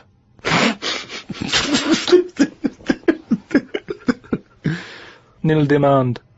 So it's like Neil Diamond. They'd say Neil Diamond, please. No, Can I have some Neil Diamond?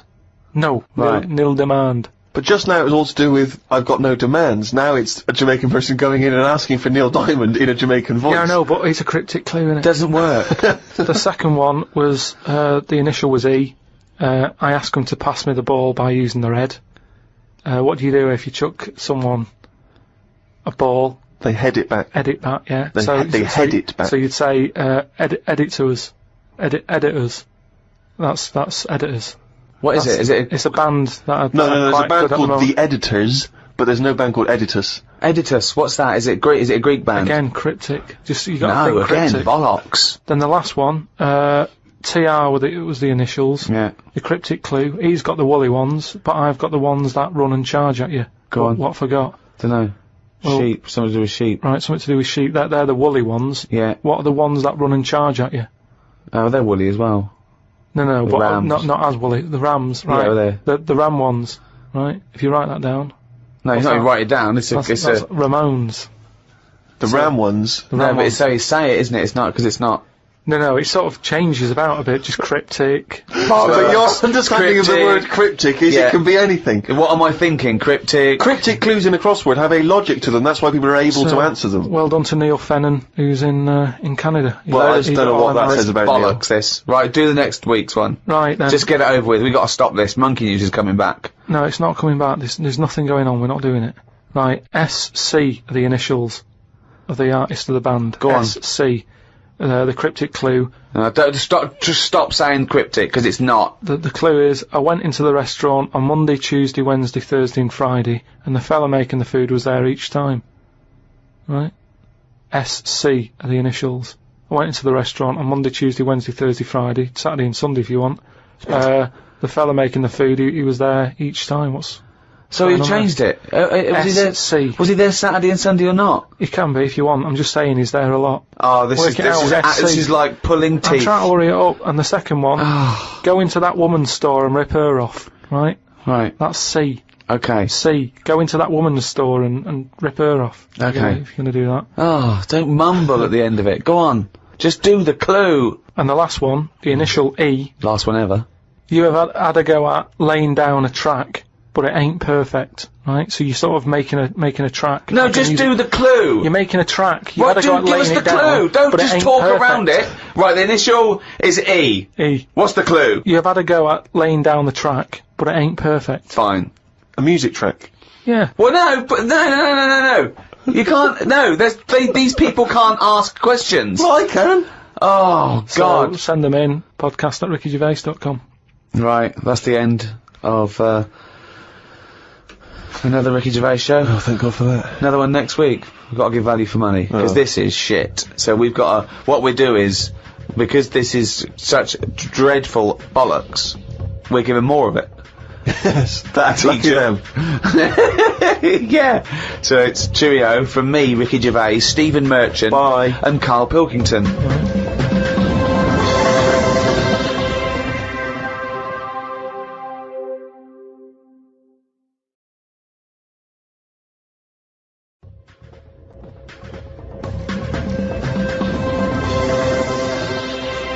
Hello, welcome to number 5, season 2 of the Ricky Gervais Show, with me, Ricky Gervais, Stephen Merchant. Hello. And Karl Pilkington. Alright. Coming up, Karl's going to teach us all about Sigmund Freud. No, we're not doing that. Well, no, Yes, we we are, are. because last week we promised people that you'd research Sigmund Freud. Yeah, but I had a look, but I didn't find him that interesting, so... But that's not... But this is what I mean, this is what we were talking about. You say you wish you could go back and learn stuff in school because you didn't. You want knowledge. You always say about you want to learn something a day. I want to learn something interesting every day. Yeah, but you've got that... I had a look at the website. It just... SigmundFreud.com. Yeah, he started that, I just had a look. I just did a search on, like, famous quotes from philosophers. Quotes. Brilliant. That'll get you everything you need, a quote. Well, I don't need to know his history. That sums up a man's life work, a quote. No, but that's what you're remembered for, isn't it? Churchill will go on the beaches and all that. Sigmund didn't really have any sort of... Catchphrases is what you mean? Yeah, things that you hear. Yeah, sound bites. Yeah. He wasn't good with the press. Brilliant. So you haven't bothered to learn about him? You didn't even pick up a book? I wouldn't know where to start. Do you feel like you're thinking in your head? Sometimes, like then I was. But I don't know if I am, because it's got a mind of its own, hasn't it? Did look at some of the things that he'd said, and the one Do it now. What have you learnt about Freud? Okay, here we go. This is Karl Educates Ricky and Steve. Number 1, Sigmund Freud. Karl, tell us what you learnt about Sigmund Freud. Right. All I remember was that he said a baby, you look at a little baby having some milk from its mum's breast, right? It looks well happy. It has enough, it's full up, it goes to sleep, it's got a smile on its face, right? He said that's what happens when you're older as well. That's all I remember from all the things that he was saying on his thing.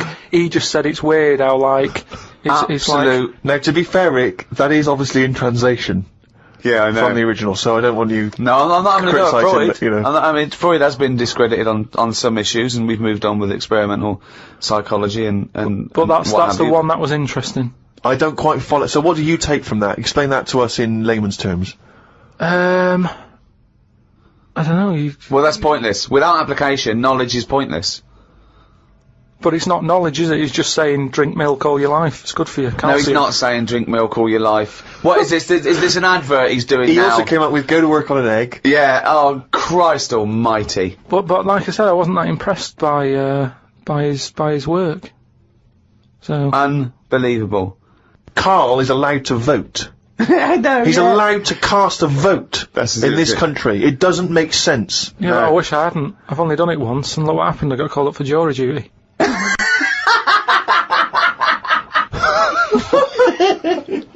Not doing it again. People do what they do anyway. I think they only let us vote, so we feel like we're having a say in what's going on. But really, it just carries on, doesn't it? I haven't seen a big change. But that's exactly why you vote. No, the best thing you can do is look after yourself. Get on with it. Brilliant. Okay, well, I hope that's a quote. I hope someone out there who's, maybe making a dictionary of quotes or an encyclopedia, and they've finished with Freud, they've done Pavlov, he hit a dog on the head with a stick. Next, Karl Pilkington. Karl Pilkington, what do you say about the world? Just get on with it. Well, we're not in charge of it, is what I'm saying. That's nearly as good as let's go to the beach. Winston Churchill. I spoke to my dad about it, and he called up saying, "Oh, I'm sick of hearing we're gonna about get this." some quality thinking here. Go on. Go on. No, he was saying about global warming and that. Yeah. He was saying he's sick of hearing about it. Right. Because at the end of the day, that's just the world, innit? We're all getting old, and the world's getting old. That's the end of it. Brilliant. What another amazing quote. Well, it is. What we're trying to do. This is what I'm saying about we don't like people to get old. We're always saying, oh, we can change that face, we can lift your chin up, we can put a wig on you. Why are you so annoyed about people wanting to live a little bit longer? Because enough's enough, is what I'm saying. The world's the same. It's just getting old, and it used to have more green on it, but now it's gone a bit bald, so it hasn't got as much green. It's got more soil. Treat the world like a head. That's an amazing quote. Treat the world like a head. You've actually come up with one there. I thought of another phrase. You could just sitting here talking to you, flogging a dead horse. Yeah. What do you think that means? Flogging a dead horse. A number of people are still amazed by your complete lack of understanding some of these famous sayings and phrases. So, well, that's an easy one. Yeah, that's like get a new horse or No, he hasn't got it. No one's gonna buy it. No, it doesn't mean that sort of flogging. When you're hitting it. Yeah. Right. So what's the point in hitting it? So it's dead anyway, so don't bother hitting it. It's absolutely, not feeling it's pointless. anymore. It's a way. It just means it's a waste of time. Yeah, but it depends what that horse has done to you. No, it doesn't. No, it does. It's that thing, innit, of like if a bear attacked you and you managed to hit it on the head and it went down, you'd go and you'd be annoyed. You'd still have built up aggression. You'd give it an extra clout.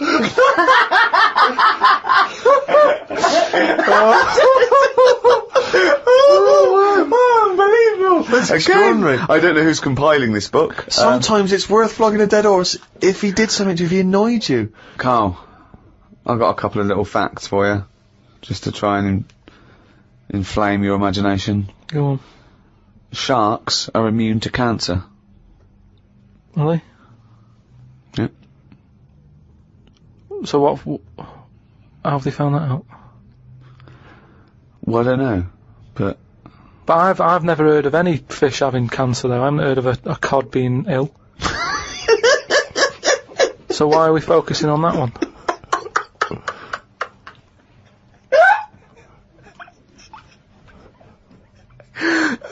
Good point. Okay. Stroking a spider can cause its hair to fall out? What? Because it doesn't like it and it gets stressed out, or is it just that some people are rubbing too hard? No, I don't think it's they're rubbing too hard. I think it's something to do with... I mean, what sort of maniac is stroking a spider anyway? My mum did it once. Really? Yeah, not to a spider. Right. It was, just a little bee. She'd been out, sunny day and that. Got the washing off the washing line.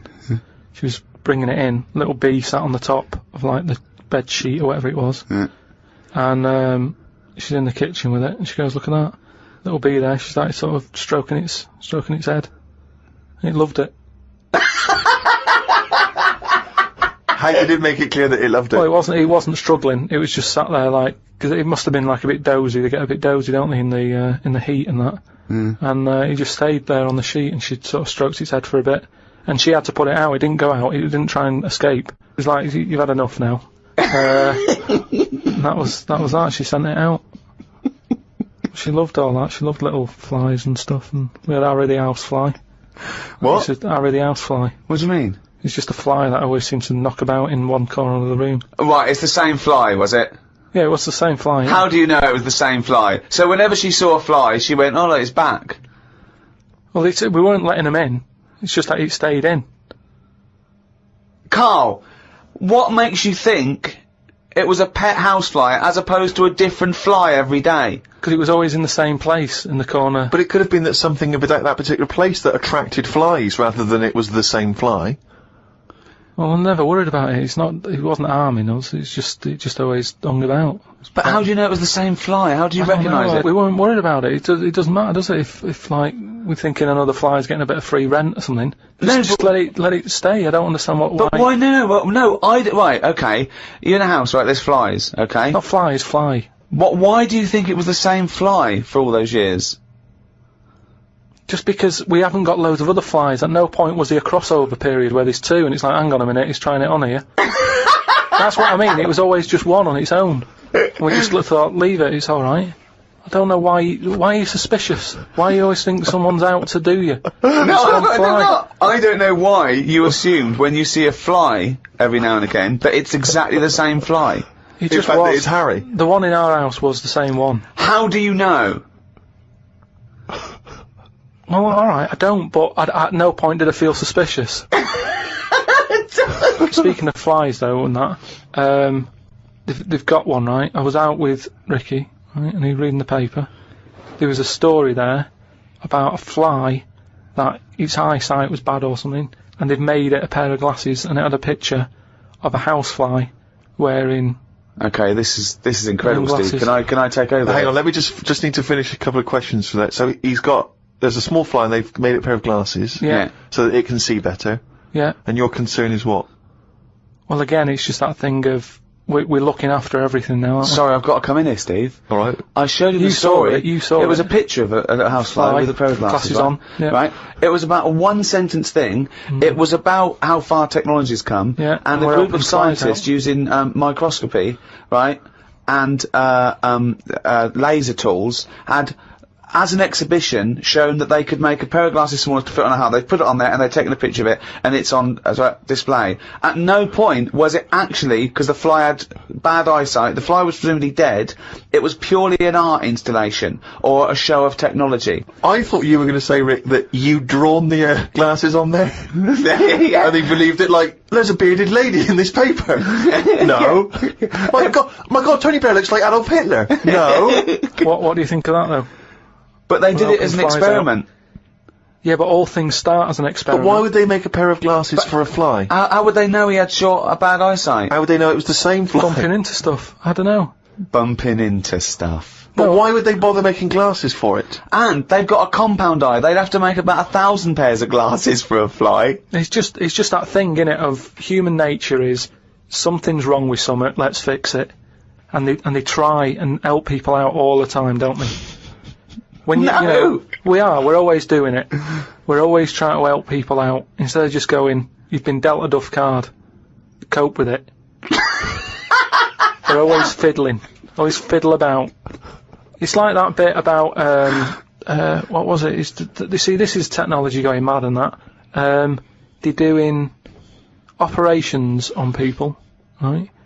And instead of injecting you with stuff that knocks you out, they're going to hypnotise you, and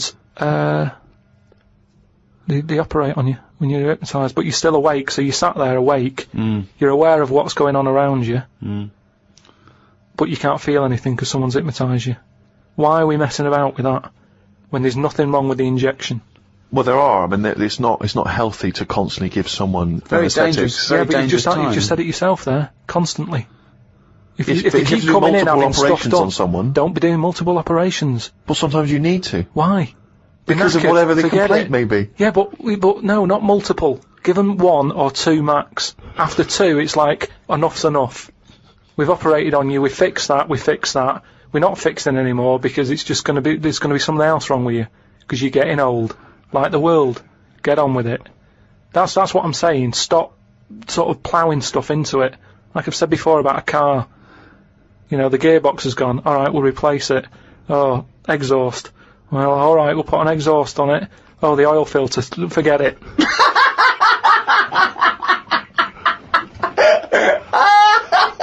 Came up with a good idea. We'll be the judge of that. I'll do it now. It's not a good idea. Okay. Okay. I'm sticking my neck out here. I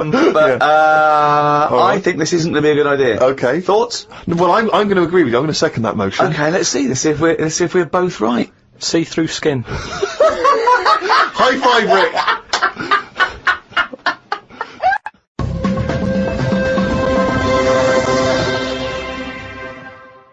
Well, I heard, and you told me this, so I know it's true. What? Do you know when I talked about replacing blood with ink? Yeah. They can do it, not with ink.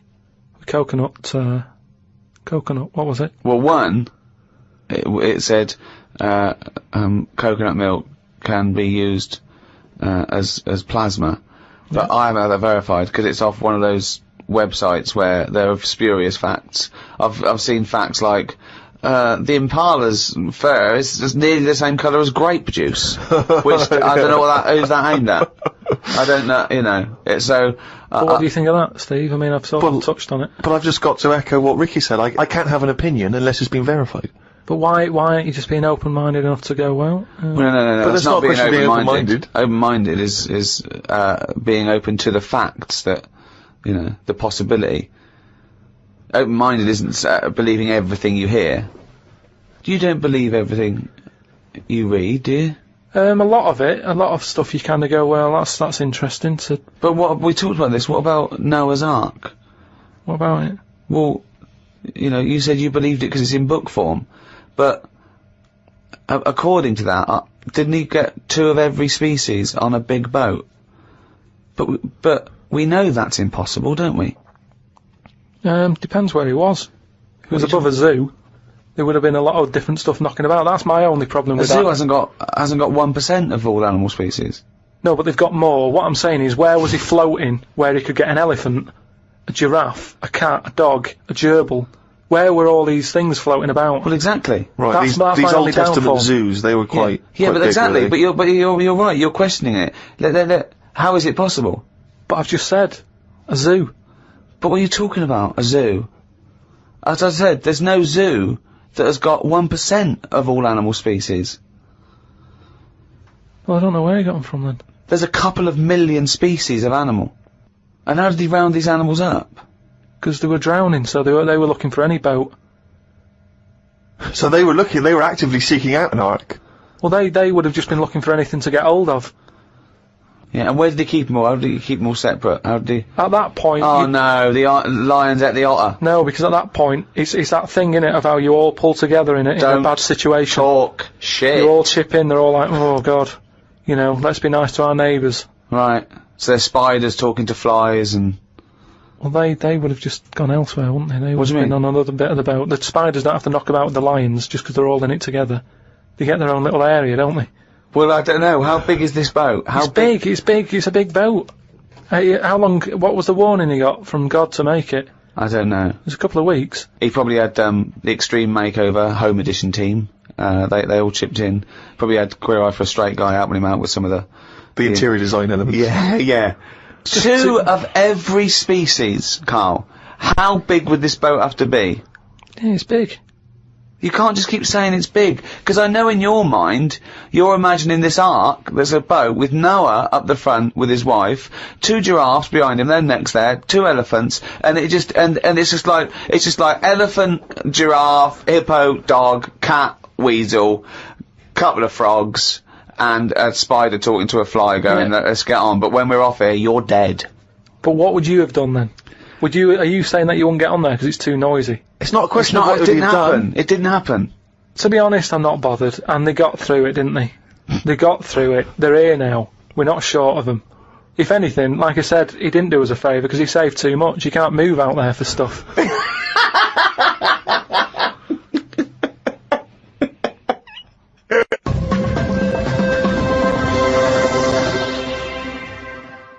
Oh, chimpanzee, that is raining down again, you fucking... That's the jingle for excerpts from Karl's diary. This is all legitimate stuff. Ricky and I have had no input in this. This is the first time we get to read it. Went and did some shopping for stuff as it was my turn. Suzanne moaned a bit because I forgot orange juice and bought some cheap toilet paper. She always buys the expensive toilet paper.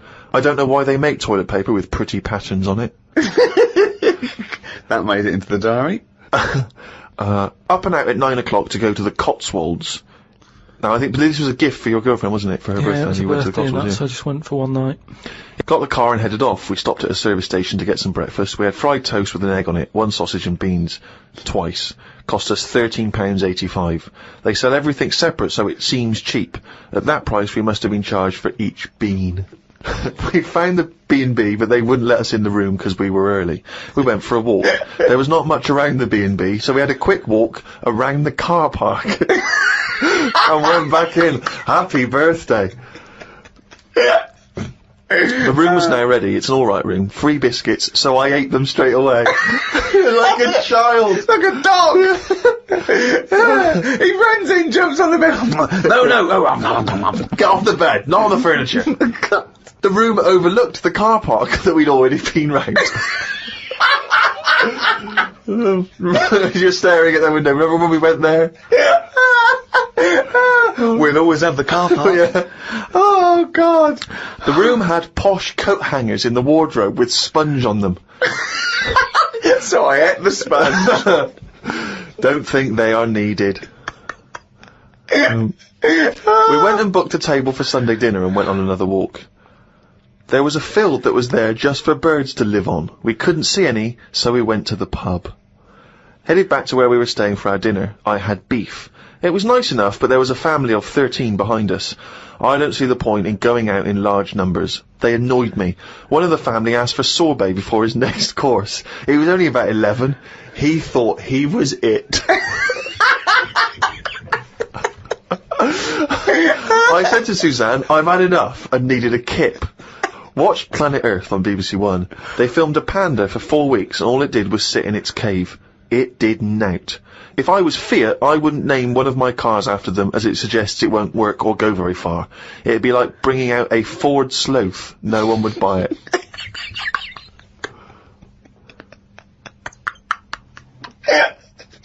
A Ford Sloth. I would love that ad campaign. Oh, that's amazing. Oh, God. The new Vauxhall Slug. We had a look round the local village. There wasn't much to it. We did the usual thing and had a look round the church graveyard to see how old the dead people are. Suzanne's had a hell of a time so far. She's gone to the Cotswolds, the room wasn't ready, she's seen the car park, an empty field, and now let's go and play how old the dead people are. I like the fact that you mentioned we did the usual thing of having a look round the church graveyard. Do you make her do that every time you go away? I like the fact, I want to know what she did for 2 hours when you slept. Did she just like... She went to a club, had a whale of a time. No, she just looked out at the car park, just like, memories. But that's what you do, though, isn't it? When you go to these places, there's nothing else unless you want fudge, or you know, you walk round a church graveyard and have a look. There's nothing. We went home. It took 3 hours to drive back. People say they go to the country to see the wildlife. I saw rabbits, pheasants and a fox on the way home. They were all dead in the road.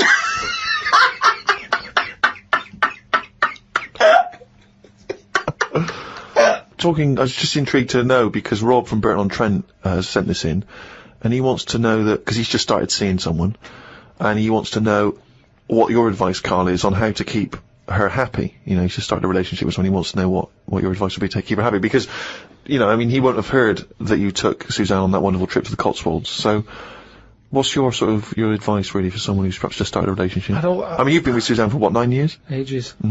I don't think you should, have to go out of your way to please them, because then it's not the right person. I think you should just do what you want, and then if they like it, then they're the right ones for you. So don't go out of your way too much. I mean, I got the posh badge for a birthday. That's once a year. Rest of the time, it's kind of like, you know, I like weird stuff. I like watching weird stuff and all that. Now and again, I won't make her watch it. I'll tape it. This is amazing advice. But sometimes this is amazing advice. Sometimes you just say, no, come on, the bloke with the 2 heads on, I want to watch it live.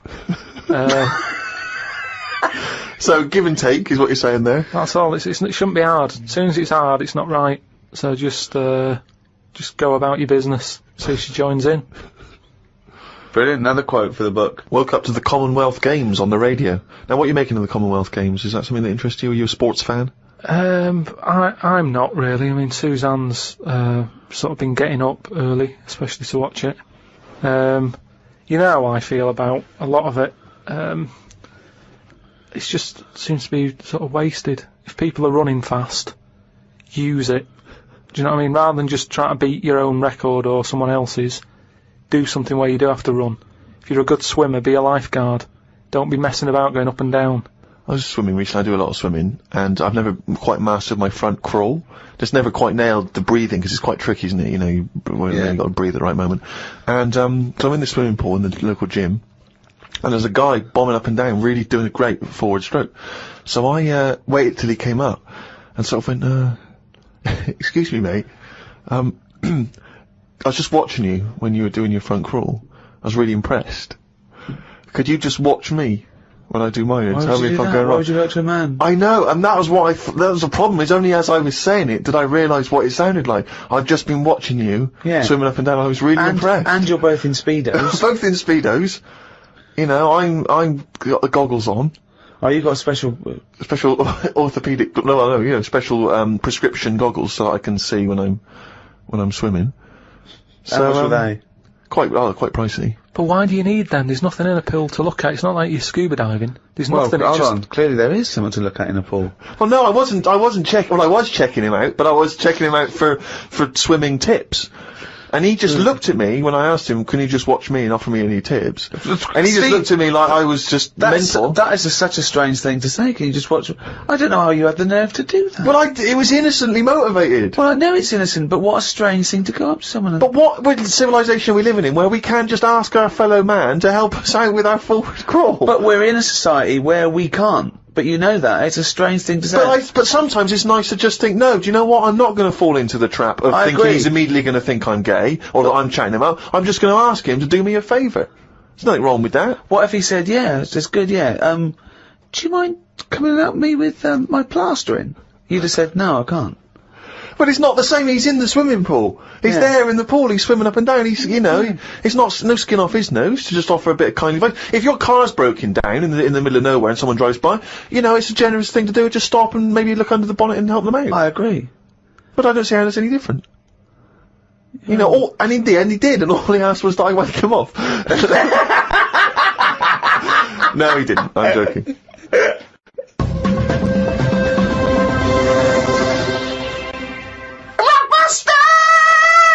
That's the jingle for Rockbusters, a quiz which I don't think anyone enjoys. I mean, Karl doesn't enjoy writing them, we don't enjoy listening to them, the listeners from the emails are just not interested, so don't know why we bother. But anyway, here we go. Last week's clues, go.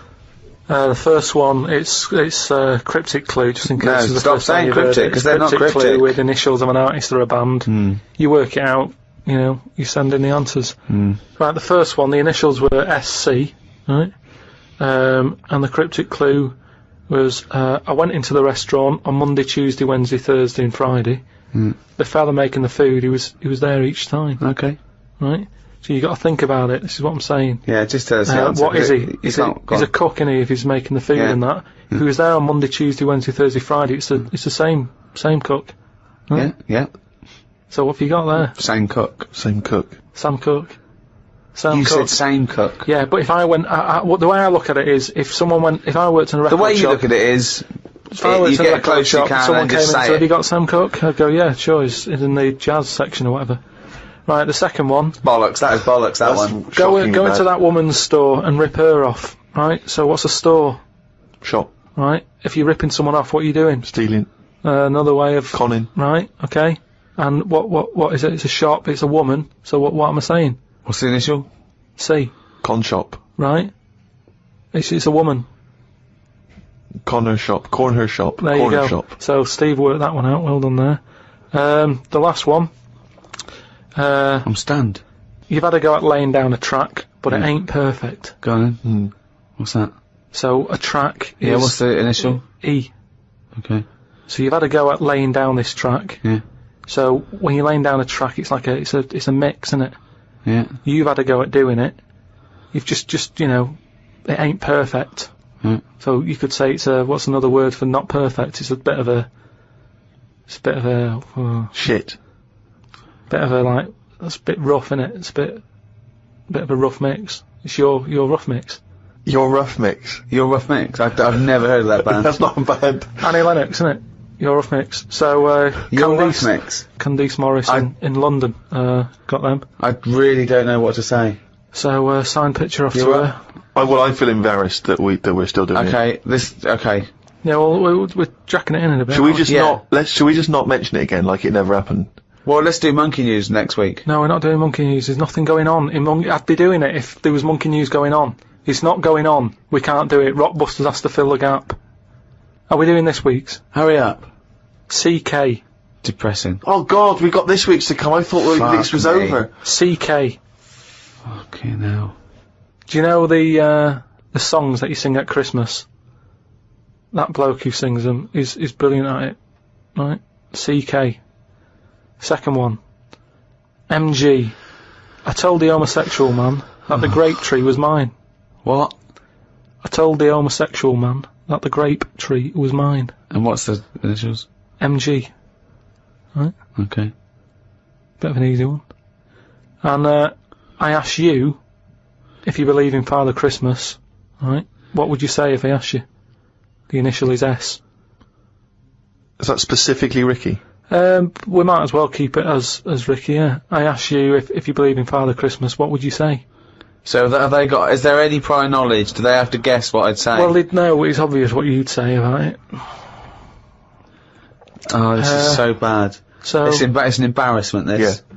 So it's a little quiz, leave them thinking with that for the next week. Right, what are you going to learn about next week? Podcast at rickygervais.com, just send them in. Embarrassing. Don't bother, if they're shit. Right. Well, that's about it for another week. It's the end of number 5, number 6 next week. Keep coming to rickygervais.com. That way keep you abreast of things that are going on. We've made a little video, haven't we, Karl? That we might pop up there. And, we've had a few emails about the old shows. People came into them late in the season, where you can now get all 12 episodes of the first season, on iTunes. And I think that's a 2 or 3 quid in England, or $5 or so, I'm not sure. But you can get those now, all 12. So, from me, Ricky Gervais, goodbye. From Steve Merchant, goodbye. And from Karl Pilkington. Right.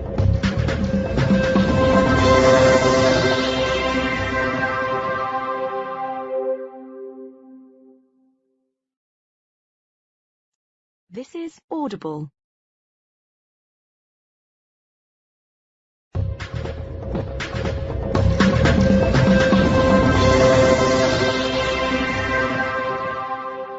Hello, welcome to number 6 the final episode in this season 2 of the Ricky Gervais Show with me, Ricky Gervais, Stephen Merchant. Hello. And Karl Pilkington. Alright.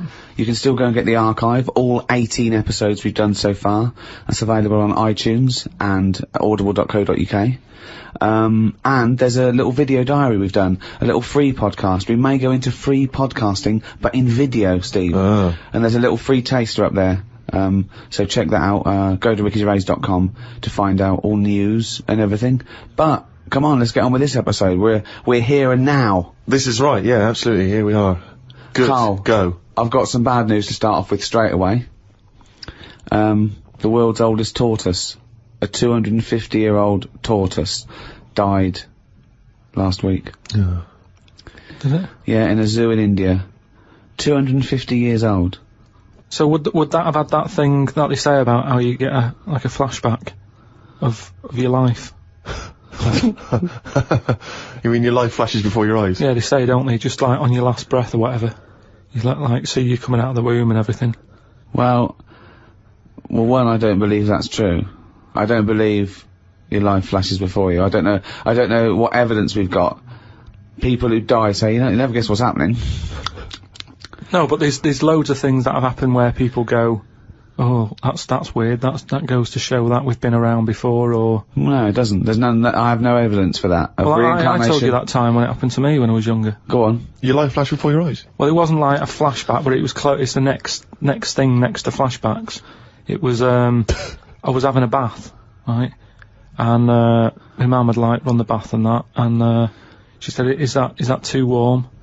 And I said something like, "No, it's all right. It's a lot better than when I used to have a bath in that wooden bath in front of the fire." Okay. And she was like, "What?"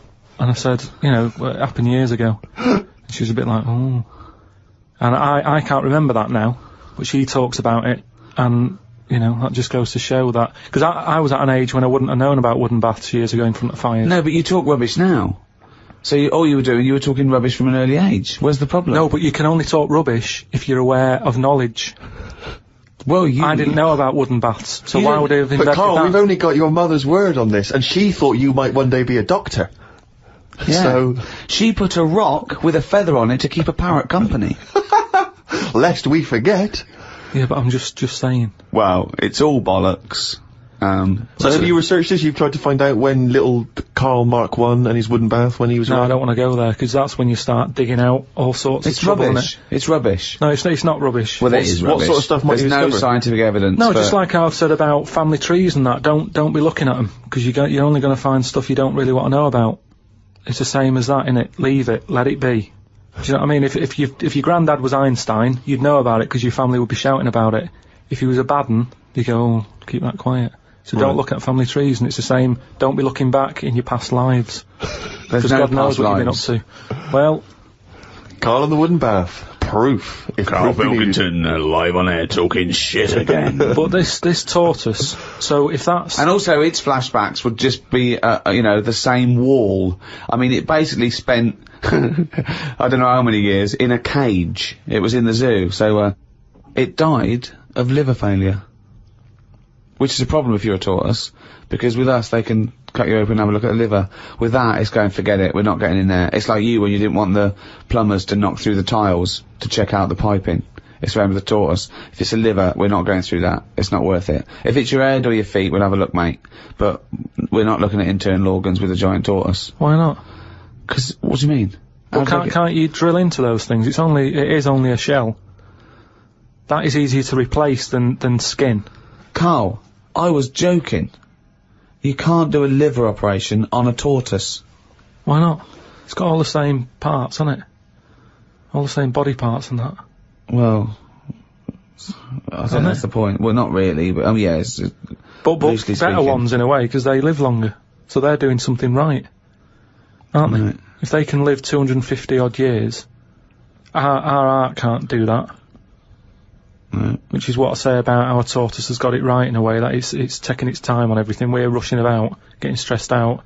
That's just, getting on with it. It's not rushing. It eats healthy, doesn't it? It eats lettuce and stuff. Yeah. So that's probably doing it right, but to be honest, it's too much. I wouldn't want to live 250 years. just eating lettuce. Let's not forget that all a tortoise does is eat lettuce. It's not like it's jet skiing weekends and then getting its lettuce on a Monday. That's all it does is eat lettuce. Yeah. And that appeals to you, does it? No, I'm just saying that it must be doing something right, though. Of course it's doing something right. Because it's living 250 years. But all animals do something right, however long they live. Mayflies live a day, but they're doing something right. Well, they're not, are they? They haven't got a chance to learn how to do it right, and then they're dead. You know, that's from one extreme to another, isn't it? That just seems a bit mental to me, that, living a day. I wouldn't bother, so forget it. Could you be bothered? You don't, just as you get to know someone. Yeah, another mayfly.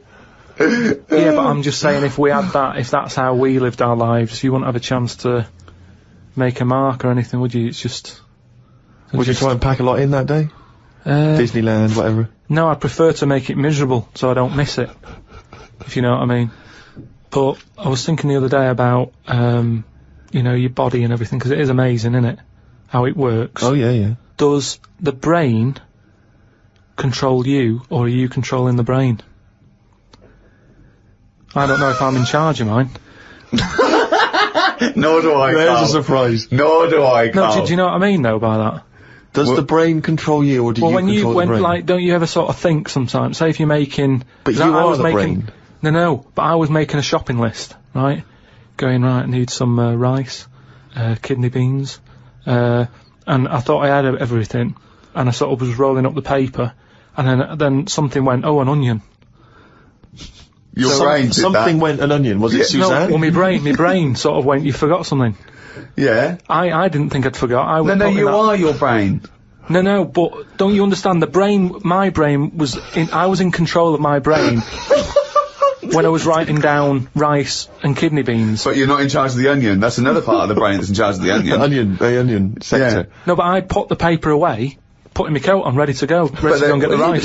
Yes, but your onion lobe kicked in. What, so you put the paper in your pocket, you got the coat on, then you just suddenly hear then from it nowhere, was just like, onion. Yeah, I'm not even thinking about that shopping list. It's in my pocket, I'm thinking, do I need my gloves, it's cold out. Yeah. Suddenly, onion. And it was like, oh yeah, onion, yeah, I had to get the paper out. So what I'm saying is, who's in charge? The brain, the mind, the brain is the... What are you doing? Who's in charge? That's just, you forgot the onion and then you remembered the onion. You must have forgotten things in the past. No, but not like that, not where... Like, it just made me think, that was weird, who reminded me of that? You did! Yeah, but I'm not... No, you are your brain. It's not like there's you, then there's a brain, then there's an extra one looking down at it, the meta brain, the thing above it. No, but your brain... How does your brain work? You give it information, don't you? Well, it takes... Do you mean you give it information? Well, if I sat in a room with nothing, not feeding it anything, it wouldn't know anything. No, but there's this thing that there's two yous. It's this thing that there's Karl and Karl's brain. Yeah, there's not a duality in this. If you go, come on, now think. That's the brain saying that to itself. There's not two people in there having an argument come on, brain. And the brain's going, oh, don't you start, I was thinking then. And the other thing's going, brain, onion. And the brain goes, Karl, onion. You are your brain. If you are anything, you are your mind, your brain, your collection of memories, your personality. You're not what you look like. Does that answer your question, Karl? What do you think then? You were thinking of a tortoise on a skateboard then when I did that last sentence, weren't you? I, like you, Rick, I'm always annoyed and embarrassed when we have to concede something to Karl. And it seems though each week I look on the emails that we've got, and once again someone has found some evidence to support some of the nonsense that Karl has come out with. Now, you remember we were talking about his concept of putting a giant mirror on the moon, because why should we have to go into space? Then we could just look up at the moon and we'd see the Earth reflected back at us, and we'd think, ah, that's the Earth. Isn't it great? I can't see myself backing down on how ludicrous this is. No, indeed, although also, someone, I think they're really being very picky. They were picking you up on a technical point because I think one of your, criticisms was the idea that the moon is moving and thus the mirror would, be absent from view for some time. Although people have been claiming that the moon, there's always the same face of the moon that's shown to us. There's always the same side of the moon is always visible to Earth. That's when they talk about the dark side of the moon. It's not just light. It's the fact that we can't see. It's the other side of the moon. No, but we move, so it's not always present to... Well, no, but it would always be present to someone on Earth. Yes, I know. Wait, this is the thing. These people don't know what I know. I know that Karl is thinking of looking up there and seeing himself looking back. That's what he's hoping. Like when you're going along in a car and you see a shiny building, you go, oh, that's my car. And you wait. That's what he's hoping to see. He's not doing it to gauge the speed of light and think and change like that. He's not doing that. He wants to look up through a telescope and wave. Yeah. That's what they don't realise. I know what he's thinking. Do you want to respond, Karl? He's got, the problem with the moon is... Here's a statement. The problem with the moon is... ... Yeah. The problem with the Earth is there's too much water. Yeah. No, the moon, it's been around ages, hasn't it? Yeah. But it's got no history. It's got nothing to show for it. Just a load of old rocks and stuff. Yeah. And for me, history is created by stuff happening on it. So really, the moon, even though it's old, in a way it's new. Because it's untouched and that. But we don't go to the moon to visit museums or arcades. No, but say like Henry VIII, right?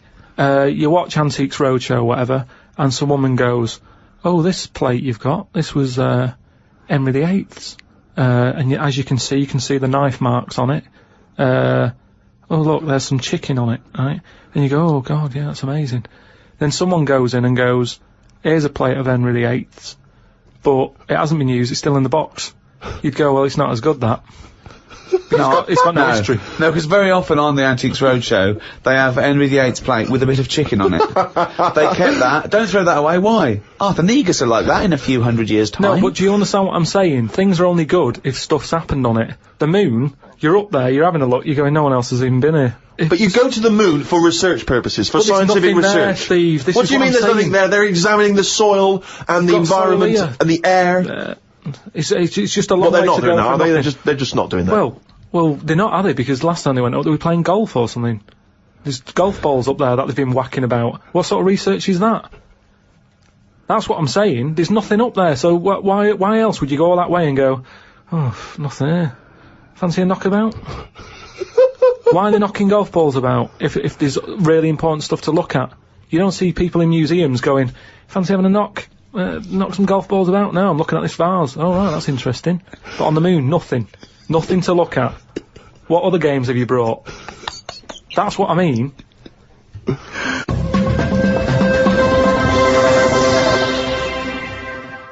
Karl, have you ever seen the programme Inside the Actors Studio? No. James Lipton interviews famous actors and gets words of advice about, how they work and how they act. But at the end, he always asks a series of questions, which is based on a French series of questions that a guy called Bernard Pivot used to give people when he interviewed them. So I'm going to ask you some of these questions. Many people will be familiar with them. Just interesting to see what your response is. And, answer them quickly. You don't have to think about them too much. What is your favourite word? I don't think I've got a favourite, because you only use them when you need to, don't you? I don't just go about saying the same word. So, well, alright. Yeah, it's not my favourite, it's just that it does the job. It does the necessary job for that time, doesn't it? It's like, how are you? I'm alright. It's a greeting. What about, I think serendipity was voted England's favourite word. Never used it. No, stupid word. Who decided that? Don't know, it was a poll, but I will suggest things. I can't believe people coming up going, favourite word, serendipity. Thanks for asking. So, but the thing is, say if it meant, oh, I'm fed up, would it still be the best word? Is it based on how it sounds and how it's put together, or what it means? I think everything. But then loads of words are being left out on, which are probably brilliant words, and they're not getting a look in. Such as? Well, like that one, fed up.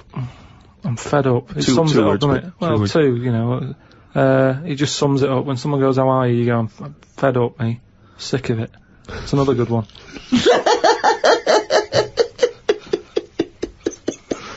Oh, we're getting somewhere. Come on, some of your other favourites, right? I've had enough. It's just all stuff. These aren't words, they're phrases. They're all negative, they're all whinging. These aren't words. What's your favourite thing? My favourite thing to do is moan. Yeah. That would be well, it's not one word, it's loads of words. Fed up, sick of it. Ah, that's enough. Ah, jeez. Whinge should be your favourite word. Yeah. Whinge is a good word. I like NGEs. Lozenge, whinge, flange. Yeah. What is your least favourite word? It might be serendipity. That would be up there for me.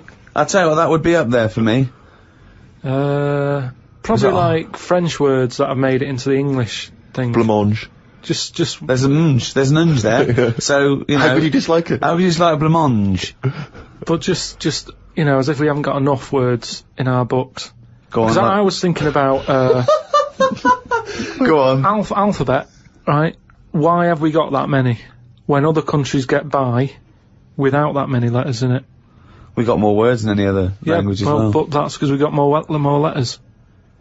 Well, I don't know. So we've created a headache. I reckon you could at least half it. Well, you probably could half it. Well, you only use about half a dozen of them. No, but stuff like an X, you look at words that have got X in, and they're always words that you go, what does that mean? How's someone come up with that? That's how it comes across to me, and there's loads of big words. It's like dinosaur names. It's like, well, look, nobody was about when they were knocking about, so let's make up some names for them using the letters that hardly get used. They've all got Y's and X's in them. Yeah, they have, yeah. That's what I'm saying. It's like, well, let's use it for that. Yeah. So you just, it's not so much what is your least favourite word, you just don't really like most of the words. Just cut down the words. Stop adding new words. I get by, I don't know how many words there are in the world, but I reckon I hardly use any of them. Well, I'll tell you what, this year's word must be podcast. Yeah, but that'll be in the dictionary, and but it's made up, innit? It wasn't here before, it's just another one. This is what I'm saying about... But what else would you call this? You know, there is a new concept called podcasting. That is a podcast. But it's also a broadcast. We had a word for it. It's still a broadcast. Yeah, but they go, oh, you're a broadcaster. Oh, what radio station? No, I don't work on a radio station. I do a radio show, but I don't understand. Well, I do a radio show and I upload on, I don't understand. It's called a podcast! Done! Here's another idea. Add a new one, get rid of an old one. Last one in, first one out, or whatever. Do it that way. That's a good way. What would you get rid of then? So we've brought in podcast this year, but what word would you lose? Well, what's the name? Those birds that died out. Dodos. Get rid of it. If the bird's gone, the word can, surely. It's almost profound. Oh, it's amazing. It's great. Oh, God. What turns you on, creatively, spiritually, or emotionally? Learning. That's a nice answer. Yeah. Excellent. Well, you say that. Yeah, but everything you teach me, I take it in. It's just that sometimes I go, I don't get it. But that still counts as far as I'm concerned. Well, no, it doesn't. Learning is, knowledge is, there must be some sort of retention. You can't say I've got a great memory for a second. You can't say that. It has to stay there. And then knowledge has to be, applied. You can't just have all this knowledge that isn't applicable because it's useless. I mean, trivia is useless to a large extent. It's not real knowledge because it doesn't really help you in practically. No, but there's a lot of that going on. You're always reading stuff that you go, I've just read that. It's got me thinking for a minute. It's not going to help me in any way, but it gets a reaction, doesn't it? Well, that's good. Yeah, that's what art does, and yeah, sometimes education's good for its sake if it really does inflame. But then sometimes, like I've said before, you can know too much where it gets you down. Go on. I just was reading something about an octopus. That's like a killer octopus. And it annoyed me that this was knocking about now. Because I didn't know, I thought they were quite friendly. Whenever you see them in cartoons and that, they're always happy, aren't they? And then suddenly, like, they've sort of brought the whole sort of, creature down. Do you know what I mean? No, what do you mean? Well, just you know, when you see them in films, they're running about and that, and everybody likes an octopus. But this one that's on it was your fault really, because you told me about that frog that's going about killing people. No, I didn't say that. So I looked it up on the internet at like other creatures and stuff, and there's some octopus that's in the sea, and what it does, you don't even have to like threaten it. It just spits in the water, and if that stuff gets on you, does you in. Again, So in a way it's good knowledge, because, I mean, I don't go in the sea anyway because it's full of stuff like that, but that's just reassured me that I'm doing the right thing. If they're knocking about, just gozzing everywhere, you don't even have to be near one, you don't even know if it's been spitting and stuff. It can kill you. It just seems unfair. I haven't harmed it, I haven't gone near it, why is it getting annoyed with me? Doesn't seem right. So that's where a knowledge has not helped that octopus out. Because now, when you eat them, I just think, yeah, have another one. Do you know what I mean? Get rid of them. Another conversation with himself. Another conversation with himself. What is your favourite curse word? I don't think I do anything like that. I think people can tell by my face when I'm like fed up. Well, they know you're fed up because you're always whinging. I don't think I've got one. Knobhead. That sums everything up, and I think it's... But you wouldn't call your nan a knobhead, would you? What would you call a nan? But she doesn't do anything to annoy me that much. But if she did, what would you say? If she really annoyed you? Well, knobhead's alright, innit? Because she sort of gets it. It's one of them things that everybody understands, but it's not too offensive. Right. What a knobhead. Alright, you're getting into this, aren't you? So that sums it up, but I don't really... Do you need one of them? What's that doing for you? It's better to think, innit? Like, okay, I've just slagged off that octopus, but at no point was a effing and jeffing about it. You know how annoyed I am with it. I don't have to start swearing about it, and that's... What would you do, though, if you were swimming, right? It was a nice little thing, you're on holiday, right? And there's this octopus there, and you're going around, right? And you just see it start spitting at you, poison. What would you say to it? Well, it's too late then, innit? And I'd kick it. And I'd say, knobhead. I would, but what's the point? What's the point in getting annoyed now? Because it's done its stuff, hasn't it? I don't know, you kick it and call it a knobhead under the water. What is this octopus thinking? Oh, God. Oh, okay, you fucking eight-legged shit. I'm not bothered. I don't know what you're saying. Fucking cunt of a mollusk. I'll just spit at you again. It's not bothered. You slimy little fucking boneless wanker. This is why the face Are you still talking to the octopus?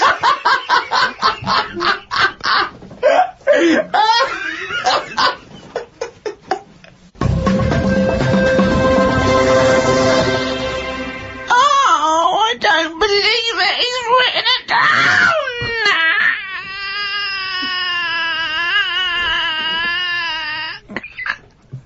That's downloadable as a ringtone. And it's also the jingle for Karl's diary. Just reading excerpts of Karl's diary. Went home and looked up Freud on the internet. Didn't find him that interesting, so looked at some other philosophers instead. Socrates, Aristotle. Why have you just listed some philosophers? Just to show that I'm learning. Well, that's not learning. That's just learning their names. That's a list. You might as well write 1 to 100. Yeah, but if someone says, "Oh, what's your favourite philosopher?" I'll go, "Hang on a minute," and I've got them written down. But why you can't just Wait a minute, I'll go home, get my enormous diary out. Yeah, get a wheelbarrow, bring in my workings, and say one of the names I've written down. And when they say, well, why do you like him? Yeah, why do you like just run away. Well, I noticed you put, Socrates first. Why is he your favourite philosopher? You throw the diary at them and leg it.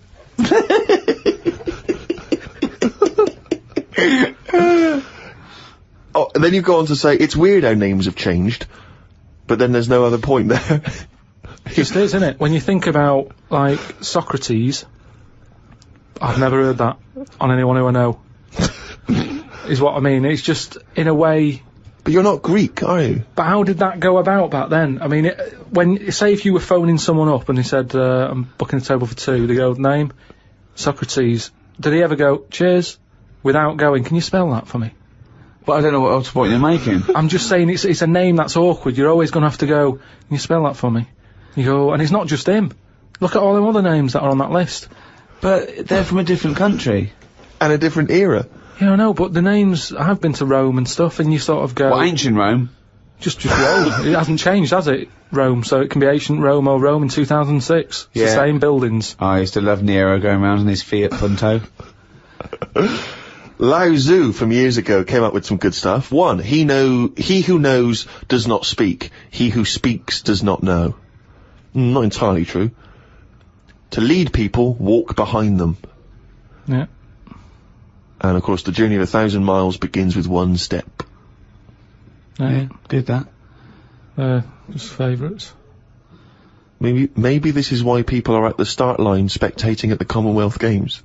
Well, no, it's just that I've never understood why in Olympics and stuff like that, if you're going to watch, don't stand around the start line, go to the end, where you see the winner. But because of that saying, it actually makes sense, doesn't it? It's like, well, every step starts with a step, or whatever. Say it again? Every race, you know, you've got to start with a step. Yeah. So, which is, who am I talking to now, you or your brain? Well, I was thinking about it a bit, so I think I was in control of it a bit more. So, and what have you come up with? Just, if you want to stay at the start line, do. What does that mean? I'm just saying, if you're into, I wouldn't watch a race, right? Okay, but is this you or your brain I'm talking to now? This is me. Okay.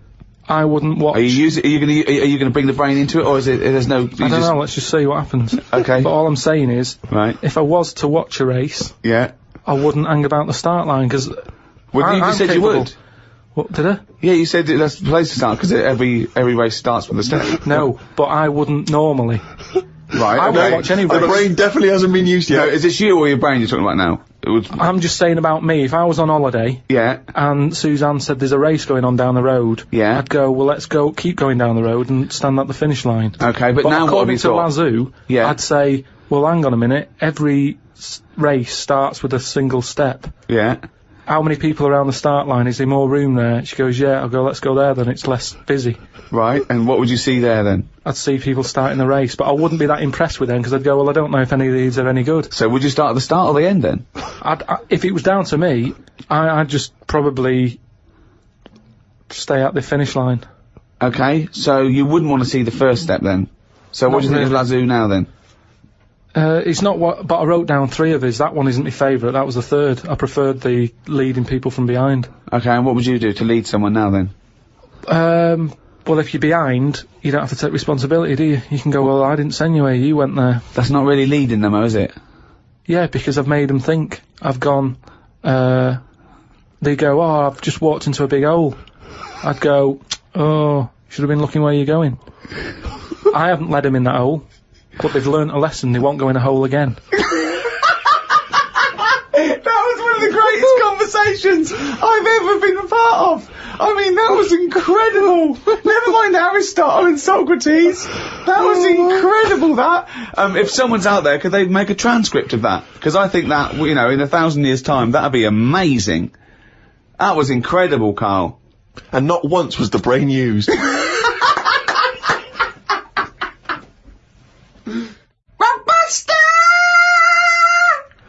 That's the jingle there for Rockbusters, the, one of the most hated quizzes in the history of mankind. Joking, aren't you? The people loathe it. I'm loving it. Well, it's the last one anyway, so just get over, just do the answers. Hold on, we can't do another one though, because we can't give the answers out, so this just... Yeah, this is the last one, it's just the answers for last week for people who are doing it. Okay, well, small mercies. The first one that I gave you last week was, the initials were CK, right? Yeah. The clue was, do you know the songs that you sing at Christmas? Yeah. That bloke over there is the best at singing them. So what are the songs you do? Carol King. Carol King, yeah. Right, That works. Yeah. That works. Fair, Right. well done. The second one, MG. I told the homosexual man that the grape tree was mine. Right? MG. Gay. Yeah.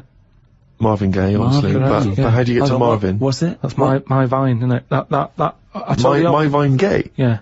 My Vine. Yeah. And the last one. My Vine Gay. That's shocking. It's And the last one, it was... Shit. The last one, the initial was S. I said, I asked you if you believe in Father Christmas, what would you say? What's the name for Father Christmas? Santa Claus. Right, so if I said to you, do you believe in Father Christmas, you'd sort of go... No.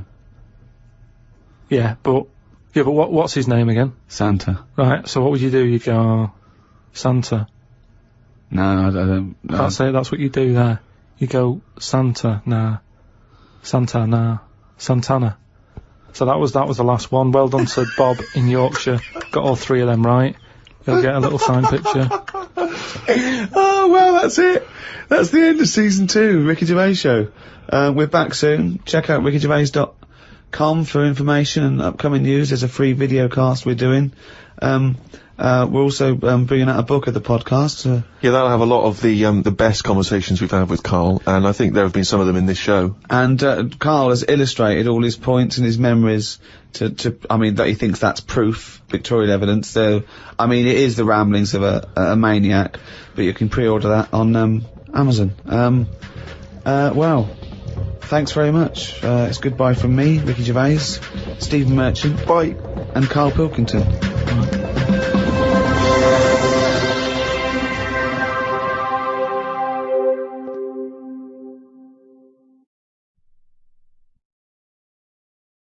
Audible hopes you've enjoyed this programme.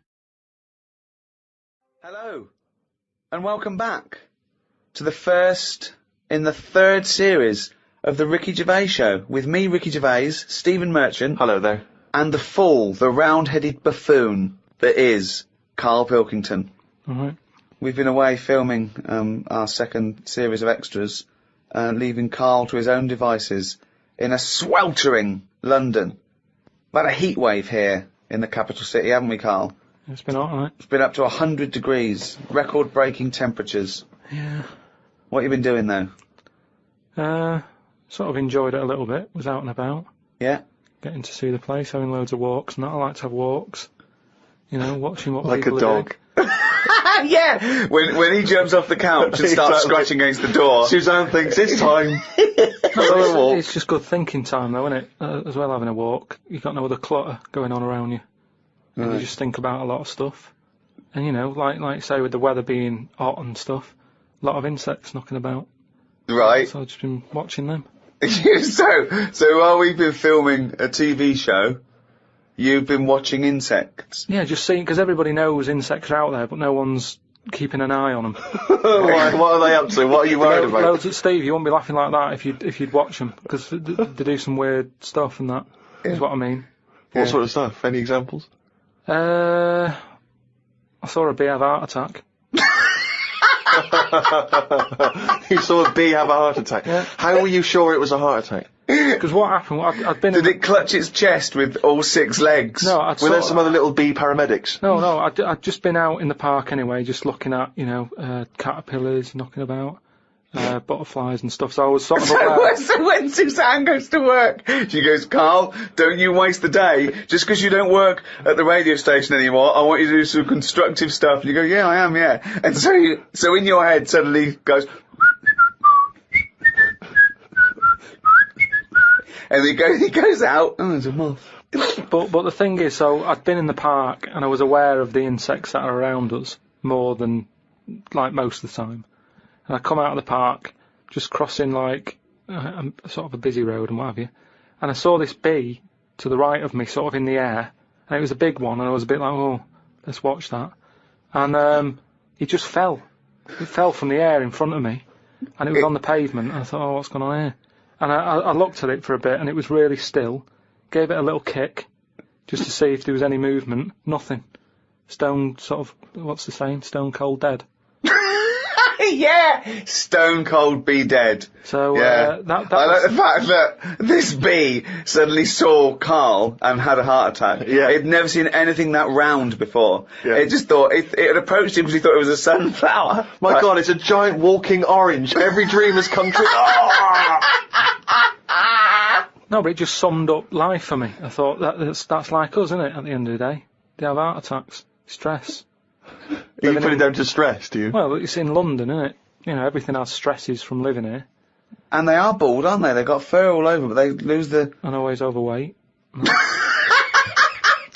It was a fat, bald bee! Oh. So what did you... It fell to the floor and you instantly... You just kicked it, you didn't attempt to revive it? No, I waited a second and just looked at it to see if there was any, leg movement or wing, and there was nothing, and then when I sort of kicked it, it was sort of hard. It had hardened already. It's just... Rigor mortis had set in. Did it put you in a bad mood for the day? Because I know things like that can just send you over the edge for the day. Death and that does a bit. Suzanne doesn't like me talking about death. What riveting conversations do you come up with? No, just things like, one of our mates has had a baby recently, and I just was saying, when that's sort of our age, we'll nearly be dead. Think of that. That's the first thing he says, is a new life brought into the world. I know! But when he's our age, we'll be dead. Yeah. No, Maybe they'll let you do the speech at the christening. Yeah, it's just, so like I say, just insect life and that, it's interesting. You say it's interesting, but do you care about really finding out about them? Do you really care about what bees do or ants do? You look at them and you make up your own world. For example, it had a heart attack, it's stress, it's overweight. You know nothing. I could probably, why don't you look something up? Honeybees are fascinating. Honeybees, they've been around making honey for 100 million years. It's incredible. Their wings beat over 11,000 times a minute. And he's thinking, no wonder I had a heart attack. Yeah, exactly. But do you know, bees, like ants, are actually like specialised wasps. They're sort of developed from the same... Family. Family, like. Well, yeah. It doesn't surprise me. Doesn't surprise you, no? Does it interest you in any way? Well, everything's linked to something, isn't it? It's like how they say away from monkeys and that. Yeah. It's all the same sort of thing. Yeah. Well, yeah, I've been watching loads of stuff. I've been watching ants. You mentioned ants. I've had a lot of moths in the house. They're sort of sad. I mean, you say it like it was a garden party. No, it's just all these things. You look at them. I mean, you go into the scientific bit saying, it likes honey or whatever. It doesn't like honey.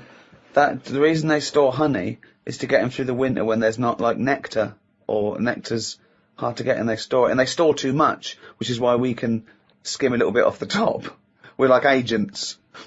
Yeah, well, but all I'm saying is I look at more about what its life is like as opposed to... You don't. You guess. You make it up. You don't look into it at all. No, but you can. A bit of guesswork is you're pretty close to the truth most of the time. Why? What do you mean? That statement sums you up. A bit of guesswork is pretty close to the truth. Because if you watch something long enough, is what I'm saying, you can see that it's a bit clueless. It's the same way about ants, or they're hard workers and all that. I watch one; it's going back and forth all the time. They go one way and then they stop and go the other way. They try to look busy in front of the mates, but if you watch one long enough, it's back and forwards, and it's like it's done nothing there. I'm going to carry this twig back and forth until I can knock off at 4. There's a lot of that going on. Is there? Because there's not. There's none of that going on. There is. No, like I say, the moth, depressing little sort of thing. Why is it depressing? Just the way it hasn't got eyes, has it? You just look at it, it doesn't know what's going on. I just don't. I think if you haven't got eyes, you shouldn't have wings.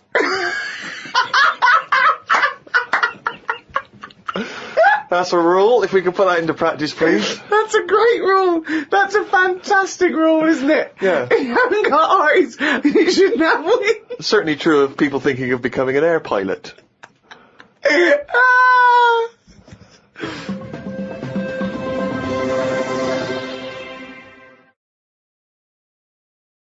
Whilst you've been working on that, I've been travelling about a bit, just seeing the country and that. Went to Dorset, right? Nice beach there.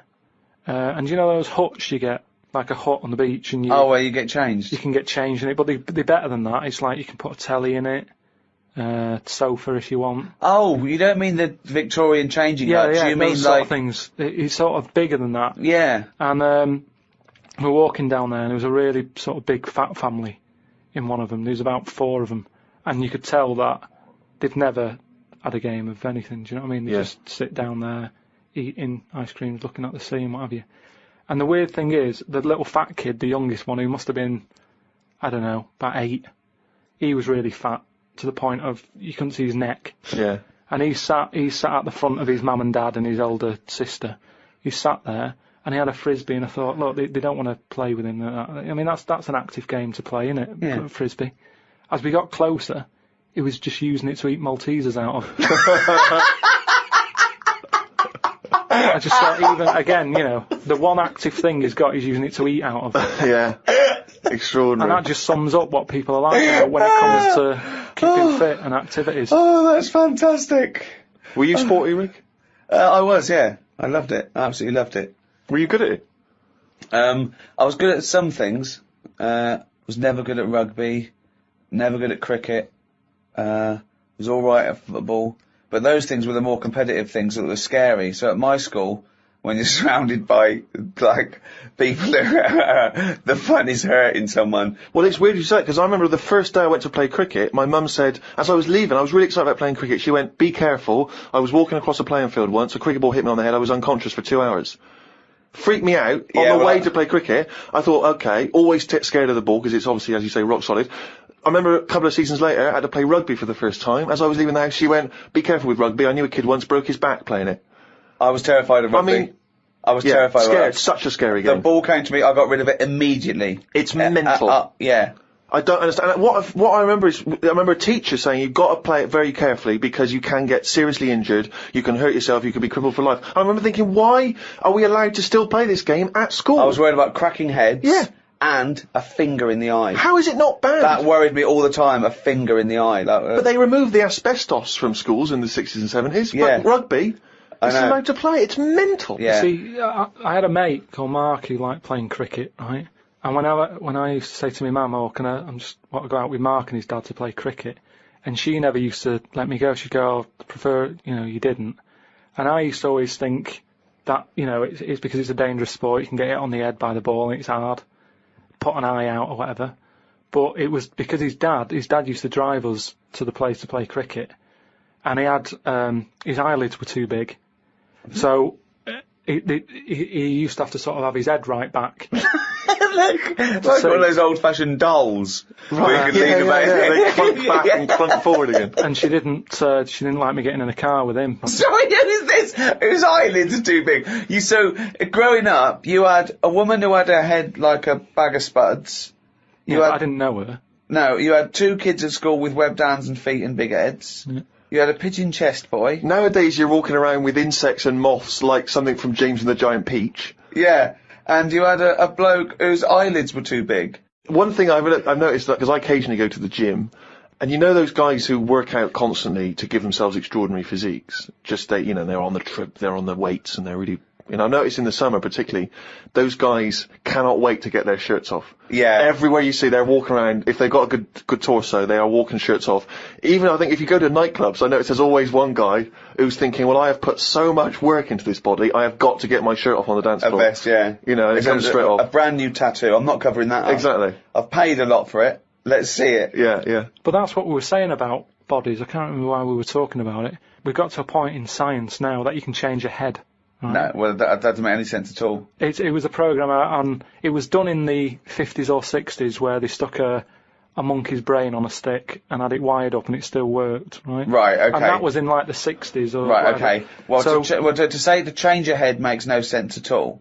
Because if you put a different head on a different body, you're changing the body. Yeah, I know, well that's what I'm about to say to you though. What? That's what I'm saying. That I'd be more confident if I had someone else's body, because if anyone dissed it, I can go, no, it's bad, innit? But it's what not are you mine. talking about? Well, it's like, say, as opposed to someone else's head? Yeah.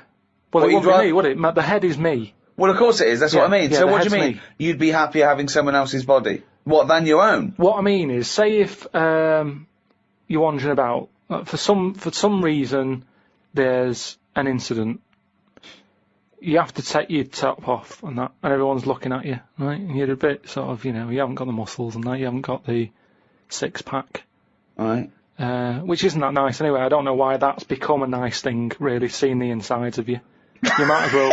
I mean, I know I came up with the see-through skin idea, but it's a bit weird, isn't it? You can see stuff. No, it's the muscle in front of the... No, it's not. Sometimes it is. you can it's see not the, it's not the tubes. outline of your organs. organs. You can't see tubes. You can see tubes and veins and stuff. Well, you can see veins. Yeah, well, I don't want to see that. That's why we've got skin over it. Is Well, what stop I mean. looking at naked men, then. No, but sometimes you can't help it because it's been hot, and like you say, there's people walking about with vests on and that. So anyway, what I'm saying is, say if some incident happened, I'm walking about with my top off. Right. Girls are laughing at me, right? Why? Dunno, they might. Yeah, go on. So they wouldn't look at your body, they'd all look at your head. So what I mean is, yeah, rewind that, right, and imagine all that happens again, but I've got someone else's body. Right. Whose body? Just some fella who's died, and my body was injured, and they said, we've got a new body in. You can Right. have it. We'll Yeah. stick your head on it. Yes. Yeah. Now, say if... They're laughing at you. They are laughing at the they're body, laughing yeah. at the body, Yeah. but at least I'd be able to sort of go, I know it's a mess, but it's not mine. At least I don't have to claim ownership. So all of this extraordinary technology that can make put one head on another person's body, so you can go, it's not my body. No. But it's not your own. I'm not being funny though. So if you have a body transplant, right, and you're there, you're at home, naked, you look down, lovely penis and a set of testicles, Yeah. right? What do you do with them? What do you mean? What am I doing with them? Well, do you like them? Well, you wouldn't mess about with them as much as if they were your own.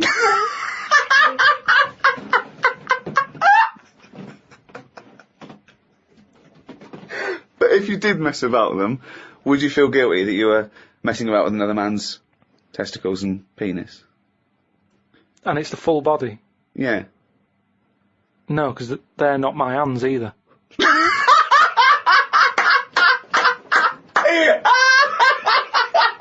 You're a genius! You're a fucking genius! So what you're doing is watching someone else wank. Yeah.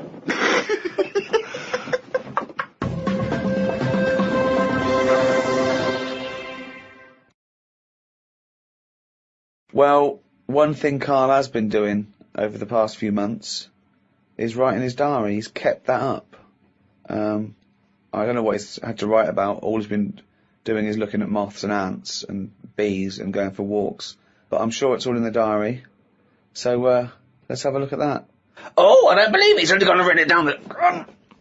We went to the park and had a brew. Suzanne read the paper while I played with a ladybird. I mean, it's like a child, isn't it? It's like what a child would do. Suzanne read the paper while I played with a ladybird. His only friend is a beetle. It climbed up my arm. It struggled on me hairs. This is in detail then? Yeah. It kept stopping every now and then and was rubbing its head with its right arm. It did it about 4 times and always used its right arm. It rested for about 5 minutes, then flew off. Sunday. Had a bit of a to-do with Suzanne because she wanted a lion today. I ate this. Once you're awake, you should get up. I got up and put the radio on really loud. She eventually got up. I told her insects don't have lions, so we shouldn't. Why are you obsessed with insects? You must be fucking unbearable to live with. You must be a nightmare. No, I've just started, because I've watched insects a lot, I don't want to keep going on about them because we're a bit insect heavy. But at the end of the day, if we copied insects, we wouldn't go far wrong. I don't know what you mean though. 1 minute you're saying they're great, then the next minute you'll slag them off. Yeah, I'll slag some of them off if I don't know what they're doing, but because I've studied them a bit longer, I just think they do You it haven't right. studied them though. He thinks he's like Darwin. But you just slagged them off again. Don't you think that insects are doing stuff? They're not. It goes there, then it goes back again. The ant was messing about, but only that one. The others were carrying stuff. That's what I'm saying. There's snidey ones in everything. In everything in the world, you get a hierarchy. Oh, long words! Ooh. The bookshelf was dusty, so Suzanne asked me to dust it if I get a minute. I ended up looking at every book. Just the spine. Yeah. Just for a few seconds each. Yeah. Didn't open them. I looked in the dictionary to see if the word dictionary would be in the dictionary. I didn't think they would bother with it being on the front page, but it was in the book as well. It's a good point, though, isn't it? No, it's not a good point, because you didn't tell us anything. Dictionary is in the dictionary. Well, of course it is. Well, why? If you go, how do you spell dictionary, you look at the spine and you go, oh, there it is, D-I-C-C, and all that. So what does dictionary mean? It's a book full of words, isn't it? That's what it means. All books are full of words, you idiot. How to spell them. And if you don't know No, what it's it not is... how to spell them. All right, then. Well, I'll just look up something. No. It's not a book full of words to tell us. No. It's the meaning. Give us the definition of dictionary. Meaning. It's a book full of words if you want to know what the meanings are. But if you didn't know Well, sorry, what was that sentence? Yeah, but what I'm saying is if you didn't know that, then you wouldn't be looking in it because you wouldn't know the book is about that. So if you don't know the word dictionary and what it means, you wouldn't be looking at the dictionary. You'd be looking at an A to Z. Because you Why leave it out, though? Just because there's so many words in the world, I would have thought they wanted to cram as much as they can on a page, and if dictionary is already on the front... Is that why you suddenly used the word hierarchy for the first time ever? Did you find that in there? Did you see hierarchy in the dictionary? I feel that big word has pushed out about 26 other more useful ones. Yeah, well, Suzanne's been going on about me learning another language, but I sort of think your brain has only got so much room on it. And the rest of it's filled with lard. So... if I've got to learn everything I know, again, but in a different language, it's taking up space, isn't it? You don't learn everything. Oh, God. It's all storage, isn't it? But you don't have to learn it again. You don't have to learn the concepts again. You're merely learning vocabulary. Do you know how many moves there are in the human brain? You don't worry, you won't use them all up. I feel that he has reached his capacity, though. Yeah. Well, you need another sort of... You need an update. You need some more memory. Woke up to some interesting news. It's good when this happens because it sets me up for the day ahead. If it's miserable news, it affects my day. It said on the news that they have found 2 new flies. Fucking hell, more insects! What have you done? Is that all you've done this summer? Bong! Trouble in the Middle East. Bong! 2 new flies found. Ladybird climbs up arm. They were found in the UK and they were found close to each other. Maybe this happened because they were different than the other flies and weren't expected to hang about together, so that's why they knocked about with each other. That would happen, wouldn't it? What do you mean? There's 2 new flies. What do you mean? Does it mean there are 2 new flies that are a different species? Yeah, 2 new species, and they found them close to each other, right? Yeah, but they didn't mean there was one of each. No. Yeah, they did. They found 2 different ones. No, they have. Seriously, I know that. That's right. That's a fact. So you've got, like, I don't know the names of them. They give them odd names, don't they? Well, say call it A and fly B, right? Yeah. Fly A, I don't know. Say that's orange. This is just... B. Fly B, yeah. No, this is painful. No, but I'm just making it easier. But Fly B wears a little hat. He's got a little hat. Right, yeah, fine. Now, they found the orange one. I went, look at this over here. This is a bit weird. And they've gone, oh, that's a new species. Log it, whatever. And then the other one went, oh, keep your pen handy. Look at this one, it's got a hat on. So then they found them both within the same distance. I don't know what that sentence means. Keep going. They found them both within the same distance. But without interrupting him, let him finish this point. Let me just make one thing clear. Karl Pilkington just said they found them both within the same distance. Think of that! Don't know what it means, but go on, let him finish this point. So what I mean is, they weren't knocking about with other normal houseflies, because they were probably sort of going, oh, he's a bit weird. Leave it. Yet, because the other one was also odd, they're hanging about with each other. Don't you understand that? Why is that such an odd concept? Because you think of it as like 2 little new kids in school. Yeah. They find out they're both new and they've got something in common. They're both goths, so they start hanging out together. Yeah. And this was on the news, was it? Yeah, just on the radio, yeah. I know if I looked into that story, it would be 90% wrong. Bit tired today, because didn't get to sleep as early as I wanted due to a moth getting in the bedroom. Fuck me! I got it in a glass and looked at it for a bit and then let it go because Suzanne wanted to go to sleep. Looked up some interesting news. Some people dug up an old body in Ireland. Turns out it's well old and was here when dinosaurs were here. The really weird bit is it had hair gel in its hair. Right, what is it? A fella. Well, no, it wasn't around when dinosaurs were here then. Just a bit after. Right, fine. A lot after, yeah, go on. I think any hominid, anything that could even be linked to anything that may become man, is only about 1 million years old, and I think Homo sapien is probably only about 150,000 years old. Dinosaurs are about 150 million to 250 million. Yeah, no, it's not the age bit, that's amazing. It's the fact of, there's a fella, won't have even had shoes on his feet. Right. And yeah, he was worried about his hairstyle. Right, well that's definitely not true either. This is unbelievable. Well, there was a man on the radio doing poetry, says Karl in his diary. I thought I'd have a go at doing a poem about today. Not really. Steve, I'm a little bit queasy. He hasn't really written a poem. He's written a small poem. No, he hasn't really. Yes. If moths had eyes... Fuck me! let me read the poem, okay? Oh, fuck. You wouldn't interrupt T.S. Eliot. Okay. Oh, okay. If moths had eyes, would they be happier? How do they know they're not dead?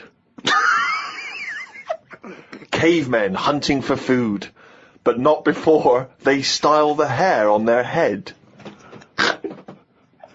What would last longer in dinosaur times? A blind man didn't stand a chance.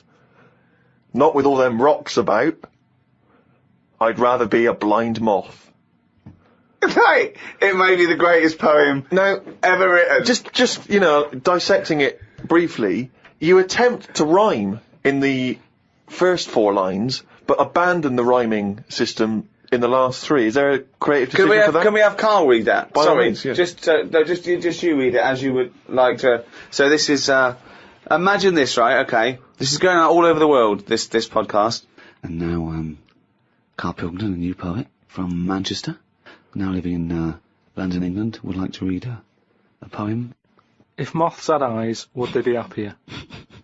How do they know they're not dead? Cavemen hunting for food, but not before they style the hair on their head. What would last longer in dinosaur times? A blind man didn't stand a chance. Not with all them rocks about. I'd rather be a blind moth. He said it as though the last bit was going to rhyme. He said it like it was going to rhyme. Oh, God. No, I think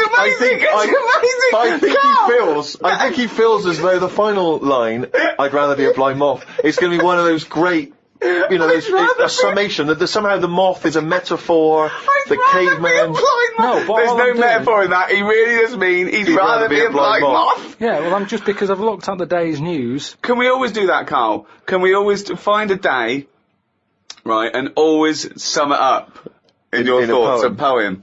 Just like that. I love that structure. I love that structure. If there's any English students or professors or novelists or poets listening, please email us what they thought of that poem, why it's good, why it's bad. So, give us your thoughts on that. I mean, we would love expert opinion, poets, English professors. Just email us at podcast@rickygervais.com. Now, Karl, apart from being a poet, you are an author now. You've written a book, which surprised me and Steve, because as Steve said, we thought you'd read a book before you actually wrote one, but you've proved us wrong, and all your teachers wrong, and everyone in the world who thinks you're an idiot. It is actually a very good book. I mean, a lot of it is transcripts from, the podcasts, but you've answered some of your critics, haven't you? And you've tried to prove some of your theories. It's everything about Karl. It is like all the drawings. All the drawings, there's new stories, isn't there? I mean, there's so much effort, I can't believe it. He's been working on it for months, and it's out on the 18th of September, but you can order it now, can't you, on Amazon.com and Amazon.co.uk. What's that book called? It's called The World of Karl Pilkington.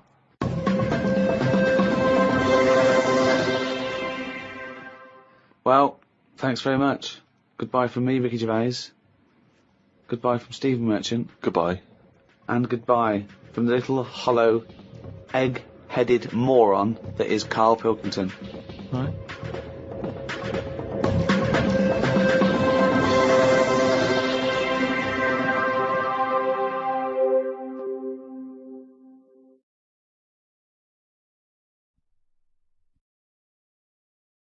Audible hopes you've enjoyed this programme.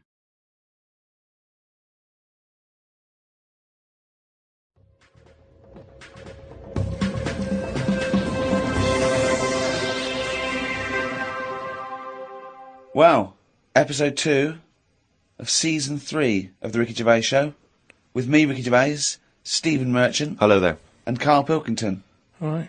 What's been going on? I've been to hospital. I was rushed to hospital, emergency and that. Had a Tube put up my knob. You had a tube put up your knob? Yeah. What's the story? Kidney stones. Ooh. So, shouldn't really be here, to be honest, doing this. He said rest. And that. Climbing them stairs on the way in. To be quite honest, it doesn't look like you're expending a lot of energy at the moment. It's like at Zookeeper going, oh, that sloth move today. Calm down. Yeah, but I had to get here. It's been raining. Yeah. I had to come up the stairs. I had to carry the computer. Yeah. Well, that's not entirely true, because your girlfriend was carrying it. I saw her outside. Yeah, but I'm just saying... And then you handed it to me and said, Steve, carry this. Almighty. So yeah, I know. that's already a lie. Christ almighty. Whinging. Not whinging. I'm in show business. I know loads of people that wake up every day with a sore knob, feeling like they've had their kidneys probed, and they would say they were unconscious. So they don't whinge about it. They get straight back onto it. They, a lot of them on TV now. Yeah, straight back to hosting game shows.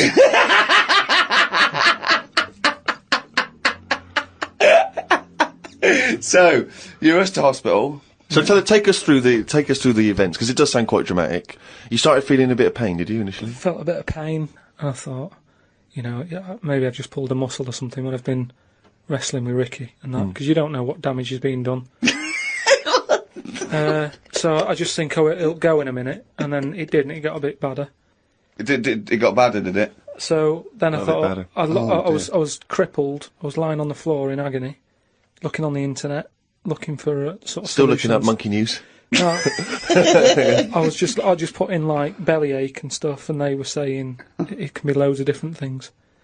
And what I used to do when I was a kid, I used to always just get a cold ashtray and put that on my belly, and the coldness used to get rid of the badness. Amazing. The coldness got it. Like a witch doctor. yeah. This is like a witch doctor happens to work in a pub. It's like some sort of 5th century remedy, written in mud. Coldness doth get away with the badness. Why specifically an ashtray? Just because they sort of old cold. They're old cold. I don't know what this is. I love this idea that he's at the operation and he comes round and they're talking to him, and his girlfriend gets a phone call and they say, Mr. Pilkington's maybe complications. He's just talking rubbish. She goes, oh, good. Yeah, he's back to his old self. What? Why specifically an ashtray? Sorry, because it's old cold. I understand it's old cold. Yeah, we understand. Everyone who's done a medical degree understands old cold, but old cold belly madness. If you want to buy that book, Old Cold Belly Madness, it's the history of abdominal surgery by Karl Pilkington. No, it just but you put it in the freezer or something first. You can do if you want, but they're normally cold anyway. It's sort of thick glass and that it holds the cold. But we don't smoke in our house, so I had to use a plate. Oh, well, that's madness. A plate's not going to work. Famously, a plate doesn't work. No! Oh, so you put a plate on your belly, but that didn't do any... That didn't work, so... called Suzanne and said, I'm in agony here. She said, go to the doctors then. Good advice. So... A lot of people have done that straight away, as opposed to going through the plate ashtray. So he got into hospital, and he went to hospital and he said, have you got an ashtray? They went, no, especially an ashtray. This is no smoking. So anyway, then we get in a cab and what have you, go there. I have an x-ray. His voice is even more boring than usual, isn't it? Yeah. Fuck me. And they put me on a drip and everything. Give me some morphine and stuff. And found out that I had kidney stones. So that's why I was in hospital. And they get them out by... I don't know what's gone on, to be honest. I've got some tube inside me. From my kidney to my bladder. That's helping me stuff get about. And so there's a little tube up the end of your knob into your... Yeah, it's not there now. It's high up. Right. So it's high up between my kidney and my bladder. But why didn't you have the thing where they go in the side? You had the choice to... Because I said to the doctor, I'm not a doctor. I said, what do you think? He went, stop putting yourself down, Karl. He said, we need you in the operating theatre now. He just said, I said to him, what should I have done? Because he said, if you want, go home, and we'll get you in again or something. Something like that. And I said, no, I might as well have it done properly.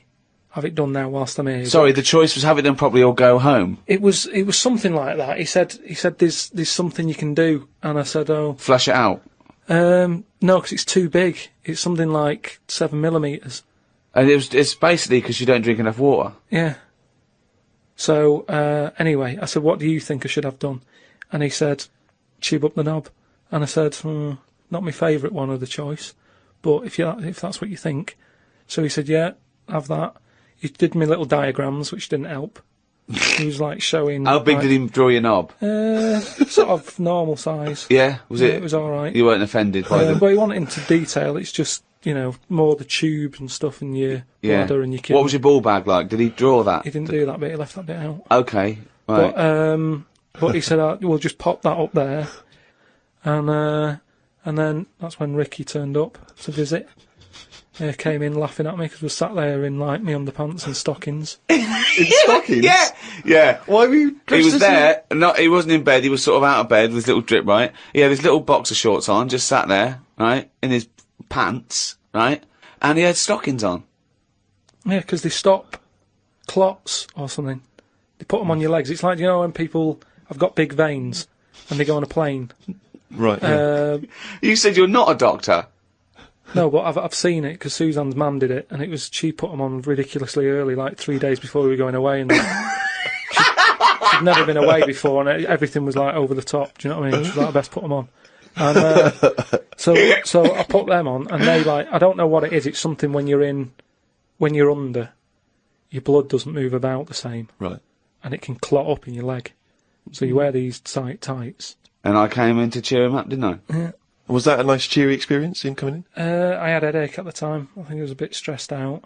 But he's just the man you want at that point. Yeah. He reassured you, I imagine. Well, it's weird how it suddenly all happened quick. It was like as soon as he came in, it's like they got the finger out. And when I say not that, literally, I mean, yeah. Suddenly I was being rushed down to have me stuff done, and I woke up and there was an Irish woman over me going, "Are you all right? You all right?" And I said, "Oh, it's stinging a bit." She said, "I'll give you some more morphine." And I sort of put my head up to have a look at my tackle because I wanted to see if it was still there. What was attached to it. Do you know what I mean? Because they said something about they might leave some string hanging out of it, so they can pull the tube out. It makes you talk. So, I had a look. It looks like a leaf. What I don't understand is it has evolved to blend in perfectly with its surroundings and fool predators. But then how does it have relationships? It will be going around sort of having it away with a leaf. No, it won't, because it doesn't know what it looks like. It doesn't matter. They do it with pheromones and attraction, and it's not like they, a stick insect will be talking to a stick for ages and go, "Oh, I've wasted my time here. This club's dead." Rude. I was chatting to her. She was foxy, but she was giving me nothing. But Dave, that's not a stick insect. That's a stick. What are you talking about? That's a stick. You've been talking to a stick all night. I can't believe it. I just thought she had a great slim figure. No, it's actually a real stick. But I've been reading a lot about, I like spiders and stuff, just reading about them. And there's one, right? It's got big legs. Yeah. Doesn't use them. It goes around floating in the air on a bit of webbage. Like he just took a gamble then, didn't he? He took a gamble. He thought, do you know what? I'm going to go with webbage. Don't know if it's a word, not sure, but I could just say web, and I'm going to go with webbage. I'm going to risk it. And it didn't pay off, did it? Webbage! But that's how it gets about. It's in the air like a kite. Yeah. It's just floating about. I've seen one, yeah. So that's what I'm saying about weirdness. The way all that goes on, and this is what I can't get my head round. You have got your head round. But do they get ill then? He's just, for those listening at home, he has just bumped his head against the microphone. Trying to mate with it because it's perfectly round, this microphone. No, but when I was, like, this is what I'm saying, when I was in hospital and stuff, you do think about how others live, because insects don't have operations. Are they built better than us to survive in this world?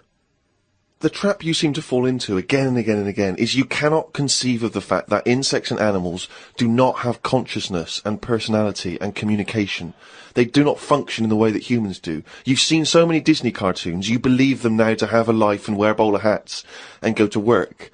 But just in the same way that the cavemen didn't have Flintstone-type cars and have a little house, But you then- can't seem to understand that animals don't work in that way. But what I mean is, you're saying that no animals or insects know anything, yet when you see them things on nature programmes where a load of ants are having a walk, there's always one at the front who's leading it all. So one of Well, he them's just got to happened to know be something. first. Or there are leaders in. Yeah, but the other ants are going follow him. No, they're not. They're not. They're not vocalising that in any sense No, that they're you not understand saying it. follow him, but they sort of look as if to sort of say, "I'm But going without- this way," without cognitive speaking. reasoning. It's not made a conscious decision to act in that way. Yeah, but this is when you If a bird, if a raindrop falls on a bird's beak and it moves away because instinctively it's hardwired to be wary of things which drop on its beak in case it's dangerous. It's not thinking, "Oh crumbs, I better get out of the way." It just does it because it's somehow hardwired into it to act that way. But it doesn't stop for a moment and think, which we don't really, except we then are able to rationalise our fears and our actions. Well, I've been watching birds more than insects recently. Oh, okay, you've moved on from in the insects. last week, just because I've sort of looked at the ant and the bee and that. And what I've found with pigeons is they've got wings, yet they walk a lot. I'd love that to be a thesis where he got like a £500,000 grant from a university, and I said, "Well, Pilkington seems to he's done ants and he's done bees. He's followed ants. Apparently, they're not doing anything. Some of them are lazy. We are granting him another £500,000. He's been working on it for a year. Please welcome Karl Pilkington." Karl, what have you found? Well, even though pigeons have wings, they walk a lot. No, but even in times of danger, one was crossing the road and a car was coming, and you'd think that its head would say, "Let's start flying." Yet it just walked faster. Well, what's he doing? It was doing stuff, wasn't it? It saved a bit of energy. Takes a lot to take off, doesn't it? Yeah, but it's either that or you're going to get crushed. But it didn't get crushed, did it? No, I don't think it did. No. There you go. They knew what it was doing, didn't it? Yeah, it just annoyed me. That's all. It's got a power, and it's not power. They're all superpowered. These animals. But that's why he thinks of the stick insect as like that. He mentioned earlier that's its power, that's its skill. Like Spider-Man was bitten by a radioactive spider, and now he can solve crimes and swing with webbage, using his webbage. Whereas, yeah, stick insects it's not a superpower. But say if everything was at the same size as us, what would be the best thing to be? Say like a tarantula. Yeah. And a tiger. What would happen there? A 15-stone tiger versus a 15-stone tarantula. Yeah. Well, I'd imagine the 15-stone tarantula. Right, so it's just weird that, innit? It's a good job that they're small. Yet things are getting bigger because we're messing with the world. But it's a ridiculous thing to say, isn't it? Because what would it eat? 15 stone. Well, it wouldn't happen anyway, because insects have insects and arachnids and invertebrate arthropods in general, they have a critical mass because they haven't got lungs. They breathe through things in their side called spiracles, and if it gets too big, the surface to volume ratio isn't big enough to allow it enough oxygen. So the biggest you'll find is like a foot-long beetle or somewhat weird it's like big that. though, isn't it? Yeah, and that's about as big as they get. He's So I wouldn't worry about it. Again, based on nothing, he queries you. And also, it's not a case that one that'll be born too big and can't breathe. It won't happen. That's why they're only that big, because. But it's like fish, isn't it? How they say about a goldfish. Yeah. That thing about a woman who went on holiday and stuck it in a bath. Mm. She came back, it was 7 foot. Right, that didn't happen. No, that's a well-known thing about No, it's goldfish. not a well-known thing. What? I'll tell you why. Because a fish will only grow to its surroundings anyway. So yeah, that's what I'm saying. You have to put it in a bigger tank. Yeah, in a bath. No, a 7-foot fish in a bath. It just fit the bath exactly, did it? When she got back off holiday. Don't talk shit. It's What was it eating? What was it eating? How long was she gone for? 2 million years? Yeah. She went to Mars and back. Yeah. It's just that fish are weird, aren't they? Well, no, no, that's a bollocks story. Once again, No, I don't know where you've heard it or read it. It's a well-known story. A 7-foot goldfish in your bath. But no, fish are weird. Ted, like you're that. not going to believe this. Come up here. how many fish do you see that have naturally died? That's the weird thing. What do you mean? Just ping-ponging around these ideas in your mind. You just never see fish sort of just floating about in the water and you go, oh, died of old age. It's always been caught by a man or a shark's at it. You don't just see dead fish washed up, do you? When you think of the amount of fish... Not when you think of the amount of fish that are in the sea. There's loads of them, and yet you never... Because they're eaten straight away. That's what I'm saying, though. Are they eaten when they're dead, or are they just being eaten? Well, most things like that don't die of old age. Yeah, that's weird, though, isn't it? Well, no, because it's a... You know, it's a jungle out there. Yeah, no, that's why I said I wouldn't want to live in the sea. Because you've got to Are you sure you're not on morphine as we speak? No, but in the sea, you've got to be constantly sort of alert, haven't you? Yeah, but that's true of all animals. No, worse than the sea. The sea is like full of... you've got an enemy round every rock. I love it! I love it! I love it's like a warning to crabs Exactly. and young squid. It's like the policeman that comes into your school. Yeah. What advice would you give... Okay, then. What advice would you give... Some plankton. Now, what advice would you give a 2-week-old octopus? And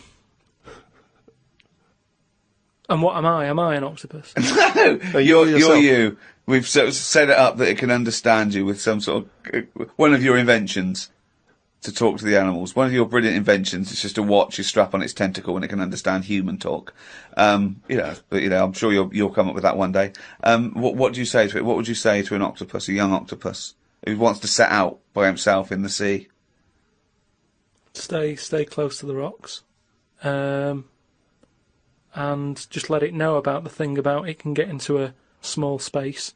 You know, if you look at an hole, don't go, oh, I can't get in there, and sort of squash it and show itself. I can roll it into a ball and sort of say, look at that. Is that hurting? I love the fact that the drugs make no difference. It's like there's no difference. Oh, God. Because that's the only thing that's got in it. It's boneless. So that's its special power. That's what it can do. You can roll it up. And as long as it knows that. But that's the problem with a lot of powers, isn't it? That's the same thing about how people say don't have a go at bees because they're not like wasps. They don't sting you. Because once they sting you, they die. That doesn't know that, does it? It's also not true, but yeah. Do you know what I mean? It doesn't know. So it's not like the bees going around going, I'm not going to sting you because I'll die if I do. What's your point there? I don't understand. I'm just saying... We shouldn't dislike bees. Well, how do these creatures know what to do? Instinct. I suppose it's like that story you told me about the scorpion, isn't it? It's that, isn't it? What, the scorpion and the frog? Yeah. What, the fable? Yeah. What was it? It was a frog. The scorpion needed to get across a river, and it said to a frog, "Can you give me a lift?" And the frog said, "Well, no, of course not, because you'll sting me. You're a scorpion." And he goes, "Well, no, why would I do that? If I sting you and I'm in the water and you drown, I drown." And the frog went, "Good point." So the frog gives him a piggyback, going across the river. Halfway across, the scorpion stings the frog, and the frog's dying. And the frog's going, "No, I'm going to die, and you're going to die. So why did you do that?" And the scorpion said, "Because I'm a scorpion." What do you think that was meant to point out? Just sort of be careful who you help. No. It's meant to point out that you are what you are. You are your nature. No, but it's also that thing of like... I'm telling you, it's nothing to do with if you're what the frog was... driving and someone's hitchhiking, don't pick them up because... No, it's nothing to do with the mentality or the reasoning or the anything to do with the frog at all. The point of it. Well, I don't know. I think Aesop was thinking a lot about the hitchhiking problem. It wouldn't happen. That's the problem with a lot of them fables. They're putting animals together that wouldn't meet. Oh, whereas insects go around shagging leaves. Well, insects are with the leaves, whereas I don't know where a scorpion is knocking around with a frog. I mean, there's that weird one I remember He's watching. Annoyed. I remember hearing something about this lizard that sort of gets pally with the scorpions, even though they're not mates, they don't get on, but they've kind of got this agreement that the scorpion can live in their house if they guard it. And there's the local people used to stick their hands down these holes and get the lizards to make slippers out of them. And the lizards were getting sick of this. And I think somehow something happened where the lizards thought, look, enough's enough. We'll let you sleep in our den if you stand by the door. So the scorpion used to, like, stand by the door and stay awake at night whilst the lizard's having a kip.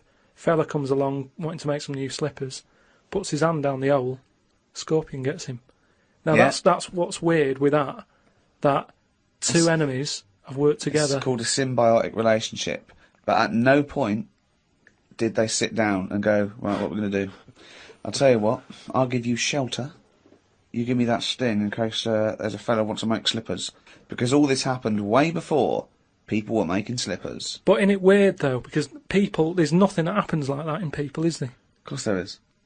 What, like that, where you don't get on but you work with them? Of course there is. What? Loads of business relationships. What do you mean? No, but normally you stay. What I mean is you stay away if someone's being a bit weird.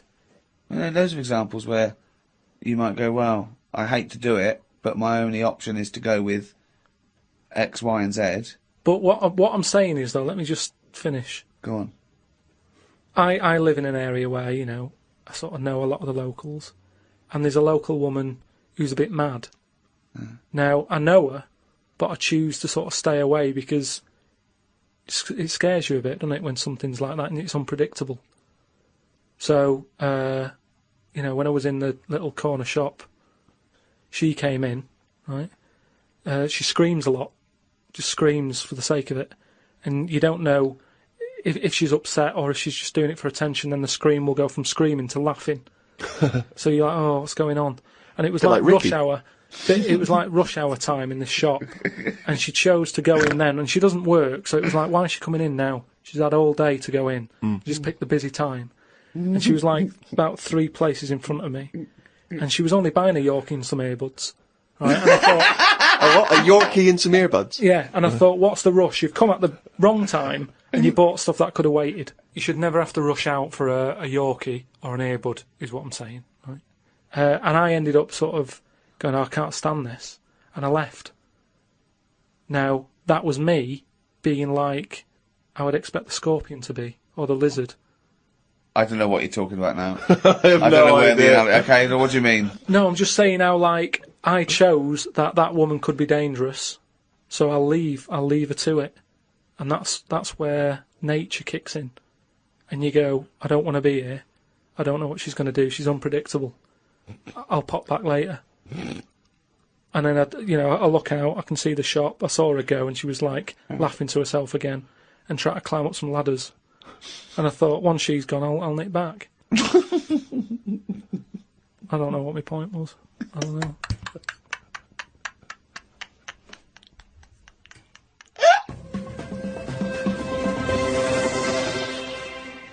Oh, he's only got to reel it down.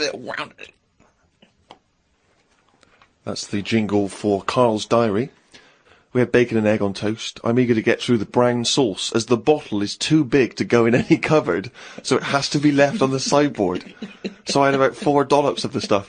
I love that made it into the diary. He's concerned about the fact that brown sauce is too big, so he's rushing through it. I know, but I'm just saying the kitchen isn't that big, and it looks messy when you leave stuff out, doesn't it? And we've got this giant brown sauce bottle, and I don't want to chuck it away because that'd be a waste. So you're having brown sauce and everything, your cornflakes, in your tea. Yeah. A wasp got in the flat. You know trouble's brewing. It was massive. The biggest wasp ever. Suzanne asked me to get it out, but I wanted to take a picture of it first.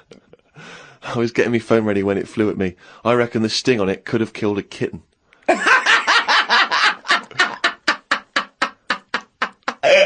So specific. It ended up flying out the window on its own. Drama averted. Oh, God. We went out for tea. You're always in a cafe. That's what this diary. You spend so much time in a cafe. There were loads of flying ants. I kept kicking the table because I could feel them on my legs. I wouldn't be that jumpy normally, but I still had flashbacks of the giant wasp from the morning. Suzanne told me to stop being stupid because I was ruining her night out. A night out in a cafe. Brilliant. Oh, what was it, her birthday? And flashbacks from an incident. Yeah. Like he's some sort of, like, war veteran. What is it? It's the wasp. It could have killed a kitten. Bought some wallpaper. We got back and got on with it. The wall that we've papered before has got a big mirror under it. We papered on top of it again. I ended up reading my phrase book while Suzanne did the rest of the tidying up. Now, what's your phrase book? This is just you trying to master English, is it? It's just a book that tells you little sayings and how they came about. An interesting phrase is potluck. It came about when all people ate is stews.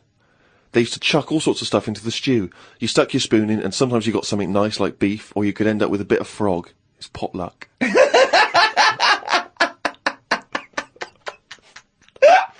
Good, that, isn't it? That's what it said in the book, did it? A bit of frog. Got up and checked the wallpaper out. There are loads of air bumps and it's buckled on the joins. I wish we'd never done it. Suzanne said the washer was broke and it's out of its warranty. She called up the people who made it and they said it will cost £150 to fix. I don't know how they know that when they haven't even seen it. I want to smash it to bits and see what they can do for 150 quid. So much anger. I want to smash it to bits. That'd be great, wouldn't it? 150, you sure? Yeah. Come round. Yeah. And it's just like a cube that's been through one of those car crushers. Yeah. 150 quid, there's 150 quid, fix it. I watched the news and calmed down a bit, because there was a story about some Siamese twins who are having an operation. They've got 2 heads, 4 arms, 2 legs, 1 liver. The doctor said they will have 1 leg each. I felt bad worrying about the washer when people have bigger problems like the Siamese twins. Ricky and Steve asked me to do a poem about 1 day a week, so I thought I'd do one today. I can't obviously do it justice, so I should let the master read it. You've done another poem? Yeah, you said, just do one. If you have a day where you've had a lot of emotions. Well, I loved the poem, and so did the listeners, and I knew they would, so if you can do that every week, that'd be a joy for me. You can't force a poem, though. No, I know. So a diary's easy to do, because you just write down what you're doing. But you've got to have some really meaty subject matter to be able to write a poem, Rick, as you'll discover. I know. Right, so, you've heard what problems I had that day. Go on then. Bubbled wallpaper. What a mess. Washer dry and knackered. What a mess. Siamese twins separated. 1 leg less.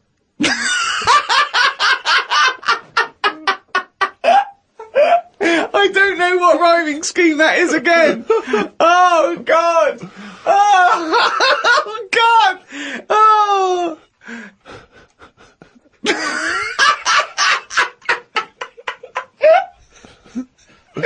Oh, fuck me.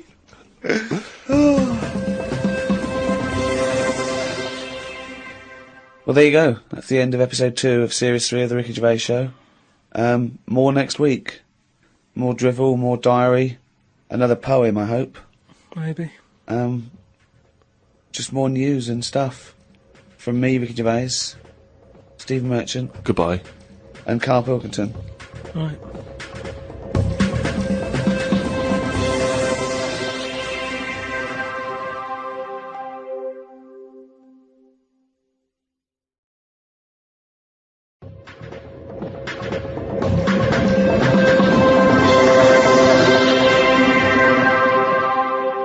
Hello, welcome to number 3 in the 3rd series of the Ricky Gervais Show. With me, Ricky Gervais, Stephen Merchant. Hello there.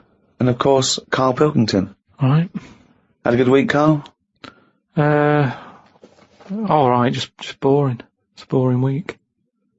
Because that sort of kidney operation I've had. It's just affecting my life in a big way. How are you now, Karl? Are you feeling better? Better than it was last week. Because last week you really were not putting the effort in, were you? And it's your own fault. You got kidney stones, you don't drink enough water.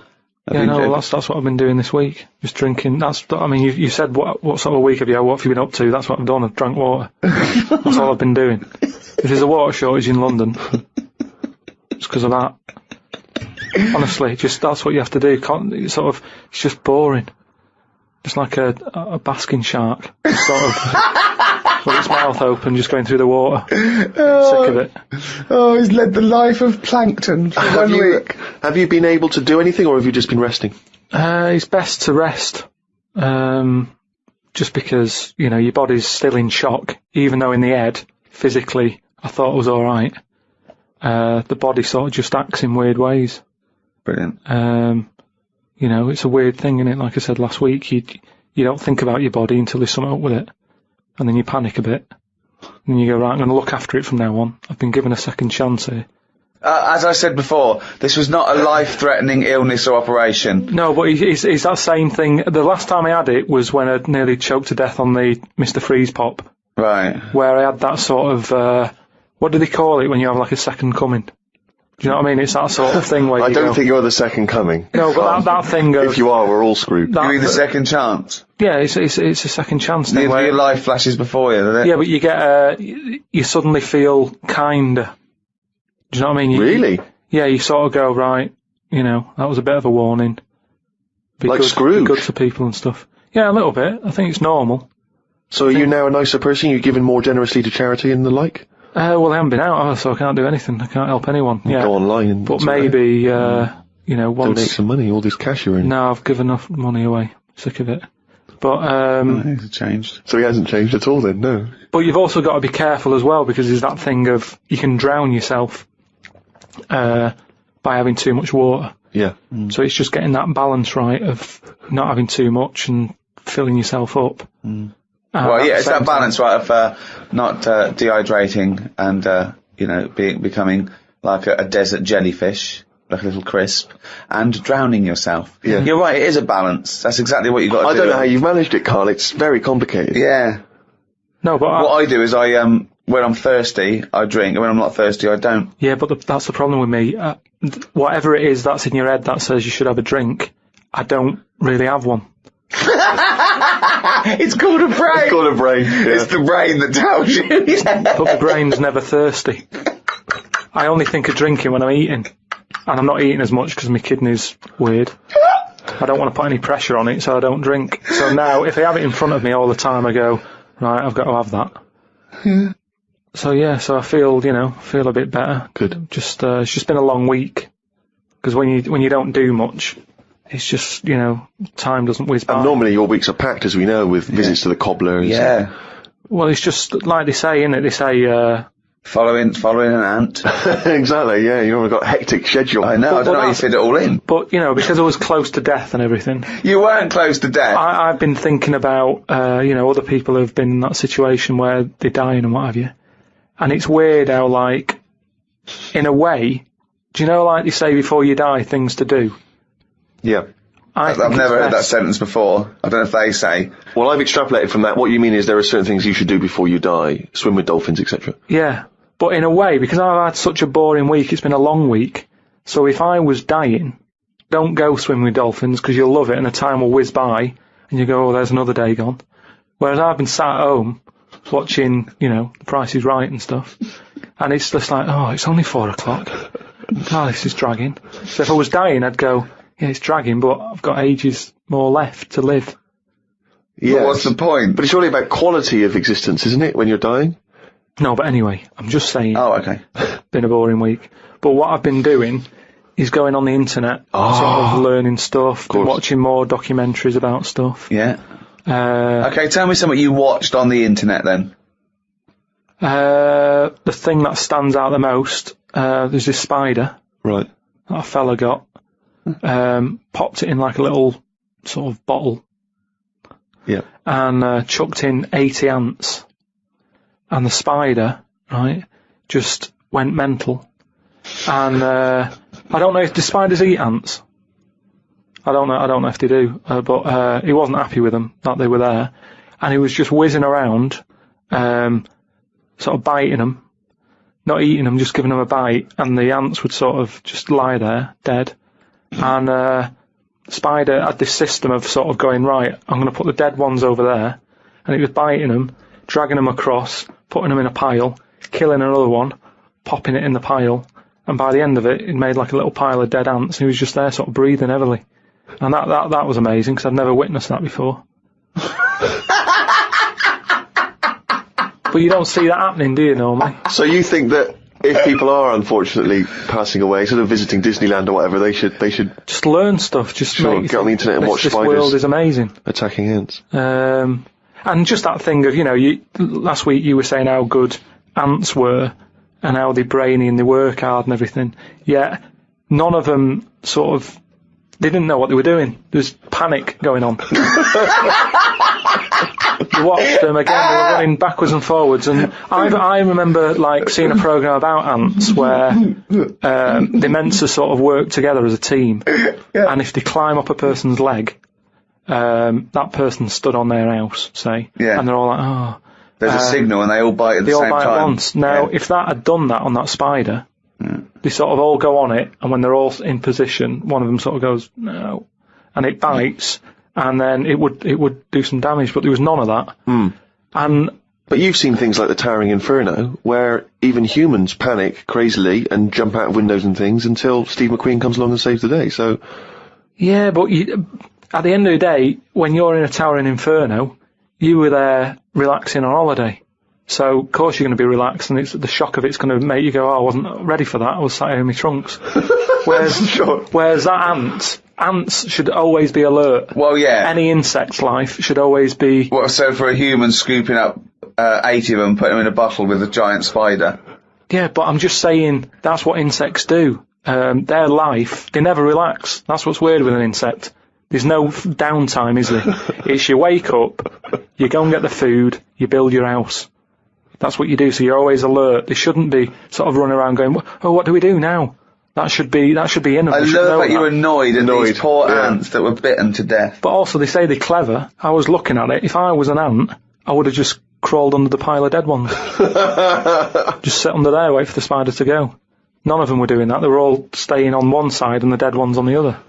So I'm just saying that, you're always sticking up for insects, saying they know what they're doing. They don't.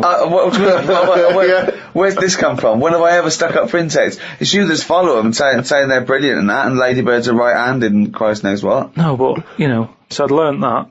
Brilliant. You haven't learnt anything. There's nothing to learn from that. There's nothing you learned from that. Something about jellyfish, and what else was there? There was a programme on the telly about survival, and a fella who, he looks after elephants, and he's in this little hang glider, looking for an elephant that he's looking after. He has to keep a track on where it's going and all that, and one day he's saying, oh, I haven't seen the elephant today, and the fella's like, well, look for it tomorrow. He's like, no, it's best if I go and look for it now, because it might go further away or something. He said, oh, I should leave it till tomorrow. So straight away you're going, oh, this is trouble. So he's going out in his glider, sort of at night. He's looking for. I doubt it's a glider. It's a glider with an engine. It's one of a light aircraft then. Yeah. So he gets in that on his own. He's wandering about in the air, looking down. Like I say, it's loads of land. He's looking for one elephant. He's not having much luck. Anyway, I think he gets to a point when he goes, oh, I'm having no luck, I might as well go home. Goes to turn round. Something happens. The glider falls to the floor, crashes. Light aircraft. Yeah. That crashes. He gets out. He's broke his legs. Done his back in. His hands. I mean, he's in a bad way. And he looks at the plane, and that's a wreck. Petrol's coming out of it. He's thinking that's not going to fly again. And he has to lie there, doesn't he, for like 48 hours or something. And in that time, everything's being chucked at him. He has a lion wandering around him. A scorpion walked over his leg. Some sort of dangerous snake went in his shoe. What else is there out there? Download and listen to this on iTunes, Spotify, or your favorite podcast provider. Just check the description below. Some sort of bad ants. Just everything that's there that could cause a problem. He had it all in his life. I haven't seen this, but I suspect there's a lot of conjecture in this telling of it. Bad ants. No, just anything that you could think of that's out there to cause you a bit of a problem. Camels. He got hot. He got so hot his lips fell off. No, because you have to have a lot of juice to keep your lips sort of how they are. Right. So that's the sort of state he was in. Yeah. 48 hours. And yet, he survived in the end. Someone came and found him. And you thought you were bored doing nothing? Yeah, no, well, he didn't even have the internet. Yeah, but he had a lot of insects. What would you do then if you landed, right? Supposing we all land, right? We're shipwrecked, okay? There's no food around. But there's a chance we might be saved, like, in a few days. We just got to stay alive just for a few days, okay? Steve offers up his penis. For what purpose? Well, it's already, you've torn it in the plane crash anyway, so it's hanging off. You go, okay, listen, lads, let's eat this. This will go 3 ways. I should be so lucky.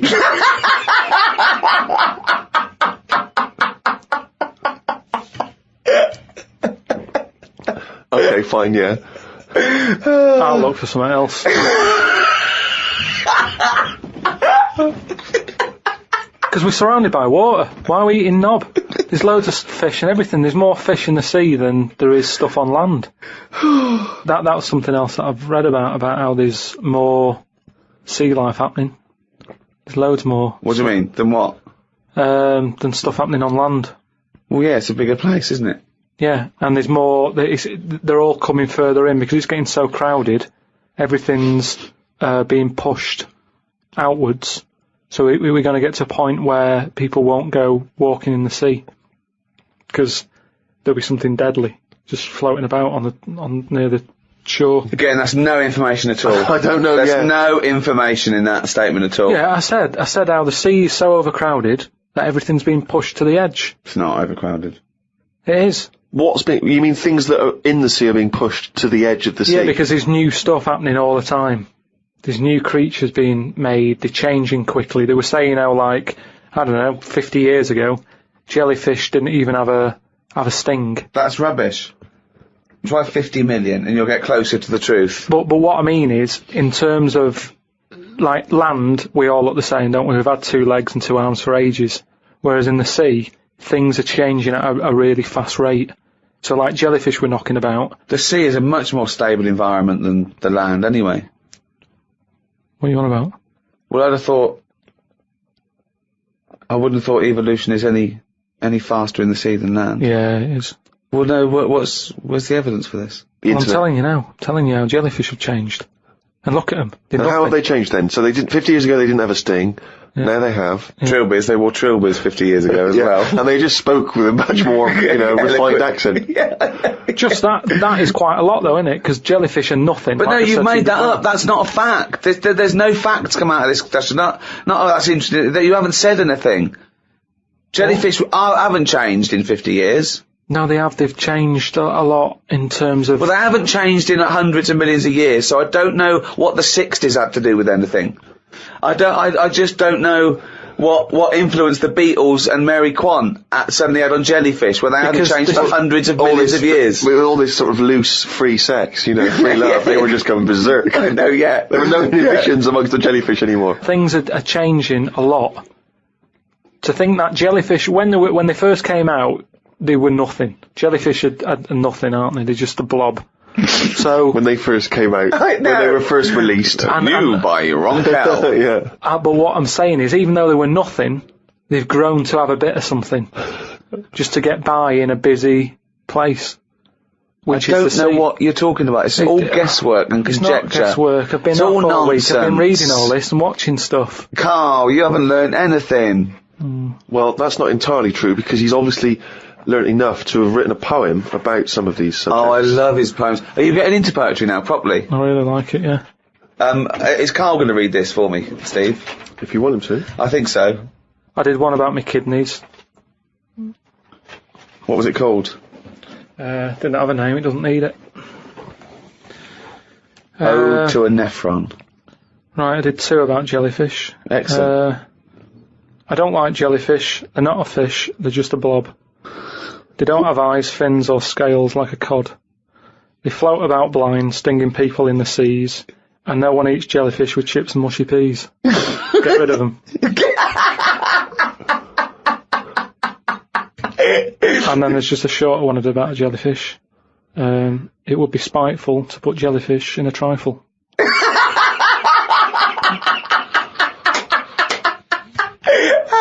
Yeah, it certainly would. That's great! That's really good! Because it's jelly. He's done us there, Steve. Yeah. That's a really good poem. It would be spiteful to put jellyfish in a trifle. Yeah. A little half rhyme. Yeah. Do you want the one about my kidneys? Yeah. For God's sake, me belly ache. The doctor said it's me kidney. He said he's got to stick a tube up me knob. I said, you got to be kidding me. For God's sake, knob ache.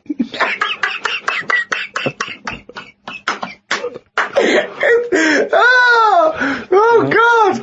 I'm sort of mildly disappointed that they're quite good. Yeah. No poet's ever written about jellyfish and kidneys. It's great. Oh God, I think you might have the market sewn up there.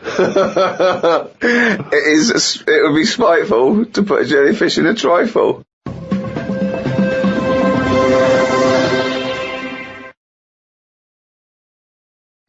I mean, I'm both impressed and fascinated and worried by Karl's new literary outlook. Yeah. You know, we've said to him, we've tried to make him appreciate the arts and poetry and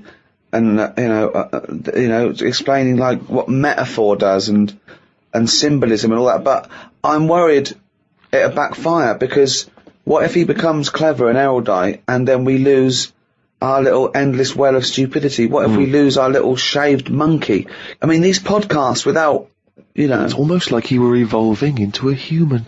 I mean, you've authored a book. Well, I have to say, I mean, without at the risk of sounding like we're shamelessly promoting it, I've only just looked at the book today, because that's the first time I've seen it, The World of Karl Pilkington, and I was very impressed by how legitimate it feels. I mean, it does feel like an actual book. He's put so much work into it. I mean, He's done drawings, he's done extra thoughts and ideas, and it's very odd to think that has probably gone now into the British Library, which I think is obligated to take a copy of every book published. Incredible. I mean, let's be honest, it's not going to be on anyone's bookshelf, it'll be on their lavatory cistern, possibly next to their bed.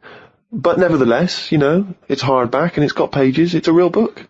Yeah. Will you, now read some great works? Will you read poetry at all, or? Probably not. I don't like reading made-up stories, because Fiction. life's interesting enough, innit? Right. If I'm going to read someone else's lies, I might as well make some of my own up and save me money, is what I mean. But you do read lies and made-up things, you just take them as the truth. Most of the spurious facts and apocryphal tales and ridiculous stories that you read on the internet are, fiction. Yeah, but as long as it gets you thinking, then it really doesn't matter. Say, like, I was telling you about the sea being full up. Yeah. Right? How there's too many fish in it, and they're all being pushed out. Then, it was saying about how the jellyfish is changing. Yeah. From a bit back, just being a blob, to now being a blob with stingy bits. You go, oh. And then... No, I don't. I wonder what he read. And then I'll think of what other things are in the sea, how are they changing? And then that's when I might do a poem about an octopus with two heads. Because it's got me thinking. So no longer am I just reading someone else's story, spending a full week reading some other story. I've read a little paragraph, and that's got me thinking about an octopus. It's inspired you to make great art. With an octopus with two heads. And you just think, yeah, that would work. That's a good way for them to evolve. They've got all the arms, give them two heads. They've got all the arms! And, it would work, because like I've said to you before, it is one big head, to make it two smaller heads. So it's just looking at science, looking at how things can move. It's not looking at science. But it's not looking at science. You then speculating on an octopus having two heads is of no value, is it, to anyone or anything? But there's people out there who are bringing out books who are writing stuff like that for sci-fi stuff. And I think, why am I reading that? That's there? entertainment. Everyone knows it's not true. They're doing it to... But they do more than just say, wouldn't it be great if there was an octopus with two heads? They then paint a world in which this octopus exists and presumably causes some kind of narrative interest. I can do that on my own, though. Without... So what's the story of the octopus with two heads? It's happier in the end. Everyone likes happy ending. He's got company. But that's not a story, Carl. What? Tell us the story. What, you made up a story about an octopus with two heads? No, I'm just saying... I've thought about how the sea's changing. Right, what else is in the sea? octopus. Right. What's an octopus like? Well, it's just a big head with a load of arms. Right. How would I change that? I love this thought process. But it's not a story. This is not a story. It's not anything. It's just some thoughts you've had. It's not a story. A story is there to make you think and have thoughts. But what is it that you've thought? You've not. I don't see what you've thought here. I've just thought, yeah, that'd be all right. I know, but well, like King Kong then. That's only someone who's gone, oh, monkeys are getting better at stuff. Yes, but it has a story, doesn't it? They go in search... No, it isn't. It isn't saying monkeys are getting better at stuff. That's not what it's saying. There's lots of themes, but that's not one of them. Monkeys are getting better at stuff. No, they're getting better at stuff, the way they try to he tried to go out with a woman. That's them moving on, isn't it? It's the monkey going, do you know what? I quite fancy her. And you know from the beginning, I mean, that is a story that you go, well, that relationship ain't going to work. Do you know what I mean? I mean, I've not gone out with women who I've quite fancied, but then they smoke, and you go, oh, that's enough to put me off. Yeah. So, when a monkey's that big, the thought wouldn't even pass my mind. To go on a date. This could work out. Sometimes it's just, relationships aren't made for each other. Now, that for a story... You wouldn't think it'd go past page 1, yet you're having a go at me because an octopus has got 2 heads, which isn't that weird. When you look at them anyway, I mean, they must be the weirdest thing knocking about on the planet. I'm not kidding you. I've never seen anything so weird. And yet... he's angry because he's not seen anything so weird as an octopus, so it's not yet a story. What's weird about it? What's strange about an octopus with all the things that could... Why is it any weirder than a dog? Because it couldn't be further away from us. A dog has got human eyes.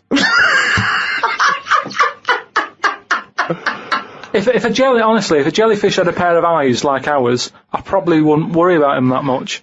But like I said to you, it's that way that they haven't got eyes, they're floating about. I can handle some fish, they look like us, they've got eyes, you can make eye-to-eye contact with them. A jellyfish, what are you looking at? It's a snidey thing, like I've said to you. You can see a lot in eyes. Do you know what I mean? They say, don't trust him. Why? It's his eyes. Jellyfish haven't even got any, and I don't trust them.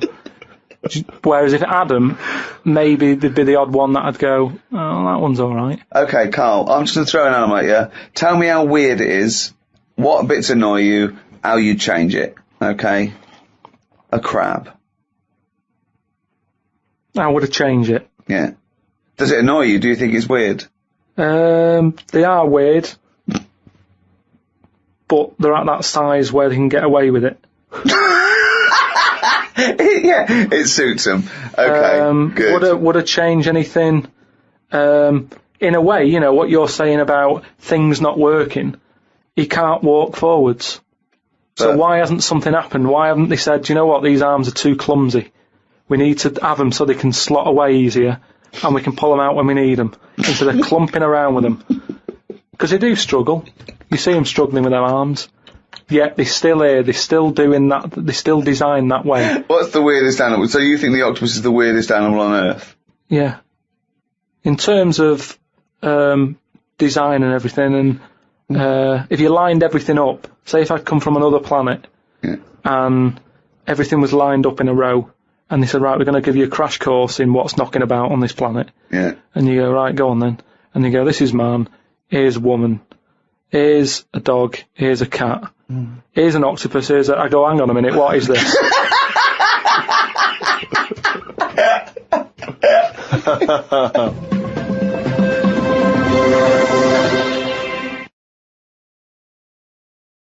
Oh, it's only going really down.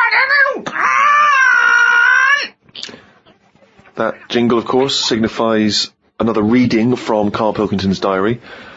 There was an animal in the paper today that I've never before seen. It's called an alpaca. They are gormless looking. The fellow who breeds them said they are easy to look after because they're used to harsh conditions because they normally live in the mountains. The problem with this is they will turn useless eventually, and then if we try to bung it back on the Andes, they won't like it. It's like how people win these live like a star for a week competitions. They're not good for anyone. Okay. Do you know what I mean? If something's living somewhere... But he's not why are we going to bung it back? Andes? He's presumably breeding them for something else. Yeah, but say if eventually you know, the world's getting busy, there's hardly any room, and we go, right, what can we shift here? What's getting in our way that we can shift? Well, those funny-looking things came from the Andes, bung them back. All right, then let's put them back. And they go, oh, they don't like it. They're not surviving, they're dying out. Why did we bring them here? Oh, it was closer. Yeah, but look, we've died out now of the... Sorry, this is not with yourself. This isn't happening. Don't get angry about it like it just happened and you're sick of it. None of this has happened yet. I'm just looking at how it will happen. Leave them where they were. But you're getting angry about things that you're speculating on now. It's absurd, Karl. Not once have I read here about your anger about terrorism or international, you know, political injustice. Not once have you written about that. Only about the fact we may send animals back to the Andes. I know, but just because it just annoyed me, that's all. They brought them here. Some fella's getting a load of praise because they brought this weird animal into the country. And yet, it's like, well, they were on the Andes for a reason. Leave them there. It was happier there. I mean, I feel guilty when I open a bag and a fly flies out of it, and I think, where's that come from? What bag are you opening with flies? What bag? No, just when, like, you know, the bag I took the computer home in, a fly flew out of it, and I thought, when did that get in that bag? Wherever brought that from? And it's the same thing. It doesn't want to be somewhere else. It was where it was. And that's the same with this Polaco, or whatever. Great news. Get $25 cash back on the purchase you just made. Sign up now. It's amazing. It really is the ramblings of a madman, isn't it? Some new sea thing has been found. That's the headlines on the news. It wasn't found by sea experts. It was found on eBay. Someone was selling it for a £5. I don't see the point in buying something that you don't know what it is. What do you mean? What do you mean? It was... Someone's found some sort of shell with a thing living in it. Right. They thought, oh, I've never seen one of these before, I can flog it on eBay. Someone bought it and then wanted to look after it, went to some sea expert, and they said, oh, I don't know what that is. That's the story. It's just weird how now you can get up to $25 cash No, it wasn't found on eBay, though, was it? purchase. Yeah, but that's where the specialist people sort of picked up on it. It's just weird that... I mean, all I was saying is I wouldn't want one. If you don't know how to... If it's a new creature, you don't know what makes it happy. When you get a kitten, you go, stroke its head. Loves it. Right? And you can do that knowing that it's liking it. If I had a little seashell, and you go, does it sit in water? I don't know. Do you know what I mean? You could end up doing more damage. So that's why I wouldn't want it. It's nice to have rules, and it's nice to know what you're doing with something. Well, as you write in the diary, it's like if an alien landed and wanted to live with you. As much fun as it might sound, it wouldn't be long before you got annoyed with it because it wouldn't eat the food you gave it. That's what I'm saying, but I couldn't have a go at it because it might not like pasta. It might not. Everyone likes pasta. Wow. That's it for another week. I hope you've enjoyed this half hour of drivel. I mean... some of the most stupid things ever said. I mean, it's like he's got a contempt now for the world. Like, he doesn't care what comes out of his head. Learning can be frustrating. Can't it? You know, you maybe I'm getting you thinking, maybe on your way home today you'll be going, yeah, octopus with two heads. And if you do that for 5 seconds, I've done my job. Good to have a job, innit? So, from me, Ricky Gervais, goodbye. From Steve Merchant, goodbye. And from Karl Pilkington. All right.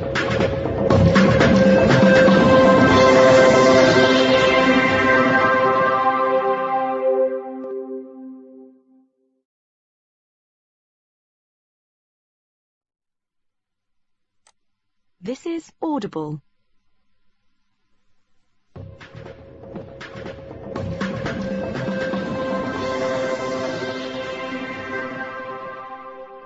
Hello and welcome to number 4 in the series of 6, season 3 of the Ricky Gervais Show, with me, Ricky Gervais, Stephen Merchant, hello, and Karl Pilkington. All right. Yeah, first of all, I'm sorry to do this, but me and Steve have got to bring something up that's been bugging us for a couple of weeks now, but it's reached... you are so fucking lazy, Karl, at the moment. You have time off... Right, you go out every weekend, so me and Steve are so precious at the moment with so many things to do, with extras and books coming out and stuff, I've never heard anyone whinge about going in with kidney stones. I know loads of people that had kidney stones. Not like They've mine.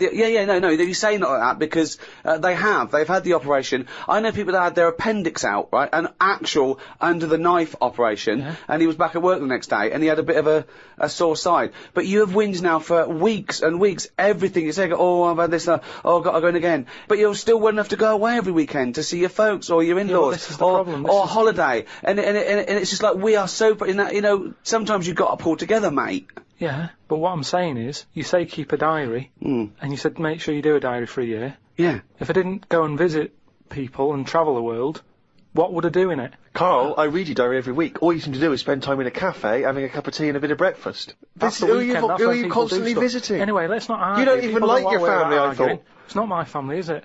Well, you Suzanne's family. You don't like anyone. Why are you visiting? But you say I'm working that weekend. I'm working that weekend. We have to put. Let's put this in first. You know, it's a busy time. Family's important, isn't it? Yeah. You can't keep messing people But this about. is all you have to do. What else? Firstly, you wouldn't be attracting female attention in the first place. Rick, if I had been, I'd have phoned the mail myself. Point A. Right, I seem to remember distinctly I was talking to one of my mates the whole night and we were discussing about the fact we were too shy to talk to girls. So wrong there. Point 2, as you well know, if I take to the dance floor, which on this occasion I didn't, I remember distinctly not because I love to dance, I would not have been described as a giant albatross hopping on stilts because Karl has seen me dance, you've seen me dance, you know I'm a good mover. Yeah. Just in the same way that people can't quite understand how Peter Crouch, the same height as me, is able to be so brilliant on the football field. Yeah. The same people look at me when I'm dancing, they go, I don't know how that big guy is able to bust some of those kind of moves. I've won 2 dance contests in my life. Those facts, those stats speak for themselves, Rick. I know. I mean, you've seen me dancing, how would you describe me? I think that you look like isn't an albatross, isn't it? So you look like, an upright lizard, right, being given electroshock treatment. And I think that's a lot fairer, isn't it, than the albatross nonsense? Well, so I'm just trying to picture that, because again, was that a compliment? You were on my side, right? You were defending me there. A cross between a giant lizard and a stick insect. Again, because they don't sound, straight away they don't sound like compliments, but I'm assuming you're on my side here. Stick insect with funny glasses? Is that? Again, I thought, I was thinking you were perhaps being a bit touch more supportive, but you've not really. Carl, you've seen me dance. What are your views? It's just like a bit of weird art. That's brilliant! That is brilliant! That's so much better than albatross! I wouldn't have said an albatross. I was looking at one of them the other day, and I don't understand what they mean by that, because they're dying out. They say, they dive in the sea. Oh, it's gone. Yeah. Something happened in the brain. It went from the point we were making via an albatross, then it just shot off. It just ping like a pinball. Well, let's hear, because it's going to be another good point. No, it's just saying how, because I've never seen one, and they were saying, how would you feel if you never saw one again? And I was like, I've got by this long without it. It's not bothered me. But it was just sort of saying, what they do is they dive in the sea, sort of put their head under the water, see if there's any fish knocking about, grab one, get out again, right? Yeah. Go to land. I don't know if they're designed to do that. Well, obviously they are. No, because seagulls are, because you see them floating about. Now, what's happening is, they're doing that, but getting caught in nets. Well, that's it. The net shouldn't be there. That's the point. They're totally adapted to their environment, but we came along millions and millions of years afterwards and stitched them up. It's not like people are going, well, the nets were always there. How did they evolve without getting caught in the net? We invented the net. We've only been knocking around for a few 100,000 years. But what I'm saying is, it's that thing about animals learn by mistakes by other animals. You know, like the monkeys peeling potatoes. Right. That's never happened. They go and put nuts in the salt water to salt the nut. Whatever. How does that get to peeling potatoes? Because in your head, they were working in a canteen. Making chips. Yeah, definitely, yeah. It doesn't matter what the food is. I'm just saying how they know how to sort of prepare I that love food. the fact that you don't care what the fact is. When you're discussing facts, that's all that matters. Otherwise, on Mastermind, they just go, who wrote Much Ado About Nothing? Dickens? Yeah, close enough, whatever, someone did. The fact is what matters. Yeah, but with that question, that's got a straightforward answer. What I'm telling you is the way that animals work. If it's a potato or a nut, It's a foodage.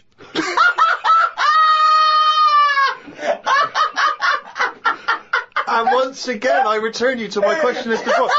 What's your point? What point were you making? I'm just saying an albatross will find if you're hungry, you find food or you change your diet. If you don't eat something else, you die out. Simple. Said before. If you want a pie, but they haven't got any pies, you have a pasty. Alter your diet. And an albatross... Drastically.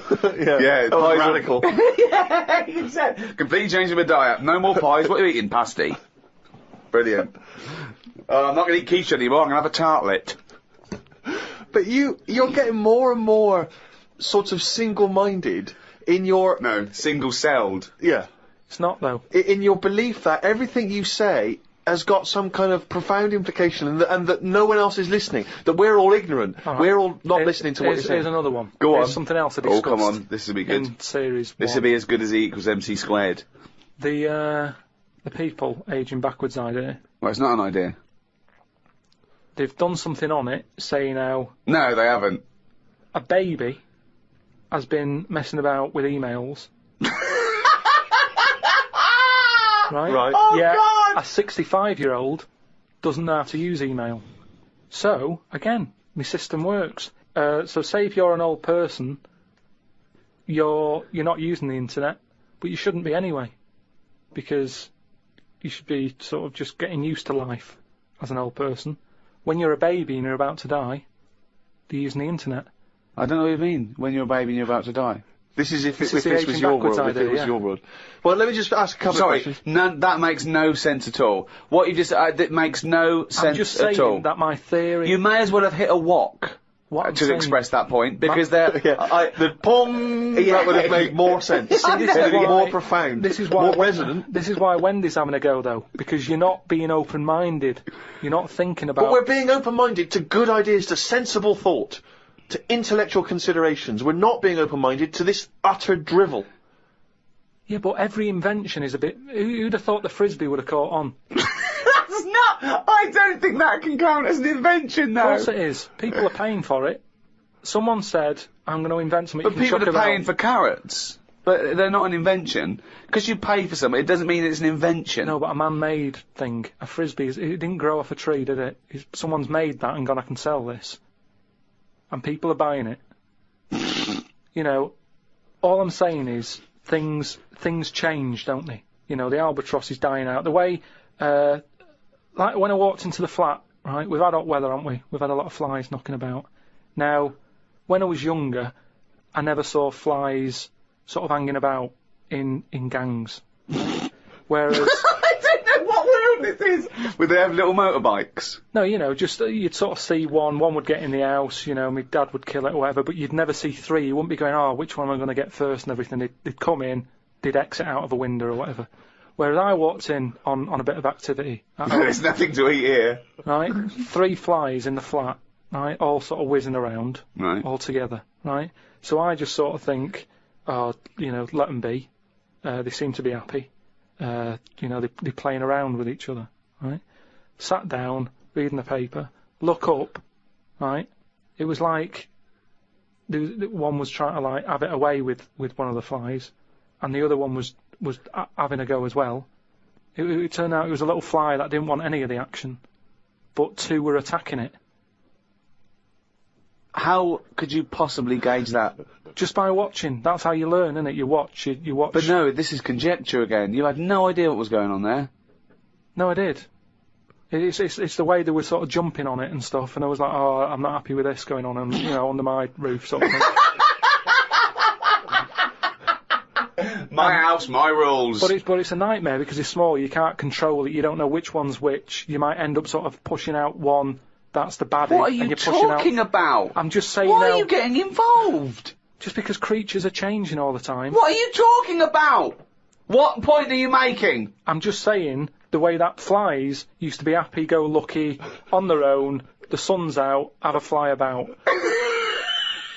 Whereas nowadays... now, there was like little attacks going on. Oh God! Oh God, how could you tell which were the two aggressors and which was the victim? How could you distinguish? This was the problem. I mean, all I was looking at was which one they kept attacking. And I was thinking, if I can get that one in the bedroom and then get the other two out the window. What are you... Just breaking it up. Because what sort of a person would I be to let that go on? I don't know what he's talking about. He has no feelings for anything. He doesn't care if whole species die out. Why are you getting involved? That's where you're wrong, because I think more than most people. I think there's a lot of people who just go through the motions. Yeah. They do the same thing every day. They can do a job, but that's all they stick to. They don't think about what are them flies doing. Carl, what's that I've known you for, I don't know, 4 years, and all you ever say is things like, why do we have jellyfish? No, I haven't mentioned a jellyfish today. But it's the same old shit. You look at something, you make up your own story, and then your conclusion annoys you, even though it's totally fatuous. Like I say, the man with the frisbee, what happens if he had a mate who said, rubbish that, he wouldn't have done it? I love the fact that you think the frisbee is the pinnacle of invention. Yeah. I think it's amazing. No, it's an example of something that, you know, if he was on some programme where you said, I've invented this, they'd go, get out. They wouldn't give him time of day to say, right, I've made this thing, it's out of plastic, you throw it about. What for? Well, you just chuck it about on the beach. What's the point? It's a bit of fun, isn't it? No, I don't like it. That was an argument with himself. No, but do you know what I mean? It's a popular little thing, and I'm just saying it's easy to put ideas down. But you've never even come up with an idea as good as the frisbee, and that's saying something. I came up with a clippable mat that goes on a cup, and it's a good little thing. I haven't followed it through yet. A what? A clippable mat. What's a clippable mat? What does that involve? Clippable mat that you stick on a cup, so you can put your cup down on a table without having to go, oh, where's that mat? It's clipped to the cup all the time. And you put the cup down wherever you want because it's got a mat on it. I think I've seen that. But why does it have to be clipped to it? Why couldn't it just be built into the cup? Because, So it clips onto, you've got to have special cups, it doesn't clip onto every cup. No, but just the same way that every sauce is different. You don't say, oh, I'm sick of this sauce, it doesn't fit a mug. You use the sauce of that, I mean, I don't use sauces. Just don't buy that sort of But isn't a saucer what you're talking about? Kind of, yeah, but it's clippable. But why is the clippability so important to you?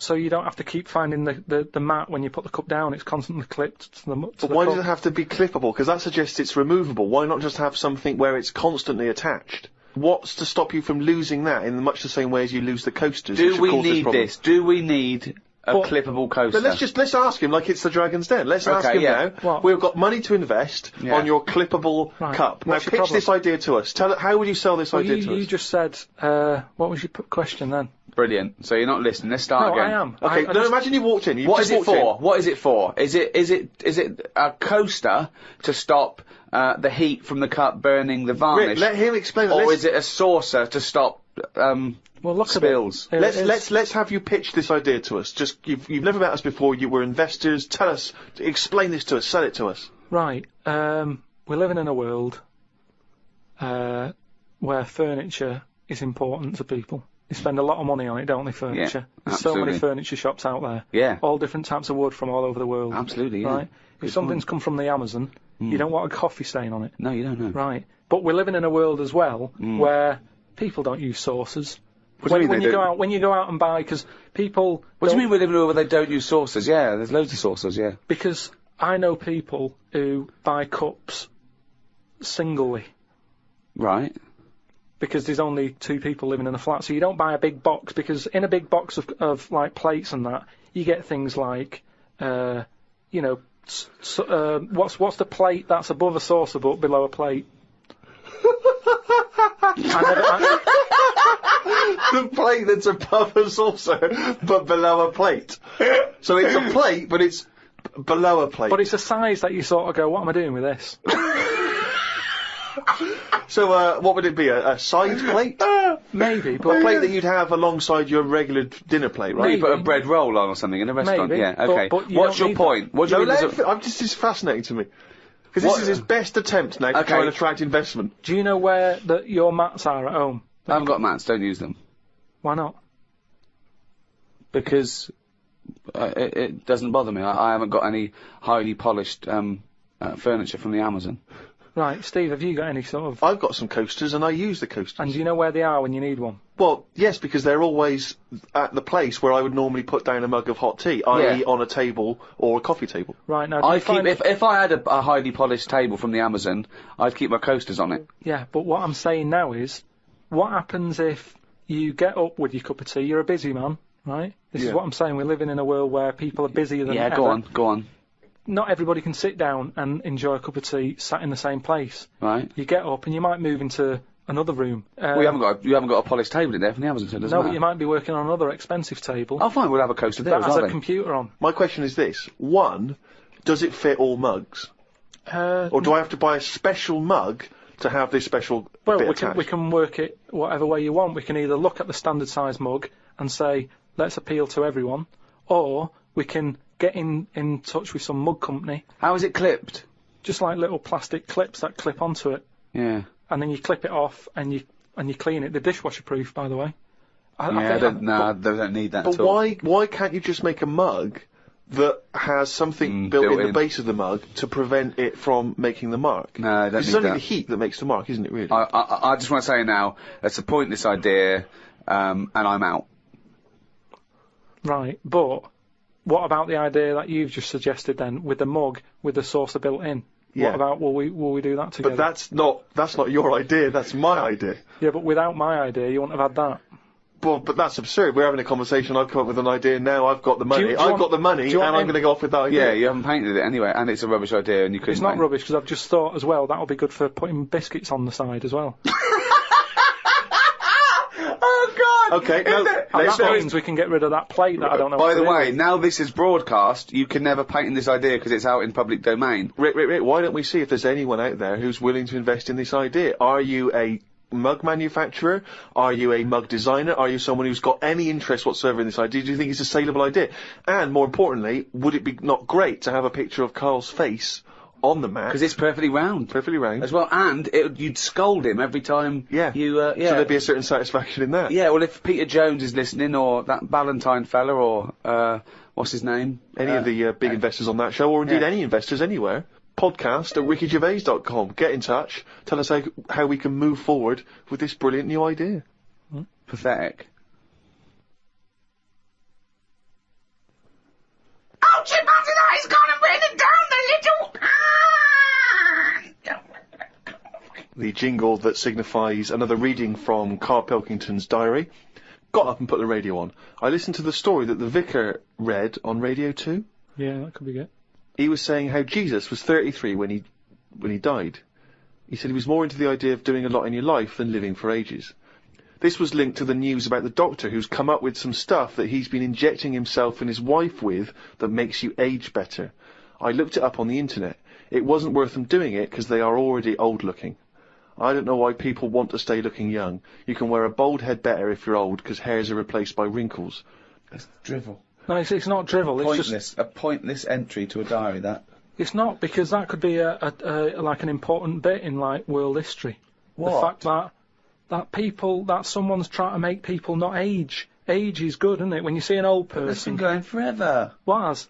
People trying to age better. No, but he's talking about if you're 90, he wants people to look like they're 30. And that's not good, because how would the world run when that's going on?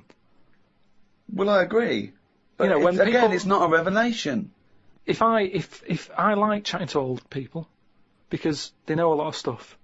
So if I'm sat on a train and someone's old, I'm happier talking to them about... They get up and move after about 10 minutes. Well, he likes the fact that many of them are infirm and can't. Yeah, they have to stay there and listen to this one. But yeah, even that means that they're getting more out of life in a way, because they don't move about as much, so they have more thinking time. It is weird how that happens to you as you get closer to death.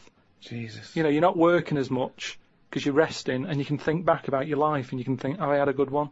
Actually, it's not been that bad. Whereas if... But you must have started that now, because you've been doing nothing for the past 3 months. Yeah, but I'm just... well, like I'm saying, it is a good thing for you to do, to sort of think about what you've been doing with your days and your weeks. And how do you assess your life so far? With all this spare time you've had in your hands and moping around and moaning about your illness and just sitting around, right? You've been introspecting, have you? Yeah. Go on then. What have you come up with? I haven't come up with anything. I'm just, I'm just, you know, I have an all right life, and things are changing. Oh. keep saying that. No, but you don't know how much they are changing, to the point of, I don't know if I mentioned the squirrel eating Mars bars, but from that, from that happening, to monkeys opening bottles with lids on them, to, it's mental out there. It's madness what is going on. And all I'm saying is old people need to be old people. You need oldness. You need to see old people. You need to go, right, they might have a solution. They've been on the earth longer. Quick, we need an answer. How old are you? I'm 32. Well, you look 78. I don't know what you're saying! I don't know who that conversation was with, why you got angry, and I think you made the opposite point that you were making at the beginning. If you say you're 32, you look 78, no, you were saying about it'd be a problem if you were 78 and looked 32. Well, I don't know what you're saying. You came down the wrong side then. You did that whole thing and you bollocksed it up again in your brain. I'm just saying, either way, you need to have people who look old. Otherwise, who's in charge? I don't know what you mean. Right. So you say so you're saying it'd be alright to make 78-year-olds look 32, as long as there were some 32-year-olds that look 78, as long as you've got old-looking people.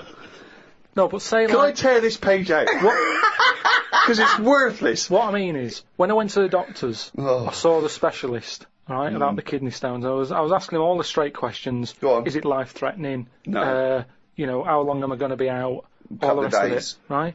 Now, as it turned out, it is life-threatening, and you've been out for 3 months whinging about the fucking thing. Strange. Now, he was quite old. He looked about 55, and that reassured me in a way. In a way, it didn't, because he's one of them doctors who didn't open his eyes much, and I kind of thought, I hope you open them wider. I don't know what you're talking about. What do you mean? What? What do you mean he didn't open his eyes much? One of those sort of doctors who's either that overworked, that he does that, you know, when he's tired, so he's going, right, what we're going to do is, and he's doing that with his eyes shut, he's talking like that. This is radio. I know, but I'm telling you, so you can see. But people are meant to be listening to this. But if they can't imagine me with my eyes shut... Well, tell him you got your eyes shut. Just say he had his eyes shut. Yeah, he had his eyes shut. Oh. Had he been reading this? Bored stupid, I imagine. He's just trying to get a... Do you know what I mean? Or I don't know if it's because he's tired or if he's that educated that some people know so much you don't even have to look at it. I don't know what you're talking about. Intelligent people. Who is so educated that they don't need to open their eyes? You see it, you see like... Who's that? Who's that bloke up there? Is he blind? No, he's been reading too much. He doesn't open his eyes anymore, doesn't he? No. Old people who you see wearing tweed and what have you, and they're really posh and they talk, and whenever they talk their eyes are shut and they open... I don't know what this observation is. I don't understand why you've never seen that. I've never seen an old, educated man wearing tweed who doesn't bother open his fucking eyes. Steve, I don't know what you're talking about. Steve, have you seen... Do you know what I mean? When people don't sort of open their eyes when they're talking to you, and it can be quite annoying, because it's like they're saying, I'm not interested about you sat there, I'm not bothered if you're listening, I'm saying what I'm saying because I say what I say. And it can be quite annoying. If he has got his eyes closed, he's probably just trying to absorb what you're saying and think carefully about it, so he doesn't misdiagnose you. I'm not having a go at him. Well, I'm just saying he was 50-odd, and I was happy that he was there telling me... I don't know why you were watching his eyes when he was telling you about your insides. Because you can tell a lot by people's eyes. That's what I said about jellyfish. But, you know, just lines in a face tell a few stories, and I don't think we should get rid of them lines. Brilliant. Wise words.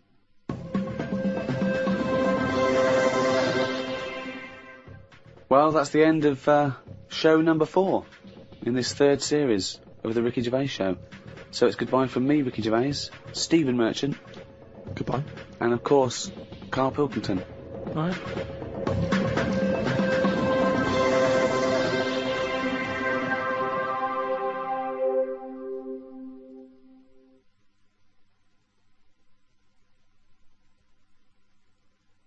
Audible hopes you've enjoyed this programme.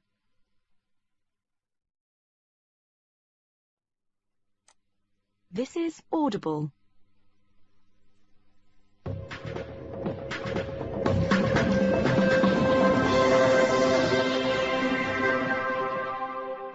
Well, here we are, number 5 in a series of 6 of the Ricky Gervais Show with me, Ricky Gervais, Stephen Merchant. Hello there. And Karl Pilkington. All right.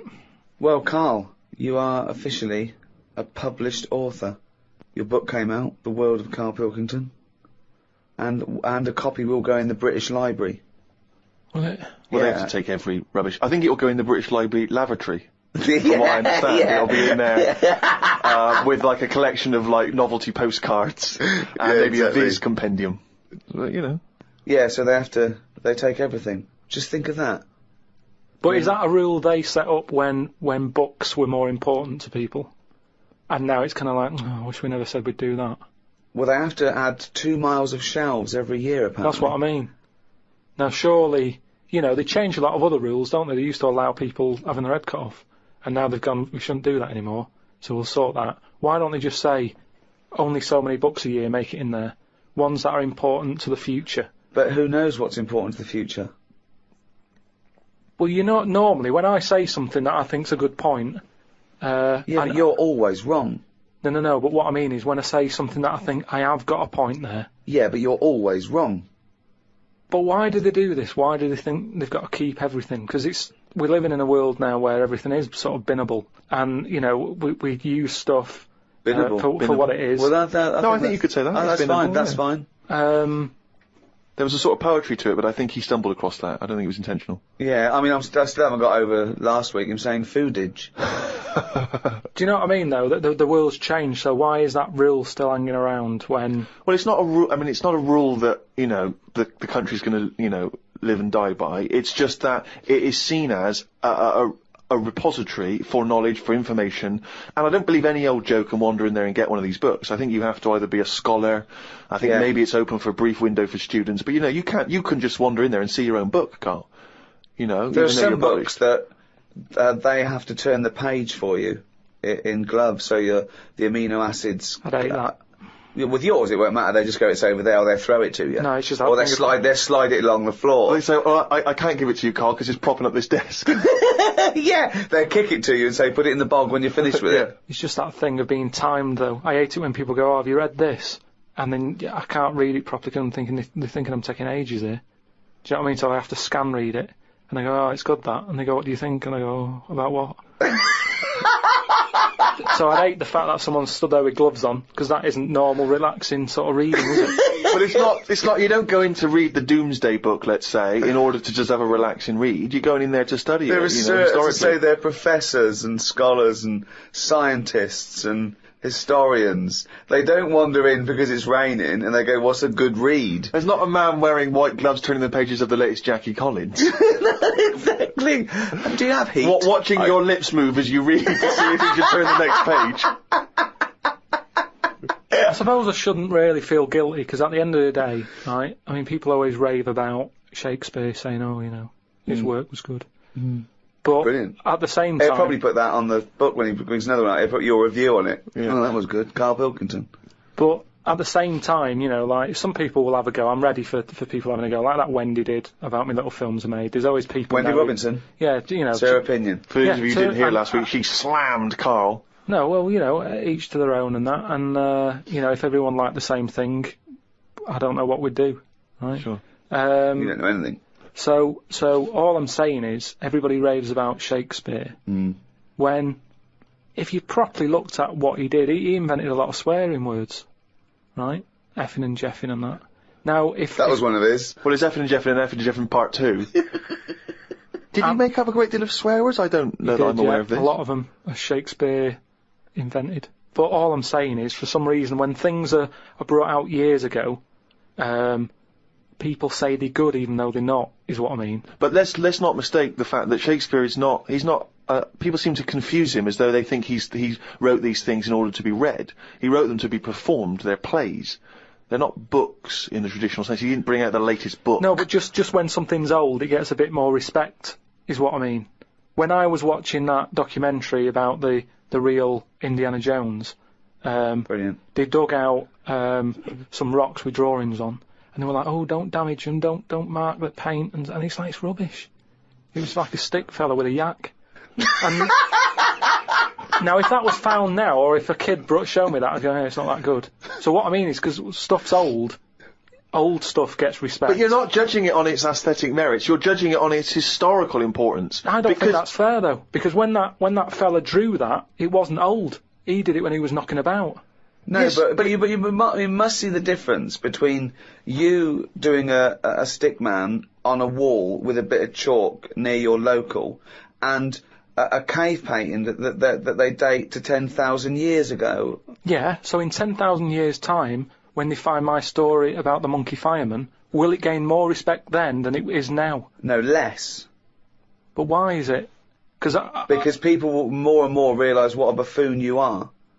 The more research we do, the more these podcasts we do, the more you expose yourself as an empty, egg-headed moron. That's a friend speaking right there, Ricky Gervais. No, he loves you like a brother. I just think, you've mentioned him before, Steve, this Peeps fella. Yes. Has he done anything else apart from a diary? Because now I've done a book and a diary. That means you're better than Peeps, well, is what you're thinking, well, isn't it? I'm not going to say that until I know, but what else did he do? Well, Peeps wasn't a writer predominantly. I believe he was, like a bureaucrat or something. But he kept a diary which has since become a historical landmark. And what did he say in it? What did he say in it? Well, it's again more because it's both well written and it's also an amazing insight into... A social document as well. Document, yeah. Yeah. It's a social document. I mean, yours is a social document, but it sort of revolves around having egg and chips and a calf and seeing a ladybird, which, you know... But that's today's living. That's well, his describes the Great Fire of London, which is what it's most... Yeah, but we haven't had one of them. If we had one, I'd write it down. I'm only writing what's happening. The ladybird happened, right? I wrote it down. He was just lucky. He was about in London when that happened. So you're a little angered that you've not witnessed one of the great disasters? Because the thing is, if they read your diary, they'd think, well, nothing happened that year. Nothing important in the world happened that year. Because your diary doesn't just mention... I mean, okay, yes, it does. It fails to mention any disasters in London because we haven't had any, but it doesn't mention any. It doesn't mention any world events. It doesn't mention wars in Iraq, terrorism. It doesn't mention anything. But that's all been wrote about anyway. If you're saying there's a museum that's keeping everything, there's loads of other books for that. Who's looking at the fella whose skulls fell off? What? We see. It's interesting, isn't it? What do you mean the fellow whose skulls fell off? Well, that's what happened the other week, so I wrote about it. What? A fella's skull has fell off. What do you mean, his skull has fell off? It's something to do with circulation. But what do you mean his skull fell off? Well, it's in the diary. But how can a skull fall off? Because it's surrounded by tissue and it's got a brain. How can just his skull... How can it detach itself from all the stuff surrounding it? He mislaid all his dreams. But all I'm saying is, that's not getting a look in. No, because it's not significant or probably true. Good point, Steve. I don't. All right. Well, let me just. I'll just consult the diary quickly and find the moment with the man whose skull fell off. Oh, here we are. Yeah. Looks like the world's fattest man is having an operation to get rid of some of the fat. He has to have an iron bed because that's the only thing that can hold his weight. There's also a man whose skull has fell out. He's in hospital somewhere. I hate that. It would make me panic. The hospital is busy with people coming in to look at their head. What are you talking about there? That tells us nothing. Right, it's impossible for a skull to fall out. How are scholars in 10,000 years going to be... What are they going to decipher from that? They can sort of go... There's not enough incident detail. But how did his skull fall out? Circulation problems. But answer the question. How did his skull fall out? Fall out of what? He was at home, and I don't know if he was combing his hair or something, but it come off. What did? His skull. What do you mean, his skull? Do you know what the skull is? It's a part of the head. Well, no, it's the structure of the head. It's the bone. Do you mean the top of the skull? This is only useful if you have all the salient facts. Then it would be of interest to us. We could. Well, I couldn't take that on. I'm busy. I'm not going to start looking into stuff in depth. Just get the details. God. You're such an idiot. You are the best... idiot in the world. Well, I don't want to be premature, but that entry is followed by, I injured my toe the other day by dropping the toaster. Instead of letting it hit the floor, I tried to catch it with my foot. I didn't think I'd done any harm, but my nail looks like it could fall off. I might show it to the doctor when I get me kidney stones out. We could easily get by without nails on the feet. They are more trouble than they're worth. You're so wrong. You're so wrong. I think on the days when cavemen without shoes and animals need nails, I don't think we need them now. I honestly... Because you hear about ingrowing toenails, right? So that's a problem.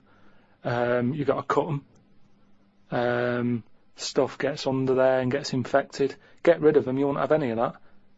as long as you wear shoes. No, you'd have unprotected toes and fingers, wouldn't you? I didn't say on the fingers, just on the toes. So why do you need them on the fingers and not the toes? Because you use your hands to do stuff. I've said about toenail out, it'd be good to have it growing on the head. What? Just having like a sheet of it, just like a nail on the forehead. You wouldn't look weird because we'd all have it. I'm not saying. What are you talking about now? I'm just saying I don't want to go on about evolution and stuff because we've done it all. What do you think the skull is for? No, but I mean on the outside, so that when you bang your head, it's a little bit more protection. Like people, I mean, you're looking at me like that. Why do you wear a helmet on a bike then? Because the bike wasn't meant to be invented. We weren't meant to whiz along at 70 miles an hour with evolution. I know, but because life's changing, like you've said. But you can't go, let's evolve, let's re-evolve. Okay, let's assume we've got this nail on our head that's growing out of our forehead. So we look like one big thumb. Yeah. Which weirdly, Karl kind of, I mean, you can almost imagine it looking at Karl now. You can imagine a big nail there. Does the nail continue to grow? Do we have to trim the head nail? Yeah, in the same way you get a haircut. Why is that preferable in your mind to just wearing a crash helmet in instances where you might have something hit your head? Just because, for a start, helmets, you have to carry them around with you. That's one thing that's put me off on the motorbike. Whenever you see someone on a motorbike, it's all like the clothes they've got to wear. And it's like a big upheaval, isn't it? It's you know, if you have a car, you can get in with your shorts on, your flip-flops on. A motorbike, it's like you're an astronaut or something, and you're only nipping down the road for some milk. Do you know what I mean? So, what I'm saying is get rid But does it annoy you having to put shoes on every day, and underpants, and a vest, and I don't know. No, but once they're on, I'm not carrying them. They're on me. If I had to then take the shorts off for whatever reason and walk around holding them, I'd go, I can't be bothered. I don't like holding a bag. I don't like bags. We carry too much around with us now. I don't like carrying stuff. It's just a hassle, isn't it? It's just endless things he doesn't want to do, doesn't like doing, isn't like carrying bags. Who the hell has a gripe about carrying bags? Why is that a concern? Because it's stuff that's on you. I love the way that he wouldn't mind having a nail growing out of his fucking head, but he doesn't want to carry a bag. What's good with it is, everybody's got one of these. But it's not going to happen, Karl. And the most important thing in your body, apart from the heart, is your brain. So protect that, not the toes. The toes we can get by without the toes. People. But your head's important, isn't it? There's a lot of stuff in your head. And I know all this just after seeing the Bodyworks thing. I went to see it's a show on where there's a load of like dead bodies and that. And you can see how much stuff's in the body. And there's loads of stuff. There's nothing in there that you don't need. It's all doing stuff. Everything in your body. We've been telling you that for years. But you reckon you don't need the toenails? Yeah, that's on the outside. I'm saying everything that's on the inside of your body, right? You don't need the appendix. No, but doesn't that depend on what lifestyle you have? Well, it's a hangover of when we probably ate a lot more cellulose, and it's. Yeah, well, they might come back. Things are always coming back, aren't they? So if people start eating them again. What about male nipples? Sort of looks alright though, doesn't it? Because the chest is quite plain, so with nothing on it, you'd go, oh, what's this? It just balances it out. I think it looks alright. I think it works. So leave it.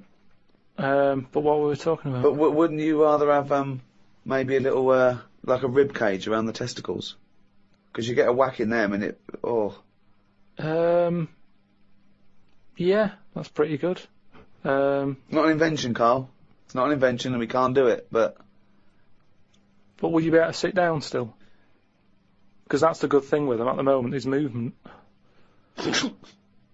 So it sort of works. But don't they say, they said something about testicles, like the Bodyworks thing. Well, they're on the outside. Put yours away, Karl. You're not one of the exhibits. They're on the outside because they have to be a few degrees below body temperature for I think the Sertoli cells to So that's an odd design. That they had to go there, because it's a bit of an odd place to have them. Where would you suggest? Dangling from the throat? Sort of. I want to redesign you, right? You can possibly do this now. This is something you can actually do, probably. You could probably have your testicles anywhere. So where would you want them? You've got a giant forehead nail. Yeah. You could have that. It probably wouldn't grow, but we could certainly have that. I just mean, like, because if all it's about is temperature, you don't want to get them too hot. Yeah. well, they're getting hot down there because you're wearing pants and what have you. So have them nearer to the outside of the body. Well, they are near the outside of the body. No, but we wear pants over them. So you wear pants over them because their testicles and polite society suggest that you don't show your testicles. Yeah, but that's the odd thing, isn't it? That's what's happened somehow, that we've said testicles shouldn't be seen. Well, then just put a hole in your trousers. If it's only about, keeping them cool, and because they're too hot, why don't you just hang them out your shorts? Because there's too many sort of seats that are shared these days, isn't there? But what I'm saying is... Well, what are you saying? Where would you put them? Somewhere like, sort of under the ears. So it sort of just looks like lobes. So you would redesign your body to have a pair of testicles hanging from your ears? And when people are sometimes talking, they do sort of mess with their ears, and they're always saying check for lumps. More handy. Does the penis remain where it is at the moment? Leave that where it is. Yeah.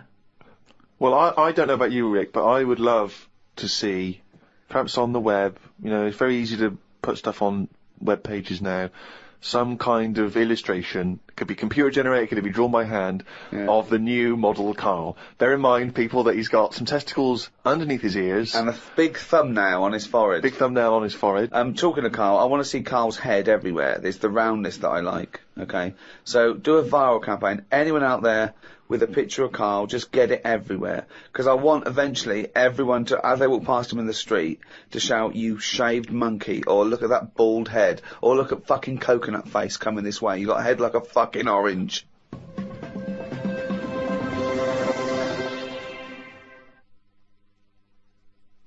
Went out the other night with the lads.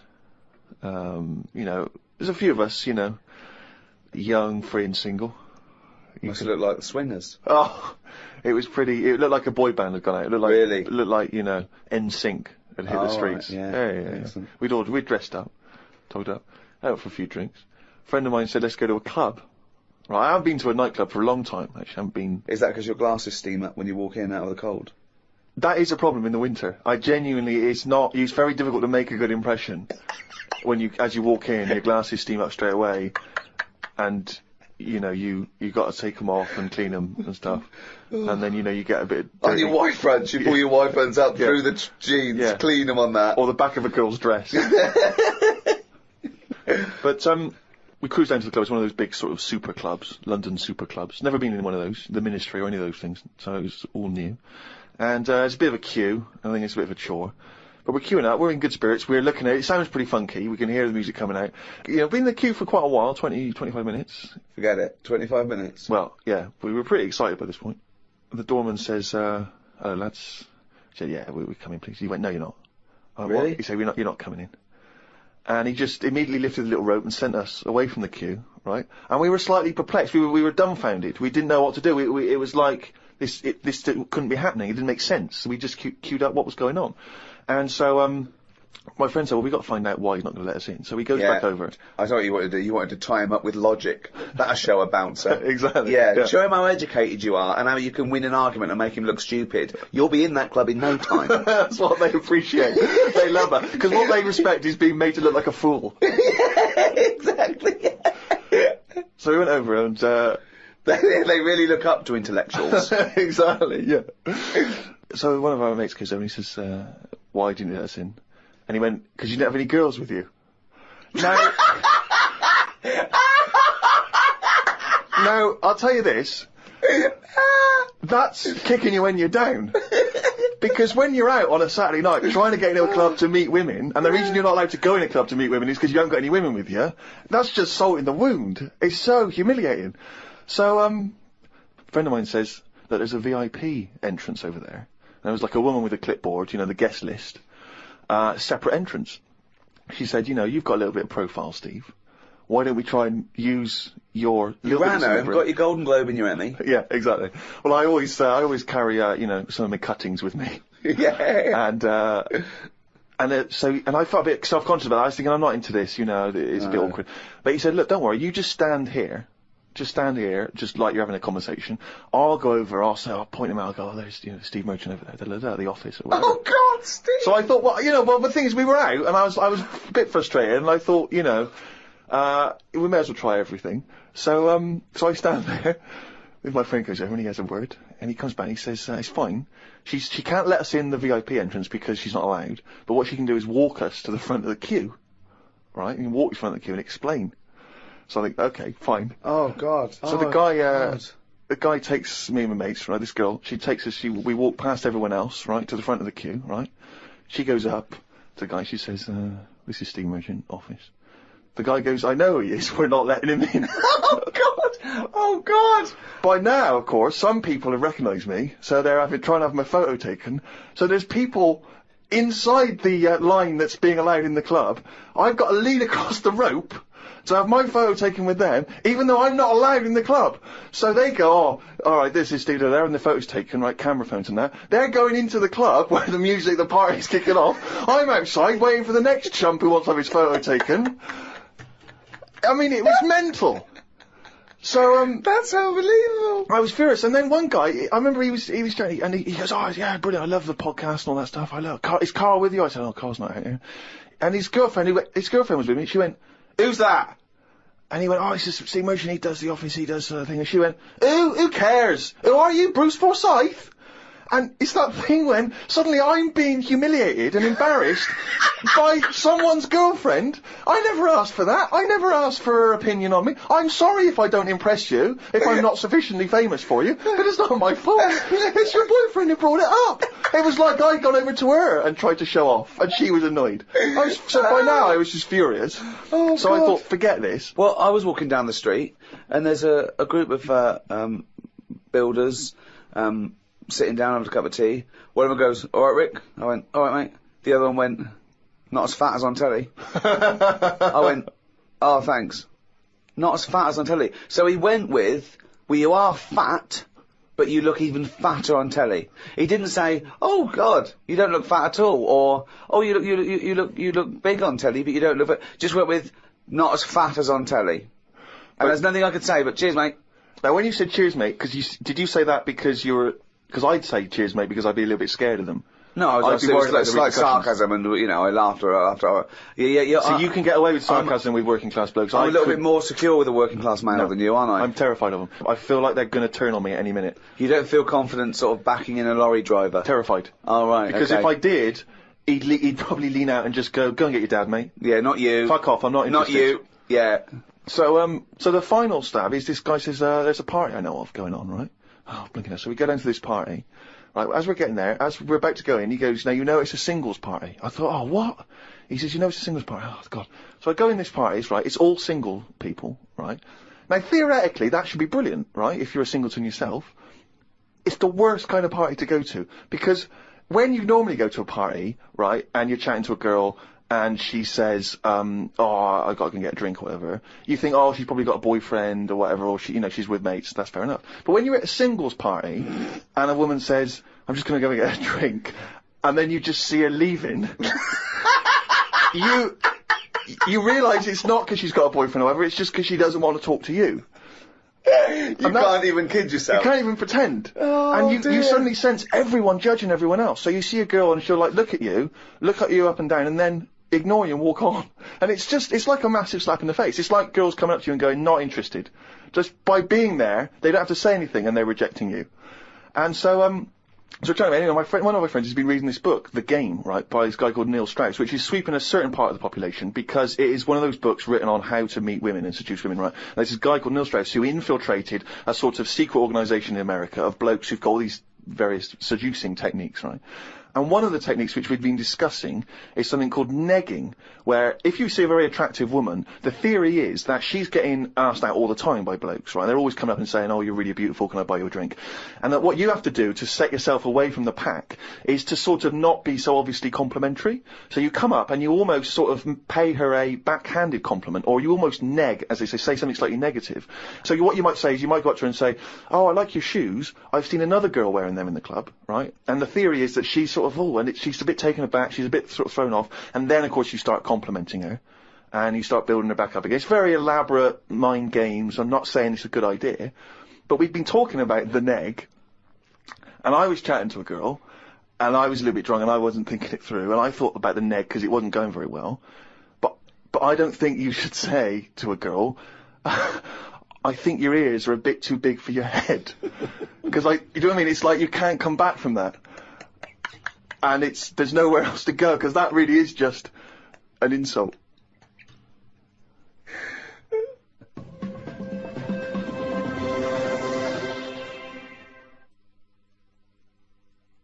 Oh, he's only gone and listened it down the little fucking car.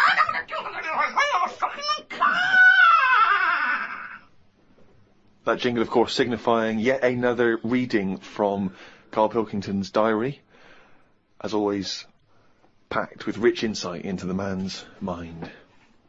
Had a late night last night because I stayed up to watch a programme about monkeys. It's already good! Of course you did. It's already good! Now, before I read on, I mean, is this not some kind of monkey news? Is this not a late return to monkey news? Well, it's not that good. Is it not? Whereas the other monkey news is... Oh, chimpanzee, that's some more shit! This is what he says. This is what he gleaned from the programme about monkeys. It sat on a bridge and wanted stuff off people to walk over the bridge. What? So it was acting as some kind of toll booth, This is ridiculous. No, it was a bridge in like, the jungle. Oh, shut the fuck up! And it's a monkey that sat on a bridge, and a lot of tourists go through the area. No, it's a monkey who realised that if he sits there, he'll get stuff because it look like it's a cute little chimp begging. No, but every time. Yeah, because you give a monkey, I'm as bad as him now. If you give a chimpanzee a banana, and he starts realising that humans have things to give. Yeah, but it's all Squirrels sorts of learn that. But you don't go, you wouldn't say, went to the park, the squirrel's waiting at the gate. You have to give them a toll to go in. They're only going to give them a nuts. They come up to you every time. You fucking idiot. Went to bed after watching it and fell asleep thinking about it on the bridge right now. It's a bit bad, really, because the monkey should work harder for its food. It made me remember the slug I saw yesterday that was eating bird poo. Nobody would ever help a slug with food like they do with ducks and monkeys. A slug's life is pretty bad. The only time they come out of their den is when it's raining. Den. So even their days out are depressing. It is. Do you know what I mean? No. It is like, it's a horrible thing to be, innit? A slug.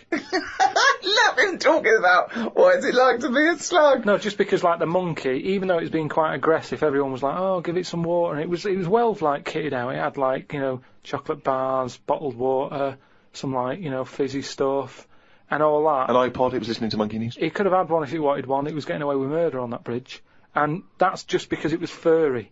Yeah, if that was like a blob, like a slug, there's no way people would be that friendly towards it, and it just annoys me how you get this pecking order. For like, no matter what creature you are, favouritism. And that slug was only eating that bird poo because it wasn't being offered stuff. If it was offered toffees or whatever. Well, it's just sad, isn't it? It's come to that. That's what its life has come to. Yeah, but it's not as mollusk that's down on its fucking luck. It didn't live in a big country house and his wife left it, the kids went and started hitting the bottle. And I kind of thought, and look, they do only come out in the rain and it's depressing and it'll probably get killed in a bit, and that was its last meal. I just... last meal! But it wouldn't prefer steak and chips, Karl. It doesn't have... It must like a leaf or at the end of the day, it's an insect. They love it. It's not an insect! Well, it's part of that gang. It's part of that... No, it's part of that... They hang out together. They hang out together. Why do you think it's part of that gang? Because it knocks about in the woods in the same place as a spider does. But what I'm saying is, they're eating boring stuff because that is what's... It's not boring stuff to them. They're not. I have no opinion of it at all. They take in sustenance. No, but where you are is what you eat. When I'm in London, I'll have beans on toast for lunch. On holiday, what? Tapas? Go on, I'll have a bit. So it's whatever you eat, what's in that area. Suzanne went off to work and I went to the shop to buy some envelopes. The shop was empty, but the fella behind the counter was on the phone and just kept talking even though he could see I was waiting. I started to count backwards from 20. When I got to 6, he hung up and served me.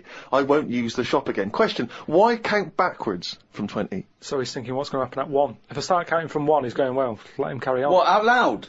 So, not really loud, but like, more of a mouth action, so he could see who was doing it. You know, like Sorry, you just started miming counting backwards to a man in a shop?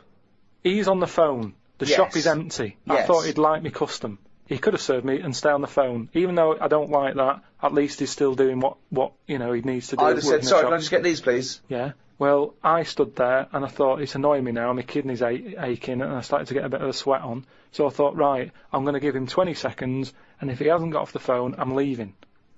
And when I got to about 6, he served me. What's wrong with that? Again, you are giving one yourself... of the strangest people. It's just giving yourself a thing. I could have been stood there for ages. He's one of the strangest people who's free to walk the streets. No, I set myself a little target, and I thought, I don't want to waste another 30 seconds in here, I'll give him 20. It worked. He served me at 6. But it didn't work. Yeah, but did he do it because you were doing that, or did he finish his phone call? I don't know, I was busy counting.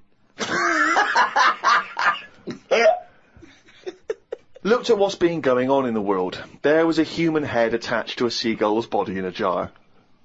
Is that all it says? This is the sort of weird stuff that goes on behind surgery doors. I doubt it ever flew, because the head would have been too heavy. Well, of course it wasn't. It didn't happen. It wasn't live. No, but they try this stuff, don't they? That's like that programme I watched with a monkey. Who has ever tried to put a human head on a seagull's body? They've done loads of stuff like that. It's part of us moving on, isn't it? What are you talking about, I'm not going to Karl? get into an argument about well, science you're wrong. because it's all Don't behind talk closed doors. shit. How do you think we can change a heart now from another body? You have to try things out. It's trial and error. All sorts of weird stuff goes on in hospitals, but we let it happen because it's to help us out in the long run, isn't it? But what are they aiming towards when they're going to find out if you can put a head on a seagull's body? What is that? What are they want to learn, and how do they want to apply that knowledge? A new heart. It is obviously for a reason. It saves a life. Yeah, what is this to save money on transport?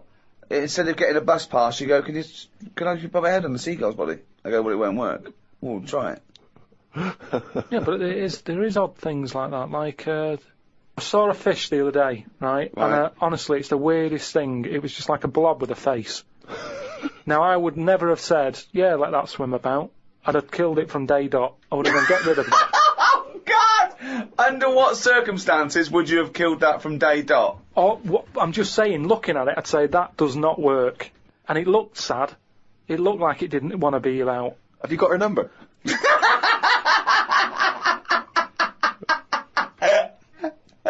Oh, God! Oh, God!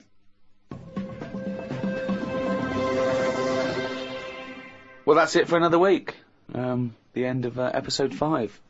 One more to go in this series of 6 with the Ricky Gervais Show. We'd love you to buy Karl's book because it is genuinely interesting and funny as a you know, just as a social experiment to see that it proves Karl's theory wrong that a monkey can write a book. So it's bye from me, Ricky Gervais. Goodbye from Steve Merchant. Goodbye. And goodbye from the little shaven monkey that is Karl Pilkington.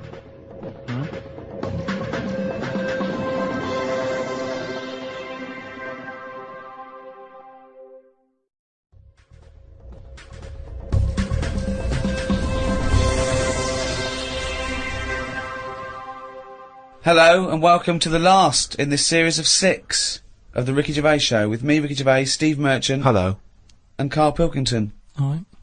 Karl, as you're aware, you've obviously got many celebrity fans. David Bowie is a fan, people involved with creating The Simpsons.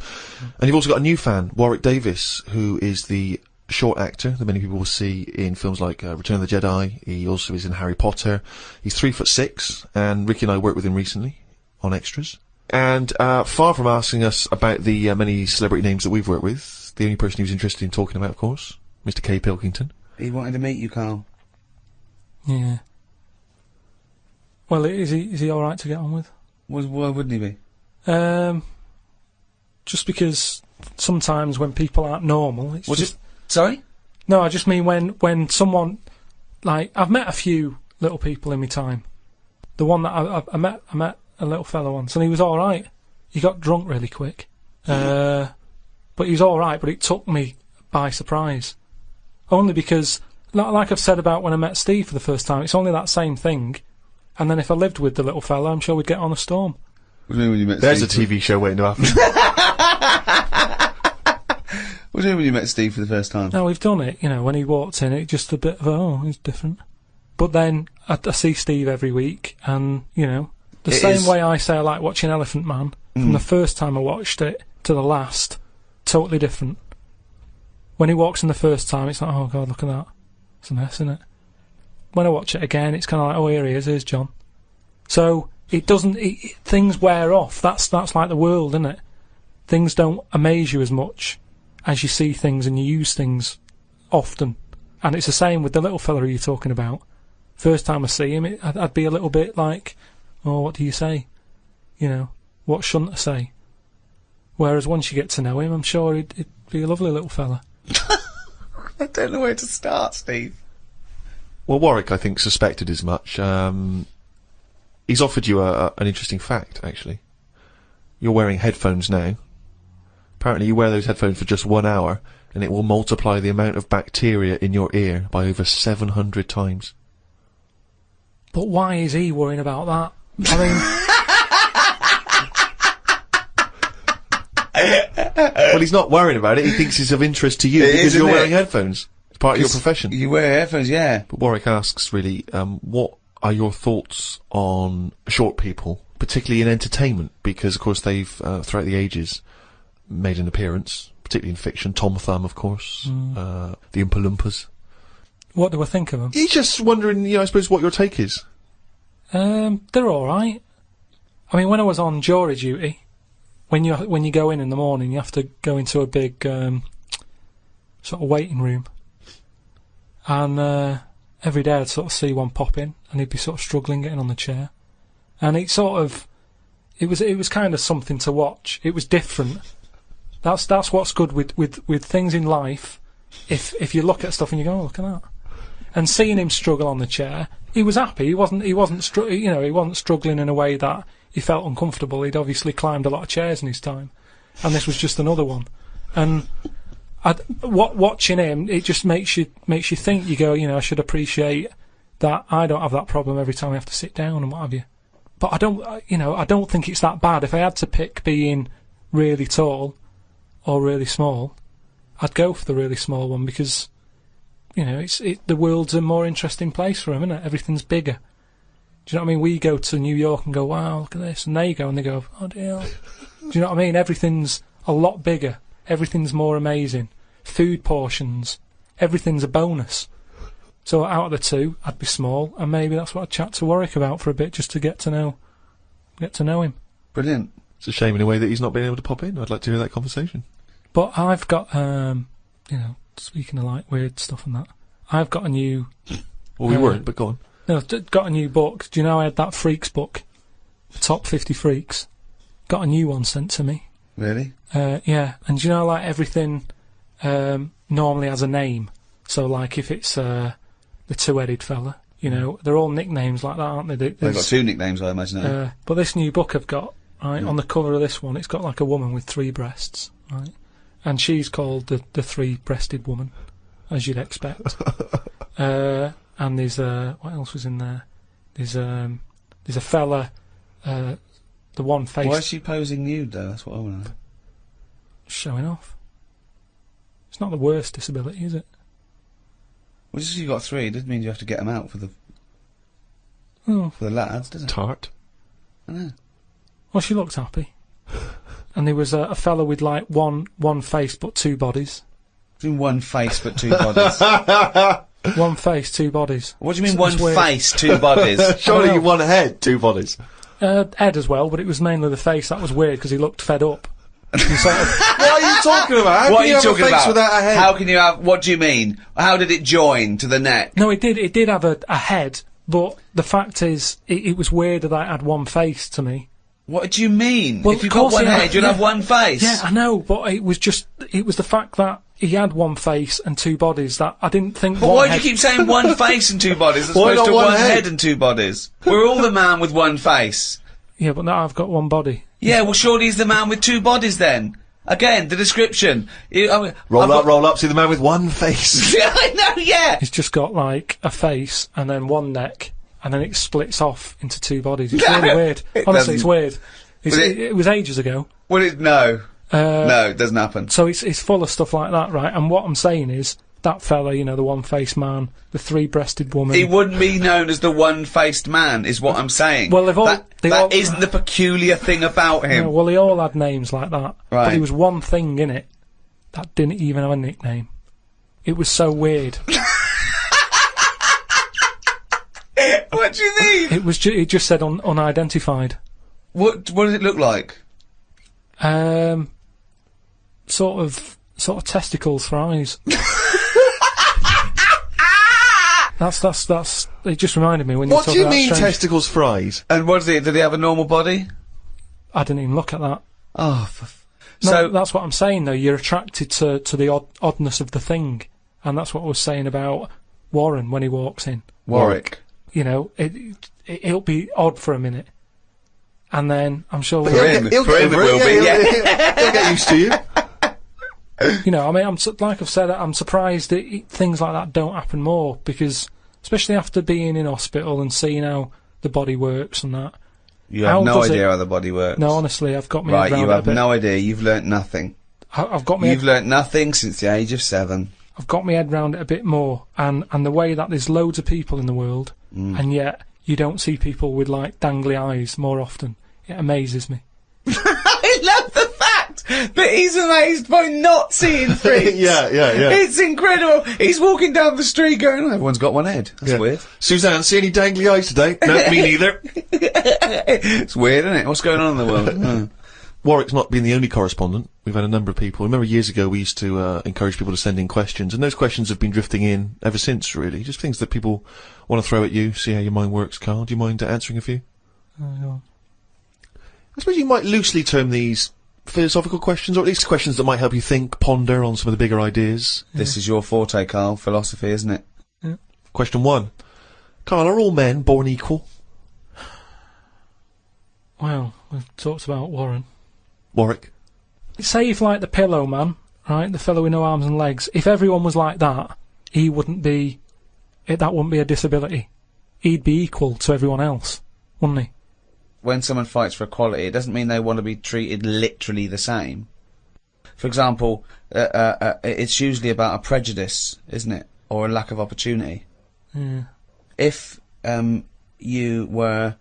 just to think of equal opportunities in terms of a job. Yeah. If you needed someone for a lookout on a lighthouse and a blind person went along, they couldn't do the job. Whereas if it was listening for stuff and you didn't give it to the blind person because you were worried about, blind people, that would be imposing a prejudice because he could hear as well as you. So if he was the best for that job, he should get it, despite his other disability.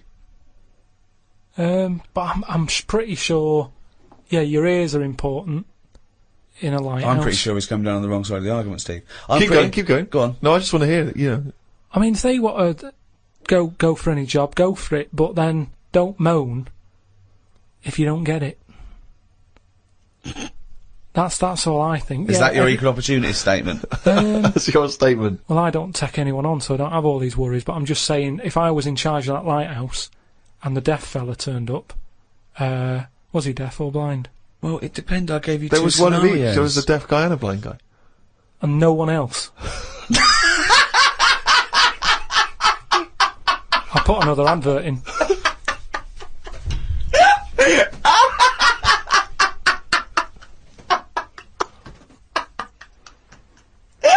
Okay, well we've got another question here, which I suppose in some respects is along the same lines. Do you believe in the notion that history is written by the victors, and consequently? Well, don't tell him what the upshot of that is. No, I was going to say, and consequently, what does that mean? Yeah, sorry. And consequently, what does that mean for history, as we understand it? Just that stuff's written by the people who won it, type thing. Won what? Won whatever they did. But what yeah. But well, if it's a war, the ones who won it wrote it. But of course you're going to do that. That's what you do, isn't it? You shout about it if you win something. If you lose, you go, oh, don't talk about that, it's depressing. No, doesn't mean that at all. Or because they're not around. Well, it means very often if someone has conquered a nation or set up a dominance somewhere, that they keep an eye on what goes out, what's propaganda or whatever, or what's taught in schools, But it's even more significant than that, because it comes down to the very, very minute pieces of information that we see in every walk of life, you know. Prior to black people having their freedom when they were slaves, history, or the history of black people, was not being written by black people. Therefore, it was always seen through white eyes, which often explained, justified, or excused, or dismissed, or didn't even mention many of the abhorrent things that happened. So it's hugely significant. I suppose you can bring out 2 books. You know, I mean, there's loads of books, isn't there? I brought one out. If I can get one out, let the losers bring one out. Is what I mean. Just let everyone have a book, and then you decide. You know, let people decide which one they want to read. I think they did it with some story where it was like you decide the end. Okay, that was largely a pointless exercise, wasn't it? He's got no idea. Karl, do you believe that the future is fixed? Do you believe that your life unfolds as a matter of destiny? I've heard something about this, where there's some system that it is laid out for you. And even if you want, say if I wanted chicken for my tea, I really fancy having chicken. But when I get to the supermarket, the fella goes, "We haven't got any chicken, you're having beef." They say that was already laid out for you, and that day you were having beef. No matter what happened. Fatalism. There's a slightly more attractive theory called determinism, where they say it's well, not that's so much. If you want chicken, you'd go to the next supermarket and you'd go, "Well, I'm going to find it." It doesn't mean it doesn't mean you're determined in that sense. Like you're definitely going to have chicken tonight. It means that it was determined, as in predetermined. But all determinism basically says is that, you know, it's not whether you can, you know, choose. It's whether you can choose your choice, because it's, you know, it's to do with brain states, and we think we have the illusion of free will because you go, "Oh, I have a drink, oh, I fancy Coke," but something in you happened that meant you wanted Coke. Well, this is weird, right? Because do you know how I've been in hospital, having me kidney stones done and what have you? Well, as they do in hospitals. And this is why I don't like going in them. Did I just try and explain determinism to Karl Pilkington? Yeah, I didn't want to stop you, but I mean, what am I thinking? It just made you look more of an idiot than I him. know exactly. Yeah, I feel stupid. Yeah. But I'm in hospital, right? And like I've said to you, the annoying thing is when you're in hospital, they didn't just have a play about with the kidney. Whilst they're there, they're fiddling about with other bits, right? And they're like, "Oh, let's have a That's feel." libelous. No, but that's what they do. Whilst you're in, let's have a, you know, prod about. They took some blood, right? And they said to us, "Now the weird thing is, these kidney stones you had, it was probably caused by too much calcium," right? That's what they are. They're a calcium build-up where you're not flushing it out, and so it's... Yeah. Now, the weird thing is I don't like having cornflakes. So what I'm saying is, what you were just saying there is your mind or whatever. I've asked you before, I don't know what's in charge, but say like... You don't, do you? Say like when I get up in the morning, normally Suzanne will have some Rice Krispies, and she's like, "Do you want some?" Right? Just have some. And I'm like, "No." Now that isn't me saying no. That's the calcium. That's my body going, "I don't need any milk. Don't give me milk. I'll have a crumpet." Now bear in mind, Rick, that in the space of 3 minutes, we've gone from your definition of determinism to him having a lovely crumpet for breakfast. There's no one else in the world you can have a conversation with where you can make that distance that quickly. But it is interesting how my body... Have you ever had it, right? Sometimes I can go ages. No, your body lied to you, because your body said you don't need water, you don't need water, you don't need water. No. Oh, yeah. Like today before I left, Suzanne said, "What do you want?" Straight away I said, "I need some leeks." Now, that operation I've had has obviously taken out whatever the leaks give me. I'm lacking on that. See, I think he probably has it more than the rest of us, because I think he uses his subconscious more than us. We think about stuff. He is like the leech that is going on chemical memory. Yeah.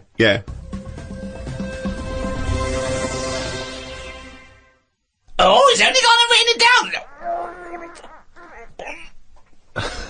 That jingle there signifying, of course, once again, another reading from the Diary of Karl Pilkington.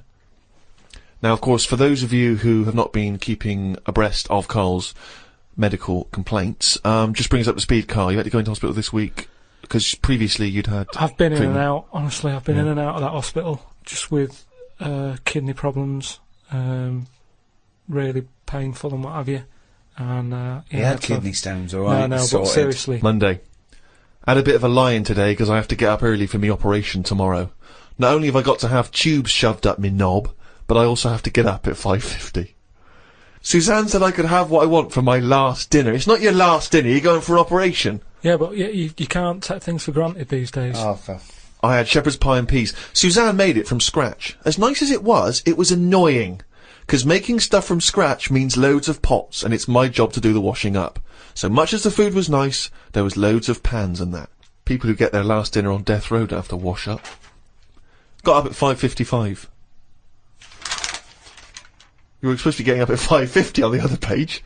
You were 5 minutes late getting up. He's often late. Often late. No, just because I needed to have water. Before 6 o'clock, they said, don't have anything after 6. We'll get up at 5:50 then, like you were planned to. Don't You're having 5 minutes sleeping. Doesn't take 10 minutes to have water, though, does it? Well, why did you say 5:50 in the first time? Because then it tricks me head, doesn't it? Going, oh, I had an extra 5 minutes. Tricks me head. 'Cause then it tricks me head. It. Got to the hospital and had to wait in the waiting room. There was another 9 people in there waiting to be sorted. I got called in. They sat me on a bed and took all my details down. 5 minutes later, I'd been knocked out. I got woke up when they were ripping a pipe out of my throat. I felt more rough this time. The doctor came to see me and said he couldn't find a stone, so I must have passed it. I said, are you sure? He said, yeah, we filled your kidney with water and expanded it, and there was no hiding place. I sat in the recovery room for an hour while they found me a bed. One of the fellows who was sat in the room with me this morning got wheeled in. They couldn't wake him up. All the nurses were laughing because he didn't want to wake up. I bet they were laughing at me when I was in the theatre. Someone told me they totally strip you when they're operating. I would have looked like the alien on the Boswell incident. Boswell! Boswell! It's quite a nice analogy if it weren't for the fact that you said Boswell. It's the Roswell incident. Didn't sleep much through the night because there was a 60-year-old fella shouting at the nurse about his pillows. I don't think I slept through a full hour with one thing or another going on. My bed was next to the toilet, so I kept hearing the flush. How do they sleep in hospitals, though? They wake you up to give you fucking sleeping pills and things, don't they? How do you sleep in there? It's always hot. It's always like 90 degrees. There's no air. Is that to make you drink water? I don't know what it is. There's no air. There was an old fella across from me who kept breaking wind. He didn't even try and cover it. He was just of that age where he didn't care. Just like, that's what I do. I'm in the hospital, leave me alone. What do you mean? Just, I don't know what was wrong with him. I talked to him because at first I felt sorry for him. I was a little bit like, you know, he's had no visitors. No one's calling him up, so I'll talk to him. But then he got that familiar with me that he'd just be doing it whilst I'm chatting to him. Just like he's my granddad or something. It's just like, oh, that's what he does. It's like, well, I'm ill as well. Stop doing that. Honestly, unbelievable. He didn't even try and cover it with a cough. It was just like, that's... with a cough! How would you cover it with a cough? Just non-stop. Got home and sat down. My pains are coming back, but the doctor said this would happen and that my insides are still in shock, so I need to take it easy. It's 9 o'clock. I'm in agony. I can't do the diary for the rest of the day. Jesus. So you may as well just tell us then what happened. Right, well, yeah, after that, went back in. Suzanne just got frustrated with me because I was rolling about on the floor and she was trying to watch Arthur, right? So that was on the other night. I thought it was with your lodger.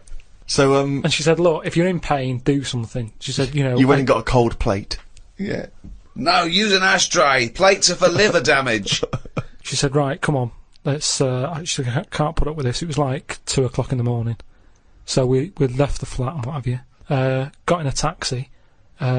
He filled up on the way, which was annoying.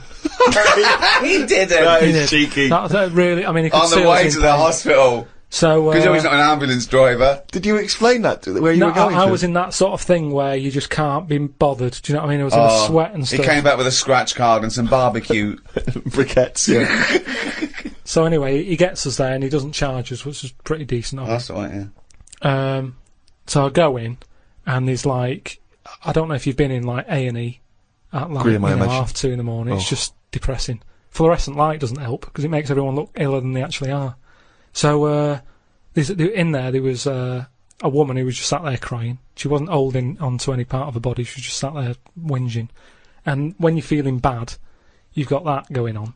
So you just want to tell her to shut up. There was a fella who was like moped over in a wheelchair that someone had just chucked in. Moped over. It looked like somebody had just sort of found him and wheeled him in. Nurse, who's the guy moped over?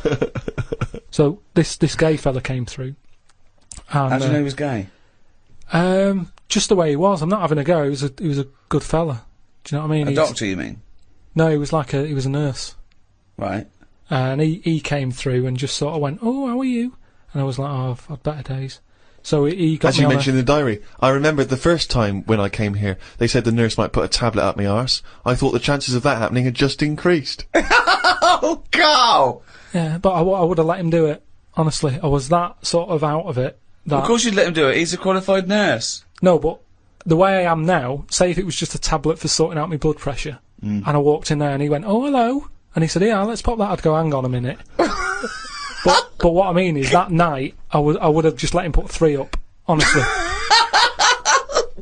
it's just weird, isn't it? How your body just goes, let him get on with it, and you trust anyone, don't you? When you're in that much pain and you need and they're a qualified nurse, yes.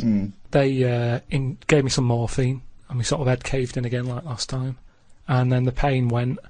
But anyway, just turns out that I'd had a load of like blood clots in the bit from my kidney to my bladder, and that was acting as a sort of a stone again.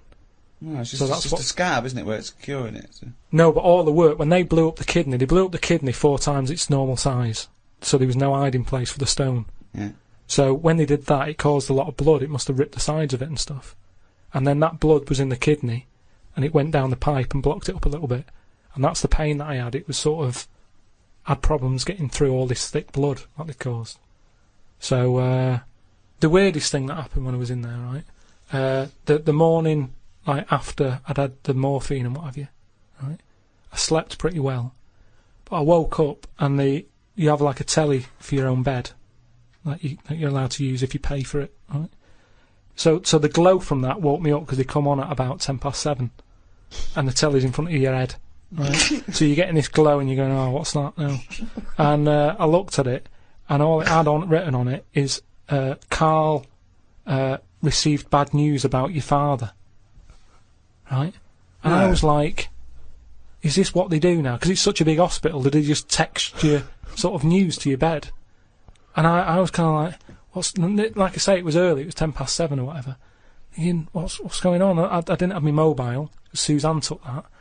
And I was looking at it, I read it again, I thought, it might come up with more, like, what's up with him?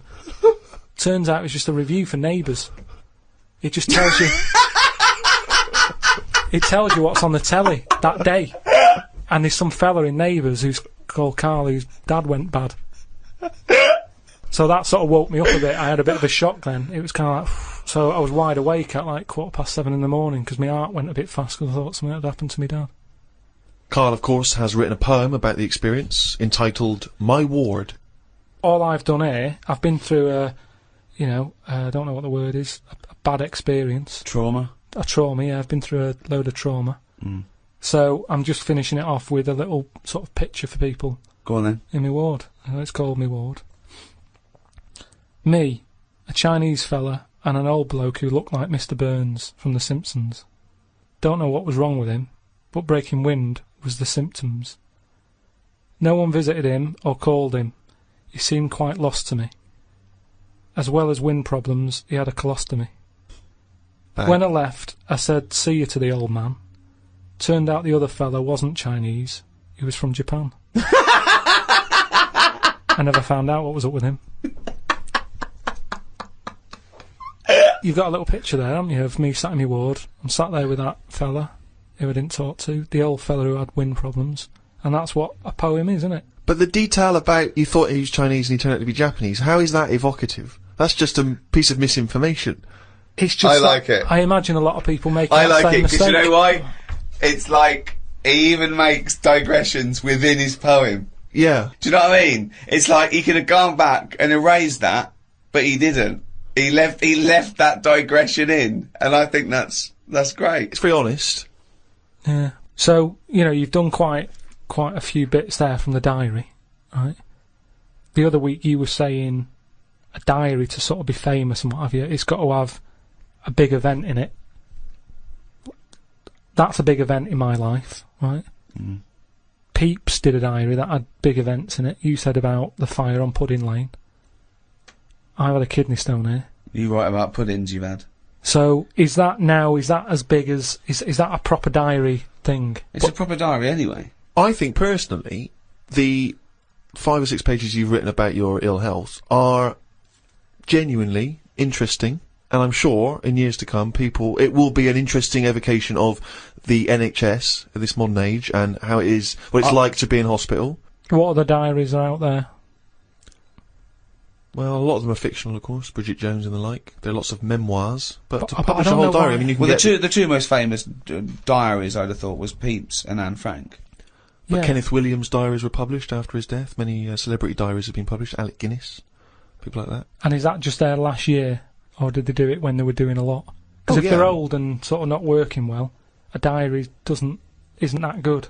Well, often the moments, prior to their passing are some of the most interesting. You see their final thoughts and final days. Yeah, but you say different things when you're ill. When I was on that table about to go under and you're thinking this might be it, different thoughts on the world. Do you know what I mean? Different priorities. What's the most profound thing that you thought that it was because of your illness? Just as I went under, the last thing I said to this woman was, "Oh, you look different with that on." And oh, you look different with a hat on? Yeah, it was a woman who gave me the injection, and she'd been round to the bed beforehand, sort of saying, "Right, you're allergic to this. Can you eat strawberries?" And I was a bit like, "Why are you asking me that?" And she went, "Well, no, a lot of people are allergic to strawberries." And I was saying, "But is there any trace of strawberries in the stuff?" And she's like, "No, it's just that a lot of people are." And I said, "Well, no, I eat them." And then she's like, "What about fish?" And I said, "I like some, but I haven't had them all." And and then she turned to Suzanne at that point and said, "Do you know of anything he can't eat?" She sort of said, like turning to the mother. Yeah. When the child can't answer. But she was this woman, and she didn't have a hat on or anything. And then when I went down there, I didn't realise it was the same woman until I was lying there and she started to inject me. And I just said, "Oh, you look different with that on." And then I went out, and when I woke up, the woman sort of came round and just sort of said, "Oh, it's weird that was the last thing, like you said." And that made me think that could have been my last, like fighting on the beaches or whatever. That could have been my little thing. You look different with a hat on, Karl Pilkington. Oh, God. In its own way, it's quite wise. People do look different with hats on. I think his last words would be something like, "Can this kill you?" Yeah. Suzanne, can you drink bleach?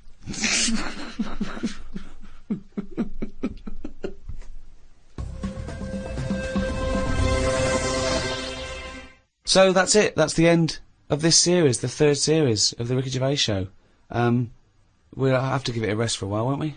I'm exhausted. Thank you, everyone who bought the series. All 24 episodes we've ever done are available on iTunes. So, yeah, if you haven't heard them, maybe we should do a free one now and again over the coming years. Should we retire from podcasting and audiobooks? We've made our point, haven't we? I think we've made the point, yeah. I mean, you always leave them wanting more. And let's be honest, we passed that long ago. So, we may as well stop now, as good a time as any. Let's never say never, but for quite a while, it's goodbye from me, Ricky Gervais, Steve Merchant. Goodbye. And Karl Pilkington. Alright.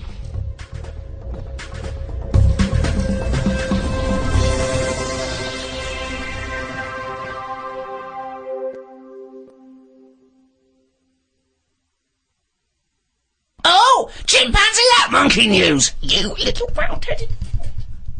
Right, years ago, people only drank water, didn't they? How long ago are we talking? Going back a bit. Okay. And it was just the norm. Everybody was happy with that. It was kind of like, what, you're thirsty, have some water. It was just what you did. And it was more of... Well, no, not only water. No, it was. It was kind of like... They drank milk at birth, didn't they? Yeah, as a baby. But then you don't have that when you're older. What I mean is more now, as we've discussed, is more of everything. So I thought there was fruit juices in... Yeah, but what stuff. I mean, when people were thirsty, it was like, well, have water. They didn't go, "What do you want? Do you want this? Do you want that?" I'm just saying they had it for a purpose as opposed to something for the taste buds. Right? Yeah. So So anyway, so this town, right? It was in the middle of nowhere somewhere. It's the detail that makes the story, isn't it? The pinpoint accuracy of detail. So it was a while ago, and it was in a town somewhere.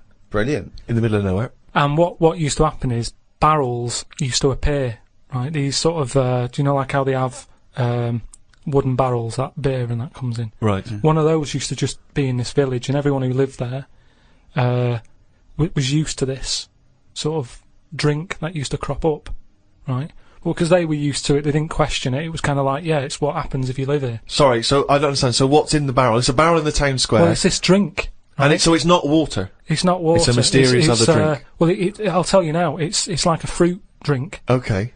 And back then, I mean, I speak to my mum, and she didn't have a banana till she met me dad. And they were made up of fruit. Sorry, is that some euphemism? I don't know what that means. No, but what I mean is... he came a-calling with a banana? No. With a bunch of bananas and some flowers? No, but what I'm saying is, it was like a fruit drink, and for years and years, people didn't drink fruit. It was an eating thing. Do you know what I mean? It was an eating thing. It was eaten? Yeah, what, it was you're thirsty, have some water. What, you're hungry, have a banana, have an orange. Sure, but the idea of combining the two, crazy. They never used them in that way. So anyway. So a mysterious fruit-based drink is turning up mysteriously in this town for years. No one questions it. No one thinks. They just think it's in that area. I'm sure, like here come the little man. No, but in the same way that in Scotland they'll have fried Mars bars and that. Yeah. They don't bat an eyelid at that. Yet when we go there, they didn't appear mysteriously. Did they didn't just appear one day. I assume they go to the newsagents, then take it home and pop it in some batter. But what I'm saying is they don't think anything's odd about that. But as time goes on, people have started travelling more, haven't they? Ooh. And you have visitors sort of came in to the town, and they were saying, "Oh, I'm a bit thirsty. Have you got any water?" And they were like, "I don't have water. Have some of that in that barrel." And they were like, "What's that?" And they were like, "Oh, it's a drink." So they had it, and it was really, like, refreshing. And they were like, "What is this?" And they said, "Don't really know, it just crops up." Of course they did. No. It's what, it's what you get if you live here, it's part of living here. Right. So they were like, "Brilliant, do you sell this?" And no, don't just sell it, we don't even know where it comes from, just have some whilst you're here. We don't even know where it comes from. No, so the thing is, this helped the town out. That's before the monkey appears, this shit. Yeah. So all these people are enjoying the drink. Word gets out, and it went on for a couple of years, but they say it travels fast, doesn't it? If it's good news, it travels. If it's good news or bad news, it travels fast. Yeah. So news travels fast. Yeah, just news. Yeah, news does. So anyway, so some fucking monkey news doesn't. This has taken half an hour. So some big business fella who was on holiday in any specifics? He was from Chicago. Right. Oh, and he flew. How tall was he? Hold on though. So this is after Chicago was founded. Right. Yeah, Chicago was knocking about. Oh, they had loads of drinks then. Yeah, they had alcoholic. Coffee, tea, tea, alcohol. They had every drink under the sun. Yeah, but not like every drink under the sun. Not like apple juice, grape juice, ciders, wines. So he came in. Oh, Chicago was founded. He came in. Yeah, probably 19th century. Oh, there's loads of shit about. And he was saying, this drink you've got here, he said, it's good stuff, you know. He said, whose is it? And they said, well, it just appears and what have you. And they said, well, that's a bit odd. So anyway, he got a bit annoyed with it, because he wanted to take it back with him to Chicago. He knew there was an audience for this. Well, yeah, because they got bored of tea, coffee, all the other drinks and that, yeah. So he waited at night. They've been around for years. Waited behind a truck. A truck. So we're in a motorised age. Oh, so at least 1890 something. I'd have thought. And he saw this little fella bring the barrel out. How little was the fella? It's hard to tell in the dark, and they were quite far away. And the barrels, you know, it's hard to work out. Yeah. He was short. His arms were long. So they followed him in, right, and saw what was going on. Okay. Like how it was being made. And they said, you know what, we can have a go at making this ourselves. And what happened in the end, they tried to imitate it in Chicago. There was a orangey tang, right? It was made by an orangutan, wasn't it? And do you know grapefruit juice? They had like fruit juice that they were good at crushing the fruit with the feet and what have you. And that's how them two. So it was great ape fruit drink. Yeah. Which probably got abbreviated over time. Ape fruit juice. No, it was great ape fruit juice. It was because it tasted great. That is a load of shit, Karl. That is why we stopped doing it.